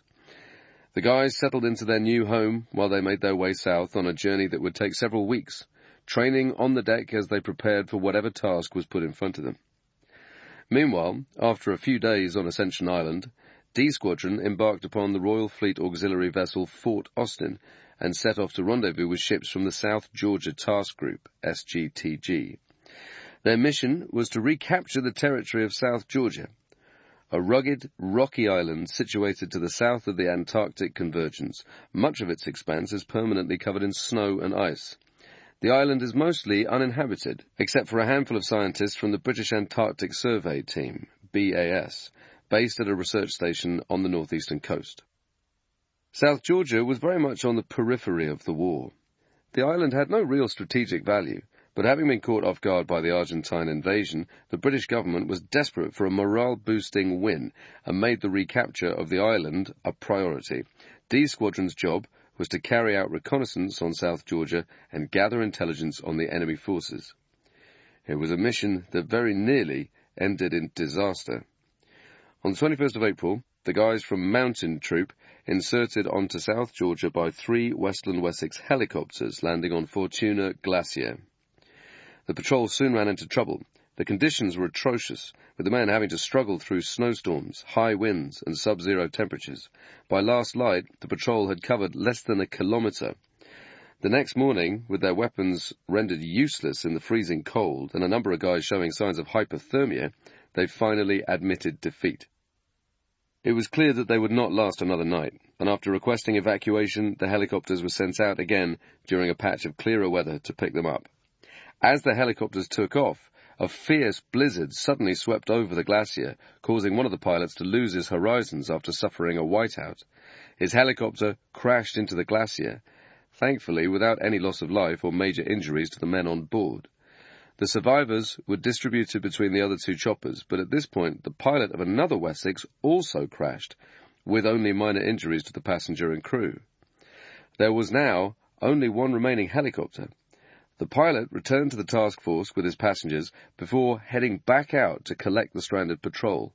In rapidly worsening conditions, he showed immense bravery and skill to rescue the rest of the troop and ferry them safely back to HMS Antrim. If it hadn't been for that pilot, those soldiers would have had to spend another night on the glacier, and they would almost certainly have frozen to death. The second attempt to insert a recce team, using boat troop, also ran into problems when 3 of the 5 outboard engines on their Gemini inflatable boats failed. 3 of the boats eventually made it to the shore and set up their OPs, while a 4th crew was rescued by helicopter. The remaining boat crew was reported missing and was only located a few days later when they were spotted by a friendly vessel. They had decided against switching on their SABs in case the beacon signals were intercepted by the enemy. The mission to retake South Georgia came to a low-key end on the 25th of April. That morning, an Argentinian Malaya-class submarine had been detected off the coast of the island. Royal Navy helicopters engaged the submarine with depth charges, torpedoes, and air-to-surface missiles, and the crippled sub fled to the former whaling station at Grytviken. The task force proceeded to attack the garrison, pummeling the enemy defences with naval gunfire before landing a force of men from D Squadron, supported by elements from the Royal Marines and the Special Boat Service, SBS. Shortly after they came ashore, the Argentines surrendered. The following day, the defenders at the remaining garrison at Leith, another whaling station located several miles further up the coast from Grytviken, also threw in the towel. The victory in South Georgia undoubtedly provided a boost to the morale of the wider task force. Just as crucially, it delivered a message to the enemy, letting them know that the government was serious about reclaiming its territory by whatever means necessary. The Argentinians now knew that they could be beaten, but D Squadron had very nearly come unstuck on its very first mission. 2 days after the recapture of South Georgia, the squadron headed north on HMS Brilliant to link up with the main task force, joining G Squadron aboard the flagship HMS Hermes. The regiment could now turn its attention to the main target, the Falklands themselves. The SAS would take on 2 drastically different roles in the campaign to retake the Falklands. The first was an intelligence-gathering function, using the experience the soldiers had gained in Northern Ireland to run covert OPs on the ground, operating in areas far ahead of the Green Army. The SBS would support this effort, maintaining OPs on selected targets. Alongside this, the regiment would carry out a raiding role in the tradition of the wartime SAS. Roaming deep behind enemy lines, they would seek out and destroy strategic targets before melting away into the darkness. Both types of operation met with varying degrees of success. When the SAS was employed properly to achieve clear strategic goals based on sound intelligence, it proved effective at supporting the wider war effort. But there were other occasions when the soldiers were asked to do jobs that perhaps would have been better suited to the infantry units engaged in the Falklands at the time. G Squadron was given the reconnaissance job. Beginning on the 1st of May, 4-man patrols were inserted by Sea King helicopters, landing at last light on the barren grasslands of East Falkland.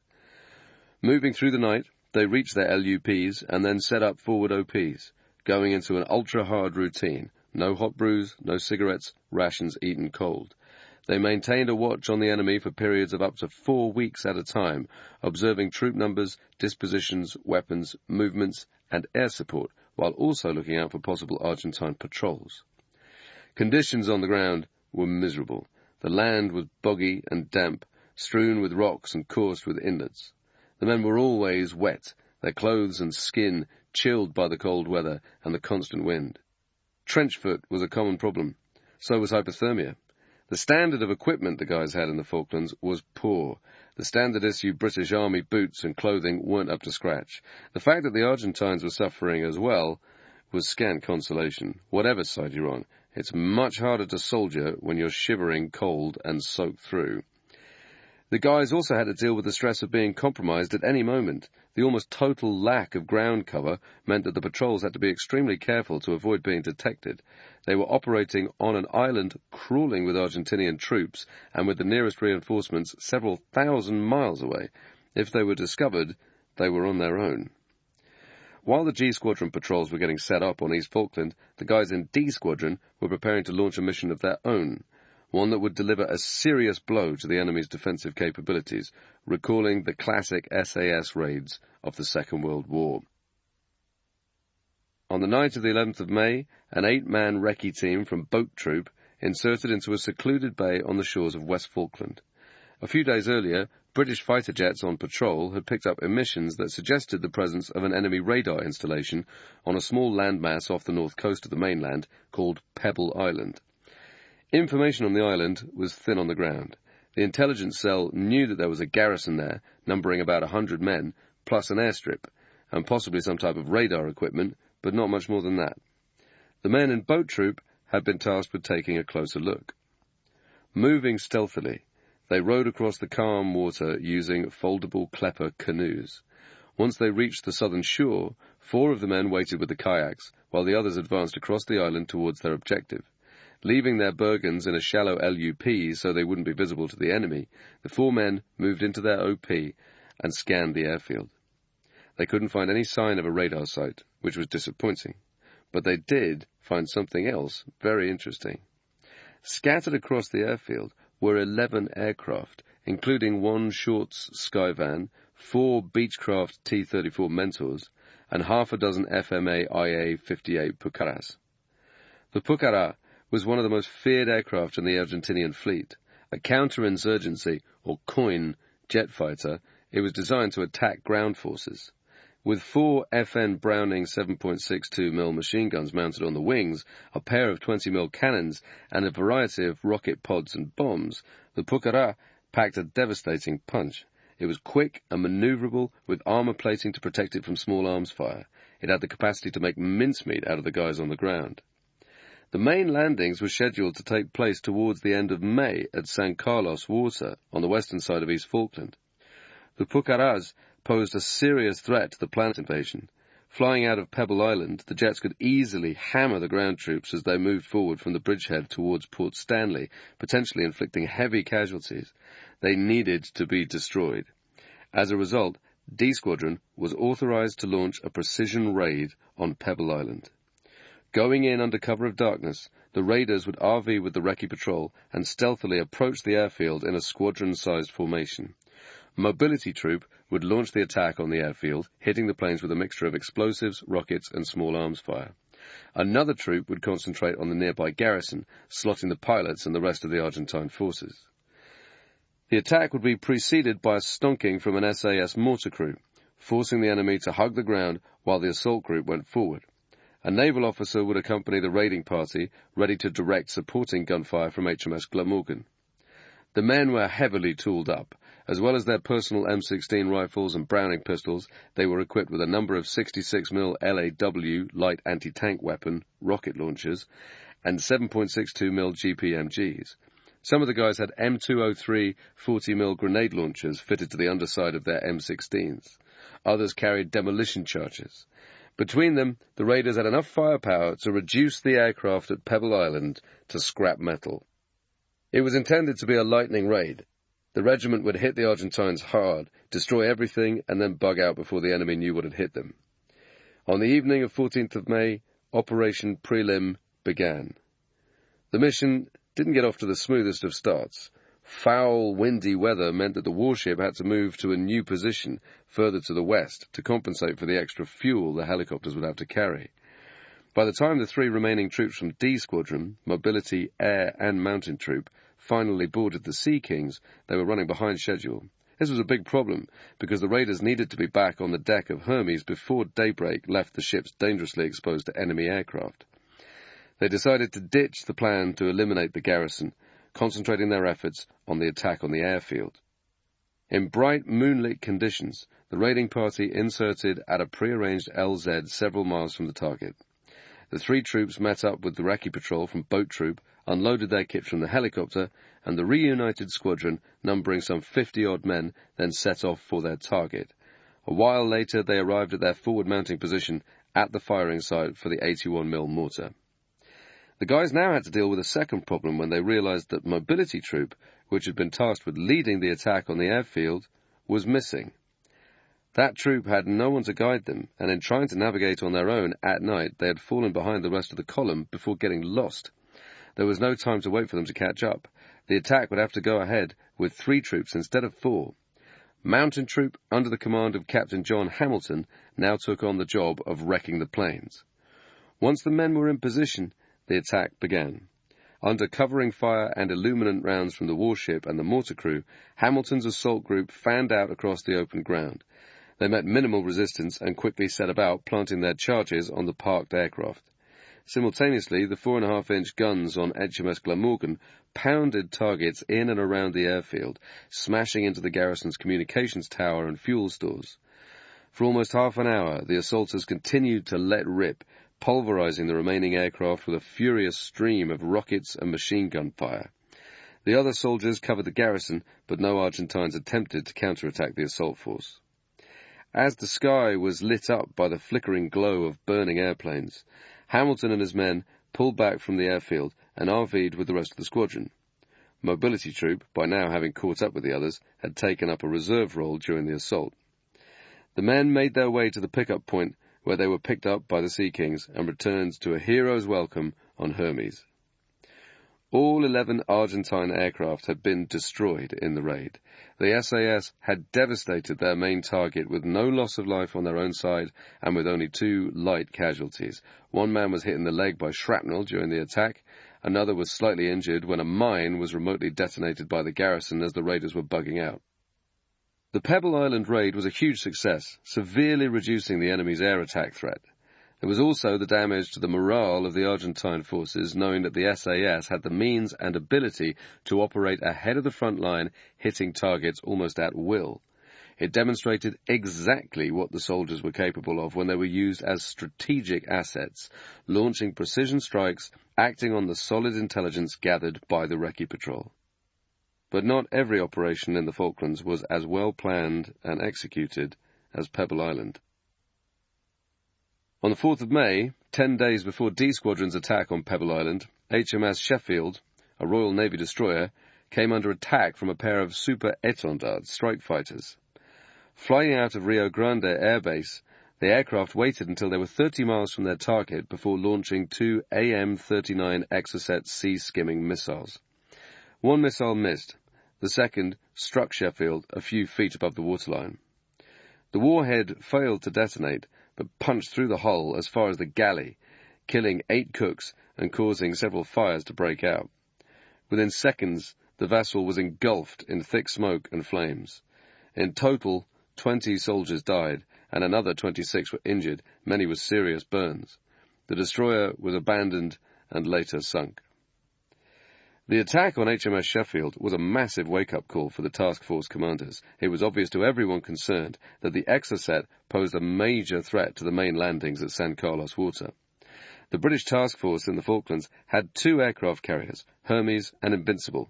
Both ships were vital to the planned landings. If one of them was sunk by an Exocet missile, it would make the task of retaking the islands much harder and perhaps endanger the whole operation. Back in Hereford, the guys in B Squadron had already started training for a possible clandestine mission on Argentine soil. Now the sinking of Sheffield had given the mission extra impetus. B Squadron's mission, approved at the very highest level, was to locate and destroy the Super Étendards. The strike fighters were the delivery system for the missiles. The thinking was, if the regiment could take out the aircraft, they could stop the Exocets at source. Problem solved. The plan involved the bulk of the men from B Squadron heading out to Ascension Island before transferring to a pair of Hercules C-130 transport aircraft. The C-130s would then fly to the military air base at Rio Grande on the island of Tierra del Fuego, at the southernmost point of Latin America. Coming in low at night, the 2 aircraft would land on the runway in a surprise assault. 12 guys would deplane from the rear of each aircraft on 3 Land Rovers equipped with mounted 7.62mm GPMGs and smoke canisters on the front and rear bumpers. The rest of the lads would be on foot. While the main attack group moved up and down the runway, blasting away at the aircraft, a separate attack team would kill the pilots in their accommodation blocks, along with any other personnel. Once their handiwork was finished, they'd hop back on the C-130s if they were still serviceable and make for a nearby Chilean airbase. If the aircraft were knackered, the plan was to go into escape and evasion mode, splitting up into small teams, stealing any vehicles they could get their hands on, and racing for the border with neutral Chile 50 miles away. The code name for this operation was Mikado. Operation Mikado. It was a bold plan, but there was plenty of scope for it to go wrong. From the outset, there was a worrying lack of detailed information on the airbase at Rio Grande. The men had no idea where the missiles or fighter planes were actually kept. They didn't know which building housed the air crews and personnel. They didn't even know whether the super étendards would be at the airfield on the day of the assault. That's a basic requirement for a mission like this. You make sure that when you're sending the guys in, the target is where it's supposed to be. Otherwise, you're needlessly throwing away lives. Realizing that they needed more intelligence on the target, the head shed authorized an 8-man team from B Squadron to go in and recce the airbase. With the information gleaned from an eyes-on patrol, the planners would have a much clearer picture of the layout of the airfield, the locations of the targets, and the enemy's defences. The advance party headed out to Ascension Island on the 15th of May. From there, they flew south to RV with the main task force, parachuting into the sea with their equipment. Once they were safely aboard one of the aircraft carriers, the team flew out to Tierra del Fuego aboard a stripped-down Sea King. The plan involved inserting the patrol at night near to the Rio Grande airfield. The crew would fly on and abandon the Sea King on the Chilean coast, rigging it with explosive charges. The helicopter couldn't carry enough fuel for the return journey to Invincible.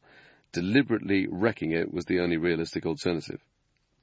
Approaching the coast at low level, the Sea King successfully touched down on Argentine soil. As the patrol disembarked, they spotted the luminous glow of a signal flare rising into the sky. Realizing that they had been compromised, the captain decided to abandon the landing. The soldiers climbed back into the chopper and flew on across the border to Chile, where they were dropped off in the early hours. The pilot then took off again and dumped the Sea King on the coast in accordance with the original plan. When the wreckage was later discovered, the government claimed that the helicopter had crash-landed after getting into difficulty. After marching for several hours in treacherous conditions, the patrol laid up before first light. They spent a few days attempting to continue with their mission, but with their supplies running low, they were finally forced to admit defeat. They contacted Hereford and were told to make for an emergency RV in Chile. When they arrived at what they believed was the location, however, there was no sign of any friendlies. The team now attempted to contact local British diplomats, but the only advice they were given was that they should surrender themselves to the police. They were eventually rescued while strolling through the streets of the remote town of Porvenir. One of the soldiers happened to glance through the window of a local restaurant and was stunned to see an SAS support team seated at a table inside. The patrol spent the next several days cooped up in a private house before returning to Hereford. Meanwhile, the rest of B Squadron continued to train hard for Mikado, unaware of the failed recce patrol. But already questions were being asked about the mission. For a start, it was almost certain that enemy radar would pick up the C-130s before they reached Rio Grande. The airfield boasted a number of surface-to-air missiles, SAMs, and anti-aircraft guns. If the Argentines detected the incoming C-130s, as seemed very likely, they'd tear the aircraft to pieces long before the guys had a chance to land. Even if they managed to somehow make it through the anti-aircraft defences unscathed and the assault teams destroyed the super étendards, they still had to get out, which wasn't going to be easy. If the Hercules C-130 sustained any kind of damage, the squadron would have to leg it to the Chilean border. By this point, the defenders would surely have sounded the alarm. Every Argentine soldier on the island would be out in strength, hunting for the SAS raiders. Alarmingly, there were reports of a garrison of 1,800 Marines just down the road from Rio Grande. If the alarm was raised, these Marines would surely converge on the airbase to stop the attack. In that situation, the lightly armed men of B Squadron would be totally outgunned and outnumbered. It would have taken a miracle for anyone to get out of there alive. As the date for the squadron's departure to Ascension Island drew nearer, many of the soldiers began openly to express doubts about the operation. Some felt that they were being asked to go on a suicide mission.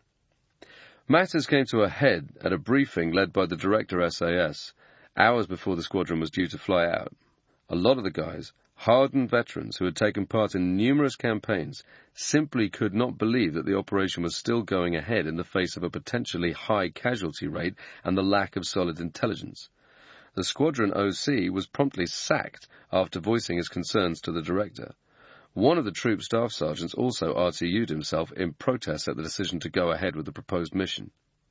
The relieved OC was replaced by the 2IC Ian Crooky Crook, a popular individual among the soldiers.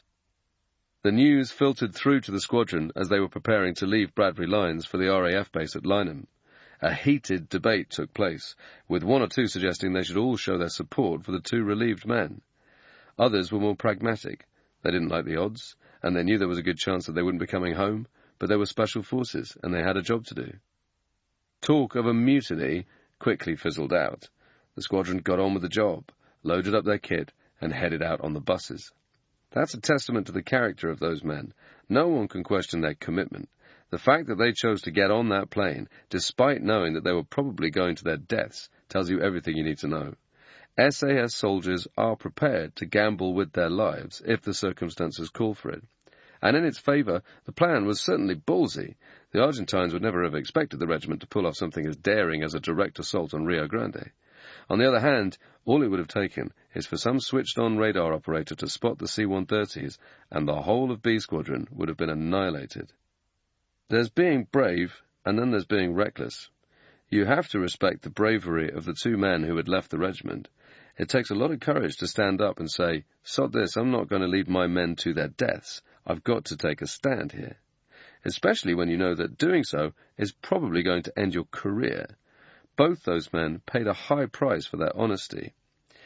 B Squadron continued their training after landing on Ascension Island, constantly reworking and updating the plan. Several ideas were put forward. One option involved using a diesel submarine to bring a section of troops close to the island. The soldiers would then launch from small boats and make for the shore before heading to Rio Grande, hitting the airfield from another direction. They also considered putting in an advance party by air, free-falling onto Tierra del Fuego and setting up a makeshift runway for the C-130s on a length of a main road. Over the next several days, the operation was repeatedly postponed. By now, even the air crews were having reservations about the mission. Strangely, none of them fancied the idea of getting blown out of the sky or taking their chances on foot on a mad dash to the border. All of a sudden, the two Hercules C-130 transport aircraft tasked with landing the guys on the airfield at Rio Grande started breaking down. Faults were being found with the planes on a daily basis. The mission kept getting pushed back. While B Squadron waited for the go-ahead for their ill-fated mission, disaster struck elsewhere in the regiment. Late in the evening on the 19th of May, a group of men from D and G squadrons, along with a few attached personnel, boarded a Sea King helicopter for the brief journey from Hermes to HMS Intrepid. The troops were cross-decking to the assault ship ahead of a planned mission on East Falkland. The other soldiers had already transferred to Intrepid, and the group on the deck of Hermes was the last to make the trip. The chopper was crammed full of equipment and men, and had difficulty climbing under all the extra weight. Shortly after liftoff, there was a sharp, deafening clang as a seabird was sucked into the engine intake, triggering a sudden loss of power. The Sea King lurched sideways and plunged helplessly into the freezing sea. Water surged through the shattered windows, flooding the cabin. At first, there was shock and confusion. Then panic set in. Soldiers began clambering towards the hatches, fighting to get out. By now, the helicopter had capsized and was beginning to submerge. The passengers, packed in like sardines, wrestled with one another in their desperation to escape the sinking aircraft, clawing at thrashing arms and legs. A handful of men pulled themselves free and kicked their way to the surface, but most of the guys went down with the water-filled Sea King. A good friend of mine, Chris, was the last man to make it out of the chopper alive. He very nearly didn't survive. As the Sea King was dragged down, he tried to swim free, but found that his leg was trapped. There was a guy below Chris who managed to pull him loose. The soldier gave him a tap on the ankle, letting him know that he was able to escape. Whoever that guy was, he drowned, while Chris swam to safety. It was the third helicopter crash he had been involved in during the Falklands. Chris also had the misfortune of being on board both helicopters that had come down on the glacier in South Georgia. The third crash had very nearly ended his life. If it hadn't been for that selfless soldier freeing his leg, he would never have made it out of the Sea King.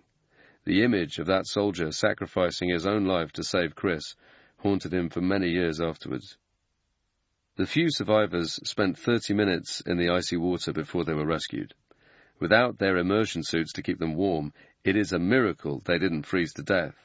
20 men lost their lives in that crash, 18 of them from the SAS, and 2 who had been attached to the regiment. It was the single biggest loss of life the unit had suffered since the end of the Second World War. Mistakes had been made in that cross-decking procedure. None of the men had been wearing dry suits. The helicopter was so overloaded with Bergens and soldiers that the passengers stood almost no chance of escape once it started to flood. Moreover, there had been no second helicopter on standby with rescue divers on board, overseeing the transfer in case anything went wrong. Had they been following procedure, lives may have been saved. The Sea King crash was a human tragedy, but it was also devastating to the SAS. The regiment is a small unit, permanently short on manpower. It cannot afford to lose so many men in one blow. Among the dead were veteran NCOs, including 2 squadron sergeant majors and half a dozen staff sergeants. These were soldiers with 10 or 15 years of experience, a lifetime of expertise and skills. It would take many years for the regiment to fully recover. A few days later, the Rio Grande mission was called off at the 11th hour. There were conflicting reports about the reason for the headshed's sudden change of mind. One possible explanation is that, in the wake of the Sea King tragedy, the top brass realized that they could not absorb the sort of high casualty rate they were facing with Mikado. The regiment had already lost a lot of good men to the sea. The loss of many more on a runway attack would have surely crippled the SAS. Chapter 17. Victory in the Falklands. There was no time for the SAS soldiers to grieve for their dead friends. The following evening, 20th of May, the surviving elements of D Squadron were back on East Falkland. Their mission was to create a diversion ahead of the main landings that took place at San Carlos Water. A small force of men would move into position near the enemy garrison at Darwin and Goose Green and put down rounds at long range, convincing the defenders that they were coming under attack from a massive British force. It was crucial to keep the Argentinians pinned down for long enough for 3 Commando Brigade to come ashore. The men marched through the night, lugging an energy-sapping amount of weaponry and supplies. Their hardware included FIM-92 Stinger portable surface-to-air missiles, a brand-new system not available to regular ground troops in the Falklands. The regiment, however, has many friends in the world of special forces. They had managed to acquire a consignment of Stingers privately through their contacts in the US. The fact that the SAS, the world's finest elite fighting force, has spent much of its history having to beg and borrow pieces of kit from the Americans should be a point of shame for our defense chiefs. Once the soldiers had reached their targets, they took up their positions and put down a fearsome amount of firepower on the enemy, tearing it up with 81mm mortars, Milan anti-tank missiles and machine gun fire, supported by a bombardment from HMS Ardent. The troopers moved constantly to give the impression that the Argentines were facing a battalion-sized line of defensive positions. While the defenders were being fixed in place, the main landing force quickly secured a foothold at San Carlos. During this time, D Squadron also had the opportunity to use the Stingers for the first time, shooting down a Pucará as it came in low to attack the advancing troops. The momentum of the invasion stalled while the ground forces waited for reinforcements to be brought forward. Meanwhile, Argentinian aircraft mounted raids on the task force, sinking 3 warships in the space of 4 days, along with the container ship Atlantic Conveyor. A number of helicopters went down with the Conveyor, delaying efforts to bring supplies ashore.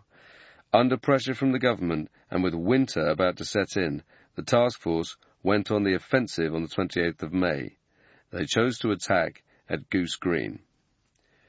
2 Para's assault at Goose Green, against a determined enemy occupying well-defended positions, was one of the most impressive actions in the long history of the Parachute Regiment. The Paras, numbering 450 men, were up against a substantially larger Argentine force, supported by air cover. Despite these formidable odds, they secured a famous victory, accepting the surrender of the Argentinian troops the next day. Approximately 50 enemy soldiers had been killed, and more than 1,000 prisoners were taken. 18 men lost their lives on the British side, including Lieutenant Colonel H. Jones, who was later awarded a posthumous V.C. Meanwhile, D Squadron had pushed ahead to occupy Mount Kent, a key feature overlooking Port Stanley. The Argentines had neglected to put a force on the hill, ignoring the first rule of warfare, always occupy the high ground. Following a close recce, the soldiers moved forward and set up OPs around the hill, watching enemy positions while they waited to be reinforced by 42 Commando. Several Argentinian patrols then went up Mount Kent to claim it. The SAS repulsed all of them, killing a number of the enemy, and directed artillery fire onto targets in and around Stanley. In addition to the regiment, the SBS also had guys out on patrol ahead of the front line. The dangers of different units operating in the same confined area were illustrated by a blue-on-blue incident when an SBS patrol accidentally wandered into an SAS position near Mount Kent. The tail-end Charlie and the regiment patrol saw that a group of armed individuals were coming up behind them, and having been told that there were no friendly forces in the area, assumed that they must be Argentines. It was dark, and the lead SBS man sported a long, drooping moustache of the type that was popular among Latin American men. The regiment went into a snap ambush, and the lead SBS operator was shot dead. It was only later that they realized the man they had killed was a signaller with the SBS. This is what happens when patrols don't check out before going on operations. Critical information doesn't get posted to the ops board. Then you end up with patrols bumping into one another in the same area, sometimes with catastrophic results. Another tragedy occurred around this time when a patrol on West Falkland was compromised. On the 5th of June, Captain John Hamilton, who had led the assault team on Pebble Island, had gone in with 3 guys from Mountain Troop D Squadron to set up an OP in the area, following reports of a build-up of enemy forces. On the morning of the 10th of June, Hamilton and his radio signaller were mounting the forward OP when they found themselves surrounded by enemy forces. Cut off from the 2 other soldiers at the LUP, who managed to escape, Hamilton and his signaller, a dark-complexioned soldier, engaged the enemy despite being heavily outnumbered. Hamilton was wounded in the ensuing firefight, but continued to put down rounds on the Argentines while ordering the signaller to escape. Seconds later, Hamilton was shot dead. He had paid the ultimate price for attempting to save the life of his signaller. The latter was captured after running out of bullets. He was taken prisoner, but managed to persuade the Argentines that he was Hamilton's batman, cooking and cleaning and doing all the menial duties. The Argentines apparently believed him and kept him in a hole until he was eventually freed at the end of the conflict. The war was reaching its closing stages, and B Squadron looked like they would now play a part in the final assault after all. Back on Ascension Island, they had been frustrated onlookers. Now their luck appeared to change when they were given orders for an attack on the airfield at Port Stanley. The plan involved flying south on a pair of C-130s to link up with the task force, deploying by static-line parachute into the sea. The squadron would then insert onto East Falkland by helicopter and seize Stanley Airport, stopping the Argentines from bringing in any more forces to continue the fight. On the 11th of June, the squadron set off for the Falklands. The operation immediately ran into difficulties. In order to make the round trip to the task force, the C-130s needed to refuel in mid-air with a Victor tanker. One of the Hercules successfully refueled, but a technical problem meant the second C-130 was unable to continue the journey south and had to turn around, flying back to Ascension Island. After a flight lasting most of the day, the remaining aircraft reached the task force and dropped to jump height before making a first pass over the drop zone. 1,000 feet below, Gemini inflatable boats bobbed up and down amid clouds of spindrift, waiting to pick up the men from the sea. Dressed in their dry suits, the soldiers jumped out of the tailgate in sticks of 6 or 7, along with the cargo boxes containing their weapons and kit. As the heavy pallets tumbled out of the Hercules, the lightweight fittings snapped apart and the containers became separated from their parachutes. The boxes tumbled to the ocean, breaking up on the white-capped waves. The men could do nothing except look on in bitter frustration as most of their weapons, kit, and personal possessions were lost to the ocean. Most of the parachutists were rescued within minutes of hitting the water, although one man spent 30 minutes in the sea before he was finally pulled out. When the last soldier had been rescued, they learned that many of the containers had sunk beneath the waves. As it turns out, B Squadron's efforts to RV with the task force had been in vain. The war was practically finished. On the night of the 11th to 12th of June, 3 para seized Mount Longdon, storming the hill with fixed bayonets.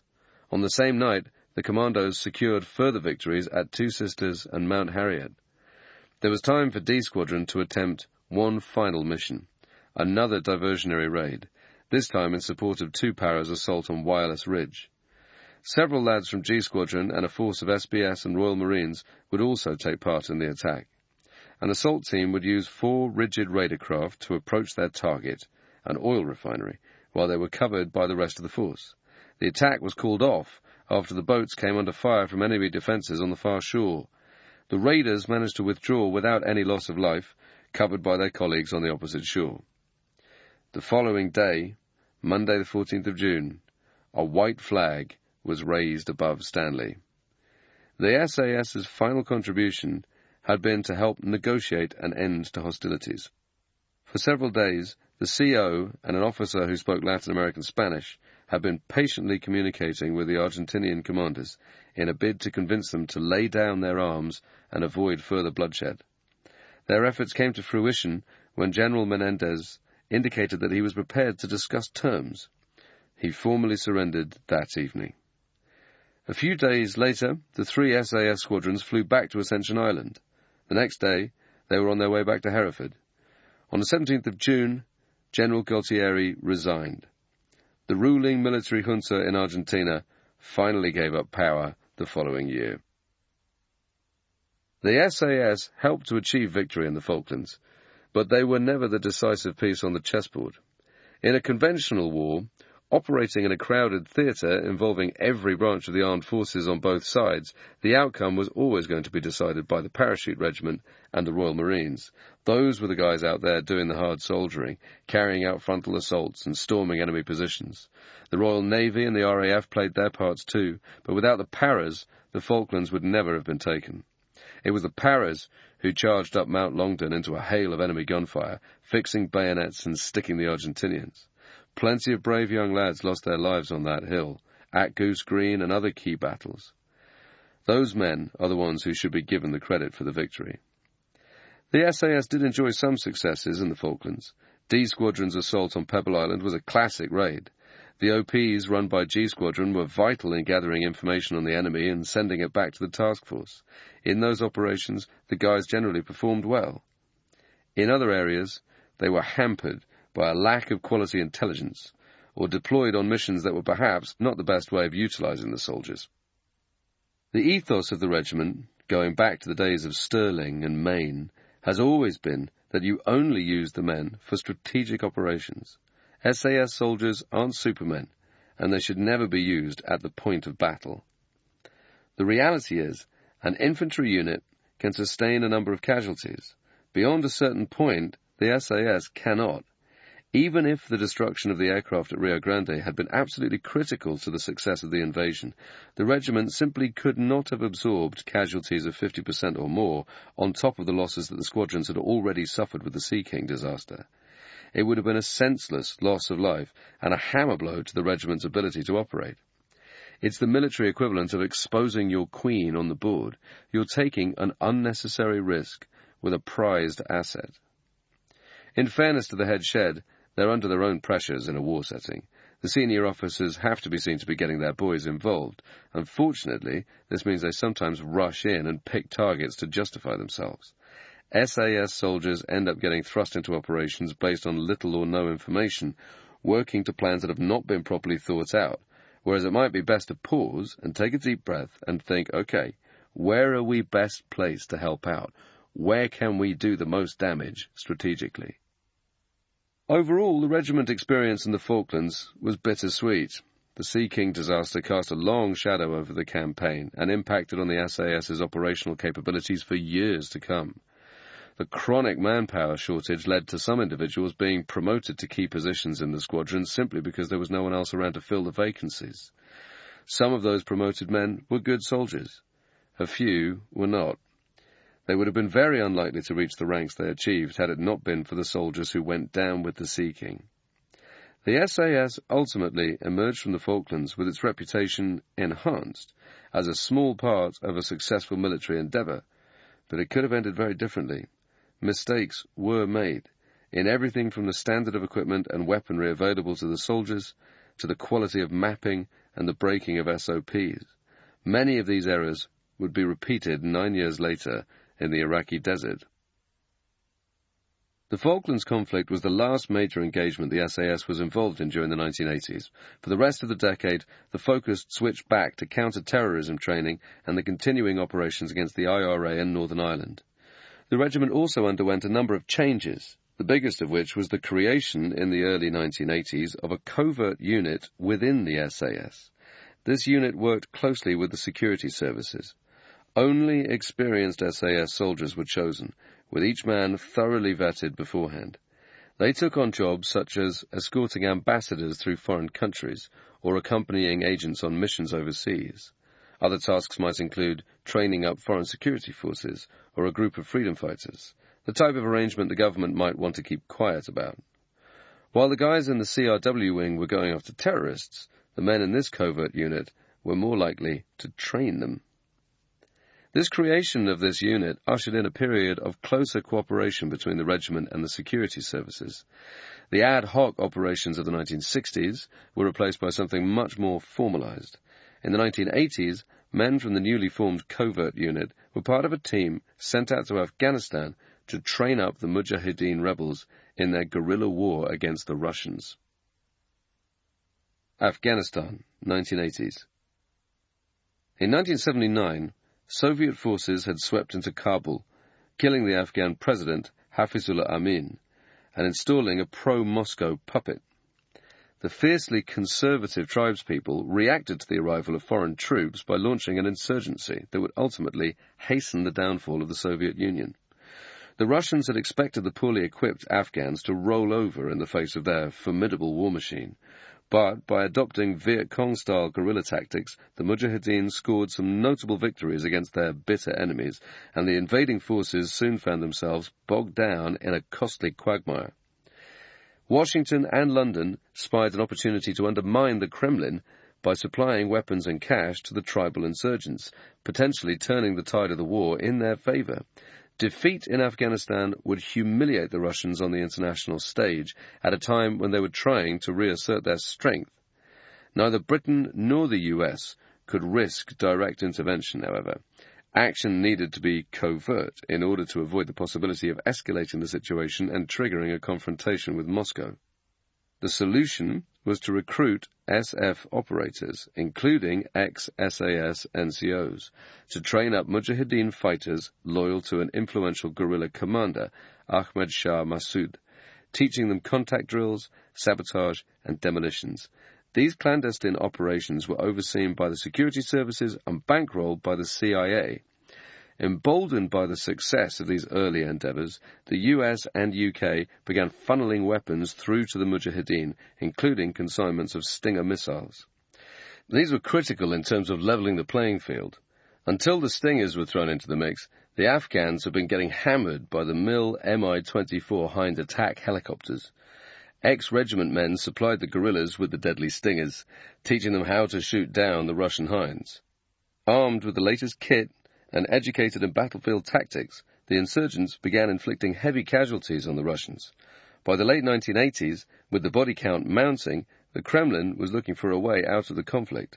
The last troops finally withdrew in 1989. The above-mentioned covert unit within the SAS has continued to expand its role in recent years. It still works closely with the British security services, although such operations are not without risk. In 2011, an 8-man team from the unit was captured after landing in rebel-held territory in eastern Libya. The lads have been accompanying an agent from the security services operating under diplomatic cover, who was there to broker a deal with rebels fighting against Muammar Gaddafi. They chose not to open fire on their captors for fear of escalating the problem. Instead, they were detained and subsequently released after some behind-the-scenes political maneuvers. Gambia, Botswana, Thailand. SAS men took part in other overseas ops during the 1980s, not all of them at the bidding of the intelligence agencies. In 1981, Ian Crookie Crook and 2 other regiment guys were sent into Gambia after rebels staged a coup, taking hostages, including one of the president's wives and several of his children. Troops from Senegal had moved in to restore order, but encountered fierce resistance from the rebels in the capital, Banjul. Dressed in civvies and armed with nothing more than Browning 9mm pistols, Crook and his colleagues overpowered the guards at the hospital where the hostages were being held and escorted them to safety. They then led an assault on the main rebel positions. Within a few days, the rebels were in disarray, the ringleaders had been rounded up, and the president was returned to power. At the same time, the private military companies, PMCs, were also beginning to get in on the action. Ex-regiment guys, working alongside former members of the SBS, were hired to train up elite forces in the Middle East. That promptly came to an end when retired American Special Forces personnel muscled in and started taking over a lot of the contracts. Other ex-SAS men took up jobs at the Goat Farm, a military camp near Salalah in Oman, where they trained up the Sultan's Special Forces unit. PMCs would come further to the forefront in the wars of the 21st century when they took on a leading role in Afghanistan and Iraq. Over the years, many ex-SAS operators have gone to work with PMCs in some of the world's deadliest conflict zones, including Sierra Leone. The second major change for the SAS in the 1980s was the expansion of team jobs. These were overseas training missions, instructing foreign troops around the world in regiment know-how. Team jobs were big earners for the SAS. They were also a political tool, used by the Foreign Office and security services to gain influence and curry favour with foreign powers. In 1986, we were sent out on one such mission to help train up a new elite unit within the Botswana Defence Force, BDF. For years, the South African Defence Force, SADF, the military wing of the apartheid regime, have been doing cross-border raids into Botswanan territory, targeting guerrilla forces fighting for the African National Congress, ANC. The Botswanans realized that in order to stop the SADF raids, they needed a specialist unit capable of effectively policing the border. B Squadron had been requested to provide the training for the new force. Training foreign troops requires a lot of patience and hard work. A group of guys from the squadron had gone out to Botswana the year before to set up a training package, running a basic selection course, doing range work, and teaching the soldiers how to navigate and patrol. By the time we arrived, all the lessons the BDF had been taught had been forgotten. The scene that confronted us was a shambles. The recruits had reverted to a low level of soldiering. Weapons had rusted up, their kit was in bad order, everything had been neglected. We had to go back to square one and start over again. Sometimes we would go out with the BDF on border patrol operations, setting up ambushes for South African forces attempting to infiltrate into the country. We were under strict instructions not to engage with the enemy on these missions. The SAS was there in a strictly advisory role, helping them to navigate and making sure they were doing everything correctly. We lost one soldier on this operation during a climb in the Tsodilo Hills. Our troop, Mountain, had been running a training exercise when a veteran operator, Joe Farragher, fell the full length of his climbing rope. When we reached his body, I tried to give Joe the kiss of life, but he was already dead. It took us several hours to get him off that mountain. When the helicopter came in to lift him off, the engine caught fire and I had to return to base. Air Troop eventually brought up a vehicle to collect Joe's body, and he was later flown back to the UK. Joe was a fantastic soldier, quiet and unassuming, but strong as an ox. His loss was keenly felt by the rest of the squadron. At the same time, the SAS had been running a long-term job in Thailand, helping to train up exiled Cambodian guerrillas opposed to the communist regime in Phnom Penh. Some of these fighters included former members of the Khmer Rouge. Under the leadership of Pol Pot, they had been responsible for the deaths of millions of Cambodians in one of the worst genocides of the 20th century. The British government was willing to train these men because, at the time, they were more worried about the threat of communism in Southeast Asia. In the mid-1980s, I was part of a team from B Squadron ordered out to Thailand to bolster the training group. We didn't make it very far, however. The operation was called off after John Pilger, the investigative journalist, exposed our activities. I ended up having to return the money I had been given, and the regiment pulled out of Thailand overnight, although a small team was later sent back out once the fuss had died down. Operations to train the rebels continued until late 1988. Colombia. Several months later, we were sent out to Colombia to train a new elite unit called the Junglas. These guys were specially formed to go after Pablo Escobar and the Cali cartel, who dominated the cocaine trade in the late 1980s and early 1990s. The cartels had a lot of power and influence back then. They were better armed than the military, and corruption in the government and security forces was rife, with establishment figures being bought off and army and police officers shopping their mates. It was felt that a new, dedicated unit was needed to combat the drug threat. The Americans paid for it. We went over there to take charge of the training. It was a squadron-sized job, with B and A squadrons doing rotations in Colombia.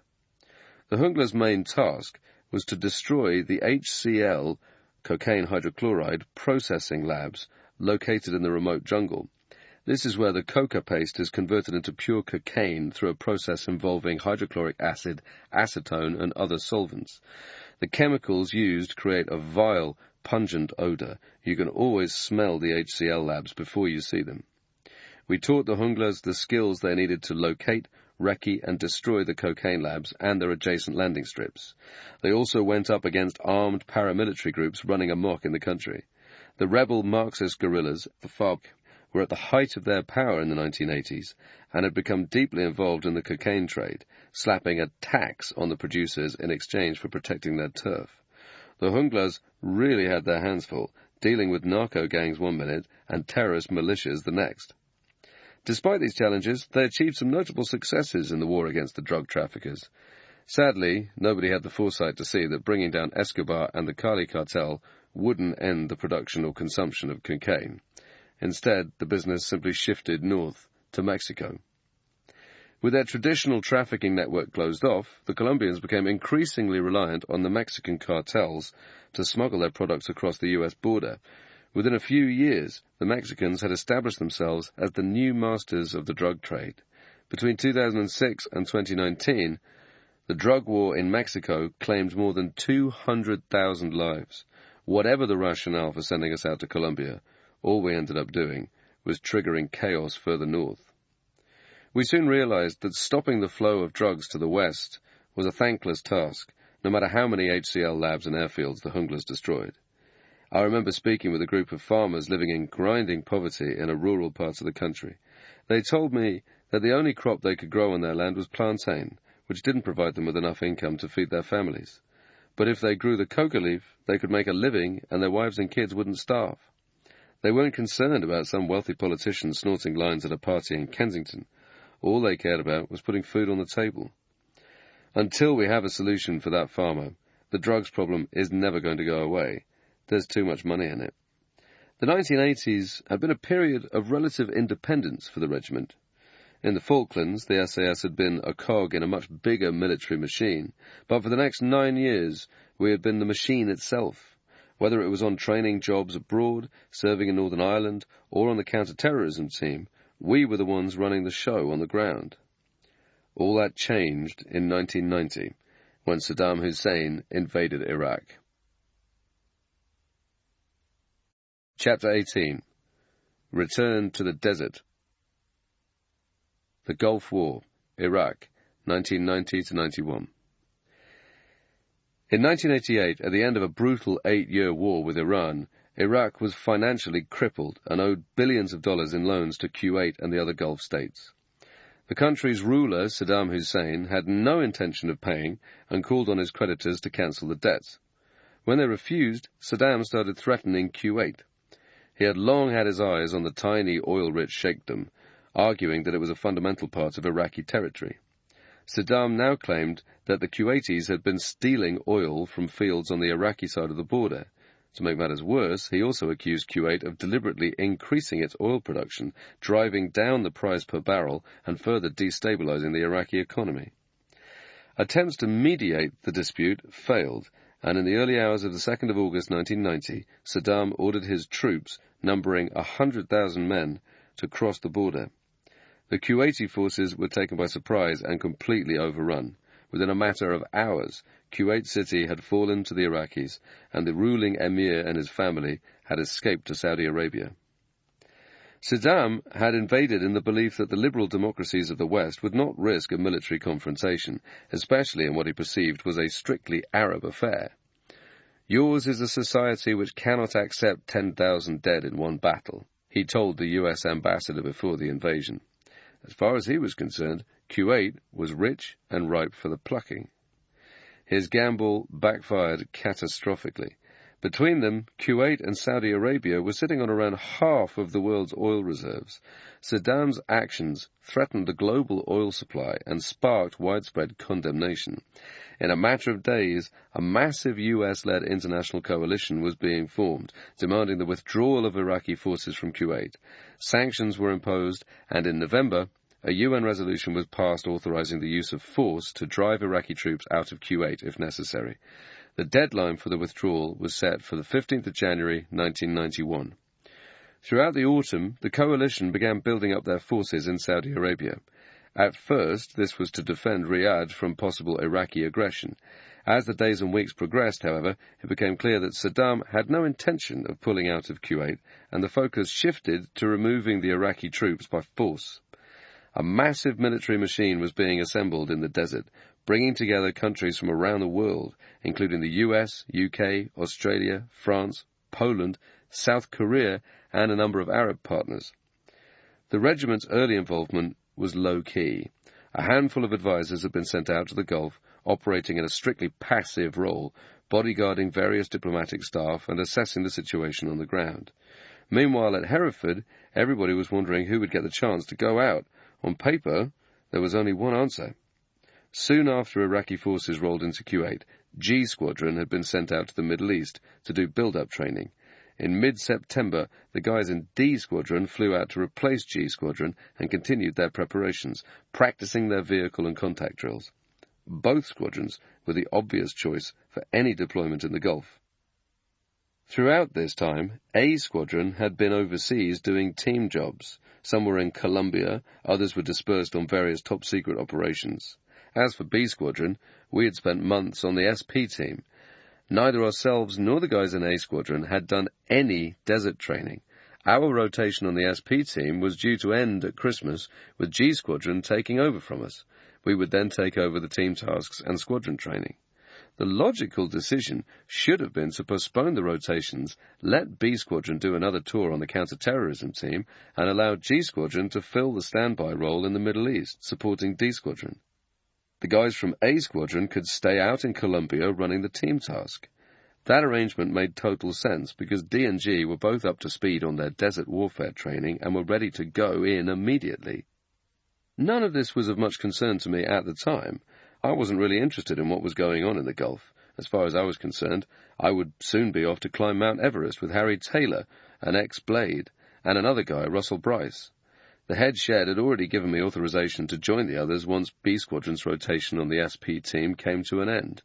Right up until the end of November, I was told that I wouldn't be getting involved in any action in the Middle East. The Everest expedition would go ahead as planned. That was fine by me. Then, in December, everything changed. We were told B Squadron will come off the SP team, G Squadron will take over, A and D will go out to the UAE. B Squadron was to be split into two groups. Half the squadron would go out on the team training jobs, as originally planned. The other half would deploy to the Gulf to support A and D squadrons as battlefield casualty replacements, BCR. The concept of BCRs is to replenish any casualties the other squadrons sustain while on operations. If we were needed, we would head out to RV with the two squadrons during resupply and replace their wounded or missing colleagues. Within 24 hours of linking up with the patrol, the BCRs would be brought up to speed on how the team was operating, their procedures for bashing up, and the formations they were using. The news was a bolt out of the blue. None of us in B Squadron had a sniff that we were about to be sent out. We hadn't done any work in the desert, none of our kit had been sorted out, and we had hardly any time to make our preparations. There was a mass panic as we raced to get our stuff ready, securing all the equipment, weapons, and clothing that we might need, sorting out life insurance policies and other admin. Meanwhile, the remaining half of B Squadron, the ones who weren't going to the Middle East, had to get briefed on the team tasks they were going to do. Some went to Colombia, others were sent off to parts of Africa. Everyone knew that G Squadron should have been part of any deployment to the Gulf. Those guys had done the training. They had been out in the Emirates for months before it all kicked off, acclimatizing to the environment and getting themselves updated. Sticking them on the counter-terrorism team while we shipped out as BCRs defied logic. It was to be the first of a series of cock-ups that ultimately cost 3 men their lives. The squadrons flew out to Abu Dhabi in late December and early January. The men in A Squadron were first to leave, shortly after Christmas. They joined the elements of D Squadron who were already in country, with the rest of the guys in D joining up very soon after that. We were the last to leave Hereford, flying out of Brize Norton on the 5th of January and arriving in Abu Dhabi the following day. The main SAS camp had been loaned to us as a result of a deal the regiment had cut with the ruler of Abu Dhabi, Sheikh Zayed bin Sultan Al Nahyan. At the time, the SAS hadn't yet been invited to the party, and they were looking around for a well-placed camp they could take over at short notice. They agreed to supply the Sheikh with a 10-man team from B Squadron to train up an Emirates counter-terrorism unit, teaching them CT tactics. In return, we were given the use of a disused military camp with a runway at a place called Zweihan. We designated it as Victor. To begin with, nobody seemed quite sure what sort of role the regiment would have in the war. It seemed likely that A and D squadrons would be used as mobile fighting patrols, raiding behind enemy lines, and they focused their training with that in mind. There had also been some talk early on of using the SAS alongside American Special Forces to rescue the hundreds of Western hostages being held inside Iraq. Saddam had been using them as human shields, scattering them across the country to protect key installations.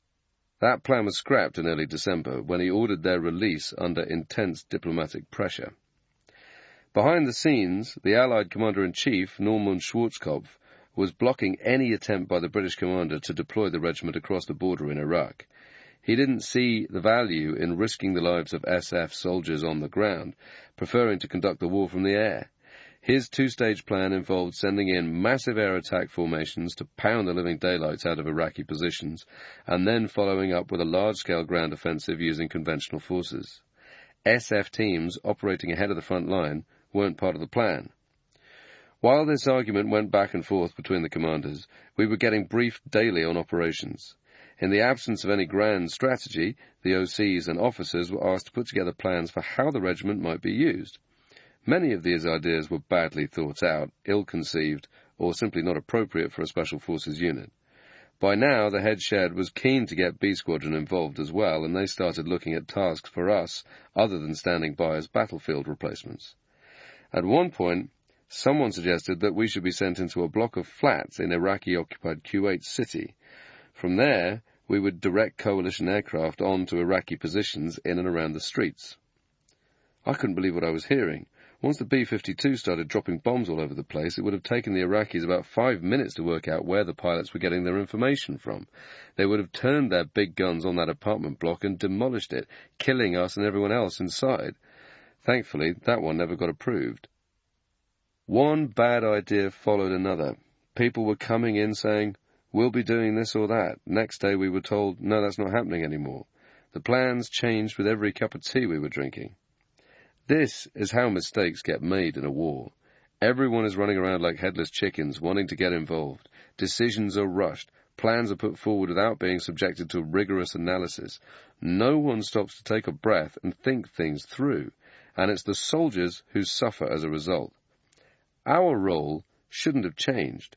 We had been sent out as BCRs, which was acceptable given our lack of desert preparation. If we had been called upon individually to join the other patrols, we could have been brought up to speed without affecting the operational ability of the rest of the group. The problems for B Squadron began when the head shed decided to look for another role for us, without giving us time to properly train or plan for it. The logical decision should have been to stick to our initial directive and hold us in reserve until we were needed. This wasn't the fault of our OC, though. He was a good guy and a highly capable soldier and officer, in my opinion, but he wasn't well supported by the upper echelons of the SAS. In the meantime, we got on with our desert training. The other two squadrons were well into their build-up training by the time we had arrived. Although they didn't know what specific targets they would be going after, the guys had clarity over the general scope of their operations, and they could plan accordingly. They were doing range work and running nighttime assault exercises, shaking out in half-squadron formations. B Squadron wasn't so fortunate. As the reserve team, we were lucky to get 1 day a week on the ranges, which is nowhere near good enough. Much of the equipment we were given was either unsuitable for the desert or almost completely useless. A and D squadrons were given Land Rover 110s, known as Pinkies because of the colour they had been painted in Oman in the 1970s.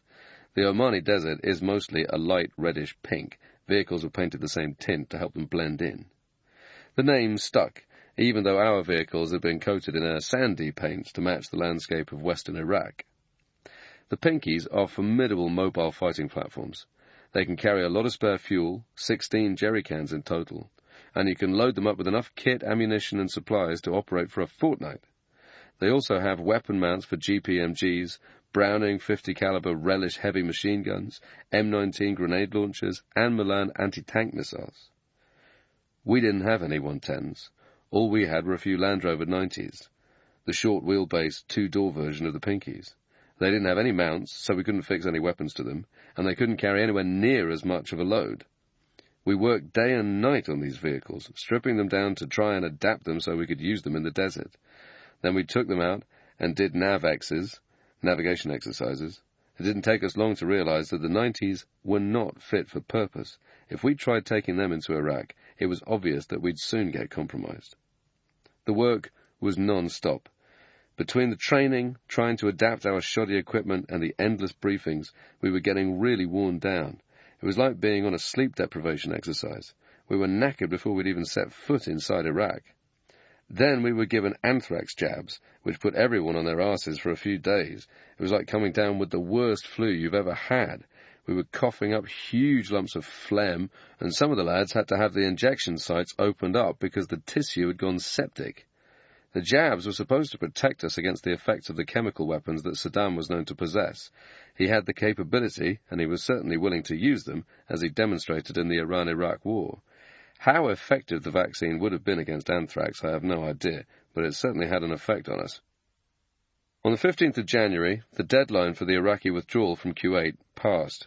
The war was about to kick off, and we still had no idea what role we were going to play in it. The other squadrons were also waiting to be clued up on their precise targets.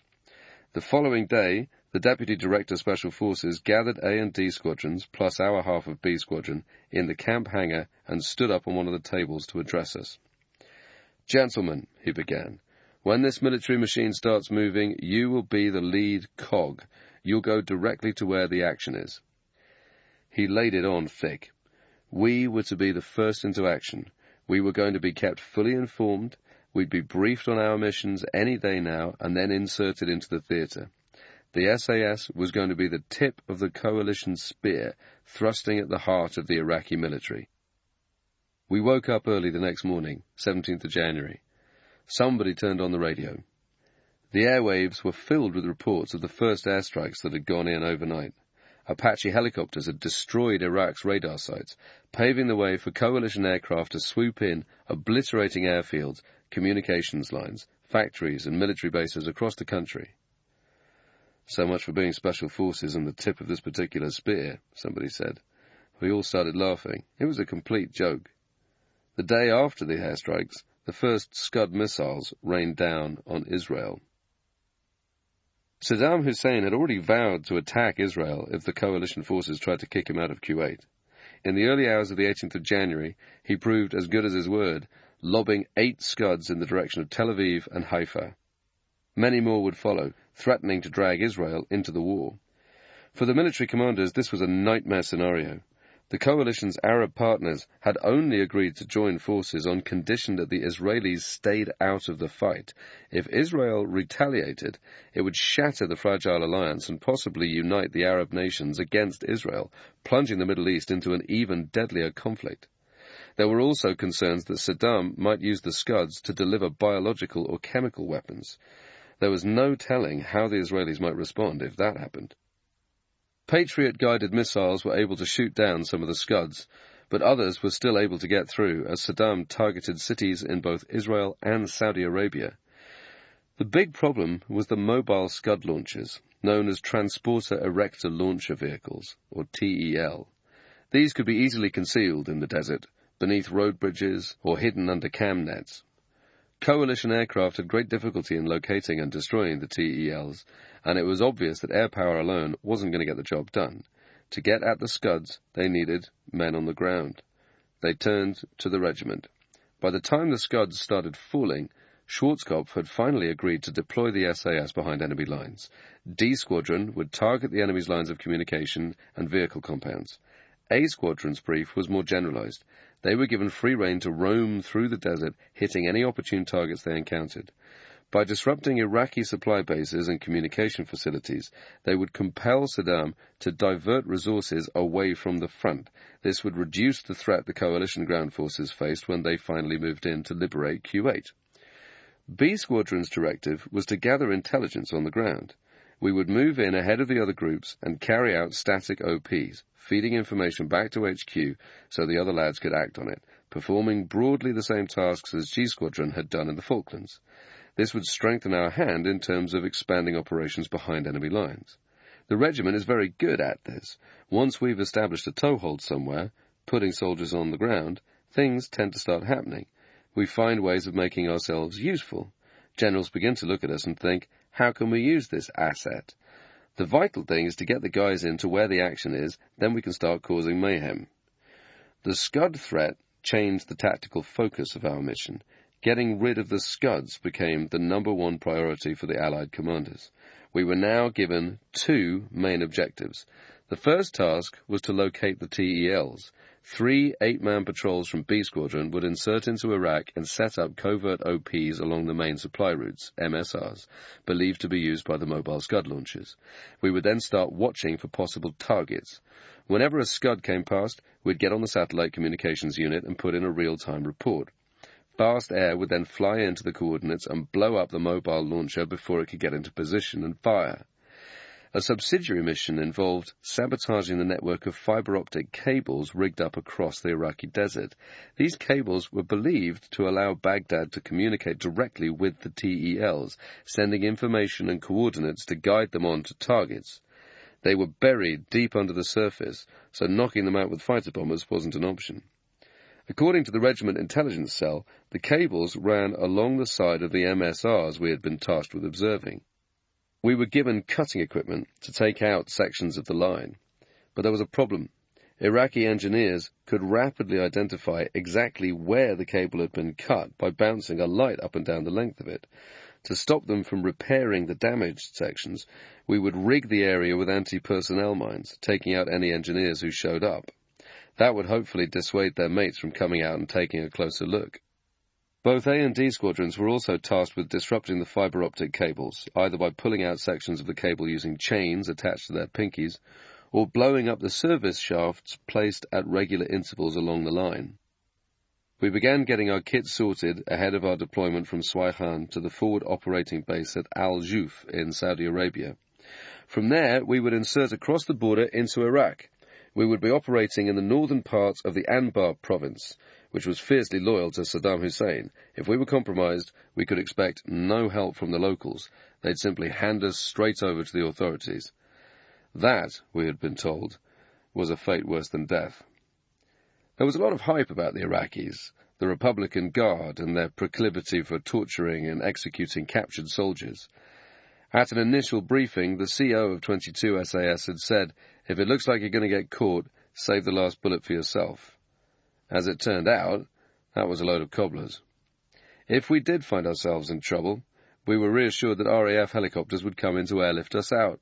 There was a 48-hour lost comms procedure, which meant that if we had been out of radio contact for 2 days after our insertion, the helicopters would fly in and either extract us or relocate the patrol and supply us with a new radio.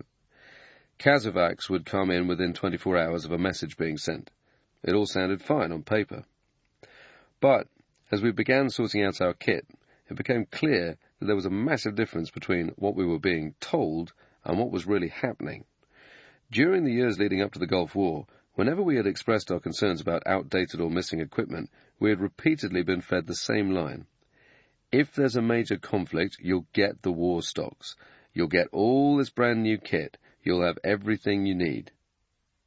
After our briefing, we quickly realized that the equipment situation at Victor was dire. Ammunition was in short supply. All of B Squadron's Claymore anti-personnel mines had been lost in transit, which was a complete disaster.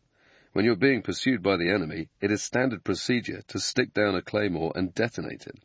That is guaranteed to stop the enemy in their tracks, firstly to deal with their wounded, and also to slow them down as they scan the ground looking for more explosive devices.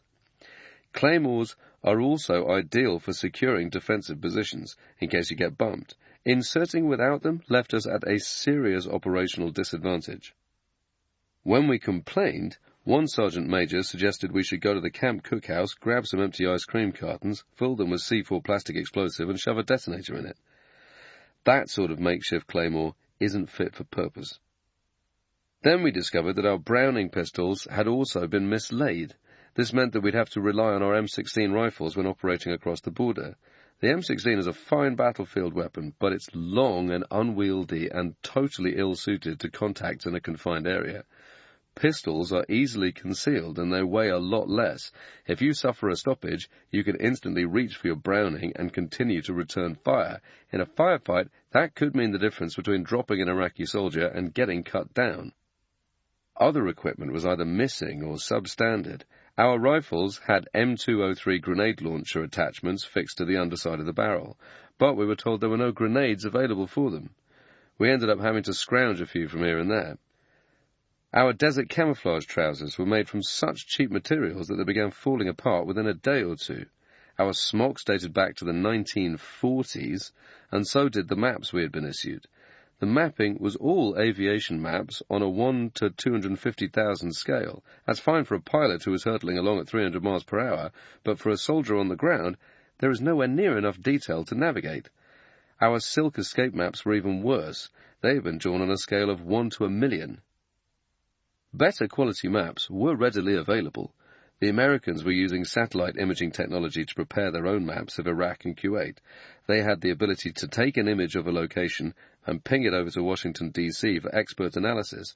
From that image, they could tell if there had been any recent vehicle movement or activity on foot in the area. All we needed to do was drive 15 miles up the road and ask the Americans for their help.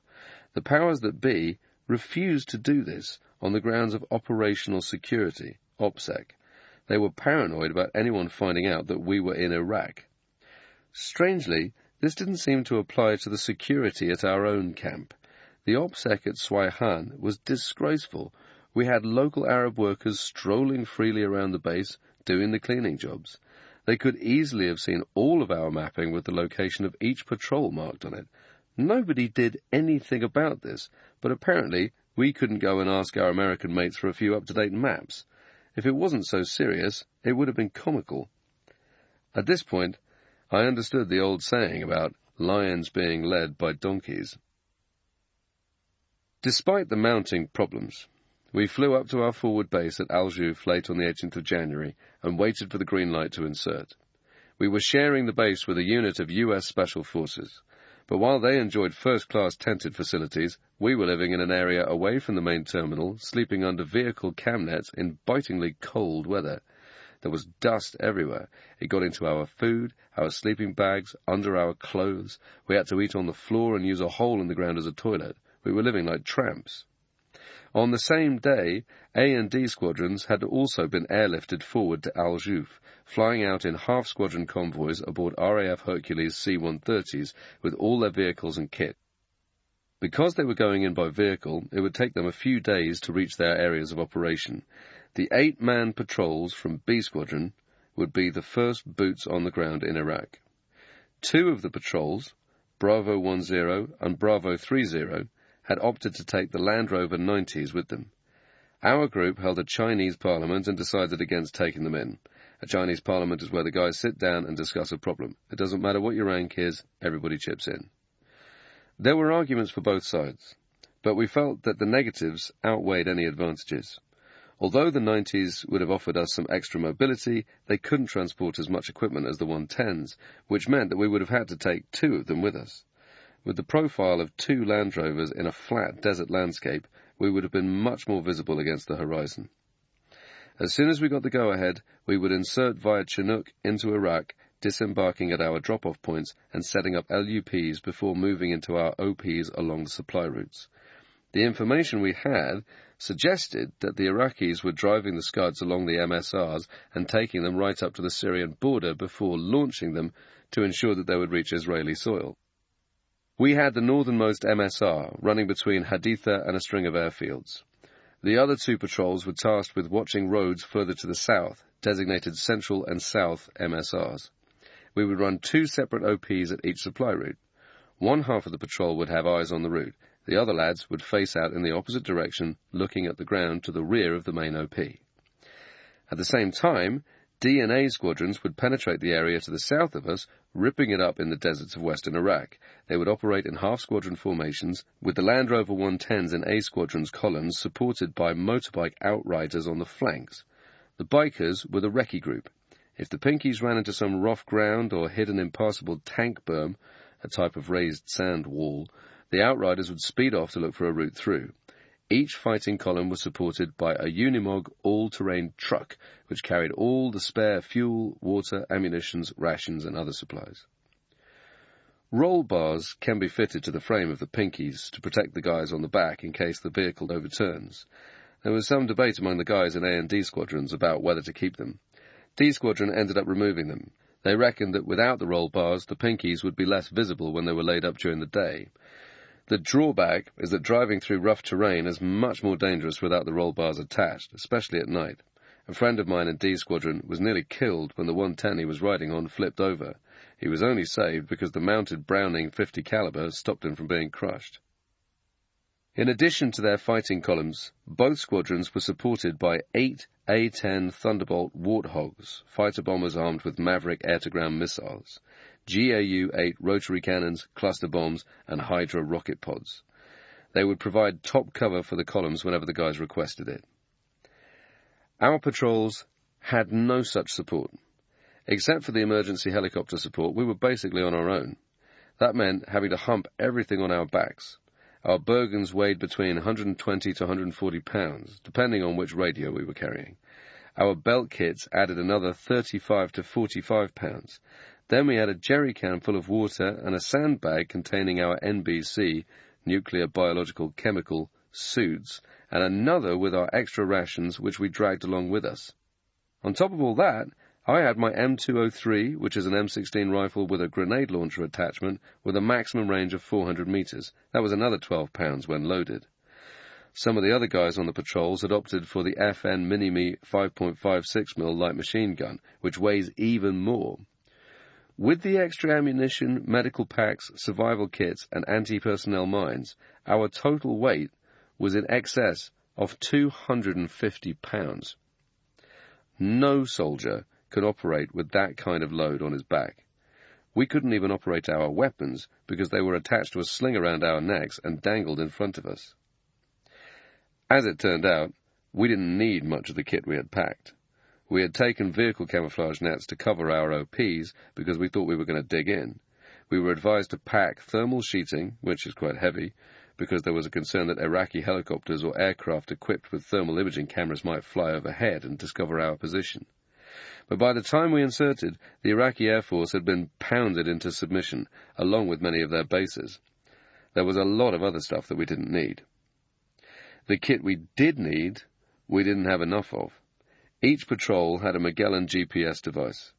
At the time, they were fairly high-tech, but the GPS function on a standard phone is probably more advanced these days.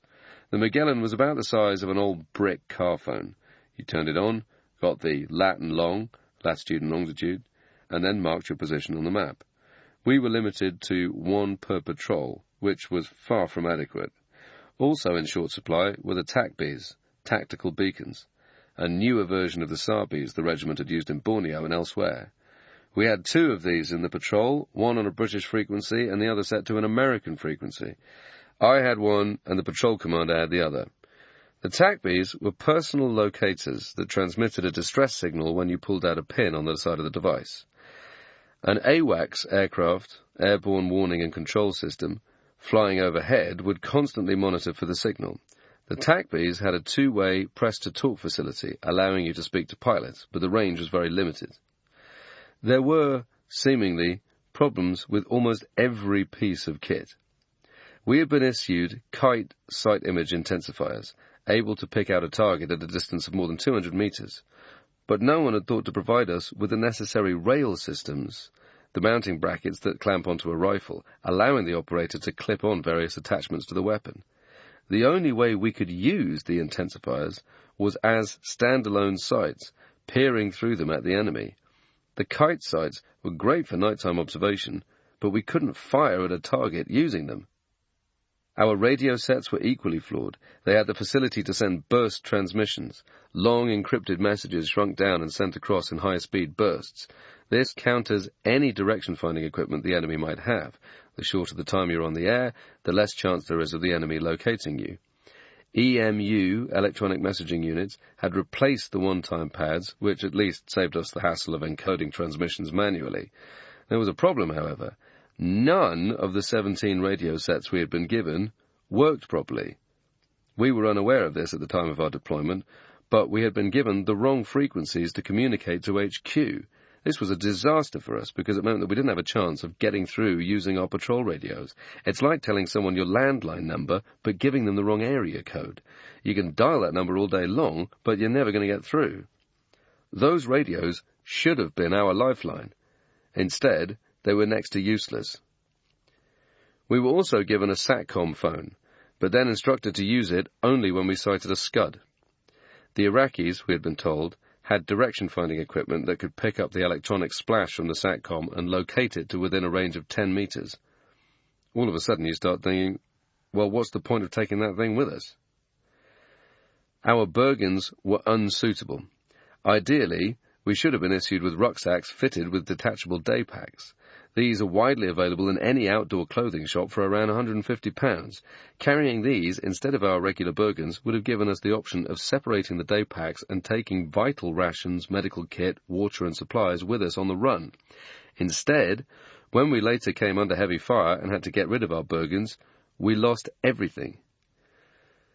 Our personal kit we carried included 2 morphine syrettes, blood money in the form of gold coins, and a document in Arabic with an individual serial number offering £5,000 reward for anyone who assisted the bearer.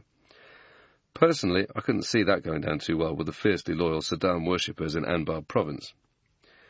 We spent our time at Al-Juf packing and repacking our Birkins, sorting out our kit. Some of what we didn't have we acquired through bartering with the American Special Forces. Some of our boil-in-the-bag rations were swapped for the much tastier American MREs, meals ready to eat. We traded other stuff too, such as clothing and spare ammunition. The Americans had an abundance of everything. I went up to one bloke and told him, "Look, I've got no 203 grenades." The guy laughed and went off. He came back a few moments later, clutching a whole bandolier of 203s. "Here," the guy said, "help yourself, buddy."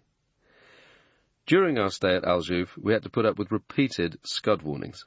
To begin with, we rushed around in a mad panic, diving into slit trenches, fumbling with our respirators and NBC suits. After a few false alarms, we thought, sod this. We were in a tiny airfield in the middle of nowhere. The chances of Saddam whacking us with a few rockets seemed incredibly remote. On the evening of the 19th of January, we set off to insert by Chinook. We made it as far as Arar, near the Saudi-Iraqi border, before we had to abort. The pilot had learned that coalition aircraft were heavily bombing the area we were going to cross, pummeling Iraqi positions. The Chinooks had to deconflict the area to avoid the possibility of getting hit by the massive amounts of ordnance being dropped. The pilot had no choice but to turn around and return to base.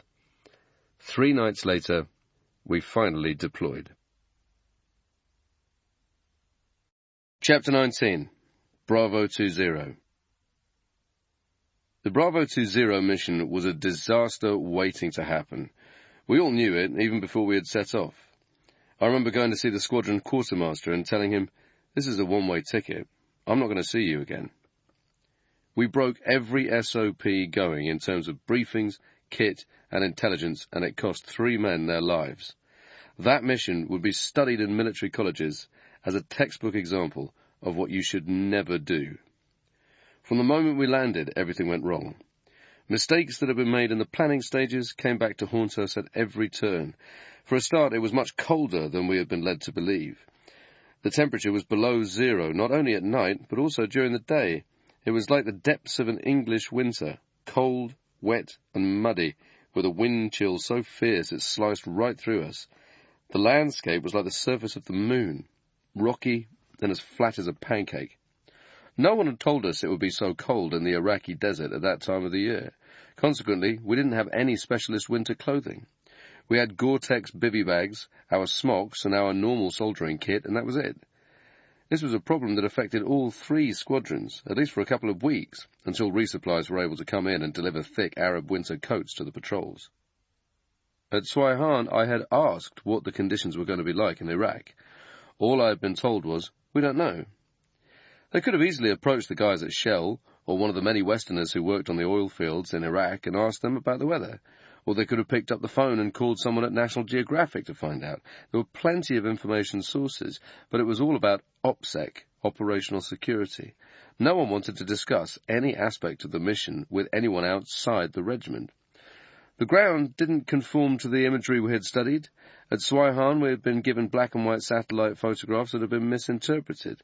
We had been looking at them thinking the dark areas were the high points of the terrain, when in fact they were the low points. When we got to the site we had selected for our OP, we then discovered that we couldn't dig, because the entire area around the wadi was bedrock. With no cover in sight, we laid up in a small cave beneath an overhang at one end of the wadi, rigging up a defensive perimeter using a few mines we had managed to scrounge off some of the SBS lads at Victor. The next day, things went from bad to worse. A recce party the following evening discovered that the MSR we had been tasked to watch was only a series of muddied tracks. It was nothing like the modern metalled road we had been expecting. There were no fibre-optic cables running alongside the dirt tracks, so that was yet more nonsense. We had brought specialist cutting equipment with us for no reason. We would learn later that it would have been impossible for a TEL vehicle to have driven along those tracks. We didn't know it at the time, but there was no chance of a Scud coming down there. More frighteningly, at first sight we had spotted an anti-aircraft AA gun emplacement a few hundred metres from our position. We later identified a second AA position. That was a big shock. We knew that the Iraqis didn't just stick those things out in the middle of nowhere. They had to be guarding something fairly important, although we didn't know exactly what. It could have been a military installation or an armoured division. We never had the chance to find out. We attempted to send a report back, but none of the radios were working. We didn't know then that we had been given the wrong frequencies. At the time, we merely assumed that we were in a patch of dead ground and couldn't get a signal. On the second afternoon, a young goat herd approached the wadi and caught sight of our patrol. As soon as the boy ran off to raise the alarm, we got on the radio again and started communicating over the emergency guard net, which is an open frequency. Luckily, it was being monitored by a young signaller based in Cyprus. We sent an urgent message through in plain language Morse code, telling the signaller who we were and giving him our call sign. We explained that our patrol had been compromised and we needed immediate extraction or relocation with a new radio. Contacting the guard net is like phoning the operator. It's unsecured. Anyone can do it. We were hoping that the signaller would contact the regiment and pass the message on, telling them that we had been in touch. It was a long shot, but better than nothing. Later, after I returned home, I was told that this message was not acted upon because it had been corrupted. That is not true. I know that message was clean, because the signaller confirmed it over the net after we had sent it. There was some other reason that help wasn't sent, but it had nothing to do with the quality of that message. What happened next has been extensively documented. After a bulldozer approached our position, we realized that we had definitely been compromised. We began to move out of the area and head back to the LZ to wait our emergency extraction in accordance with the lost comms procedure. Before we could leave, however, we came under heavy fire from Iraqi militia forces occupying the high ground. During the initial contact, I dug out my TAC-B personal locator and screamed into it, desperately trying to alert any coalition pilots flying overhead to our predicament. There was no reply. It turned out that the nearest AWACS aircraft was some 350 miles away. The TAC-B has a line of sight of around 75 miles if you're lucky. We were never going to raise anyone using those TAC-Bs. As darkness fell, we managed to break contact and regroup, but only after ditching our Bergens and all our equipment to increase the pace. We made for the LZ, confirmed our extraction using the Magellan, and waited for the helicopter to extract us. That chopper should have arrived at 2000 hours. As the minutes ticked down, I absolutely knew that it wasn't going to come in. In the still darkness of the desert, We would have heard the distinctive sound of the rotor blades from quite a distance. With a few minutes to go until the helicopter was due to arrive, the landscape remained eerily quiet. The RAF doesn't do late. Those guys would have been there right on the button. A few minutes past 2000 hours, it was obvious that help wasn't coming. From then on, we were on our own. We now had a decision to make, so we agreed to head for the Syrian border. The Iraqis were still tailing us, so the plan was first to head south and make it look as if we were legging it to Saudi Arabia. Then we'd box in, heading west and north again, before eventually crossing over into Syria. After walking for some time in the pitch black, our patrol got split up. I was in one group with Stan and Vince Phillips. After several failed attempts to make contact with the rest of the team, and with the Iraqis still following us, the three of us decided to move on. We spent the day laid up in the ruts of a tank track and moved on again that night. The weather was horrific. It rained and snowed all day, and a vicious wind was blowing, numbing us to the bone. It was like being on top of a mountain with a storm sweeping in. We were wet and freezing cold, and I felt sure that we were all going to die. At some point, Vince became separated from us. We tried looking for him by tracking our footprints back through the snow, but by then both Stan and I were coming down with hypothermia. Eventually, we had to abandon the search. Vince died of hypothermia that night. His body was later found by the Iraqis. That left two of us. We only made it through by walking on. You've got only one choice in that situation. If you sit down, you're definitely going to die. If you keep on walking, there's the slightest chance that you'll make it. That's what kept us going. In the early hours, we found a ditch to lie up in, but the next day we were compromised by another goat herd. Stan wanted to go off with him, reasoning that he might be able to find a vehicle to get us across the border. I was adamant that this would be a mistake. I would have preferred to kill the guy. Despite my protests, Stan decided to leave with the herdsman. That was the last I saw of my friend. They walked for several hours until they came to a cluster of buildings. After a brief gun battle with Iraqi forces, Stan was arrested and taken away for interrogation. Meanwhile, the other group of 5 hijacked an Iraqi taxi with the aim of driving it into Syria. Taking one of the Iraqis with them, they drove westward and made it as far as a vehicle checkpoint, VCP, before they were compromised. The guys had debussed from the vehicle some way short of the VCP, while the Iraqi drove up to the checkpoint, having arranged to meet him on the other side. Instead, the driver sold them out to the VCP, and the Iraqis came looking for them. The group had no choice but to head back into the desert. They continued on foot towards the border until they got contacted by enemy forces. During a series of firefights, Bob Concilio was shot dead after single-handedly holding off a large Iraqi force for half an hour. The patrol commander and another soldier were separately captured by the enemy before they could make it across the border. The remaining 2 men, Dinger and Legs Lane, made it to the Euphrates and tried to get across on a canoe, but couldn't release the vessel from its moorings. With the enemy closing in, they attempted to escape by swimming across the river. The water was freezing cold, and Legs began to struggle as he came down with hypothermia. Dinger dragged him out of the water onto the far bank and found a place to hide, but Legs was already in a very bad way and slipping in and out of consciousness. Despite Dinger's best efforts to save his companion, Legs later died of hypothermia. Dinger himself was captured by a crowd of locals and taken to a police station. The survivors were imprisoned, badly beaten, and interrogated before being released after the end of the war. I spent the next 5 days lying up and another 6 nights on the run before I finally made it across the border to Syria. The hardest part of my escape was having to go static during the daylight hours.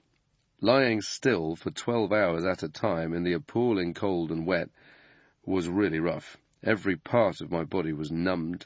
I'd fall asleep and wake up 5 minutes later, shaking violently. Each day I'd stare at the ridgelines of distant grey hills and mountains, calculating roughly how far I would be able to walk the following evening. I wondered what I might encounter, whether I'd make it or get captured.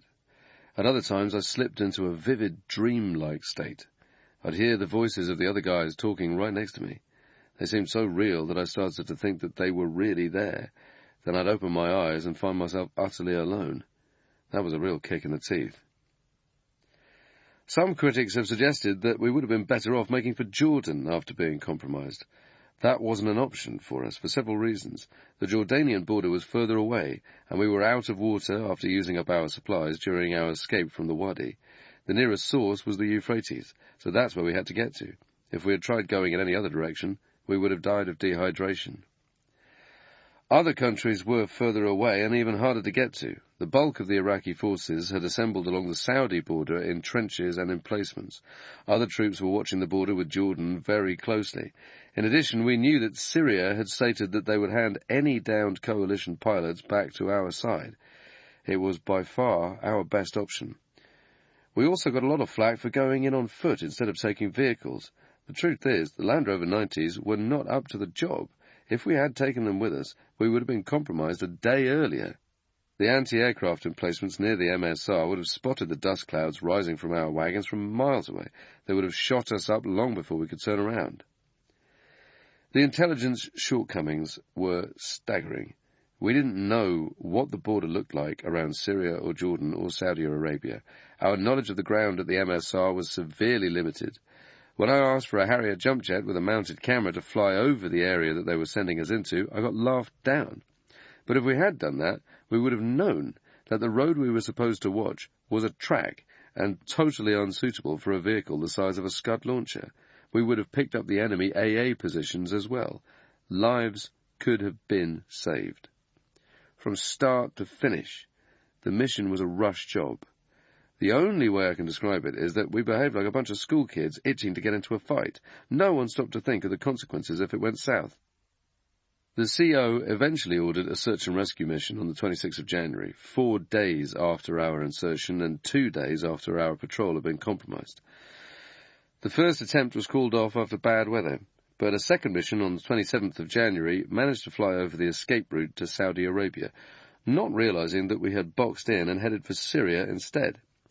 Further attempts to mount a search were made until the head shed learned that I had made it across to Syria, and it was clear that no one in our patrol had struck out towards the Saudi border. I hated it at the time, but the decision not to send in a helicopter as soon as we had been compromised was the right call.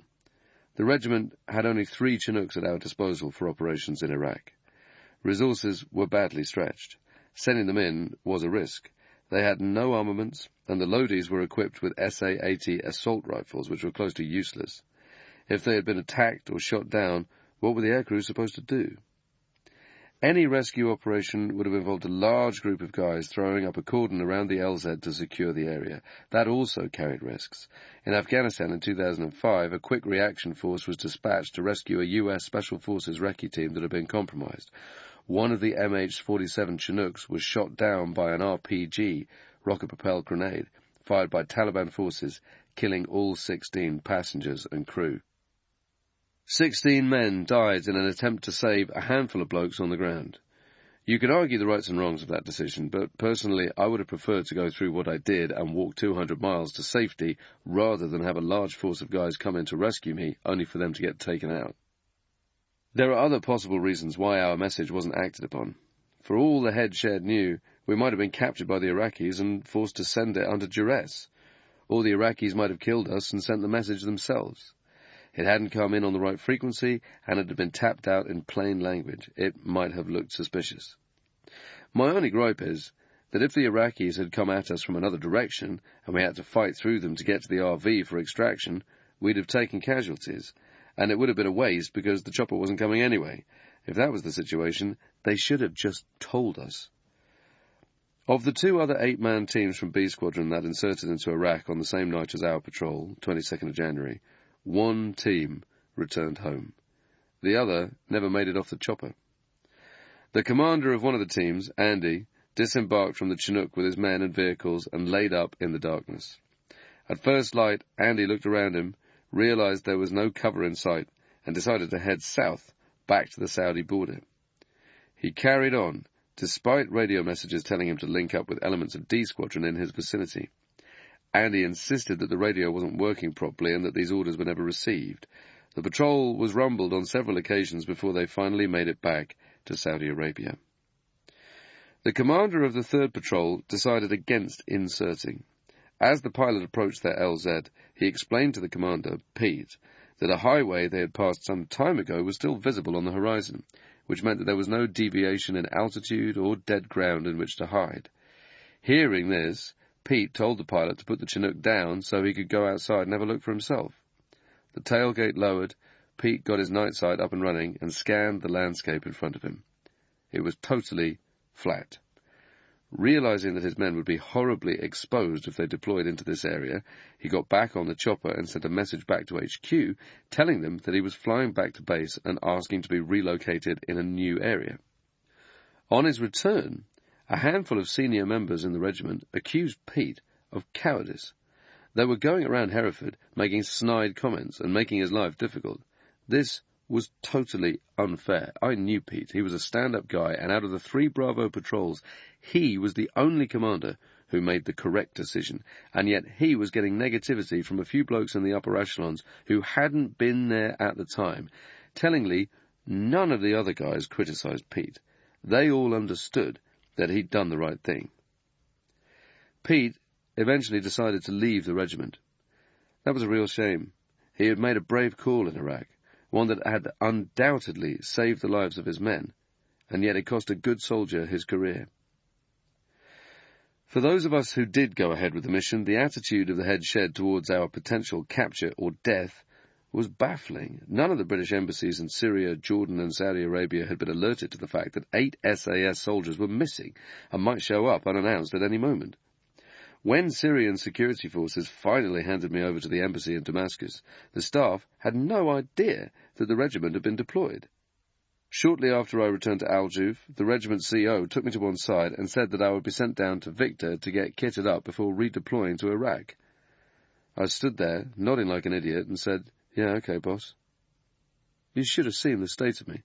I'd lost 38 pounds in body weight in 7 days and 8 nights on the run. I could hardly walk 100 metres or climb a set of stairs without getting out of breath. My feet didn't have any skin on them. I had no toenails. All my gums had receded from the effect of drinking radioactive waste I'd mistaken for water when I'd stumbled upon a nuclear processing plant. I had liver and kidney disorders, blood disorders, my head was all over the place, and they wanted me to go back in as if nothing had happened. The mistakes we made on Bravo 20 will hopefully never happen again. Lessons were learned, thankfully. Changes were made to the SOPs for escape and evasion scenarios in the event of a patrol getting split up. The details of these procedures remain top secret, but it was one of the only good things to come out of that failed mission. Our resistance to interrogation techniques had to be radically changed after we found out what had happened to Stan and the other prisoners. Up until the Gulf War, it was standard practice for SAS soldiers to invent detailed cover stories in the event of capture by the enemy. That approach worked until the guys came up against Saddam's interrogators. One of the lads, Dinger, stuck to his line that he was from the parachute regiment. The Iraqi officer questioning him insisted that he was Special Forces, but Dinger kept faithfully to his story. Then the officer asked him, "Who is your commanding officer?" Dinger had been in the paras before passing selection, so he knew the answer. He gave the Iraqi the name of his CO. The officer's face lit up. "I know him," he said. "We went to Sandhurst together. His wife's name is Claire, and they've got 2 nice kids, haven't they?" That threw Dinger. He hadn't been expecting that reply. You go into an interrogation expecting to be grilled by someone you've never met before. Instead, you find out that they know someone you know. It completely changes the dynamic. The interrogators took a different approach with Stan. His cover story was that he was an army medic who had been on a rescue mission. Stan had a background in dentistry, so the Iraqis brought in a patient and a local dentist and said, "Tell us what's wrong with this man." Stan examined the patient, then he made his diagnosis. The Iraqi dentist listened carefully and nodded. "Everything this man has just said is absolutely correct," he told the officer. That still didn't satisfy his interrogators. They asked Stan where he had been a dentist. Luckily, he was able to remember the phone number for the duty sergeant's room at a place where he'd done some work. Then the Iraqis brought in a telephone and told him to dial the number while they listened in. An orderly answered the call, much to Stan's relief. None of this mattered, anyway. The Iraqis knew exactly who these guys were. They had retrieved the abandoned Bergens from near the Wadi. They knew how many soldiers were in the patrol, how many of us were still on the run. They had found Vince's body. They were asking the other prisoners about me, referring to me by name. They wanted to know where I was going, what route I would be using to escape. We now realized that inventing detailed cover stories was pointless. It was too easy for any trained interviewer to check out a soldier's story and poke holes in it. This is doubly relevant today with the digital fingerprints everyone leaves online. You may as well take the beatings or the torture and wait for someone to rescue. The critical thing is to hold out for between 12 and 24 hours. If you can withstand the punishment for that long, any sensitive information you are holding on to will automatically become useless. By that time, the head shed will know that you have been captured and will have taken measures to change any preset codes for the encryption devices. Any other patrols at risk of being compromised will also be extracted as a precaution. These were valuable lessons for the regiment. It's just a travesty that 3 men had to die so they could be learned. Communications are key to any SAS operation. Whether that is sending information back about a target or telling HQ that you've been attacked, the ability to get in touch with the command center and tell them what's going on is crucial. We didn't have that in Iraq, and it cost us dearly. Despite all these problems, I would have still got on that chopper if we'd been told there is no 48-hour lost comms procedure. No one will be coming to rescue you. If you get bumped, that's it. That might sound crazy, but the bottom line is, you're in the SAS.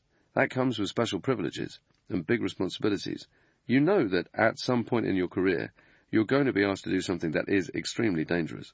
You'll have to risk your life, and on some operations, there's a good chance that you won't be coming back home. But you still do it, because the mission is critical.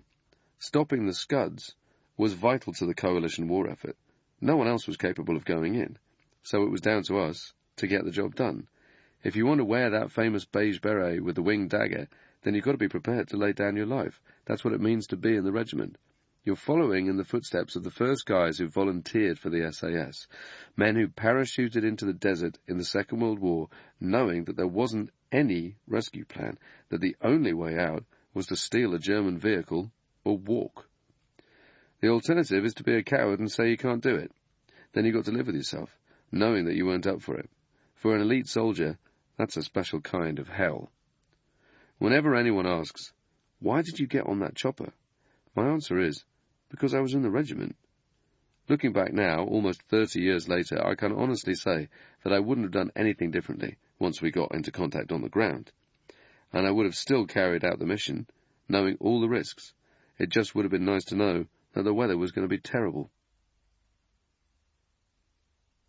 Chapter 20. Behind Enemy Lines.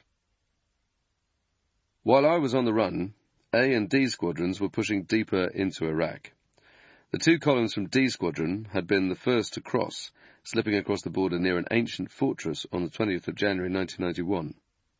The troops in A Squadron were delayed after they had trouble finding a crossing point through the high sand berm the Iraqis had constructed along the border. They eventually made it over the following night, slipping through a narrow gap in the wall next to a Saudi fort. Each fighting column moved in single-file snake formation, with the Unimog all-terrain truck in the middle. In the A Squadron patrols, the motorbike outriders rode on the flanks. If they got bumped, the vehicles would line up alongside one another and open fire simultaneously, like the cannons on a warship. To avoid detection, they drove at night, with the driver and the lead pinky using NVGs to guide the rest of the column. An hour or so before first light, the patrols would loop back on themselves and find a defensive position to set up their LUP, ideally at a feature such as a depression or the side of a wadi. They'd get the vehicles tucked into the side of the high ground, throw the cam nets over the top, and bash it up. L9 bar mines were laid around the LUP in case of approaching enemy vehicles. These are pressure-activated devices, about a metre long and shaped like wooden railway sleepers. Because they're longer than traditional anti-personnel mines, they're ideal for blowing up tank tracks. Patrols spaced out their vehicles as far as possible to create a 360-degree defensive ring around their position. The threat wasn't only from the enemy, however. With the air war in full swing, there was always the chance of being mistakenly targeted by passing coalition aircraft. One such incident took place when one of the D Squadron columns pitched up at an LUP. The soldiers parked 2 of their Land Rovers nose to tail before throwing one of the cam nets over them. At first light, an A-10 tank buster flying overhead spotted the wagons and, because they resembled a large mobile platform, the pilot wrongly identified them as a mobile Scud launcher. The sleeping troopers were suddenly jolted awake by an earth-shattering explosion. An AIM-9 Sidewinder missile had slammed into the ground very close to the Pinkies, throwing up a shower of debris, dirt and rocks. One of the startled soldiers grabbed hold of his emergency radio and screamed at the A-10 pilot, "Stop! Stop shooting! We're British Special Forces!" There was a pause before the pilot's voice came over the radio. Was that a direct hit? Miraculously, the patrol suffered no serious injuries. They were saved because the Land Rovers had been stationary for several hours. The Sidewinder is a heat-seeking missile. When there is no available heat source to latch onto, it goes for centre mass. As a result, it ended up hitting the patch of ground between the two Pinkies. If either of those vehicles had their engine running, a lot of the guys would have been killed. Patrols took to spreading Union Jack flags over their wagons to reduce the chances of a possible blue-on-blue. After about a week, around the time I had reached the Syrian border, A Squadron had penetrated about 70 miles into Iraqi territory. Further north and to the west, D Squadron was also making inroads. All 4 columns were maintaining comms with HQ, building up the intelligence picture so they were constantly updated on enemy positions and troop movements. One of A Squadron's patrols got their first taste of action when a Russian-built Gaz-69 truck approached their LUP in a wadi, apparently mistaking the soldiers for friendlies. The lads scrambled to take up concealed firing positions beneath the cam nets and looked on as the Gaz pulled up a short distance away. 2 figures debussed from the front cab. One of the Iraqis was dressed in the uniform of a high-ranking officer. As he stepped towards the LUP, one of the soldiers emerged from behind cover and coolly approached the Iraqi. The officer opened his mouth and said something in Arabic. He was only a couple of meters away from the SAS man when he realized his mistake. The soldier went to open fire, but suffered a stoppage and dropped to the ground, and the other guys in the patrol opened up. In the hail of bullets that followed, both the officer and the driver were killed, along with the third man concealed in the back of the wagon. A 4th Iraqi was taken alive. The guys took the surviving Iraqi prisoner, gathered up the evidence of the firefight, and bugged out of the LUP, having learned that a large formation of Iraqi forces was nearby. On the orders of the Squadron OC, the column then doubled back on itself and headed for an RV close to the border with Saudi Arabia, where a resupply could be made, and the prisoner handed over for further interrogation. They took the Gaz with them, along with the bodies of the slaughtered Iraqis. They were operating in an area crawling with enemy units, and the discovery of their dead colleagues would have surely compromised the patrol. The lads made several unsuccessful attempts to dispose of the bodies. Their main problem was the terrain. It was the same flat, hard bedrock we had encountered further to the north. You can't dig into it more than a few centimetres. The nature of the ground meant that they couldn't give the Iraqis a proper burial, and after a few attempts to dig into the bedrock, they gave up, deciding it would be easier to get rid of the corpses when they handed over the POW. The column drove for several hours before reaching a suitable LZ at a point close to the Saudi border. An hour before first light, the chopper arrived at their position, and the loadies began taking out all the resupplies for the patrol, spare fuel for the vehicles, extra rounds and rations, along with several thick Bedouin winter coats the regiment had acquired. It would have been better if they had sent everyone in with the proper clothing to begin with, but at least someone at the camp had belatedly addressed the cock-up. There was another surprise waiting for the soldiers on the chopper, the regimental sergeant major, a blunt Yorkshireman. He promptly took the squadron OC to one side, told him that he was being relieved of his command, and ordered him to get on the Chinook with the Iraqi POW. To the astonishment of the patrol, their commanding officer had been sacked in the middle of an operation. His replacement was the blunt RSM, a far from popular officer, disliked by many of the soldiers. The head shed later claimed that the OC, an SBS officer who had been cross-posted to the regiment, had been removed from his position because he wasn't being aggressive enough. They felt he was stalling. But there's an old saying in the regiment that goes back to the Second World War: always trust the man on the ground. It's all right sitting behind your desk at the base and telling someone they should be more aggressive, but it's the guy in the field who has to make the decision. Perhaps the OC was guilty of being cautious. Certainly his decision to head back to Saudi Arabia instead of pushing on wasn't wildly popular. Maybe if there had been more air cover and support, the officer might have felt he was able to go out more aggressively. But if the RSM genuinely believed that the OC was doing a bad job, there were plenty of other officers who could have taken over. In a war, the place of the RSM is most definitely not on the field of battle. The guys from A Squadron continued on their way. The stolen Gaz vehicle, along with the 3 dead Iraqis they had tried to bury, was later rigged with explosive charges and blown up. A few days later, the other half of A Squadron discovered an Iraqi military installation. A 3-man team consisting of their Squadron Sergeant Major Bob, Steve, and a friend of mine, John, went forward in one of the Land Rover 110s to do a nighttime CTR, using a mirror night sight to guide them on their approach. They had punched through the defensive perimeter and were rolling past slit trenches when the recce team heard the metallic scrape of barbed wire snagging on the pinky tyres. Suddenly, an Iraqi soldier sprang into view out of the darkness. John gave him the good news with a burst from the GPMG. This alerted the surrounding forces, and the darkness was illuminated by muzzle flashes as the Iraqis opened up. Rounds hammered against the Land Rover, throwing up bright orange sparks. The soldiers returned fire as the driver attempted to reverse out of their position, but they were massively outnumbered by the enemy. Bob leapt down from the Pinky and tried to free the stricken vehicle from the tangle of barbed wire. As he did so, a bullet struck him in the upper leg. The round shattered his hip, tearing through his thigh, calf, and ankle. The other lads abandoned the bullet-shredded Pinky and raced over to Bob. They hauled the wounded man to his feet and carried him as they hurried away on foot, hoping to lose the Iraqis in the darkness. Every so often, John would stop, turn and put down a burst on their pursuers, but soon their situation was looking grim. Bob was in a seriously bad way, and it was clear that he couldn't go on any further. With the Iraqis converging on their position, Bob gave the order for the others to leave him behind. "Are you sure, Bob?" John asked, believing that he was close to death. "Do you want us to finish you off?" No, Bob said. By now he was delirious from the amount of blood that he's lost. "I'll be okay. I'll hold them off until the squadron can rescue me. You two go on." John and Steve left their colleague with a 66mm rocket and carried on into the night. Bob was discovered the next morning by a group of Iraqi soldiers. Despite the fact that he was slipping in and out of consciousness, he had tried to fire the rocket at the enemy's position before he was captured.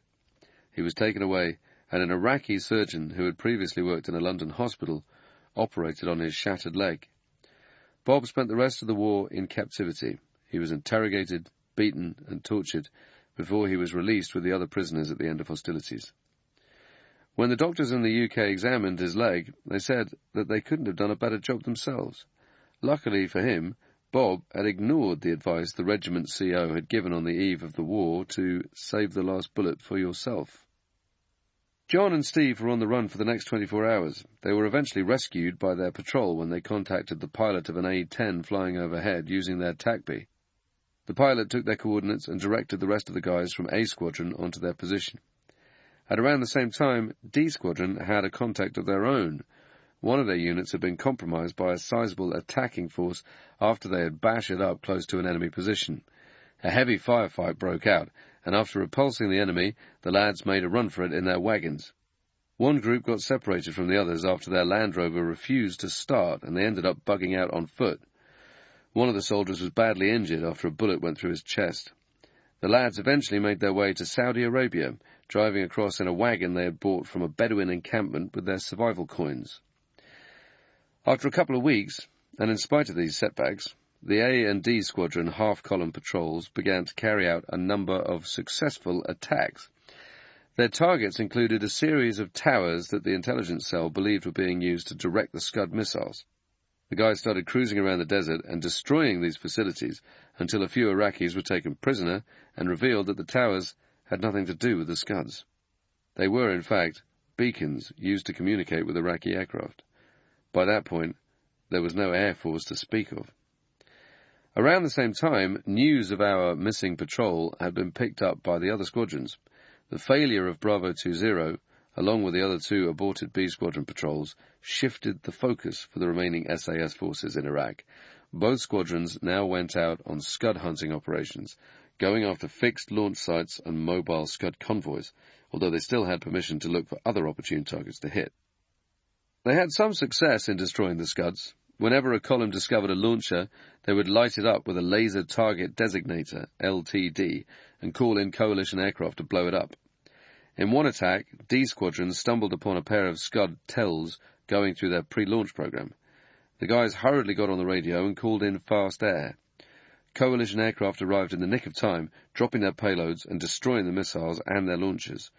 When the guys returned the following day, they discovered that there had been at least 7 Scuds in the convoy. One of the big problems with calling in airstrikes was the delay between identifying the target, getting on the comms, pinging across the coordinates, and waiting for fast air to come in. Sometimes it could take 60 minutes or longer before the jets arrived. By that time, the Scud might have fired or moved on to another location. The lads came up with some creative solutions. In one instance, a D Squadron patrol pinned down a convoy of Scuds they had spotted, fixing the vehicles in place until the F-16s showed up to pound them into oblivion. Aside from the Scuds, the squadrons also found success in destroying sections of the Iraqi military's fibre-optic cable network. DEMS teams rigged explosive charges to the service shafts that were staggered at regular intervals along the lines. The resulting explosion would rip apart the access shaft and the cable running beneath it, devastating the enemy's communications. As they pushed deeper into Iraq, the patrols gradually became more settled in their environment. They hit a bewildering variety of targets, ripping up army camps and airfields, tearing into enemy convoys. The tactics for hitting static targets were simple but effective, in the best tradition of the regiment. Fire support groups, FSGs, would form up at a baseline along with the 81mm mortars.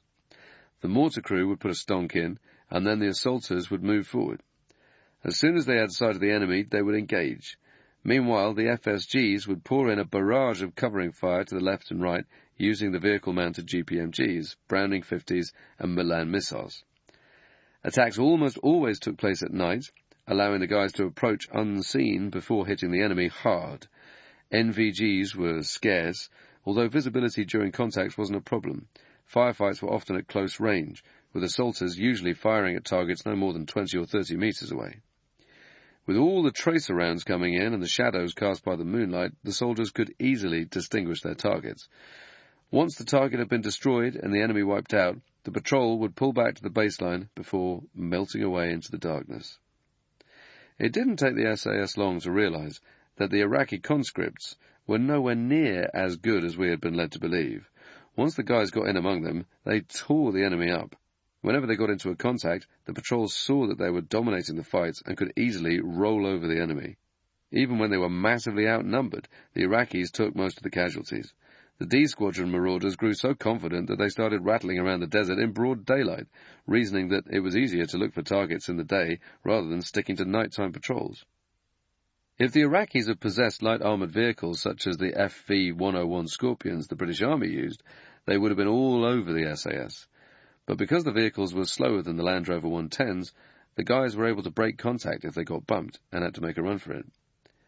Even the notorious Republican Guard wasn't all it was cracked up to be. We had been told that these guys were the cream of the crop, Saddam's most feared troops. I actually walked right past a load of Republican Guard soldiers while I was on the run. These guys should have been on stag at night, guarding an anti-aircraft position. Instead, they were huddled up in their sleeping bags, nobody bothering to keep watch. They were poor quality. To begin with, they couldn't believe that British Special Forces were operating inside their country. In one incident, one of the columns from A Squadron was crossing a main highway in the desert. As they started to drive across, the lads spotted a military convoy bowling towards them from further down the road. The Iraqis stopped and waved at the patrol, assuming they were friendlies. Instead of panicking and driving away, they calmly waved back, finished crossing the road, and then turned left and headed up the road directly towards the convoy. The Iraqis were still waving as the Pinkies drew parallel with them. Then the guys opened up, walloping the enemy. Only the risk-takers of the regiment would dare to pull off such a bold move. Considering the weather, the lack of cover, the patchy intelligence, and the fact that they were operating with minimal support in enemy territory, casualties were remarkably light. Aside from the 3 men who died on our patrol, the regiment only suffered one other fatality in Iraq, when one of the men in A Squadron, David Shug Denbury, was killed during an attack on an Iraqi convoy. It could have been far worse. In one operation, A Squadron came up against an unexpectedly large enemy force when attacking an enemy communications complex codenamed Victor II. The patrol, under the command of the RSM who had taken charge in the field, had been given orders to blow the place up, including the 200-foot-tall mast at the heart of the site. Air power alone couldn't destroy the base, since much of the specialist equipment was believed to be located underground.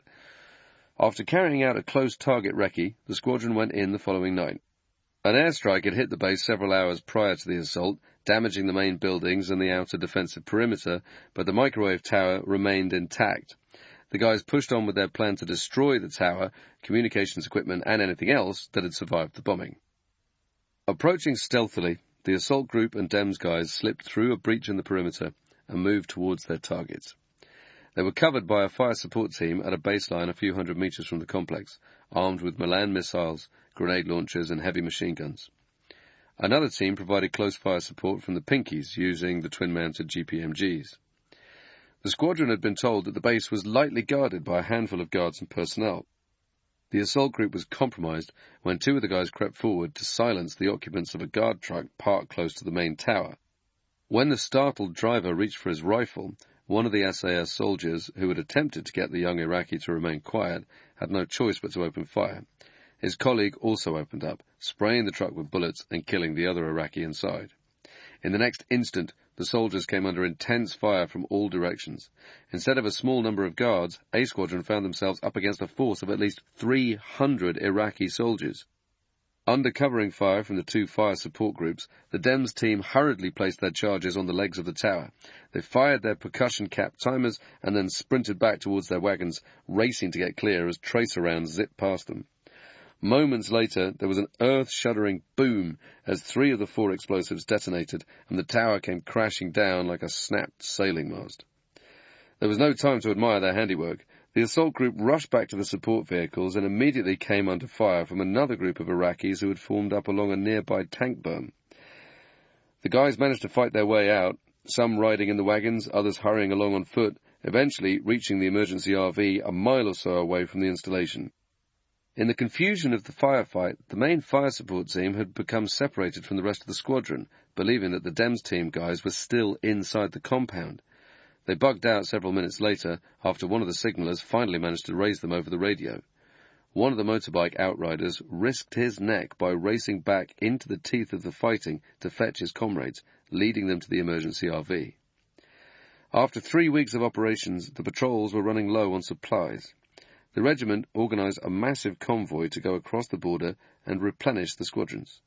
With the Iraqi Air Force decimated, it was considered safe enough to send in a resupply by vehicle rather than aircraft. 10 trucks would make the journey, an RV with both squadrons, with a dozen guys from B Squadron providing the muscle, riding in Land Rovers and motorbikes. A team of REME fitters, Royal Electrical and Mechanical Engineers, accompanied the convoy, along with a technician from 264 Signals who could make repairs to the comms equipment.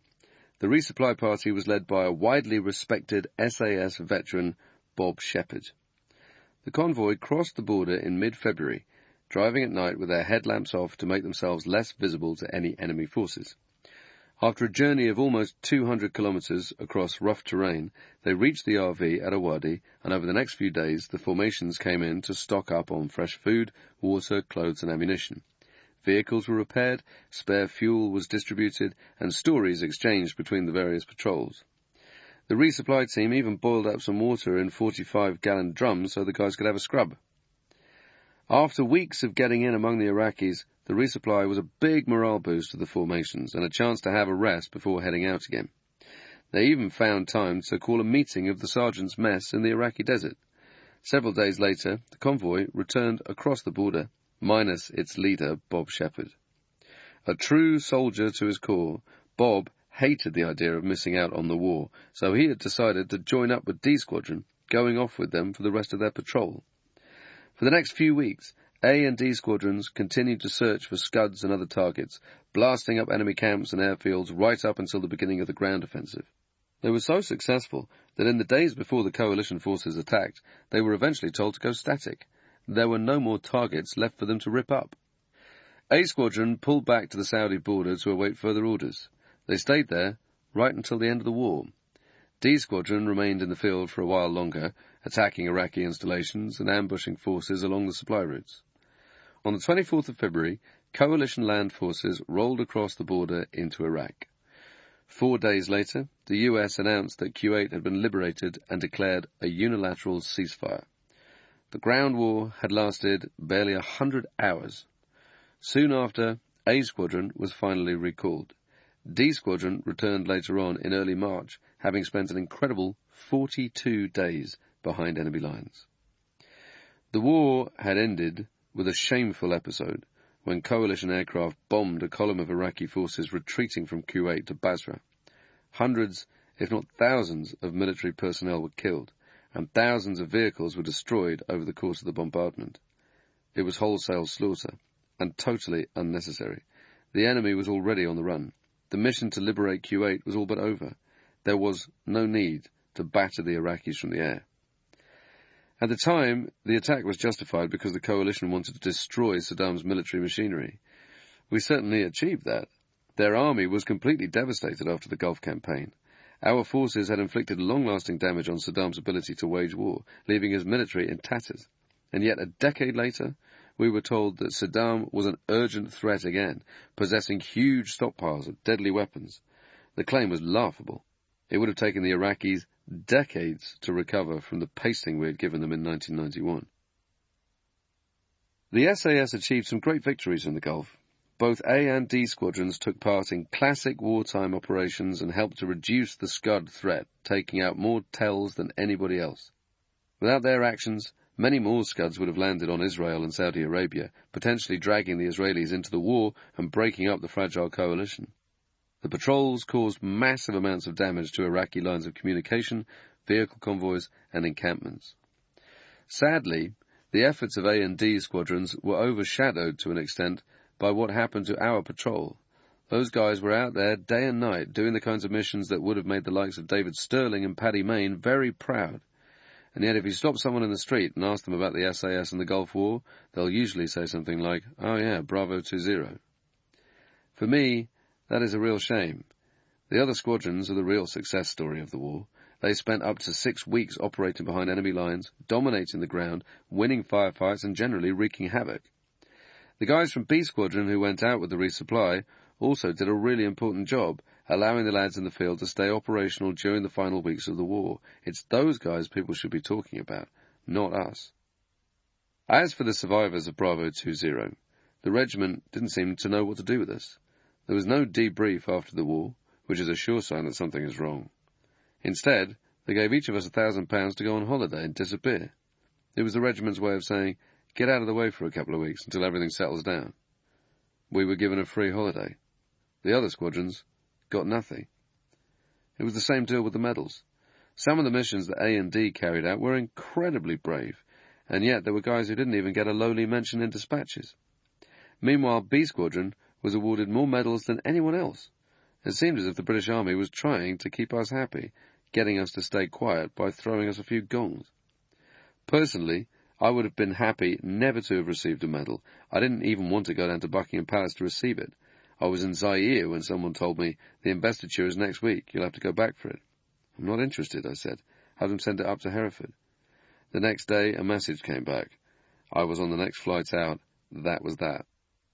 Over the next 8 years, the SAS started looking at areas to improve in light of what had happened in Iraq. This led to the creation of the Force Projection Cell, FPC, which was formed of a representative from each troop. The cell was a small, dedicated team that looked at everything to do with insertion techniques and equipment, making sure they got the guys into the places they were supposed to be. They studied methods of entry, SOPs, escape and evasion procedures, how to recover personal kit and hardware that had been left behind in the field. There's an argument that without our experiences in the Gulf and the changes that the regiment later went through, the soldiers wouldn't have the kit and machinery that they do today. The guys these days have a much better support system in the form of reinforcements and air cover. The comms have improved immeasurably.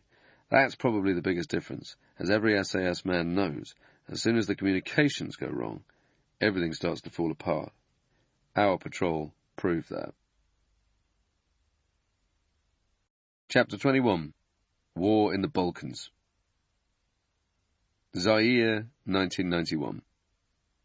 In the decade after the Gulf War, the regiment reverted to its cycle of team training jobs and counter-terrorism work. At the same time, small groups of SAS soldiers were sent out to a string of low-intensity conflicts in the Balkans, Africa, and elsewhere.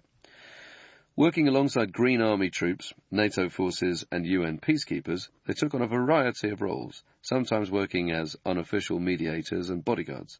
But the guys also found time to engage in classic SAS activities, running counter-sniper ops, rescuing hostages, and snatching war criminals. In the process, they developed some of the tactics the regiment would later use to deadly effect in Iraq, Afghanistan, and Syria.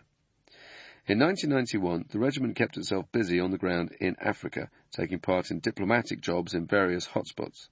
In May, a small team went out to Ethiopia to rescue members of the Ethiopian royal family following the overthrow of the Marxist junta led by President Mengistu.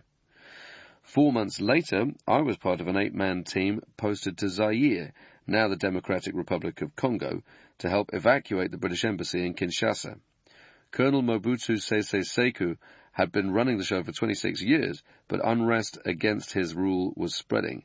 Soldiers hadn't been paid, inflation was through the roof, and people were dying of starvation. To keep the army on side, Mobutu had given them free rein to loot mansions. First of all, the officers would go in and nick any valuable paintings, furniture, and fittings. Then the soldiers went in. Then the civilians.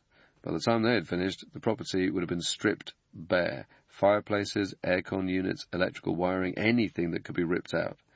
Demonstrations were taking place outside the British Embassy, and it looked like the staff would have to leave at any moment. It was a familiar story in terms of weaponry and kit. We wanted claymores, smoke grenades, and 203 grenades, along with explosives and anti-personnel mines to guard the embassy. The Foreign Office refused. They said we could take our pistols and MP5 submachine guns and nothing else. It felt like the Gulf War all over again. To begin with, we were supposed to be in Zaire for 3 days. We ended up staying for several weeks, as Whitehall dithered over whether to go ahead and evacuate the embassy. Meanwhile, the situation in the country was getting steadily worse. There was rioting and looting in the streets, food was scarce, lepers had resorted to waiting outside the back of the hospital, carrying off dead bodies and foraging for amputated body parts. People were dying from starvation. While this was going on, we were sending daily situation reports back to Hereford and Whitehall, but nobody at their end seemed very keen to get us out. The ambassador had several heated conversations with the ministers, begging them to let us leave, but they were adamant that we weren't going anywhere. I was certain that if things kicked off, given our lack of gear, the embassy would be quickly overrun and we'd start taking casualties. Later on, we found out why the evacuation kept being pushed back. The Foreign Office had recently dropped several £1 million on a big refurbishment of the embassy, and they didn't want to lose it. Our emergency escape plan involved crossing a busy road, heading down an embankment and taking a Gemini inflatable boat across the fast-flowing Congo River, then known as the Zaire River, before heading to Brazzaville. Then we found out that the boat had a leak, which meant we had to go out every 12 hours to pump it up. While this was going on, I had befriended a couple of guys from US Special Forces who were doing the same job over at the American Embassy. They had recognized me from a briefing I had given their lads during the Gulf War. At the time, they were getting ready to go in and scope out a chemical plant in Iraq I had passed through during my escape. The Americans had bombed it, and US SF were tasked with doing a damage assessment of the site. These guys had spotted me in Zaire, and we got chatting. I asked them what their extraction plan was. They told me they had a Galaxy Starlifter transport aircraft on standby in Brazzaville. They had 2 UH-60 Black Hawk helicopters, plus a little bird chopper that would come in and evacuate the ambassador. Once they got the order to evacuate, the team would be back in the US within 12 hours. "What's your evacuation plan?" one of the lads asked. I pointed to our leaky boat. "That, over there," I said. "That's it." "What the hell?" By that point, the Portuguese, French, Germans, and Israelis had all shipped out. The Americans soon followed. Even the South Africans ended up leaving. Those guys are stalwarts. When they start evacuating, you know it's serious. Before they left, they told me, "You guys really want to get out. It's going to go badly wrong." My tour finished there abruptly when I had to come home to receive my medal at Buckingham Palace. The rest of the team stayed on for another 4 weeks. They got the ambassador out safely in the end, and the staff later returned once the situation had calmed down, but it could have been a very different story. The widespread pillaging and violence of Zaire, however, was nothing compared to the atrocities the regiment would encounter in its next deployment. Bosnia and Herzegovina, 1994. On the 25th of June 1991, 4 months after the coalition had rolled over Saddam's forces in Iraq, Croatia and Slovenia both declared their independence, triggering the breakup of Yugoslavia and setting the Balkans on the path to war. The following March, Bosnia and Herzegovina also formally announced its independence. Civil war quickly engulfed the region as long-simmering tensions between the Croats, Serbs, and Muslims rose to the surface, turning on one another in an orgy of unspeakable violence and brutality. A United Nations Protection Force, UNPROFOR, comprising almost 40,000 troops, was sent in, but they did little to stop the fighting between the rival forces. Soon they were joined by NATO forces providing air support and enforcing no-fly zones across the area. In early 1994, small teams from A, B and D squadrons were posted to Bosnia under the cover of British Army liaison officers attached to the UN peacekeeping mission. Negotiations between the ethnic Croatians and Muslims in Bosnia were at a delicate stage, and the regiment was brought in to help map out the front lines as part of the deal that was being brokered between the two parties. The involvement of the regiment had much to do with the appointment of General Mike Rose as the head of UNPROFOR. A former CO of 22 SAS, the general wanted guys on the ground he could trust to gather intelligence, marking out all the defensive positions, military bases, and heavy weaponry on each side. The SAS teams would then feed this information back to Hereford, as well as the command group, giving the general another source of information to rely on. In a politically charged environment, where everyone is telling you a different version of events, secondary intelligence sources are crucial. They can tell you who's being honest and who is lying to your face. The task called for guys who could operate in some of the most dangerous terrain in the Balkans. It was only natural that he turned to the regiment for the job. The SAS has repeatedly demonstrated a truth of modern warfare. No matter how good your aerial surveillance is, you still need eyes on the ground. A drone might identify 100 soldiers at an army base, but it can't tell you the morale of those guys. Whereas a handful of experienced SF operators inserted into that location can tell you what state the troops' kit is in, whether they're well dressed and well fed, what the mood is like, all the tiny details that can't be gleaned from the air. Getting access to the front lines wasn't going to be easy, however. All the routes in and out of the disputed areas were heavily guarded by Croat, Muslim and Serb forces. But the SAS soldier is crafty. He has a slyness about him that has been drilled out of the Green Army infantry. Wearing their UN blue berets, carrying standard-issue SA-80 rifles and driving around in white-painted Land Rover 110s, the lads approached the roadblocks bearing gifts of whiskey and sleeves of cigarettes. Accompanied by army interpreters, they'd hand over the goods and pretend to be friendly with the local troops, shooting the breeze with them over coffee and shots of homemade fruit brandy. What the Croats and others didn't realize is that the SAS men were subtly interrogating them. They thought they were having a casual chat with a couple of UN advisors. Instead, they ended up volunteering information about the locations of their anti-aircraft weaponry, tanks and trenches. In addition to their mapping tasks, SAS teams posing as UN observers were ordered to gather intelligence from the besieged Muslim enclaves in the area. The Serbs were running a systematic campaign of ethnic cleansing in eastern Bosnia, driving out or murdering hundreds of thousands of Muslims. Their forces had encircled these safe havens, setting up blockades at all of the entry points and blocking access to foreign media and neutral third parties. Food convoys weren't getting in, and the people trapped inside were being starved to death. There were also reports of atrocities being committed against the civilian populations. The regiment was tasked with sneaking inside to find out what was happening.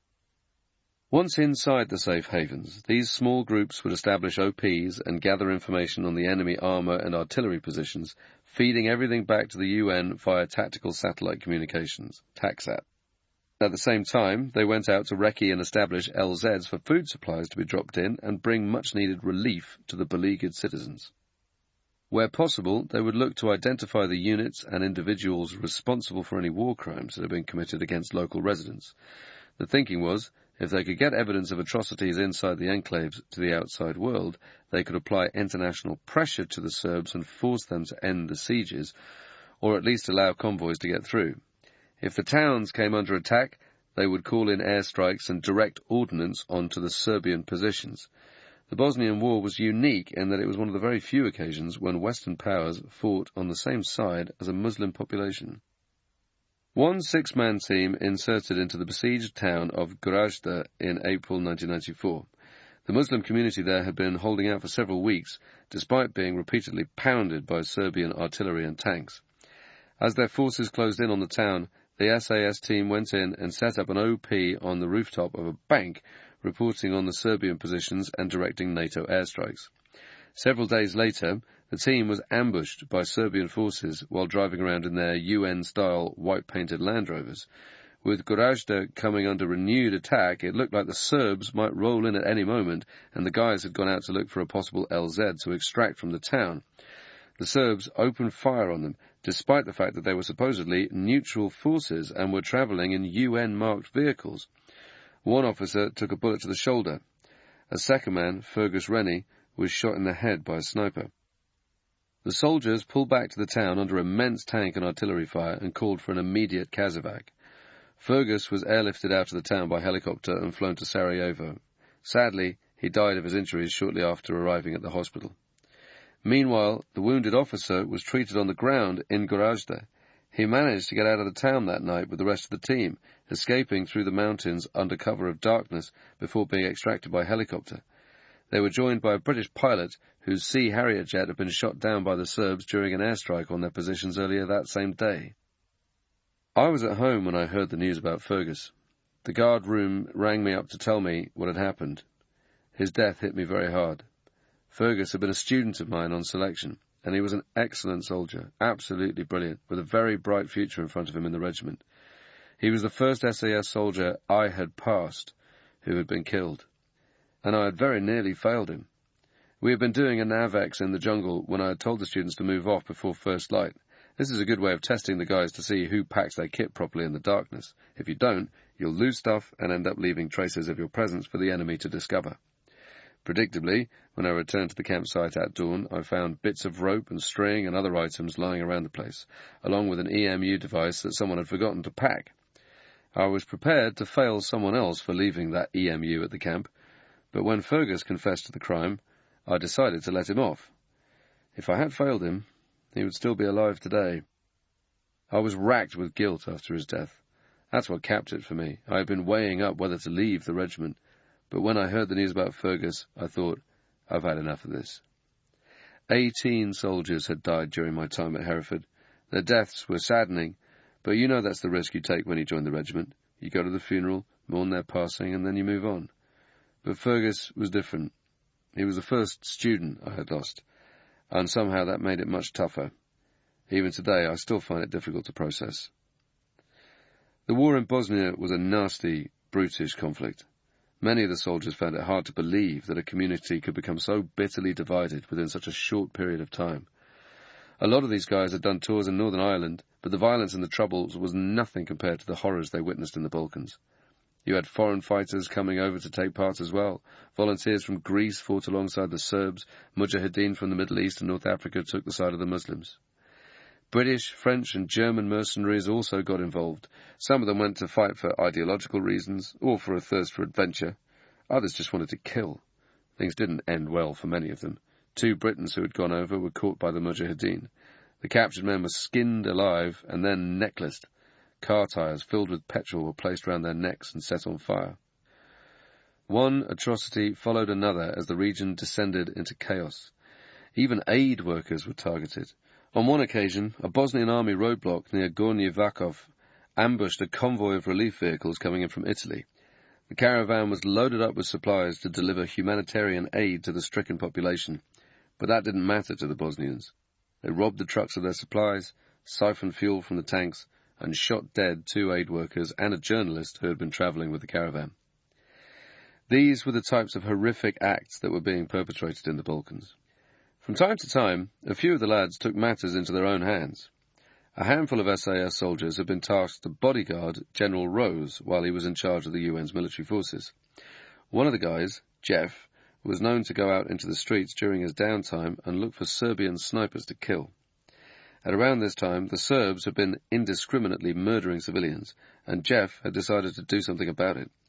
He would set up urban OPs and search for targets, looking for likely firing positions such as blocks of flats, watching to see when the shooters exited the buildings. Unofficially, and using his own initiative, Jeff dropped quite a few snipers in Bosnia. A few years later, once things started to calm down, the regiment took on a more proactive role in the Balkans, hunting Serbian war criminals. The regiment had gone after war criminals before, picking up Nazi officers in Germany during the dying days of the Second World War. Now they were back at it, lifting HVTs, high-value targets, setting ambushes and carrying out hard arrests. Backed by American intelligence, SAS snatch squads went out to capture a number of suspects indicted by the War Crimes Tribunal in The Hague. The regiment got the gig because the guys in US Special Forces units, although extremely professional and well-trained operators, didn't have the experience of making hard arrests, whereas the SAS had been doing it for decades in Northern Ireland. But capturing these men would not be easy. The environment they were going into was far more dangerous than anything they had done in Ulster, with the targets living in areas where much of the population was fiercely loyal to the Serbian cause. In many cases, the suspects were being shielded by powerful figures in the political establishment and the security forces. Several of them were closely involved with local organised crime gangs. In July 1997, the SAS moved to arrest their first target. Simo Drijača had been a feared paramilitary leader during the Bosnian War, whose men had been instrumental in a campaign to ethnically cleanse the town of Prijedor. Thousands of civilians had died in a number of concentration camps in the area. Now Drijača was about to get his comeuppance. Intelligence had established that the Serb spent most of his downtime fishing at a lake not far from Prijedor. The snatch squad set up an OP at the lake and went on hard routine, watching the target for several days. Once they had confirmed the identity of the target, the team moved forward to make the arrest. As they approached their quarry, Drijača drew his weapon and opened fire, wounding one guy in the leg. The team instantly returned fire, killing the target. While Drijača was making his last stand, another SAS team apprehended his partner in crime, Milan Kovacevic, arresting him at the hospital where he worked.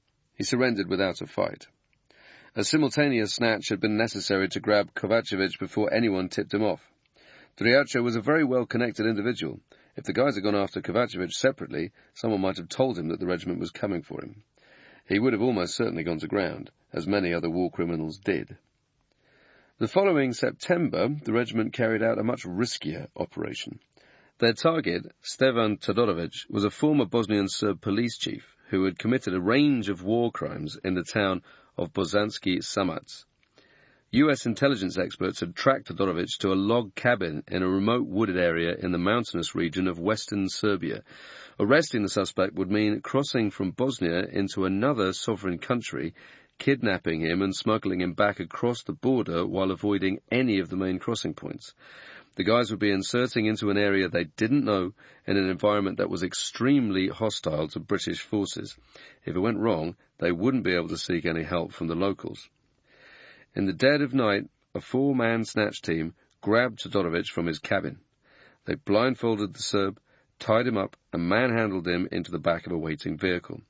From there, the team drove north to the banks of the Drina River and crossed over to Bosnia on a Zodiac inflatable boat. Once on friendly soil, the suspect was airlifted to another location before being flown on to The Hague. Todorovic later pled guilty to a number of charges and was sentenced to 10 years in prison. Over the next few years, the regiment successfully captured several more suspects. These operations did more than bring vicious Serbian war criminals to justice. They also gave the soldiers vital experience in lifting targets from treacherous foreign environments. Years later, they would carry out similar operations in Iraq, but on a much bigger scale. The Balkans conflict was a difficult campaign for the SAS, coming off the back of the Gulf War, where they had been given free rein to cause as much damage as possible. They were suddenly having to work under very tight restrictions. In a complicated war zone, they had to take on a more varied role than in previous conflicts. One minute they were gathering intelligence in the front lines, the next they were calling in air cover to protect food convoys. At other times they were bodyguard dignitaries or hunting down war criminals. Only a unit with the diverse skill sets and experience of the SAS could carry out so many different jobs. Despite some successes, the Balkans have been a relatively low-key engagement for the regiment compared to the huge multi-squadron deployment in Iraq. At the beginning of the next decade, however, the guys would be back in the thick of the action. Chapter 22. Operation Barras. Sierra Leone, 2000. At the beginning of the 21st century, Sierra Leone was one of the most impoverished, lawless, and violent states in the world. Throughout the 1990s, the country had been ravaged by a series of vicious coups led by the armed rebels in the Revolutionary United Front, RUF.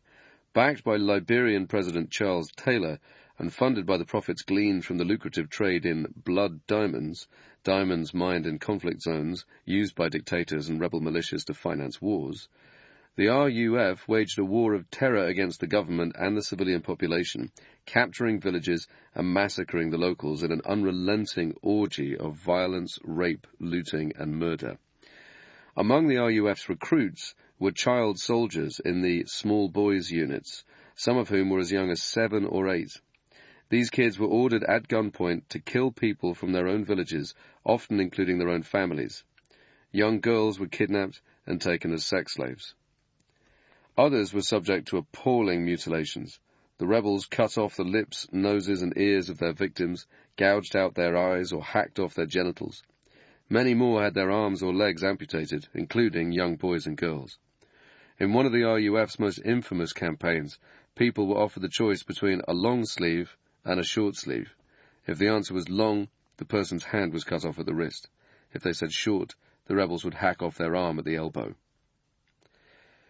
In May 1999, a ceasefire had been brokered between the rebels and President Ahmad Tejan Kabah. A few months later, a force of 13,000 UN soldiers was brought in as part of the UN mission in Sierra Leone, UN AMCEL. But the poorly trained peacekeepers were either unable or unwilling to stop the RUF, and the rebels were soon stirring things up again. In early May 2000, they attacked a number of UN bases, taking hundreds of peacekeepers hostage, and within a matter of days, the rebels were closing in on the capital, Freetown. Panic spread through the city. The RUF had already laid siege to the capital during a number of bloodthirsty rampages in the late 1990s, pillaging, raping, and killing indiscriminately. In 1997, an ex-SAS soldier, Will Scully, had almost single-handedly kept a huge force of rebels at bay as they attempted to storm the Mami Yoko Hotel, where hundreds of civilians had sought refuge. Now it seemed as though Freetown was about to fall to the murderous rebels once again. British commanders launched an operation to evacuate British, European and Commonwealth nationals trapped inside the city. A force of troops, led by 1st Battalion Parachute Regiment, was sent in to oversee the evacuation. Once they arrived, one para moved rapidly to secure Lungi International Airport and the area around the Aberdeen Peninsula, including the Mami Yoko Hotel.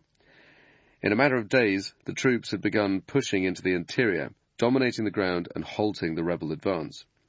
That was swiftly followed by the creation of a British Army training team to bring the ranks of the Sierra Leone Army, SLA, up to scratch.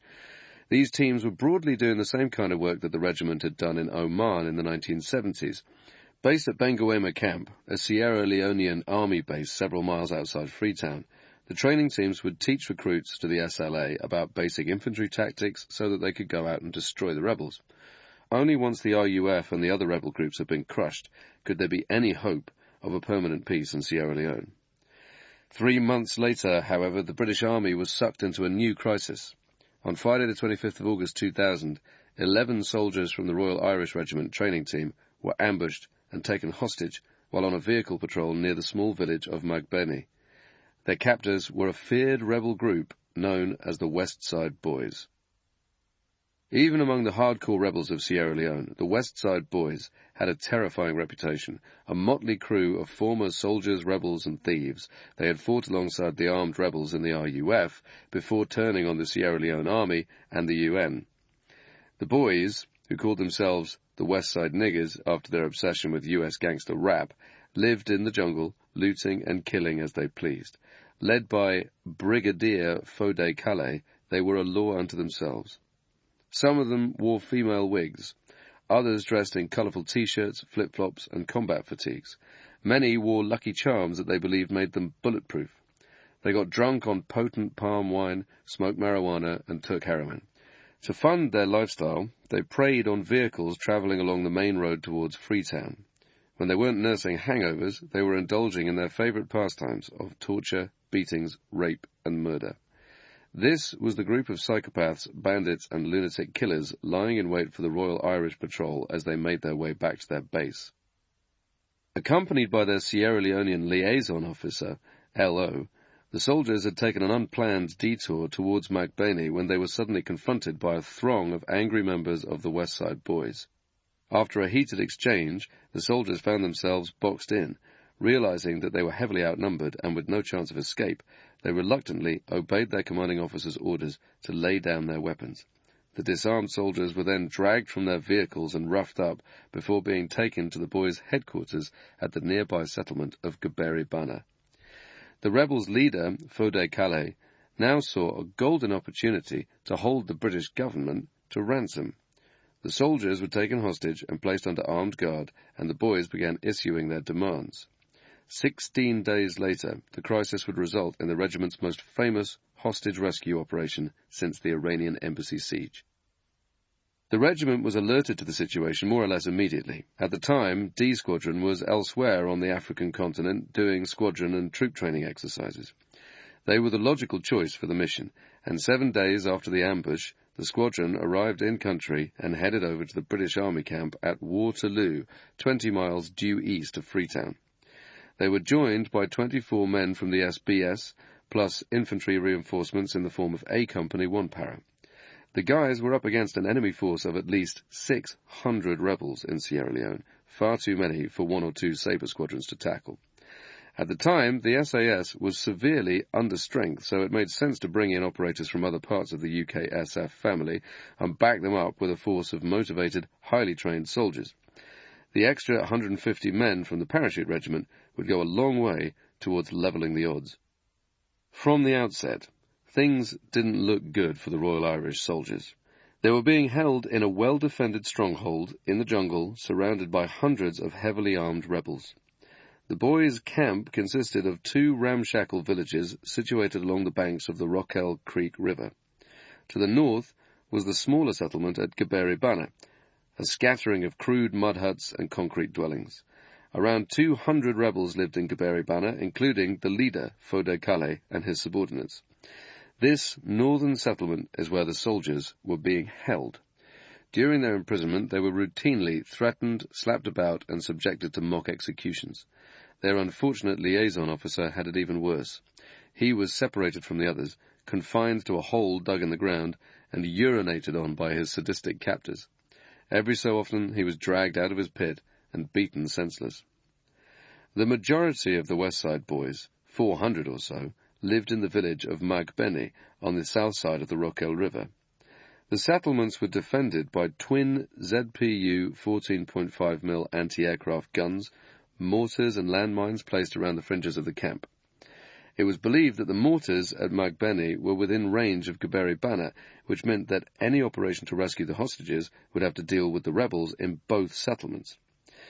The rebels themselves were well equipped, armed with AK-47 assault rifles, RPGs, grenades, and stolen British SLRs. They also had a number of technicals, pickup trucks with heavy machine guns mounted to the rear cargo areas. Whichever way the lads in D Squadron decided to go in, they were going to come up against some serious opposition. The situation facing the SAS in Sierra Leone was on a much bigger scale than anything they had attempted before. At the Iranian Embassy, the guys had been tasked with rescuing the hostages from a single confined building. Now, D Squadron had to figure out how to assault 2 entire villages. In 1980, they had been up against 6 Iranian Arab gunmen with a clear political motivation. In 2000, they were going up against several hundred drug-crazed bandits and deserters who seemed more interested in drinking and killing than anything else. Under Fode Calais, the soldiers had been brainwashed into believing they were impervious to enemy fire. That attitude would make the West Side Boys dangerously unpredictable in a firefight. On the flip side, those habits of smoking ganja, drinking and partying don't bode well for when you're going to come face to face with the ultra-professional SAS. The first priority in any hostage rescue operation is to get eyes on the stronghold. In Sierra Leone, that meant inserting guys into the jungle to run OPs on the 2 enemy camps at Magbeni and Gaberibana. Very soon after they had set themselves up at the camp at Waterloo, 2 small SAS teams were inserted via the Rokel Creek River. Once ashore, they moved into their positions along the perimeters of the camps and set up their OPs. A friend of mine, Bill Draper, was part of the team tasked with observing the enemy settlement to the north at Gaberibana. Going on hard routine, the guys began feeding information back to the camp and the command center in Freetown, updating them on the enemy's morale, the routines of guards and sentries, the locations of different individuals, and the positions of weaponry and equipment around the camp. Everything that D Squadron needed to build up a complete picture of the stronghold. From that moment on, once the SAS had got in there and put eyes on the camp, the West Side boys were on a hiding to nothing. They didn't know it, but they were living on borrowed time. By this point, the rebels had already made contact with the British Army. Negotiations were led by Lieutenant Colonel Simon Fordham, CEO of the 1st Battalion Royal Irish. He was supported by a pair of trained Metropolitan Police negotiators. According to Damien Lewis, in his gripping account of the mission, Operation Certain Death, a couple of regiment guys were also added to the negotiating team. There was a clear logic to sending in 2 SAS men to help, as Lewis points out. Both men, he notes, were skilled in hostage negotiation tactics. The negotiators did their best to try and resolve the situation peacefully, but that was always going to be difficult with a group like the boys. The negotiations did produce some early results. At a meeting to demonstrate proof of life, one of the captured soldiers managed discreetly to pass a pen lid to the negotiators, with a drawing of the layout at Gaberibana secreted inside. Even more useful was the release of 5 of the hostages in exchange for a satellite phone, a seriously impressive achievement by the negotiators under the circumstances. The freed soldiers would provide crucial details to the SAS as they started making preparations for the assault. Back at the camp, the guys set about creating a life-sized facsimile of the West Side Boys' headquarters, based on satellite imagery, the briefing given to them by the freed Royal Irish soldiers, and the information they were getting from the men in the 2 OPs. Using the same procedure as at Prince's Gate, the model of the stronghold would allow them to practice assault drills, making sure that they were familiar with every square inch of the village at Gaberibana. The guys quickly realized that going in by land was impossible. The rebel headquarters at Gaberibana was surrounded by a tangle of thick jungle and swamps. An attacking force moving through that terrain would be knackered before they had a chance to get stuck into the enemy. A river assault was also out of the question. Any boats navigating the murky waters of the Rokel Creek would run aground on the many sandbars lurking beneath the surface, which meant the guys would have to insert by air. And that was far from ideal. The option of an airborne assault had nothing going for it, writes Damien Lewis in Operation Certain Death. It was completely lacking in either stealth or surprise. The regiment used a bold combination of tactics for their assault on Sierra Leone. It brought together elements of jungle warfare, CQB, and counter-terrorism tactics, backed up by highly trained troops on the ground and air support. The plan involved flying D Squadron into Gaberibana using a pair of Chinooks, bringing the guys directly onto the target. Once in position, the men would fast rope down from the chopper, with one team going for the hostages, while the others cleared the surrounding buildings of rebels and secured the LZ. At the same time, the soldiers in one para would deal with the larger rebel force in Magbeni to the south of the Rokel River. The 3rd Chinook would bring in an initial detachment of paras, dropping them into an area of swampland to the west of Magbeni. They would advance to a strip of forest on the edge of the village, with one section securing the LZ while the others waited at the tree line for the chopper to return with the remaining platoons. Meanwhile, 3 Lynx attack helicopters would strafe both villages, taking out the heavy machine guns and fixing the rebels in place until the rest of A Company could be brought forward. The paras would hit the village hard, going through the place like a dose of salts. The rescued hostages, along with any casualties, would be extracted to the Royal Fleet auxiliary vessel Sir Percival, which was anchored in Freetown Harbour. With the villages cleared of rebels, the remaining SAS, SBS, and paras would then be airlifted out of the camp. There were risks at every stage of the plan. The Chinooks would be exposed to dangerous ground fire during the insertion phase. If the rebels heard the choppers coming in and realized they were about to be attacked, they might blow the choppers out of the sky before the teams could fast rope down. Once they were on the ground, the assaulters would be massively outnumbered by the defending rebels. There aren't many military forces in the world that would risk inserting into a camp teeming with rebel fighters. Most would probably consider it suicidal. But the lads in D Squadron were gambling that the West Side boys wouldn't expect an aerial assault, which meant that they would have a small window in which to insert before the rebels could react. To maximize their chances of success, the assaulters would come in at first light when the rebels were likely to be hung over or asleep. By the time they realized what was happening, the SAS soldiers would already be on the ground and getting stuck into them. In early September, the negotiations hit a brick wall. The West Side boys were becoming increasingly aggressive at the meetings, and the British negotiators felt that the rebels were merely stringing them along. All the signs indicated that Calais and his men would kill the hostages once they believed they had extracted as many concessions as they could, a view supported by the mock executions the Royal Irish soldiers had been forced to endure. The final straw came when the Brits learned of a plot to ambush the negotiating team. That particular trap was barely avoided, notes Richard Connaughton in his account of the operation, but it meant an end to playtime. It was time to act. On Friday, the 8th of September 2000, a decision was made by Tony Blair's government to give the go-ahead for the assault, codenamed Operation Barras. On the Saturday, the assaulters made their final preparations for the imminent attack. According to Damian Lewis, this included the delivery of a truckload of alcohol to the rebels. Knowing the West Side boys' predilection for booze, he writes, the plan was to get them well lashed the night before the assault came in. In the early hours of the following morning, Sunday the 10th of September, the team went in. Shortly after 0530 hours, the three Chinooks carrying the guys from D Squadron, elements of the SBS, and half of one para, set off for their respective targets. They were accompanied by the three Lynx helicopters and a seventh aircraft, a Russian Mi-24 Hind gunship, whose aircrew included a former SAS soldier, Fred Marafono. Fred had been the SSM in B Squadron during my time in the regiment. After leaving Hereford, he had gone to work on the circuit. In the mid-1990s, he had been recruited by Executive Outcomes, a South African-based PMC, private military contractor outfit. At the time, EO had been hired by the Sierra Leone government, which was in danger of being overrun by the RUF. For a while, the mercenaries had been brilliantly effective, using a handful of old Soviet gunships to push the RUF back into the countryside. After EO's contract was cancelled, Fred and a few other guys had decided to stay on in Sierra Leone, doing what they could to take the fight to the rebels. Fred was a true soldier, a warrior to his core, and he would have been chuffed to bits at the chance to take part in an SAS operation once more. Flying low to make themselves less vulnerable to anti-aircraft fire, the choppers stealthily made their way along the route of the Rockell River towards the stronghold. On the ground, Bill Draper and the other guys in the OP team at Gaberi Banner had crept forward in the darkness and were now within spitting distance of the prisoner's hut.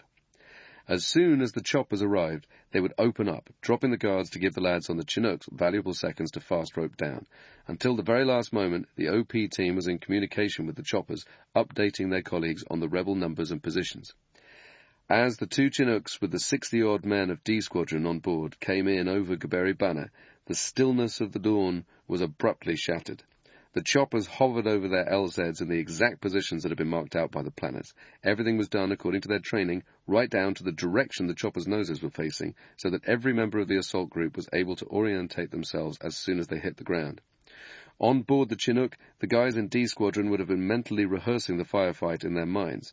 It's like a Formula One racing driver waiting on the starting grid before a big race. Before that green light, they're going over the course in their minds, visualizing each turn. It's the same before the SAS goes into an operation. You're thinking about the first building you need to attack, how many rooms are inside, how many guards sleep there, what's behind that hut and to the left and right of it. All of the familiarization work you've done on the replica at the camp is transferred from being in your head to actually seeing it on the ground. From the moment you get off that chopper, you know exactly where to go and what to do when you get there. As the Chinooks hovered overhead, The guards outside the prison building were evidently stunned. They stood there, gawping at the choppers as if transfixed. In the next instant, Bill Draper and the rest of the OP team opened fire, walloping the rebels. By now, the first guys were spilling out from the Chinooks, fast roping from 2 ropes at the rear and 2 either side. The SAS are trained to descend differently from the rest of the British Army. Instead of using their legs, they grip the rope between thick gloved hands and make an ultra-rapid descent. It's all about speed, getting down and into the action as quickly as possible. As the SF guys came screaming down the ropes, disaster almost struck. Some of the boys, having recovered from the initial shock of the assault, managed to return fire at the British helicopters. 2 RPGs were reportedly fired at the Chinooks as they hovered overhead, but both narrowly missed their target. The crews on all 3 helicopters were ballsy guys. They had to flare their choppers over the villages and hold them in position, exposing themselves to potentially lethal fire while their passengers debussed. Without the skill of the RAF pilots, the assault could have gone disastrously wrong. In a matter of seconds, the guys in D Squadron were out of the choppers and on the ground and hitting targets, covered by Bill Draper and the rest of the OP team. The assault groups were packing some heavy-duty firepower for the raid on Kiberi Bana, including GPMGs, Minimes, LAW 66mm rocket launchers, grenades, and Mako C7 assault rifles. The latter is a derivative of the tried-and-trusted M16 used by the SAS until the late 1990s, with a few minor technical modifications, but it's still just as effective in a firefight. The rescue group headed straight for the prison hut to locate the hostages. At the same time, the other teams worked their way through their designated sectors, clearing the buildings and brassing up any rebels they encountered. The West Side boys were completely overwhelmed. They were hardened fighters, but they had never come up against an elite SF unit before and had no idea of what the SAS was capable. Now they were finding out the hard way. There was a lot going on at this point. The Lynxes were tearing up the other side of the river, blasting up the rebels at Magbeni to protect the Chinooks. The Hind gunship was also mixing it up, firing rockets at selected targets. On the south side of the river, the first platoons from A Company, 1 Para, inserted into an area of swampland to the west of Magbeni. One group of lads remained at the LZ to guard it, while the rest of the soldiers waded towards their designated baseline. Meanwhile, the Chinook flew back to the camp at Waterloo to collect the rest of A Company. Within a few minutes, D Squadron had rescued all 6 hostages.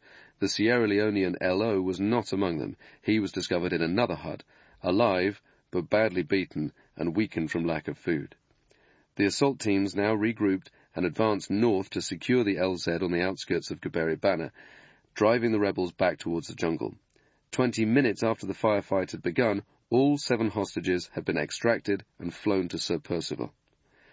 By that point, D Squadron had already taken its first casualties. Brad Tinian, a patrol medic, had been hit in the lower back by a stray 7.62mm round during the early stages of the battle. He was casevaced and flown to the hospital ship for emergency surgery, but died shortly after. His death was a blow to the rest of D Squadron, but it highlights the close proximity of the opposing forces in Kiberi Bana. There was a lot of metal flying around, a lot of bullets and shrapnel, with several guys getting fragged by the grenades being posted and the RPGs the rebels were firing at them from the tree line. The boys were putting up a determined fight.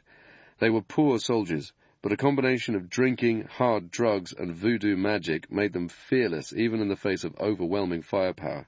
Their fierce resistance took the Brits by surprise.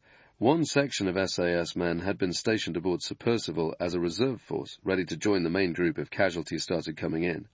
As the first assaulters flew in early that morning, these lads held in reserve were thinking to themselves, "They'll annihilate the rebels, we'll never get involved." Then one of the Chinooks returned with the SAS casualties on board, and the reserves were told to get ready to depart. That woke them up. All of a sudden, they were having to go into a hot drop zone. By now, the rest of the force from 1 Para had been brought forward to join their colleagues at Magbeni. The Paras also took casualties when an enemy mortar exploded in their midst, wounding several infantrymen and their commanding officer. They quickly recovered, keeping up the momentum of the advance as they swept from west to east through the village, tearing into the rebels with a ferocious barrage of 66mm rockets, grenades, GPMGs, and small arms fire. By 0800, the Paras had cleared the village. The remaining rebels had been pushed into an area of jungle beyond the villages using directional fire tactics. To DF the enemy, you drive them into an area that has already been marked off. Once they're in the kill zone, the mortar teams can get straight to work, hitting them with the heavy stuff. Anyone caught inside that kill zone is turned into mincemeat. You keep pounding them until there's nothing left. As soon as the mortar crews started putting down stonks on the West Side boys, it was game over. The battle raged for a few more hours as the rebels counterattacked, but each time they were easily repulsed. Against a force of elite British SF, infantry and air power, they never stood a chance. By mid-morning, the fighting was over. The 3 stolen Land Rovers were airlifted out of the camp, while the dead bodies were loaded onto the Chinooks, along with a handful of prisoners the assaulters had taken. Among the captured rebels was the self-styled Brigadier Faudet-Calais. The West Side boys' feared leader had been found cowering pathetically under some bedding in one of the huts in Geberi Bana. He was plastic-cuffed, marched over to one of the helicopters, and dumped on top of a pile of bullet-riddled corpses. "You might think you're the West Side boys," Bill Draper told him in his Cockney accent, "but we're the bloody SAS." At around 1100 hours, the last members of the assault group were airlifted out of the camp. By then, the surviving boys had fled deeper in the jungle, having seen their mates get wiped out. Officially, 25 rebels died in the raid. Another 18 were captured. The real number was far, far higher. One thing was for sure. The regiment, along with the Paras and the SBS, had given the boys a lesson they wouldn't forget in a hurry. Operation Barras had been a stunning success. All 7 hostages were safely rescued. The West Side boys had been battered, their leader had been captured, their weapons and equipment destroyed, and their fighters driven from their jungle hideout. The boys' defeat at Geberi Bana and Magbeni essentially finished them off as a fighting force. On the British side, 1 SAS soldier had died, another man was seriously injured, and 11 others were wounded. The death of Brad Tinian was a sad loss for D Squadron, but the total casualties were far lighter than had been anticipated. That is a testament to the training, skill, and fighting determination of the SAS. Using a combination of tactics and supported by a sizable infantry force, the lads had shown that they could overcome formidable obstacles to carry out a hostage rescue against a much larger, well-armed foe. The concept of using attack helicopters in support of the regiment was brilliantly innovative. So was the idea of moving at breakneck pace, using speed instead of stealth to get straight into the target and overrun the enemy. But it was the success of the Paras in Sierra Leone, fighting alongside the lads from the regiment, that would have the most far-reaching impact, eventually leading to the creation of a brand new SF unit, the Special Forces Support Group, SFSG. SFSG was officially created in 2006. The whole of 1st Battalion Parachute Regiment was permanently attached to SFSG and made up the bulk of its fighting strength of approximately 800 men. Other elements were brought in from the RAF Regiment and the Royal Marines. The role of the SFSG is to provide a highly motivated infantry support team for SAS operations. Deploying alongside the Sabre squadrons, they can put up a defensive cordon and take part in the fighting, freeing up the SAS to carry out the precision strike. Conceptually, this was a huge leap forward. In the past, the SAS had lacked proper backup in the field. If we were caught out, as my patrol had been in Iraq, there was no one else we could rely on to come and help us out. Now, for the first time, the regiment could focus on the strategic parts of an operation, doing the tasks that required their specialist skills, explosive entry, room clearances, CQB tactics, while the SFSG teams put down rounds and made the area safe to operate in. The SFSG guys are excellent soldiers in their own right, trained to an incredibly high standard. That's important in terms of supporting the regiment on operations. The SAS soldier knows he can rely on the SFSG to put down accurate covering fire or bring in a mortar crew to hit a target several miles away. A few years later, during the Iraq War, when the 4 Sabre squadrons were being overworked, SFSG even took over the counter-terrorism team for a while. They were very, very good. These guys were training to a consistently high standard, putting in the hard work, following the drills to the letter. Nobody could have done a better job. By the time the SFSG had been formed, the regiment had already been sucked back into the vortex of war in the Middle East, a conflict that would see them pioneer a new type of Special Forces warfare. Chapter 23. Manhunters. Afghanistan, 2001. On the morning of the 11th of September 2001, terrorists hijacked 4 passenger airliners and carried out a series of devastating attacks on American soil. That evening, in a televised address, President George W. Bush vowed to hunt down those responsible, marking the beginning of a war on terror that would bog down the West in conflicts in Afghanistan and Iraq for the next decade. The regiment would be heavily involved in operations in both theatres, stretching its resources to breaking point as the guys came face to face with a deadly new threat, unlike anything they had tackled before, the rise of Islamist militant groups. To defeat them, the SAS would have to learn a whole new way to soldier. Over the past 2 decades, the SAS has become increasingly important in the fight against global terrorism, both at home and abroad. In Iraq, working alongside US Special Forces, they were pushing the envelope on a daily basis, doing things that hadn't been attempted before, harvesting high-grade intel to target insurgent networks with ruthless efficiency. It's the type of work the guys are ideally suited for, fighting unconventional wars against emerging threats and coming up with new tactics has been the regiment's MO for the past 70 years. With their experience of counterinsurgency ops and their anti-terrorism training, the lads have shown that they have the capability to do what conventional forces can't, going in and hitting the terrorists hard, degrading their upper ranks. In a world where the general public in Britain has become war-weary, putting boots on the ground and suffering casualties is politically unacceptable, the SAS's ability to deploy covertly makes them highly valued by their political masters. Rapid advances in technology and surveillance measures have made them more effective than ever before. In Iraq, the scale and quality of the information the guys were getting helped them to bring down one of the most feared terrorist networks the world has ever seen. The first target for the West after 9/11 was Afghanistan. The Taliban, who controlled most of the country, had provided a safe haven for the mastermind behind the attacks, Osama bin Laden, and the al-Qaeda terrorist network he had cultivated.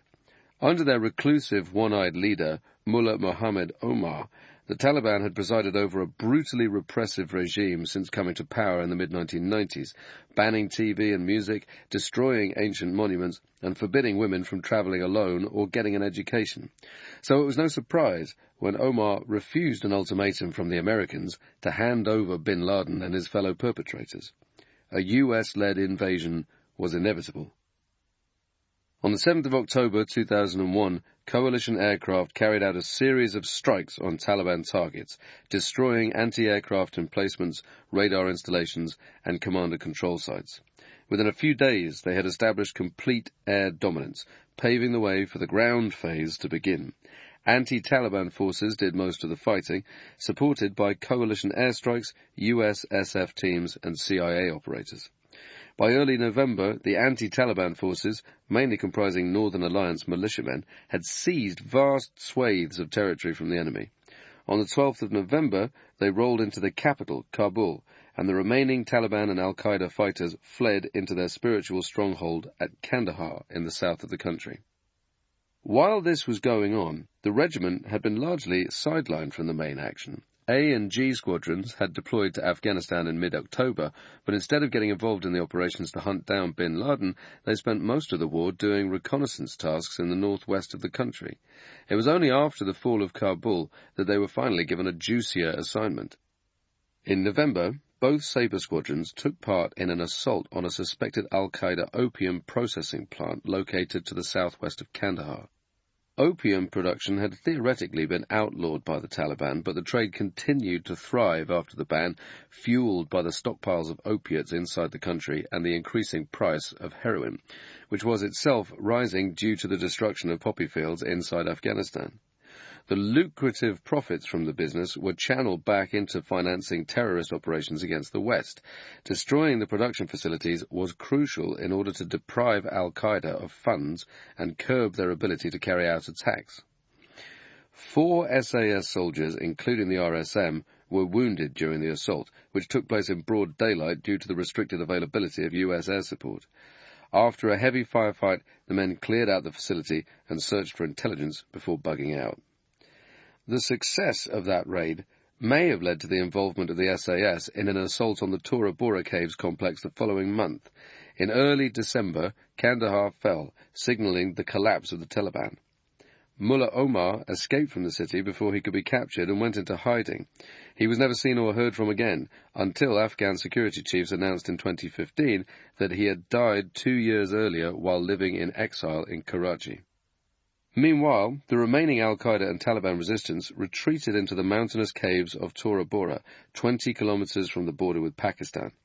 Originally used as a refuge by the Mujahideen during the Soviet-Afghan War, the complex was a formidable defensive position, an intricate network of natural caverns and bunkers with only a handful of navigable tracks going up and down.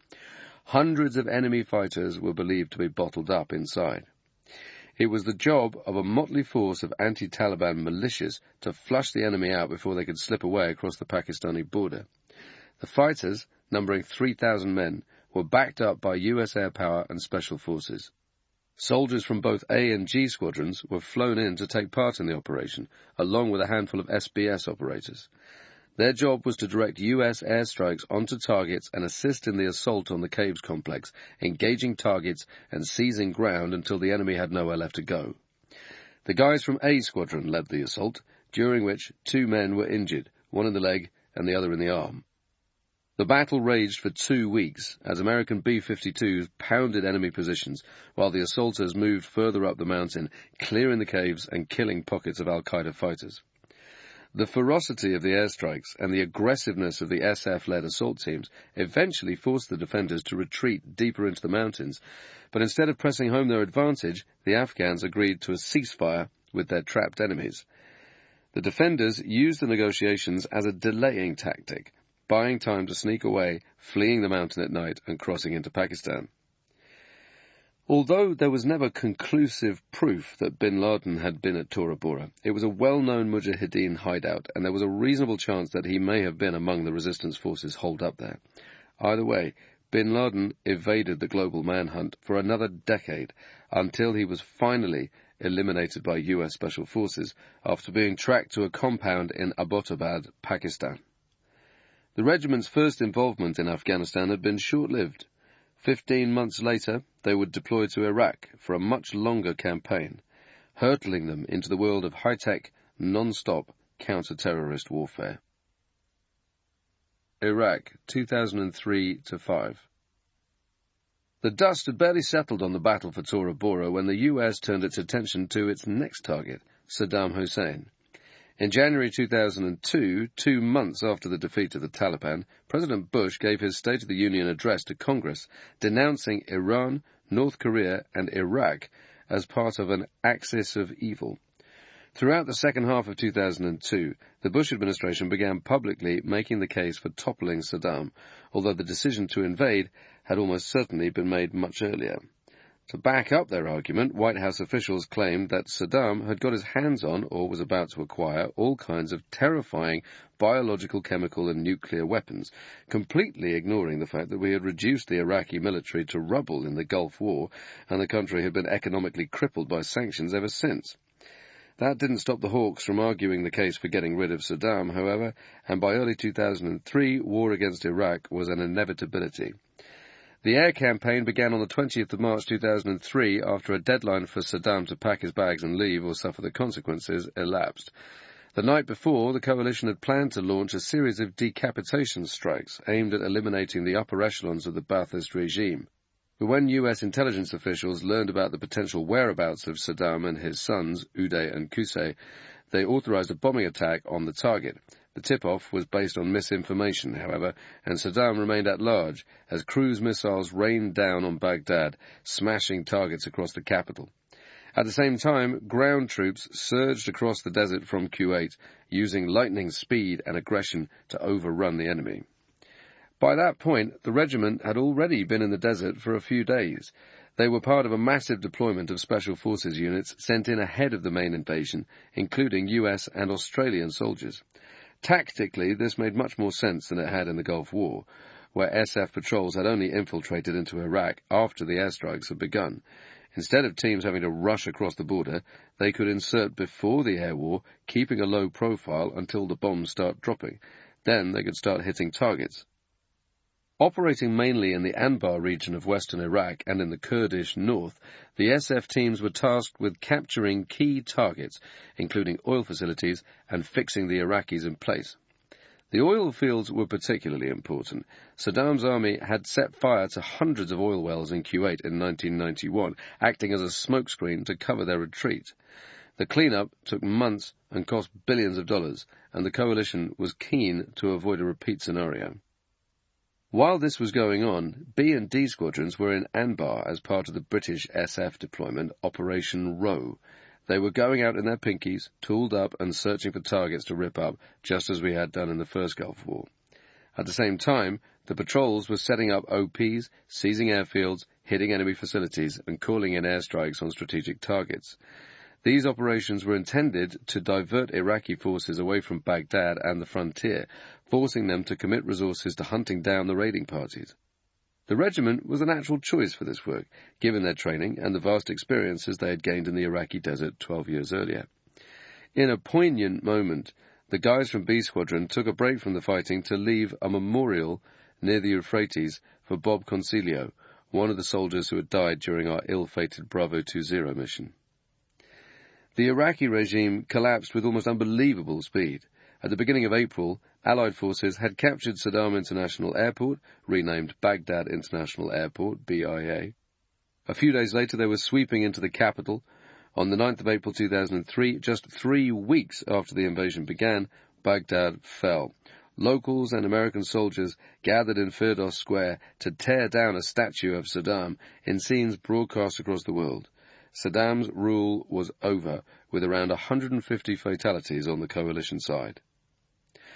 On the 1st of May, President Bush stood on the deck of the USS Abraham Lincoln and triumphantly declared that combat operations in Iraq were over. It looked as if the regiment's role would be limited to a handful of blokes hanging around Baghdad bodyguarding security service personnel. But, even as the politicians were congratulating one another on a job well done, a new and violent insurgency was brewing. In late May, the Coalition Provisional Authority, CPA, disbanded the Iraqi armed forces and intelligence services, presumably because they feared that the senior ranks were stuffed full of Saddam loyalists. Instead of weeding out any pro-Ba'ath elements, however, the authorities decided to scrap the forces entirely and start over. This was a disastrous decision because it suddenly put hundreds of thousands of trained Iraqi soldiers and police officers out of work. These disaffected individuals promptly took up arms with the nascent insurgency, providing it with all the manpower it needed to step up operations against the coalition and Shiite Muslims. Many of these guys would end up fighting for Islamic State several years later. While the insurgency was building, the SAS took on a new role in Iraq. From 2003 onwards, it essentially became a manhunting unit. In Iraq, and later in Afghanistan, hearts and minds was put to one side as the soldiers went on a relentless search for terrorists, arresting or eliminating targets. In the process, the regiment became an indispensable tool in the fight against terrorism. The soldiers were initially restricted to going out on ops for old Ba'ath Party members, known as former regime elements, FREs. Later on, their mission was expanded to include other threats to the coalition. The deployment consisted of a single Sabre squadron based in a house in the Green Zone, a heavily fortified area in the centre of Baghdad, living next door to US Special Forces. To begin with, the regiment had access to a number of Chinook helicopters. Later on, the Chinooks were replaced by Lynx and Puma choppers. The regiment would also be able to call on other support elements in Iraq, such as the newly formed SFSG. In addition, there was a locally raised unit of surveillance assets. Squadrons initially did 4-month rotations, although that was later extended to 6 months. The Brits were part of a much bigger US SF operation in Iraq, known variously as Task Force 121, TF-145, and TF-88. The name changed frequently to disguise its role in operations. The task force included teams from various units within US Special Forces and was supported by airborne elements. Each team within the task force had a designated colour name and area of operations. The SAS was based in Baghdad and initially codenamed Task Force Black. Although they were staying next door to the Americans, the lads were kept at arm's length from them operationally, and instead relied on British security services for intelligence on potential targets. At the same time, the CIA was ramping up its activities, identifying high-value targets to go after, along with other persons of interest. They were busy setting up a complete intelligence network, recruiting touts, processing sources, and paying people to hand over information. But while the search continued for Saddam and his inner circle, the task force soon turned their attention to the growing insurgency. Between late 2003 and early 2004, the violence in Iraq increased dramatically as former soldiers, hardened criminals, and foreign fighters waged a bitter war against the coalition forces. In August 2003, a suicide bomber drove a truck filled with explosives into the UN headquarters in Baghdad, killing 22 people, including the UN Special Representative in Iraq, Sergio Vieira de Mello. The following March, guerrillas in Fallujah ambushed a pair of SUVs escorting a catering convoy and killed 4 American security personnel working for the private contractor Blackwater. An angry mob surrounded the bullet-ridden vehicles, torched the bodies, and dragged one of them through the streets. 2 of the mutilated corpses were strung up from a bridge across the Euphrates to delirious cheers from the crowd of onlookers. Iraq was becoming a crucible of terror. Each day brought fresh reports of bombings, slayings, and shootings. The arrest of Saddam Hussein, found in a spider hole in Tikrit the previous December, did nothing to stem the violence spreading like wildfire across the country. Coalition troops were getting shot and fragged by IEDs on a daily basis. Suicide bombers attacked Shiite holy sites in Karbala and Baghdad, killing hundreds. Among the individuals and groups wreaking havoc across the country was a Jordanian terrorist called Abu Musab al-Zarqawi. A violent former criminal who had grown up in the industrial city of Zakka. He had spent his youth drinking and brawling before he travelled to Afghanistan to fight alongside the Mujahideen. Somewhere along the way, the young al-Zarqawi underwent a religious transformation, turning from a petty criminal into a hardline Islamist militant. On his return to Jordan, he was arrested and sentenced to prison for terrorist-related activities. Following his release in 1999, al-Zarqawi travelled to Afghanistan once more to meet with senior figures in al-Qaeda. With their support and financial backing, he set up a terrorist training camp in the west of the country.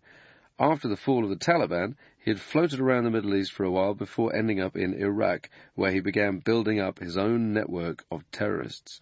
From April 2004 onwards, insurgent militias in Iraq started kidnapping foreign nationals. Over the next few years, hundreds of contractors, journalists, aid workers, pacifists, engineers, and truck drivers were taken hostage. Some of these individuals were freed after their countries agreed to pay a ransom. Others were sold on to jihadist groups for a profit. A few were murdered in gory videos, and al-Zarqawi's group led the way with this grisly new tactic. In May, his group posted a video online depicting the killing of Nicholas Berg, a 26-year-old radio technician from Pennsylvania who had gone to Iraq to look for employment. In the grainy footage, Berg can be seen sitting in front of 5 masked figures, dressed in an orange jumpsuit with his hands bound behind his back. One of the masked men reads a long, rambling message to the camera in Arabic before drawing a knife and beheading his helpless victim. This pattern of taking hostages and filming their horrific murders would later be adopted and taken to a new level by the eventual successor to al-Zarqawi's group, Islamic State. More gruesome murders followed. Some were committed by al-Zarqawi's network, but other groups were responsible as well. In June, one gang executed an interpreter from South Korea, Kim Sun-il, after capturing him near Fallujah. In August, 12 Nepalese labourers were kidnapped and shot dead in cold blood. A sickening video showed the victims lying face down in the sand as a masked man walked among them, casually emptying single rounds into the backs of their skulls. 11 of the labourers were killed in this way. The 12th had his throat slit by another hooded figure. Earlier that month, an Italian journalist, Enzo Baldoni, had been abducted near the city of Najaf, 100 miles south of Baghdad. His captors later sent a videotape to the Al Jazeera news channel depicting his murder. In September, al-Zarqawi's mob struck again with the kidnap of 3 Western contractors, Eugene Jack Armstrong, Jack Hensley, and a British man, Ken Bigley. The group had threatened to kill the hostages unless a number of unspecified female prisoners held by the authorities were released. After the deadline passed without any concessions, Armstrong and Hensley were executed within 24 hours of each other. Bigley was murdered at the beginning of October. In the same month, al-Zarqawi pledged allegiance to bin Laden and changed the name of his organization to Al-Qaeda in the Land of Two Rivers. In coalition circles, it became known as Al-Qaeda in Iraq, AQI. By now, al-Zarqawi had shot to the top of the coalition's most wanted list, with the Americans slapping a $25 million bounty on his head. Under his leadership, AQI would transform into a terrorist group like no other before it. Al-Zarqawi and his murderous gang carried out a spate of suicide attacks and car bombings, kidnapping foreigners and blowing up markets with alarming frequency. They even targeted Shiite mosques in an attempt to trigger a violent sectarian war. Their goal was simple: cause as much carnage as possible. Stopping him became the #1 priority for the task force. While the Americans turned their attention to al-Zarqawi and his lieutenants, the SAS was mostly left to hunt down former Baathists, with Whitehall concerned about the treatment of detainees at the American-run detention facilities. This was at a time when the scandal at Abu Ghraib, with graphic pictures of prisoners being tortured and degraded, was all over the news. This arrangement persisted until late 2005. By that point, the Americans were running a sophisticated, ultra-modern setup, going out on high-speed operations, carrying out lightning raids on targets, lifting suspects and processing them, then acting on any information they provided. It was counter-terrorism on steroids, jacked up and more intense than anything that had ever been done before, with teams often going out on multiple raids on the same night. This revolutionary approach was the brainchild of General Stanley McChrystal, who had been appointed to head up the Joint Special Operations Command, JSOC, in late 2003. During his time in Iraq and later in Afghanistan, McChrystal would become a massive fan of the SAS and its capabilities, even using the guys to lead hostage rescue operations ahead of U.S. Special Forces. By then, the SAS had already taken part in a high-profile assault to rescue 2 of their own. On the 19th of September, a pair of SAS men were stopped at a roadblock in Basra by Iraqi police. The soldiers were part of a second, smaller SAS detachment based in the southern port city, tasked with doing reconnaissance patrols and protecting security service personnel. The 2 men had been running a surveillance operation that day. They were driving a knackered old motor and dressed as Arabs and had weapons concealed in the vehicle. A confrontation with the police led to shots being fired. One Iraqi was hit before the soldiers accelerated away. After a short chase, they were caught by uniformed officers, and rather than get into a prolonged gun battle, the SAS men attempted to defuse the situation by laying down their guns. Under the circumstances, they had no choice. If they had opened up on the police, dropping dozens of the people they were supposed to be working with, that would have caused a political storm back home. The 2 soldiers were arrested, beaten, and driven to a police station in the middle of Basra. They were now in an extremely perilous situation. The local security forces were deeply corrupt and riddled with Shiite insurgents. There was every chance that the police officers might try to hand the hostages over to one of the rebel militias. If that happened, it wouldn't be long before the soldiers' heads were parted from their shoulders. Some of the lads from A Squadron, plus a team of guys from SFSG, flew down from Baghdad and went on standby for a rescue assault, while British forces threw up a defensive cordon around the police compound and tried to negotiate for the release of the captured soldiers. A heaving throng of Iraqis quickly swarmed over the arriving Brits, pelting them with rocks and bricks and petrol bombs. One of the armoured warriors burst into flames, leading to one of the defining images of the war, as a soldier leapt from the turret of the burning vehicle, his body wreathed in flames. As the situation worsened, the soldiers were smuggled out of the police station and taken to a nearby property. The SAS now had good reason to believe that the police officers were bartering with terrorists to hand over the hostages. Once that happened, any hopes of rescuing the 2 men would evaporate. Realizing that they had to act immediately, British commanders sought authorization to launch a rescue operation. But when the request went up to the top brass at Northwood, in the northwest of London, no approval was forthcoming. In his gripping account of the SAS in Iraq, Task Force Black, Mark Urban writes that the major on the ground couldn't get hold of the Chief of Joint Operations on his mobile. It later went around the SAS that the senior officer had switched it off because he was playing golf. The failure to greenlight the operation very nearly led to a mutiny within the ranks of A Squadron. The feeling among the guys was very much, screw this, we're going for it anyway. There was no way that the rest of the lads in A Squadron were going to leave their mates in the lurch. They knew the hostages were in dire straits. If they didn't go in and get them out, they would either be moved on or tortured and chopped up on video. In the end, the decision was made to go in to rescue the soldiers, with or without Whitehall approval. Later that evening, A Squadron and their support elements sprang into action. One team took part in a diversionary raid on the police station, using Challenger tanks and warriors to bulldoze through the compound walls, flattening several prefabricated buildings. At the same time, the second team carried out an explosive entry on the house, using the noise and chaos of the police station assault to distract the enemy. They quickly located the hostages, but found no sign of the abductors, who had already bolted. Chapter 24. Defeating AQI. Iraq, 2006-9. The success of the Jamiat operation possibly led to the regiment being given the lead role on another hostage rescue job. On the 26th of November, a team of 4 Christian pacifists was seized by gunmen in a Baghdad suburb and taken hostage. Their kidnappers, a previously unheard-of group called the Swords of Righteousness Brigade, demanded the release of a number of prisoners from American and Iraqi jails. In early March 2006, one of the captives, Tom Fox, an American peace activist, was shot dead. His body was later discovered by Iraqi police beside a railway line in western Baghdad. The other 3 hostages, Briton Norman Kember and 2 Canadians, Jim Loney and Harmeet Singh Sudin, were still being held by the kidnap gang, despite repeated appeals for their release from across the political and religious spectrum. By now, Whitehall had taken the leash off, and the SAS was becoming increasingly integrated with the Americans. With British hostages being kidnapped and resources being stretched, Whitehall was no longer in a position to keep the regiment semi-independent of the wider task force. From now on, the SAS would join the US SF teams in helping to tackle the urgent threat from AQI. Acting on premium-grade intelligence, the lads were going out on multiple raids per night, lifting HVTs and gathering vital intelligence.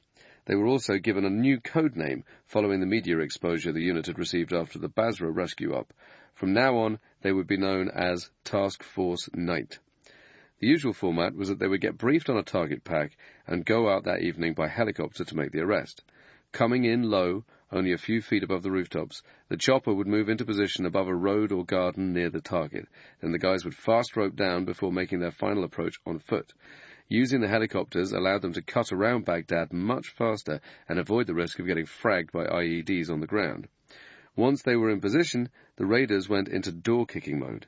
This is where their counter-terrorism training gave them a decisive edge. The team would breach the door either by blowing off the hinges with a sawn-off shotgun or through the use of explosives. If they encountered a metal door, the breacher would step forward with the charges set and ready to go. He'd stick one on the door and detonate it, blasting it open. The team would then sweep inside to clear the building. They were going in weapons hot, their guns raised and ready to engage any hostiles. Buildings were systematically cleared and secured and the survivors rounded up. Evidence was collected and bagged up, interpreters were brought forward and the identity of the targets confirmed. They were then blindfolded and marched out to the waiting helicopter, which would have found a safe place to land nearby. Detainees were then taken back to base, where they would be processed and interviewed by US interrogation teams. Meanwhile, the guys would move straight on to their next target, often getting briefed in the air. This was extremely risky work, light years ahead of what the guys had been doing in Northern Ireland with the SMU. Back then, the SAS had been conducting maybe 2 or 3 operations a month, working on ops that might last anywhere from 24 hours to several days, and in an environment where they had the backup from the security forces and the Green Army, going into locations that had been pre-recce'd by the Det. In Iraq, the soldiers were heading directly from one target to the next, so there wasn't the time to give them a full intelligence picture of the building and its layout. What the guys were accomplishing was incredible. They were operating in a hostile environment where people had access to RPGs and could easily have downed the chopper they were flying in. The targets they were going in to arrest were mostly ex-military types, former police officers or veteran terrorists. They were heavily armed and knew how to use a weapon. In many cases, they would be lying in wait, knowing that someone was coming for them.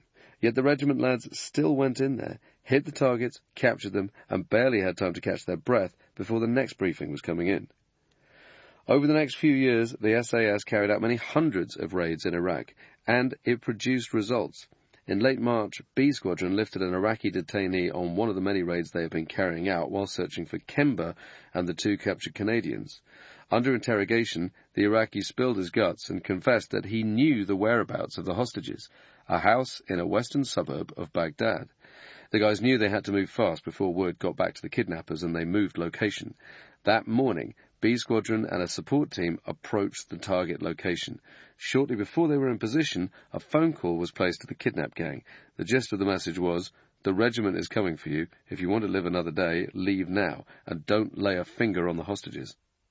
Making that call to the captors was a bold move. It could have backfired. There was a chance that they might panic and execute the remaining hostages.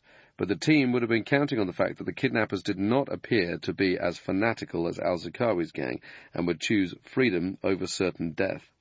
It worked. The kidnappers fled moments before the SAS crashed through the door. Norman Kemba and the 2 Canadians were located in a room on the first floor of the building, handcuffed but otherwise unharmed. Kemba was criticised in some quarters for a perceived slowness in thanking his rescuers. The head of the British Army, General Mike Jackson, voiced his unhappiness when he told Channel 4 News that there doesn't seem to have been a note of gratitude for the soldiers who risked their lives to save those lives. In fairness, Kemba did later thank the soldiers during an interview with the BBC. In keeping with his Christian beliefs, he refused to testify against his kidnappers when they were arrested by Iraqi police later that year.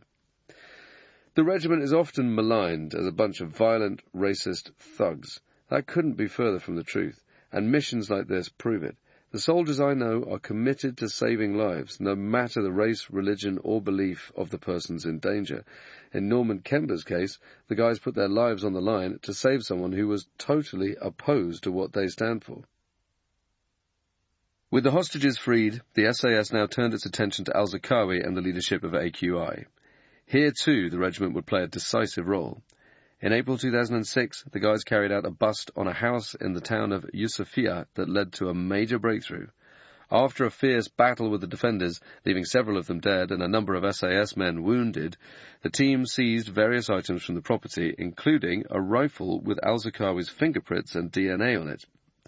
They knew the gun belonged to the AQI chief because they had discovered video footage at the same address showing al-Zarqawi posing with it. Amazingly, the team later found out that the man himself had been in a nearby house at the time of the raid. There was more. The following month, they discovered that al-Zarqawi had a confidant, an Islamic cleric and a spiritual advisor called Sheikh Abu Abdul Rahman. Through intelligence, the task force was able to stick surveillance on the sheikh and started to build up an understanding of when and where he met al-Zarqawi and his security precautions before each meeting. On the 7th of June 2006, a British surveillance team, including men from 22 SAS, stealthily tracked Rahman as he drove out of Baghdad and headed north into the countryside. In the early evening, he pulled into a safe house situated on the edge of a date palm grove, not far from the city of Baquba. At the same time, a Predator drone circled overhead, relaying live footage of Rahman's movements to HQ. As the HQ team looked on, the advisor was seen talking with a figure who had the same height and build as al-Zarqawi. Shortly after that individual was positively identified as the AQI terrorist chief, a decision was made to eliminate him. A nearby American F-16C fighter jet dropped 2 laser-guided bombs onto the safe house, destroying the building and killing Rahman, 3 women and a child. Iraqi police discovered al-Zarqawi's body amid the smouldering ruins and debris. Incredibly, he was still breathing in spite of his terrible injuries. His torn, ragged body was lifted onto a stretcher while U.S. medics tried in vain to save his life. The Jordanian, realizing that he had been captured, attempted to throw himself off the stretcher in one last pathetic attempt to escape. A short time later, he finally died of his injuries. The second most wanted man in the world, after bin Laden, was no more. The years working with the Americans in Iraq were a game-changer for the SAS. From 2006 until the end of their deployment 3 years later, they were pushing the envelope on a daily basis. Mark Urban notes that in one 6-month period in 2007, A Squadron mounted raids almost nightly, during which it arrested 335 people and killed 88. The task forces as a whole were averaging in excess of 10 raids a night in 2006. They were carrying out counter-terrorism ops on an unprecedented scale, hunting down AQI targets, gathering information and making hard arrests that resulted in either the death or capture of insurgents. They were doing so many raids each night that the terrorists couldn't replace the men they had lost quickly enough. It was through working with the US SF teams that the soldiers now started getting their hands on the latest kit. All of a sudden, the SAS and the top brass realized that their equipment and comm setups were out of date and no longer suitable for the type of work they were doing. The British started taking a closer look at the systems and kit US Special Forces were using. That was an eye-opening experience, seeing the kinds of gear that the Americans had access to compared to the stuff the SAS had been relying on. Everything changed. The guys were given the latest nods, night optical devices, for improved night vision. Their uniforms changed as they took to wearing US-manufactured Cry Precision kit, which comes with built-in knee and elbow pads, making them ideal for house assaults. This kit isn't cheap. A single pair of combat trousers costs hundreds of pounds, but it lasts.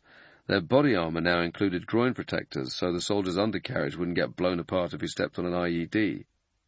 At around this time, they also began wearing lightweight Kevlar ballistic helmets with rails on the side for mounting a variety of cameras and lights.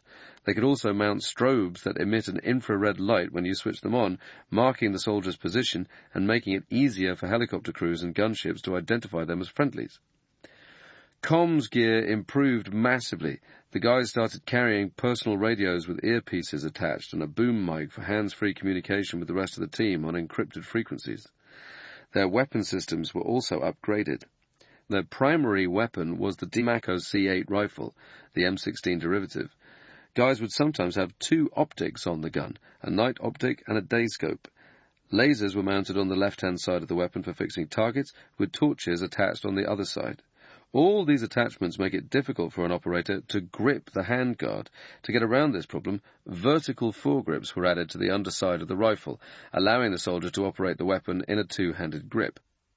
SAS soldiers also regularly carried other tools of the trade, including Heckler & Koch HK417 rifles, Knight's Armament M110 7.62mm sniper rifles, and FN SCAR H's.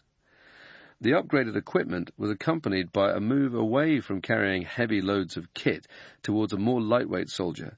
The guys quickly realized that when you're going out on house raids every night, you don't need a lot of the kit that we used to hump around, so they ditched it. The result of this thinking was that the SAS soldiers' kit was stripped right back. All the survival kits and spare ration packs were junked. Anything that wasn't absolutely necessary for their raids got left behind. The theory was, the lighter the soldier, the more mobile you become, and the quicker you can storm a house and clear it out. The guys carried tourniquets for medical dressings, spare magazines for their weapons, and very little else. The old loose webbing pouches that we used to carry were set aside. Instead, the men now carried everything on their chest: clips, comms gear, the works. They also started working with members of the newly formed Special Reconnaissance Regiment, SRR. Created in 2005, a year before SFSG was officially founded, the SRR carried out the same type of role as the Det had done in Northern Ireland, running mobile and technical surveillance. They were going into areas that the SAS couldn't operate, using their ability to work undercover to identify key individuals and high-value targets. Once a target had been scoped out, the regiment lads would then go in, carrying out their role as the door kickers to arrest or take down the enemy. The guys in the SRR are every bit as brave and smart as their Det forebears. One operator I know of was tasked with carrying out close reconnaissance on a block of flats somewhere in the Middle East a few years after the end of the Iraq War. Several targets were believed to be living in one of the flats, but intelligence chiefs didn't know which one. The SRR operator, a swarthy-looking individual, disguised himself as a street beggar and lurked around the target location, begging for money from passers-by until he was able to identify successfully the apartment housing the terrorists. The whole time he was there, no one suspected a thing. For the next 2 years, the SAS and their colleagues in the other task forces continued to make inroads into AQI, severely disrupting its ability to function. By whittling away the insurgents' middle and senior ranks, they deprived the enemy of a lot of bomb-making experience and terrorist know-how. Moreover, it had the effect of spreading fear throughout the rest of the network. Once word got around that the SAS was coming after them, it had a sobering effect on the terrorists. They knew what the lads were capable of. Not many of them would have been inclined to put up a fight when the soldiers came bursting through the door. One unfortunate side effect of the regiment's success was the additional strain being placed on its manpower, with the guys now doing 6-month rotations. At the same time, they were facing a decline in recruitment. At the turn of the century, the only unit in the British Army doing any real fighting was 22 SAS. In the past, anyone in the regular infantry who had wanted to soldier properly would probably attempt selection at some point in their career. But with the onset of draining long-term conflicts in Afghanistan and Iraq, the Green Army was doing as much fighting as the regiment, if not more so. Infantrymen who might have been prospective recruits to the SAS started asking themselves why they should go through the hassle of selection when they were already doing good soldiering, knowing that at the end of their 6-month tour they would be back home and spending time with the family. In contrast, SAS soldiers were having to operate almost continually, with little chance of a break between rotations. Once they got back to Hereford, they had hardly any time to spend with their families. They had to go straight on refresher courses, as well as their troop training and squadron training. That 6 months goes by very fast. Then they would be on the SP team for several months. After that, they were getting posted around the world on team training jobs. Then they became the standby squadron, which could mean getting deployed anywhere in the world at very short notice. Then it was back to Iraq, starting the cycle all over again. It became exhausting. A lot of soldiers looked at what was required of them at Hereford and thought, I'm not doing that. For the SAS men in Iraq, the work was non-stop. As well as the operations in Baghdad and Basra, teams of guys were also working in more isolated parts of the country. They were going out in half-squadron formations, sometimes to capture targets. On other missions they were locating and destroying groups of AQI fighters forming up in the desert.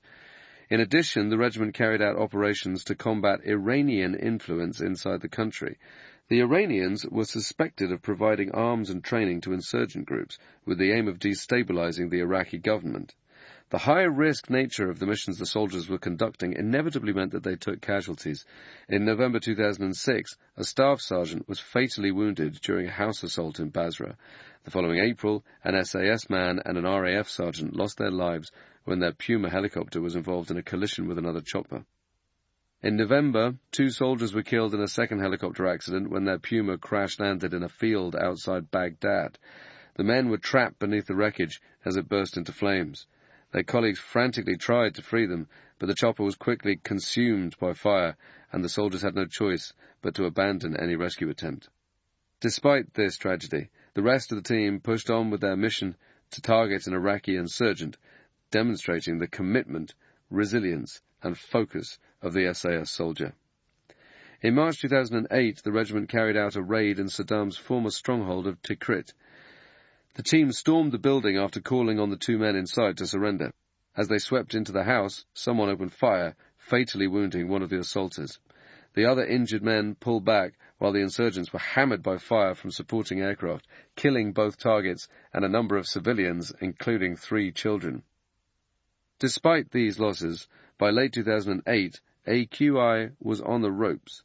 The remorseless pressure applied to the insurgents and their foreign facilitators effectively wiped out their ability to plan and carry out operations. By the time the regiment's deployment came to an end in May 2009, the AQI's management structure had either been killed, captured, or driven underground into hiding. At around this time, the American task forces also started winding down their operations until the final withdrawal of US forces in December 2011. According to Mark Urban, the SAS killed or detained 3,500 individuals during their time in Iraq.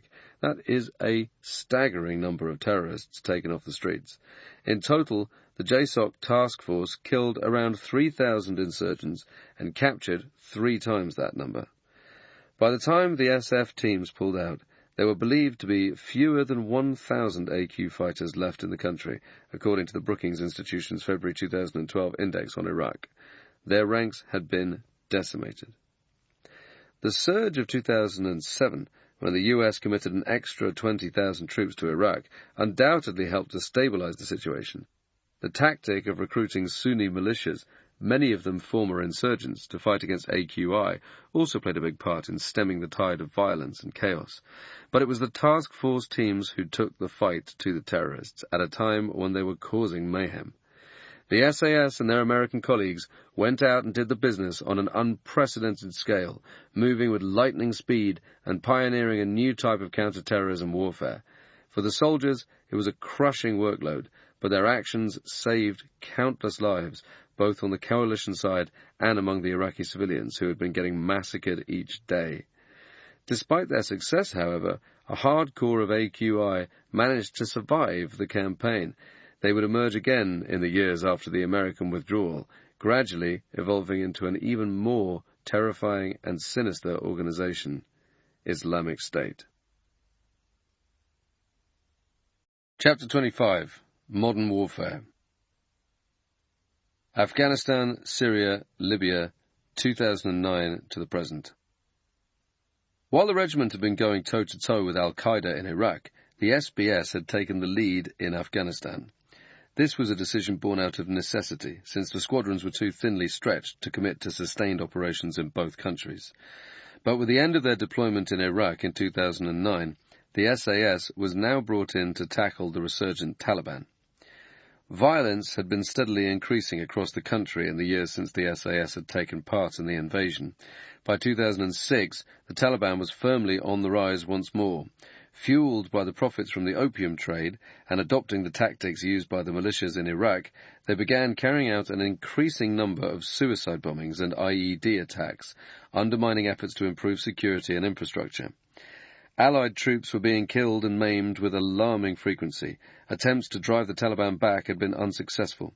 The enemy was proving to be extremely resilient and showed no signs of giving up the fight. History has a way of repeating itself in Afghanistan. Powerful countries have repeatedly come unstuck in that benighted country, and this time was no different. The West had failed to learn the lessons of the past and ended up getting sucked into a costly conflict we had no hope of winning against an enemy that knows the land better than us and has vast experience of inflicting defeats on superior military forces.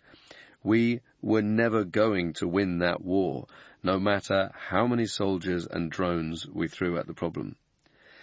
The regiment's return was part of a strategic reboot in the country. At around the same time, General McChrystal was appointed the commander of the International Security and Assistance Force in Afghanistan. Bolstered by a surge in troop numbers authorized by President Barack Obama, McChrystal's approach involved going in and dominating the ground, clearing insurgents from a designated area, and then holding it. Once that ground had been secured, the focus could then switch to civil and economic development and local governance, winning the hearts and minds of the locals. With the population on their side, the forces could then move on to clear another area of land, retaking the countryside bit by bit and driving the Taliban underground. The role of the SAS was to go in and capture or kill high-level Taliban targets. To achieve this goal, they were building on the same tactics McChrystal had pioneered in Iraq, backed up by elements of the Special Forces Support Group and the Special Reconnaissance Regiment. Targets were identified using a combination of human and technical intelligence, surveillance, and mobile phone intercepts. Once an individual had been established and located, the soldiers would insert into the Afghan village or compound at night to make a hard arrest. If the target resisted, they would be engaged. The SAS did introduce some tactical innovations in Afghanistan. One important factor was the expanded use of dogs. The soldiers had first taken dogs with them on raids in Iraq, copying a trend started by American Special Forces teams, but they used them much more widely in Afghanistan, sending in specially trained dogs ahead of the entry team with cameras fitted to their heads to look for targets. Equally, they could go in and attack any armed insurgents who might be lurking inside, waiting to ambush the soldiers. Many Middle Eastern countries have a cultural dislike of dogs, which makes them an even more effective tool for frightening and disabling enemy combatants. The Belgian Malinois, as I have said earlier, was the dog of choice for the SAS, a highly intelligent breed, ferociously loyal but with a mean bite to it. Once that beast clamps its jaws around your arm or leg, it won't let go. Alongside the nightly raids against the Taliban, the regiment continued to mount hostage rescue operations involving UK nationals. In June 2012, a joint SAS-USSF operation was carried out to rescue a British aid worker, Helen Johnston, along with her Kenyan colleague and a pair of Afghan guides. Johnston and the others had been kidnapped in the remote province of Badakhshan in the east of Afghanistan while travelling on horseback. Their abductors promptly demanded a ransom of £7 million and the release of a number of men from prison. Mobile phone signal intercepts and Predator's drone surveillance had pinpointed the hostages to a pair of caves in a densely forested area of Shakhri-Buzurg, close to the border with Tajikistan. Fears for their safety intensified after the Brits learned that the kidnappers had been urged by a third party to put on a show of intent. This was interpreted as a call to execute one of the captives, demonstrating to the negotiators that they meant business. Worryingly, some of the abductors were believed to have links to the Taliban, and there was a concern that the gang might hand over the hostages to the group once it became clear that their demands weren't going to be met. It was time for the regiment to move in. The rescue team inserted at night by Black Hawk helicopters into an LZ several miles from the caves. Moving stealthily on foot, the SAS and USSF teams arrived at their starting points for their pre-dawn assault. Once they were in place, they launched a simultaneous attack, the SAS soldiers going for one cave while the Americans raced towards the other, posting flashbangs to disorientate the guards. The hostages were safely rescued and taken to the British Embassy in Kabul.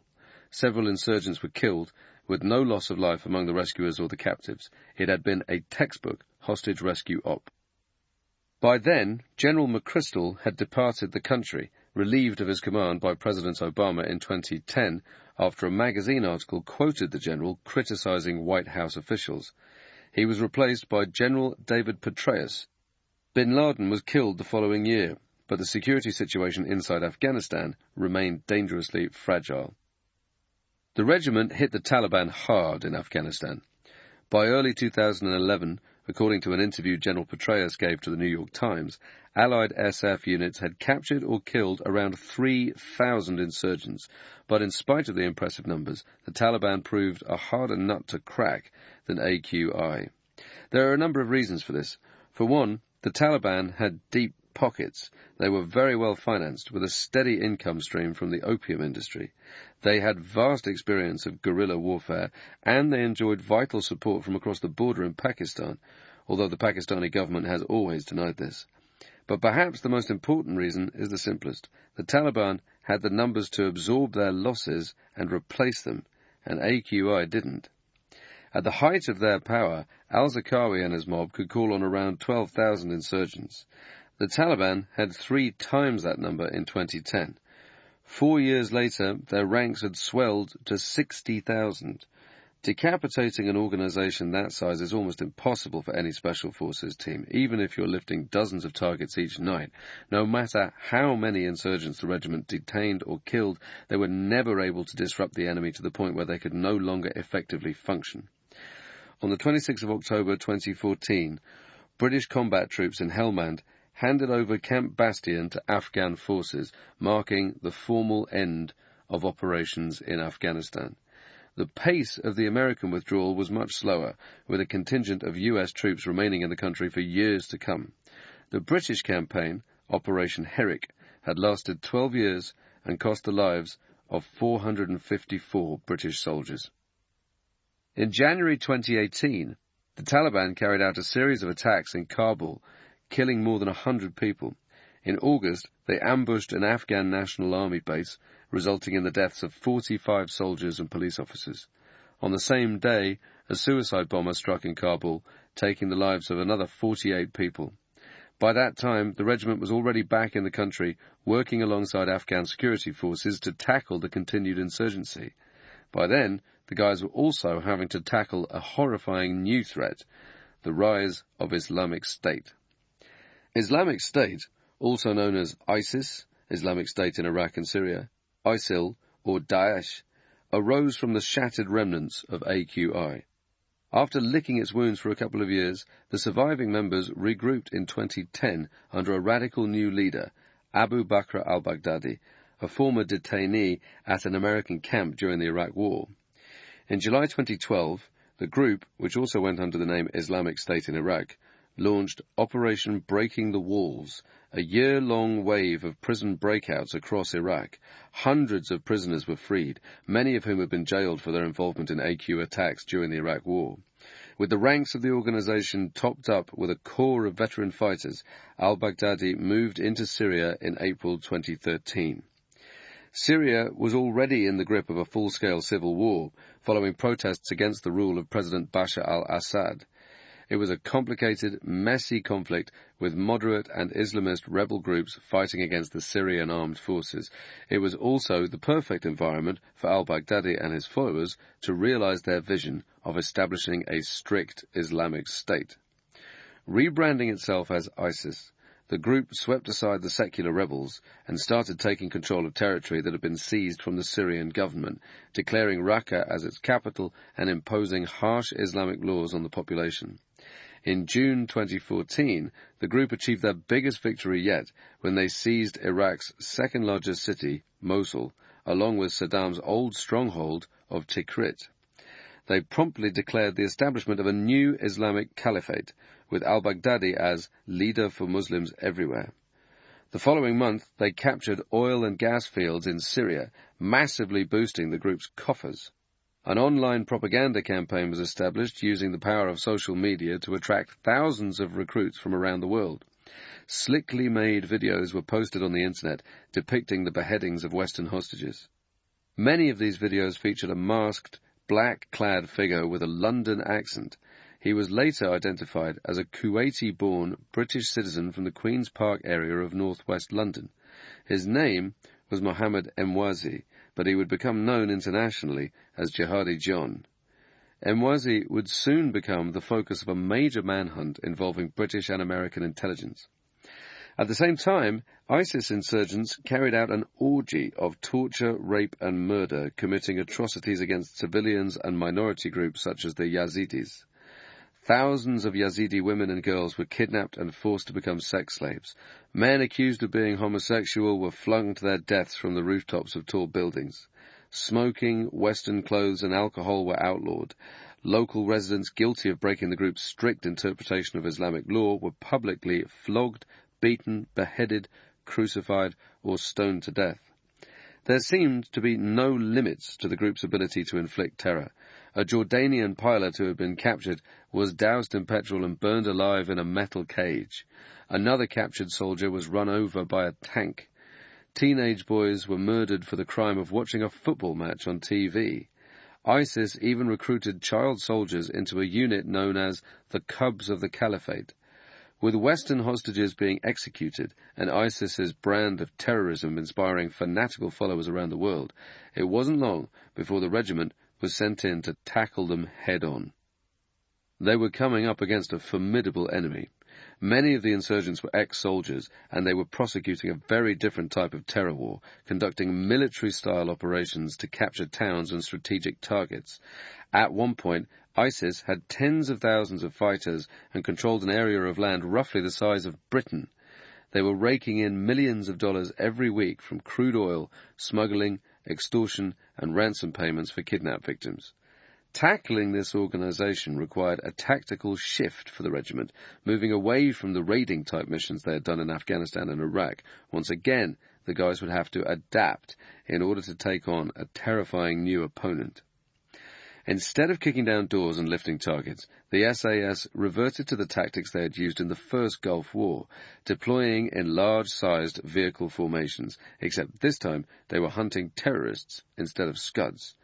Their mission was to roam the deserts of Syria and Iraq like a pack of wolves, sniffing out ISIS targets and blasting them up.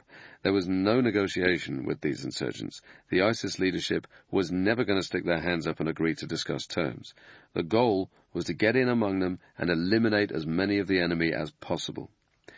By now, the old Land Rover 110s have been consigned to history. The main fighting platform for the SAS was an upgraded version of the British-made Jackal M-Wimic armoured vehicle. These are long-range patrol vehicles that can absorb a direct hit from an RPG. The Jackals also have enough weaponry attached to them to carry out a fire support role during an assault on a target. Their firepower includes 2 mounted GPMGs, 40mm grenade launchers, and a 50 caliber heavy machine gun. The regiment also has access to an array of other vehicles, including heavily armoured Supercat HMT 400s and specialised armoured vehicles, which serve as the motherships for the fighting columns, carrying all the kit and supplies. When they need to blend in with the locals, the guys will cut around in white Toyota Hilux pickup trucks or locally sourced technicals, with machine guns mounted on the back. These days, the soldiers use whatever they need or can get their hands on. Targets are identified through a painstaking combination of drone surveillance, technical and human intelligence, and interceptor communications. Once a target has been identified at a particular location, such as an enemy camp or stronghold, the regiment will go straight in to carry out an assault. Time is of the essence in such attacks. ISIS targets know they're being watched and are constantly on the move. There is no messing around and very little advanced planning. Attacks are based on firepower, speed, and aggression, using infantry-type tactics to attack the enemy location. The guys in the armoured vehicles establish a baseline at a distance from the target, using the Jackals and Supercats as fire support teams. They'll open up with all the heavy weaponry, the Browning 50s, mortars, grenade launchers, and stingers. At the same time, the main assault force will move in and wipe out the enemy. The regiment was getting into a lot of scraps with ISIS, and dominating them. Tactically, these contacts were at the other end of the spectrum from what some of us have been doing in the First Gulf War. Instead of inserting small patrols to carry out OPs on a road, the soldiers were now going in to own that road and everything around it. Some of these operations were carried out alongside U.S. Special Forces. The regiment retained its close relationship with US SF after the end of the Iraq War, going out on missions together to hunt down targets. Alongside these operations, the regiment was under pressure to go after the individuals running the ISIS propaganda machinery. This included targeting the infamous masked killers featured on the beheading videos. Priority was given to locating and eliminating Mohammed Emwazi, aka Jihadi John. Snuffing out the insurgents' PR network was a vital part of the campaign to crush ISIS. The videos they had been distributing were designed to provoke a reaction, getting people to watch and share them. That, in turn, aided their recruitment, as the videos and the poisonous messages that accompanied them were spread across the globe. With each video, ISIS looked to make a bigger splash by ramping up the violence, making each killing more sickening and depraved than the last. It got to the point where people were becoming desensitized to it all. In November 2015, intelligence traced Emwazi to a location in the ISIS stronghold of Raqqa. Sources have confirmed to me that the regiment took part in the operation to kill Emwazi, inserting into a secure area outside the city. The team then launched a mini UAV drone fitted with a thermal imaging camera and sent it into the target area under cover of darkness. Once Emwazi's identity had been confirmed, military commanders gave the order for a drone strike. Shortly before midnight, Emwazi and his entourage emerged from the building and climbed into a waiting vehicle. Moments later, an overhead drone launched an AGM-114 Hellfire missile at the target and lit the car up, instantly killing Emwazi and the other 3 insurgents he was travelling with. In July 2017, Mosul was retaken by Iraqi forces. Later that year, ISIS was driven out of its stronghold at Raqqa. By the following March, the terrorists were left with only a tiny fraction of the total land they had originally controlled. But despite these grievous losses, the decimation of their upper ranks, and the successful strikes against the likes of Emwazi, ISIS remains a threat, having transformed itself into a stateless terror group. In May 2019, the group claimed responsibility for a series of devastating suicide bombings in Sri Lanka that left more than 250 people dead. At the time of recording, the regiment continues to run operations in Syria. The guys have got a full-strength squadron in the area, hunting down those members of the group still at large. The regiment has been tackling ISIS on the home front as well. In 2015, supporters of the group began launching terrorist attacks in Europe and the US. Deadly attacks in Paris, Brussels, Berlin, San Bernardino, and Orlando killed hundreds of innocent people and were either linked to the group or inspired by their propaganda messages. In May 2017, 23 people died when a suicide bomber struck at an Ariana Grande concert in Manchester. Less than 2 weeks later, 3 terrorists inspired by ISIS carried out a vehicular attack on London Bridge, driving a van into pedestrians and stabbing others in bars and restaurants before they were shot dead by Metropolitan Police officers. Shortly afterwards, the on-duty lead assault team, LAT, arrived from Hereford in their unmarked Dauphin Eurocopter known as Blue Thunder.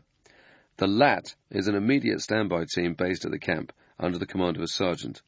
Their task is to link up with the police CTSFOs, counter-terrorist specialist firearms officers, and provide assistance until the rest of the SP team can arrive on the scene. At the time they arrived, the immediate objective was to clear the area in case any more terrorists were still at large, other than the 3 men the police had shot dead. The LAT operators were tasked with gaining access to Southwark Cathedral by carrying out an explosive entry. Although the police CTSFOs are trained in EMOE, explosive method of entry, the SAS are regarded as the best in the business and offered to breach the door themselves. The explosion reportedly damaged parts of the building, including the door to the sacristy. One consequence of the rise of global terrorism has been increased cooperation between the police force and the regiment. In the 1980s and 1990s, other than a liaison officer, there was little interaction between ourselves and the Metropolitan Police. These days, the Sabre squadrons work much more closely with Scotland Yard, to the point where the guys have reportedly borrowed 1 or 2 tactical innovations from the Met's anti-terrorist teams, such as the use of BMW touring bikes to get through heavy traffic and intercept mobile threats. An armed police officer riding on the pillion is trained to shoot accurately while moving at fast speeds, allowing them to take down vehicles that might be carrying a bomb or used to target pedestrians. One guy from Hereford saw what the police were doing and promptly went back to the camp to teach the lads the same tactics. The SAS took the idea further and now have a fleet of souped-up motorbikes and cars, including Porsche Cayennes, fitted with sirens and blue lights to enable them to race through traffic. The previous year, 2016, the regiment had also been dispatched to Libya to combat ISIS, which had started to establish itself in the country, taking advantage of the chaos that had followed the end of Colonel Muammar Gaddafi's regime. By now, the SAS had become more vital than ever to the British government and the security services. The global recession of 2008 had been followed by years of crushing austerity, cutting the military budget to the bone and reducing its ability to operate effectively. The army's political masters were terrified of getting dragged into another costly war after deep public disapproval of the conflicts in Iraq and Afghanistan. The only action they could take was covert, deniable ops using special forces and the intelligence services. Now, when Downing Street needed to intervene in Libya, Iraq, or Syria, they turned to the regiment. Libya's despotic ruler, Colonel Muammar Gaddafi, had been toppled by an uprising in August 2011, bringing to an end a dictatorship that had lasted for 42 years. His life came to a grisly end when militia forces found him hiding in a drainage pipe in his hometown of Sirte, following a NATO attack on a convoy. Gaddafi was dragged out, beaten, and shot dead. His death left a power vacuum in Libya. The country soon descended into chaos and became a hotbed for terrorism as rival militias, tribes, and Islamic extremists jostled for power. ISIS quickly identified the country as an ideal place to expand their network and have been active in the country since the beginning of 2014, when they seized the port of Derna in the east of the country. They made rapid progress, later capturing Sirte and moving towards Libya's oil crescent. By the time the SAS deployed, ISIS forces were closing in on the coastal cities of Tobruk and Brega. Very little is known about what the regiment has been up to in Libya. It's likely that the soldiers will have been working closely with security service personnel, bodyguarding them while they're moving around and dealing with various groups. The lads will also have been working alongside the Libyan security forces, training and equipping different units to combat the threat from insurgent groups. soldiers will have conducted reconnaissance missions to see what kind of foothold ISIS had established in the country, and they may have assisted in going after targets. One Libyan commander claimed in an interview with The Times in May 2016 that a team of SAS guys had attacked a truck bomb approaching a bridge in Misrata. According to the commander, the soldiers coolly fired a javelin missile at the vehicle as it approached, destroying it before it could detonate and cause massive damage and loss of life. This was not the only recent example of SAS men using their initiative to save lives. In January 2019, extraordinary footage emerged of an SAS operator charging into a luxury hotel in Nairobi during a terrorist attack. The soldier, a veteran SAS man, had been posted to Kenya as a liaison officer, training up local special forces. He happened to be out shopping when gunmen from the hardline Islamist group Al-Shabaab launched their attack on the exclusive Dusit D2 hotel and business complex. Grabbing his ballistic body armor, Dimako C8 assault rifle and Glock 9mm pistol, and with a balaclava pulled over his head to protect his identity, the soldier swept into the area where the firefight was going on, engaged the enemy, and led several civilians to safety outside. 21 people died in the Nairobi hotel attack. It is very likely that more would have been killed if it hadn't been for that guy's actions. Very few individuals, military or otherwise, would have had the guts to charge headlong into a terrorist attack. It was another example of the incredible, everyday bravery of the SAS soldier. Chapter 26. New Threats. At the end of the 1990s, the regiment had moved out of its old base and taken over the facilities at RAF Credenhill. At the time, the existing camp in Hereford was small and cramped, overlooked by housing estates and with very little room to expand. As the unit grew, in terms of attached personnel and support staff, it had become clear that they needed a lot more real estate. There wasn't the scope to build at the existing base, so the SAS started looking around for a new camp to take over. They settled on Credenhill, which had been a flight training school until the RAF stopped using it in the mid-1990s. The base was renamed Stirling Lines, in honour of the regiment's founder. New equipment and facilities have been introduced into the training area at Pontranas. The old killing house was dismantled and replaced by a newer building, spread across several floors so that operators can get into the stairwells and practice moving up and down between the different floors. The soldiers now have access to a 200-metre gallery shooting range, built below the ground and set into the side of a hill so that no one can spy on the soldiers from above. There are gallery ranges, rooms for the DEM teams to rehearse explosive entry techniques, rooms for the CT teams to train in CQB and 360-degree shooting. The walls are lined with rubber tiles, and moving targets can be placed around the area, allowing the soldiers to practice advanced contact drills. Extractor fans suck out the lead particles and fumes in the air, which makes a big difference when you've got a large group of guys putting down lots of rounds in a confined space. The guys can also train for various other types of assault. There's a concrete mock-up of a passenger airliner for aircraft assaults, and a range for advanced driving tactics to practice J-turns and shooting from a moving platform. Other regimental facilities have been improved or upgraded recently. During my time at Hereford, we had one PTI, physical training instructor, and a physio. Today, the fitness and sports science operation has been thoroughly modernised. The SAS now has a number of physios, specialists, and dietitians. Soldiers are given targeted fitness programs based on the type of training they're doing and their individual needs. There's even a separate team dedicated to rehabilitation, helping injured soldiers get back to fighting fitness. There is now also a dedicated dog handling team within the regiment. Before, if we wanted to use dogs on an operation, we would have to bring along a handler from the Royal Army Veterinary Corps, RAVC. That was far from ideal. You're putting someone who isn't SAS trained in a dangerous situation, close to the action. The regiment eventually solved this problem by training up their own specialist dog handlers. Soldiers are now sent off to do courses with specialist canine units and are taught every aspect of dog training and handling. But by far the biggest change has been the growth of the support units around the regiment. The fundamental size of 22 SAS hasn't really changed in the past few decades, but the support teams have expanded massively. SRR, the Special Reconnaissance Regiment, in particular, has exploded in the past few years. Their selection course used to last 12 weeks. Now it goes on for around 8 months. In Afghanistan, Syria, and elsewhere, those guys have become increasingly crucial to SAS missions. The communication systems the soldiers use have improved immeasurably. Comms are now voice-based and one-to-one. In the past, when soldiers needed to send a message back to HQ, they had to encrypt it using a one-time pad to convert the contents into a random set of letters that only someone with access to the same key could decipher. Then that guy had to either tap the message out in long-form Morse code or send it across in a pre-recorded burst transmission. It was a fiddly and time-consuming process, taking about an hour to encode and send a message. Now, everything is done using clear comms on a secure frequency, which means that there is no longer any need for call signs. An SAS soldier communicating with Hereford or another patrol is essentially no different from two people having a conversation on Skype.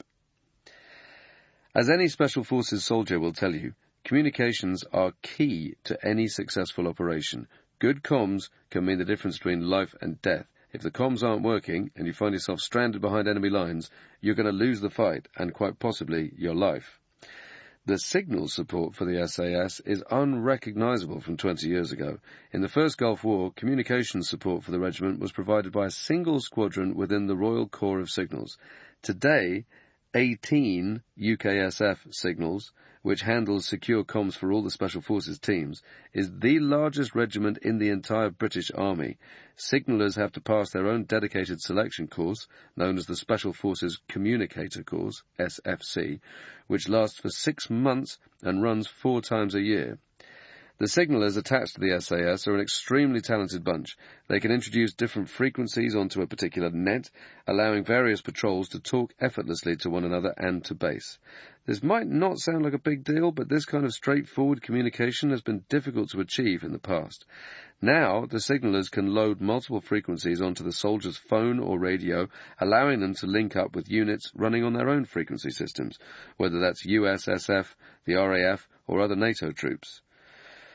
Every SAS operator now carries a regiment-issued mobile phone, which looks exactly like a regular touchscreen handset, with a few key differences. One of them is the inclusion of a distress signal disguised as a harmless-looking app. When you tap on the app, the phone transmits an emergency beacon to HQ. That signal will continue to broadcast even if the phone is put to sleep or turned off by the enemy. If a soldier is captured by insurgents or militiamen and he needs to alert HQ, he can activate this app and it'll constantly transmit his location. That makes it much easier for commanders to pinpoint where a soldier is being held and to mount a rescue operation. Soldiers can also ping images back to base using specialist camera equipment and mini drones, identifying targets in real time. Analysts at HQ can make a positive identification of a target within minutes based on voice analysis, physical build, and other key characteristics. The radio system the soldiers use also broadcasts their precise location at any moment in time, which cuts out mistakes when calling in an airstrike. A pilot approaching the target will know exactly where the friendlies are and where the hostiles are located, reducing the chances of a blue-on-blue. The benefit of this extra support is clear. It gives the soldiers the freedom and scope to carry out more daring assaults. They can now go in hard in somewhere like Syria, taking on a well-defended ISIS position, safe in the knowledge that if things do go badly wrong, a helicopter will be there to pick them up and evacuate any casualties. They can call on air power to cover their withdrawal, and the SFSG can also come in, put up a cordon, and lay down mortars on the enemy to stall their advance. Today, the SAS will not go on an operation unless they have fast air coverage and helicopter extraction. In part, this upgrade in support staff came about through closer cooperation with the Americans. The US military has always been very good at backing up their SF teams. They have grasped the fact that you have got this surgical instrument that can go in, hit a target and figure it out for themselves. But if anything goes wrong, you've got the muscle to come in and help them out of trouble. It's taken a while, but we now think much more like the Americans in terms of SF. There is a general acceptance that the regiment is a prized military asset and needs to be properly supported if the guys are to go on high-risk missions. In the 1990s, we had a few mechanics and drivers, signallers from 264 Signals, cooks, and a PTI. In every department, the number of staff has increased considerably. It's no exaggeration to say that without the comms team, the SRR and the SFSG, the regiment wouldn't be able to operate in the way it does today. The types of aggressive operations they have been doing in places like Syria are only possible when you have the benefit of air support, real-time information, satellite imagery, reliable communications, and the knowledge that if things go wrong, you've got guys who can come in and help you out. In other ways, the SAS hasn't changed much at all. The demands of the soldier, what he must go through and what is expected of him on any operation remain as high as ever. Continuation training is now heavily focused on counter-terrorism. Recruits spend a lot of time at the training areas in Sennybridge and Salisbury Plain, tearing around in upgraded jackals, simulating squadron-sized assaults on ISIS strongholds. Both training areas have model villages featuring mock-ups of houses, allowing the guys to practice contacts with ISIS forces using live ammunition. The selection process has also grown massively since the 1990s. When I was helping to run SAS selection back then, instructors were attached to a dedicated training wing. Now, selection is a regiment within the regiment. It is a huge organization that has been slowly expanding over time. While the Sabre squadrons have been fighting around the world and stopping terrorists at home, selection has been growing like a tumour. The new group is now responsible for the courses for all parts of the UKSF family, including SRR, SFSG, and 18 signals.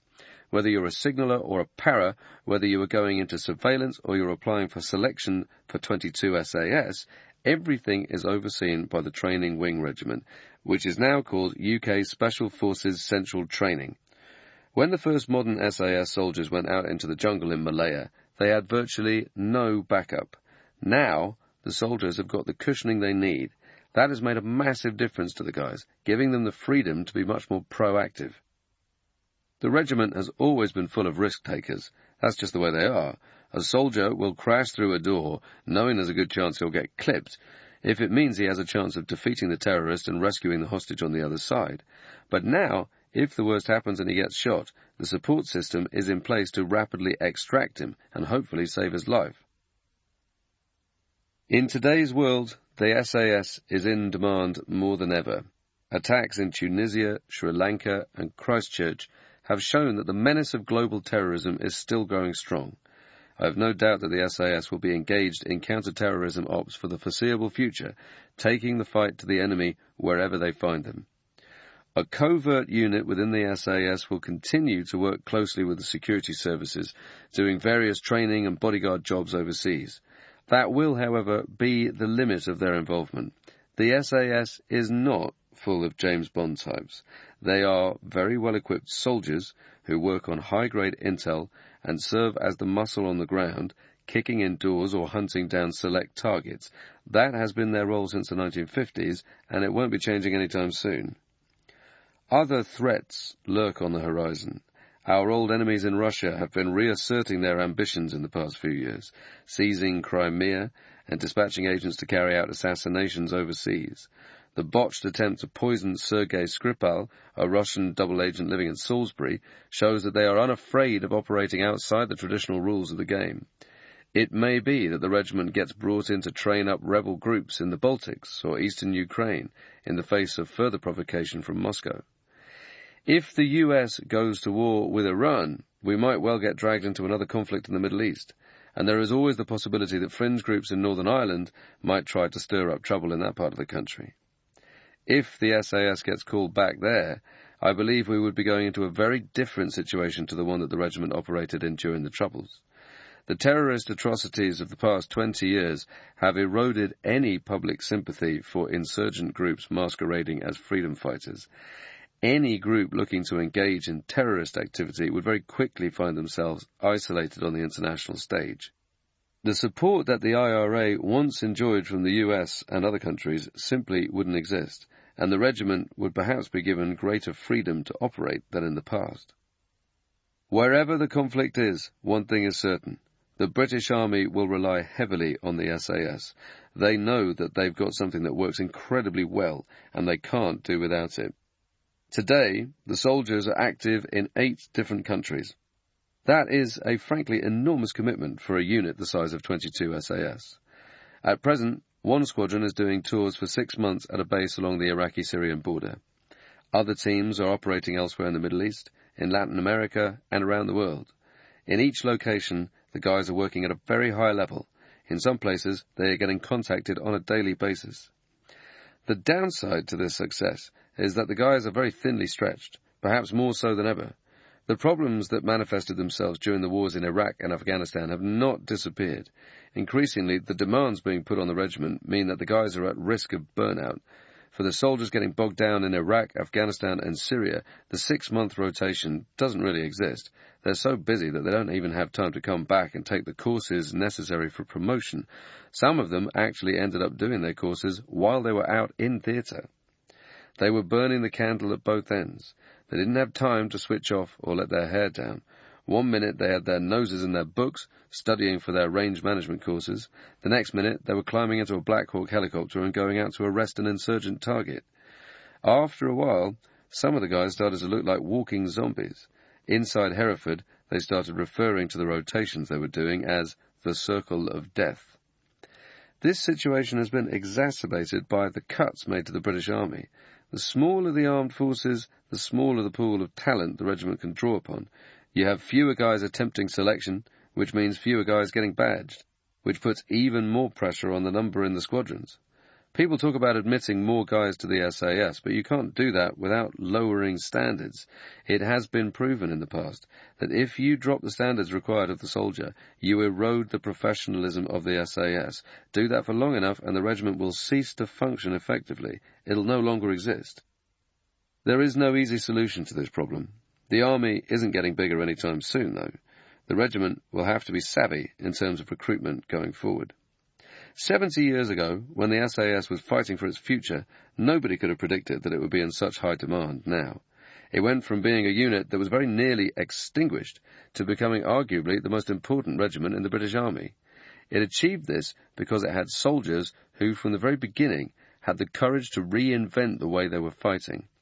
From the moment the SAS was reformed, it has had a spirit of innovation and a willingness to experiment that set it apart from the rest of the army. That spirit, forged in the sweltering jungles of Malaya, continues to this day, giving it a vital edge in the fight against the enemy. In a world where threats are changing all the time, you need a bunch of guys who are extremely flexible and quick-thinking, able to shape their tactics depending on the ground and the nature of the enemy they're up against. That is what the regiment has always specialized in. Today, they are more effective than ever, surrounded by an unrivaled support network and enhanced by rapid advances in technology. When the regiment first started taking on AQI, nobody had even heard of Twitter or Instagram. Almost nobody owned a smartphone.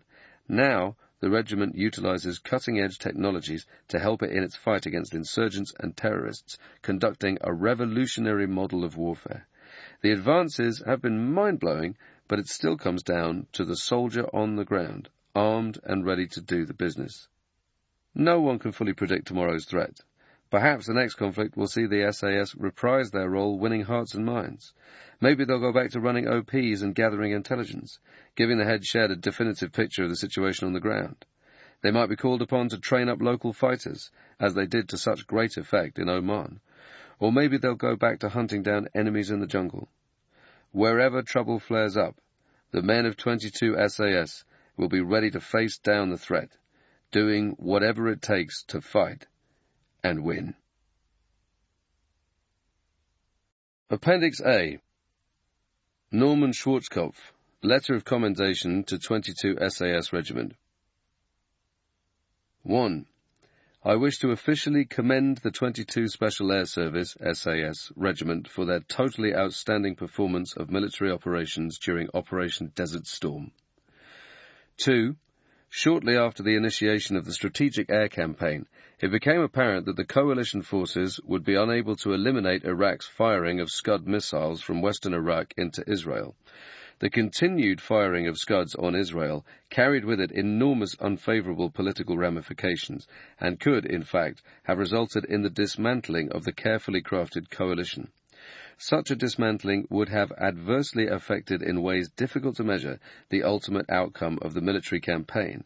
It became apparent that the only way that the coalition could succeed in reducing these Scud launches was by physically placing military forces on the ground in the vicinity of the western launch sites. At that time, the majority of available coalition forces were committed to the forthcoming military campaign in the eastern portion of the theatre of operations. Further, none of these forces possessed the requisite skills and abilities required to conduct such a dangerous operation. The only force deemed qualified for this critical mission was the 22 Special Air Service SAS Regiment. 3. From the first day they were assigned their mission until the last day of the conflict, the performance of the 22 Special Air Service SAS Regiment was courageous and highly professional. The area in which they were committed proved to contain far more numerous enemy forces than had been predicted by every intelligence estimate. The terrain was much more difficult than expected, and the weather conditions were unseasonably brutal. Despite these hazards, in a very short period of time, the 22 Special Air Service SAS Regiment was successful in totally denying the central corridor of western Iraq to Iraqi Scud units. The result was that the principal areas used by the Iraqis to fire Scuds on Tel Aviv were no longer available to them. They were required to move their Scud missile firing forces to the northwest portion of Iraq, and from that location the firing of Scud missiles was essentially militarily ineffective. 4.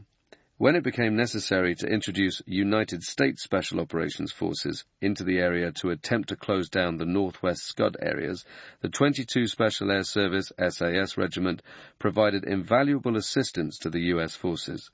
They took every available measure to ensure that U.S. forces were thoroughly briefed and were able to profit from the valuable lessons that had been learned by earlier SAS deployments into western Iraq. I am completely convinced that had U.S. forces not received these thorough indoctrinations by SAS personnel, U.S. forces would have suffered a much higher rate of casualties than was ultimately the case. Further, the SAS and U.S. joint forces immediately merged into a combined fighting force where the synergetic effect of these fine units ultimately caused the enemy to be convinced that they were facing forces in western Iraq that were more than tenfold the size of those they were actually facing. As a result, large numbers of enemy forces that might otherwise have been deployed in the eastern theatre were tied down in western Iraq. 5. The performance of the 22 Special Air Service SAS Regiment during Operation Desert Storm was in the highest traditions of the professional military service, and in keeping with the proud history and tradition that has been established by that regiment. Please ensure that this commendation receives appropriate attention and is passed on to the unit and its members. H. Norman Schwarzkopf, General, U.S. Army, Commander-in-Chief. Appendix B. The Regimental Clock Tower. The following lines are inscribed on the clock tower at 22 SAS HQ in Hereford. They come from a verse play, The Golden Journey to Samarkand, written by James Elroy Flecker, 1884 to 1915. We are the pilgrims, master. We shall go always a little further. It may be beyond that last blue mountain barred with snow, across that angry or glimmering sea. The rest of the verse continues. White on a throne or guarded in a cave, there lives a prophet who can understand why men were born, but surely we are brave who take the golden road to Samarkand.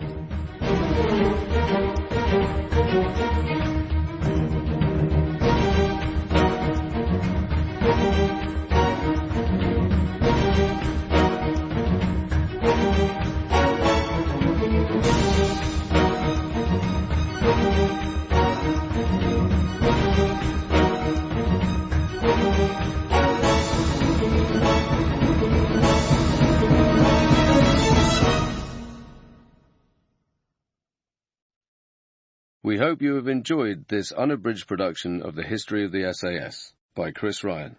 Text copyright 2019 Chris Ryan. Production copyright 2019 Hodder and Stoughton Limited. All rights reserved. For more information about our unabridged audiobooks, please visit www.hodder.co.uk. Audible hopes you've enjoyed this program.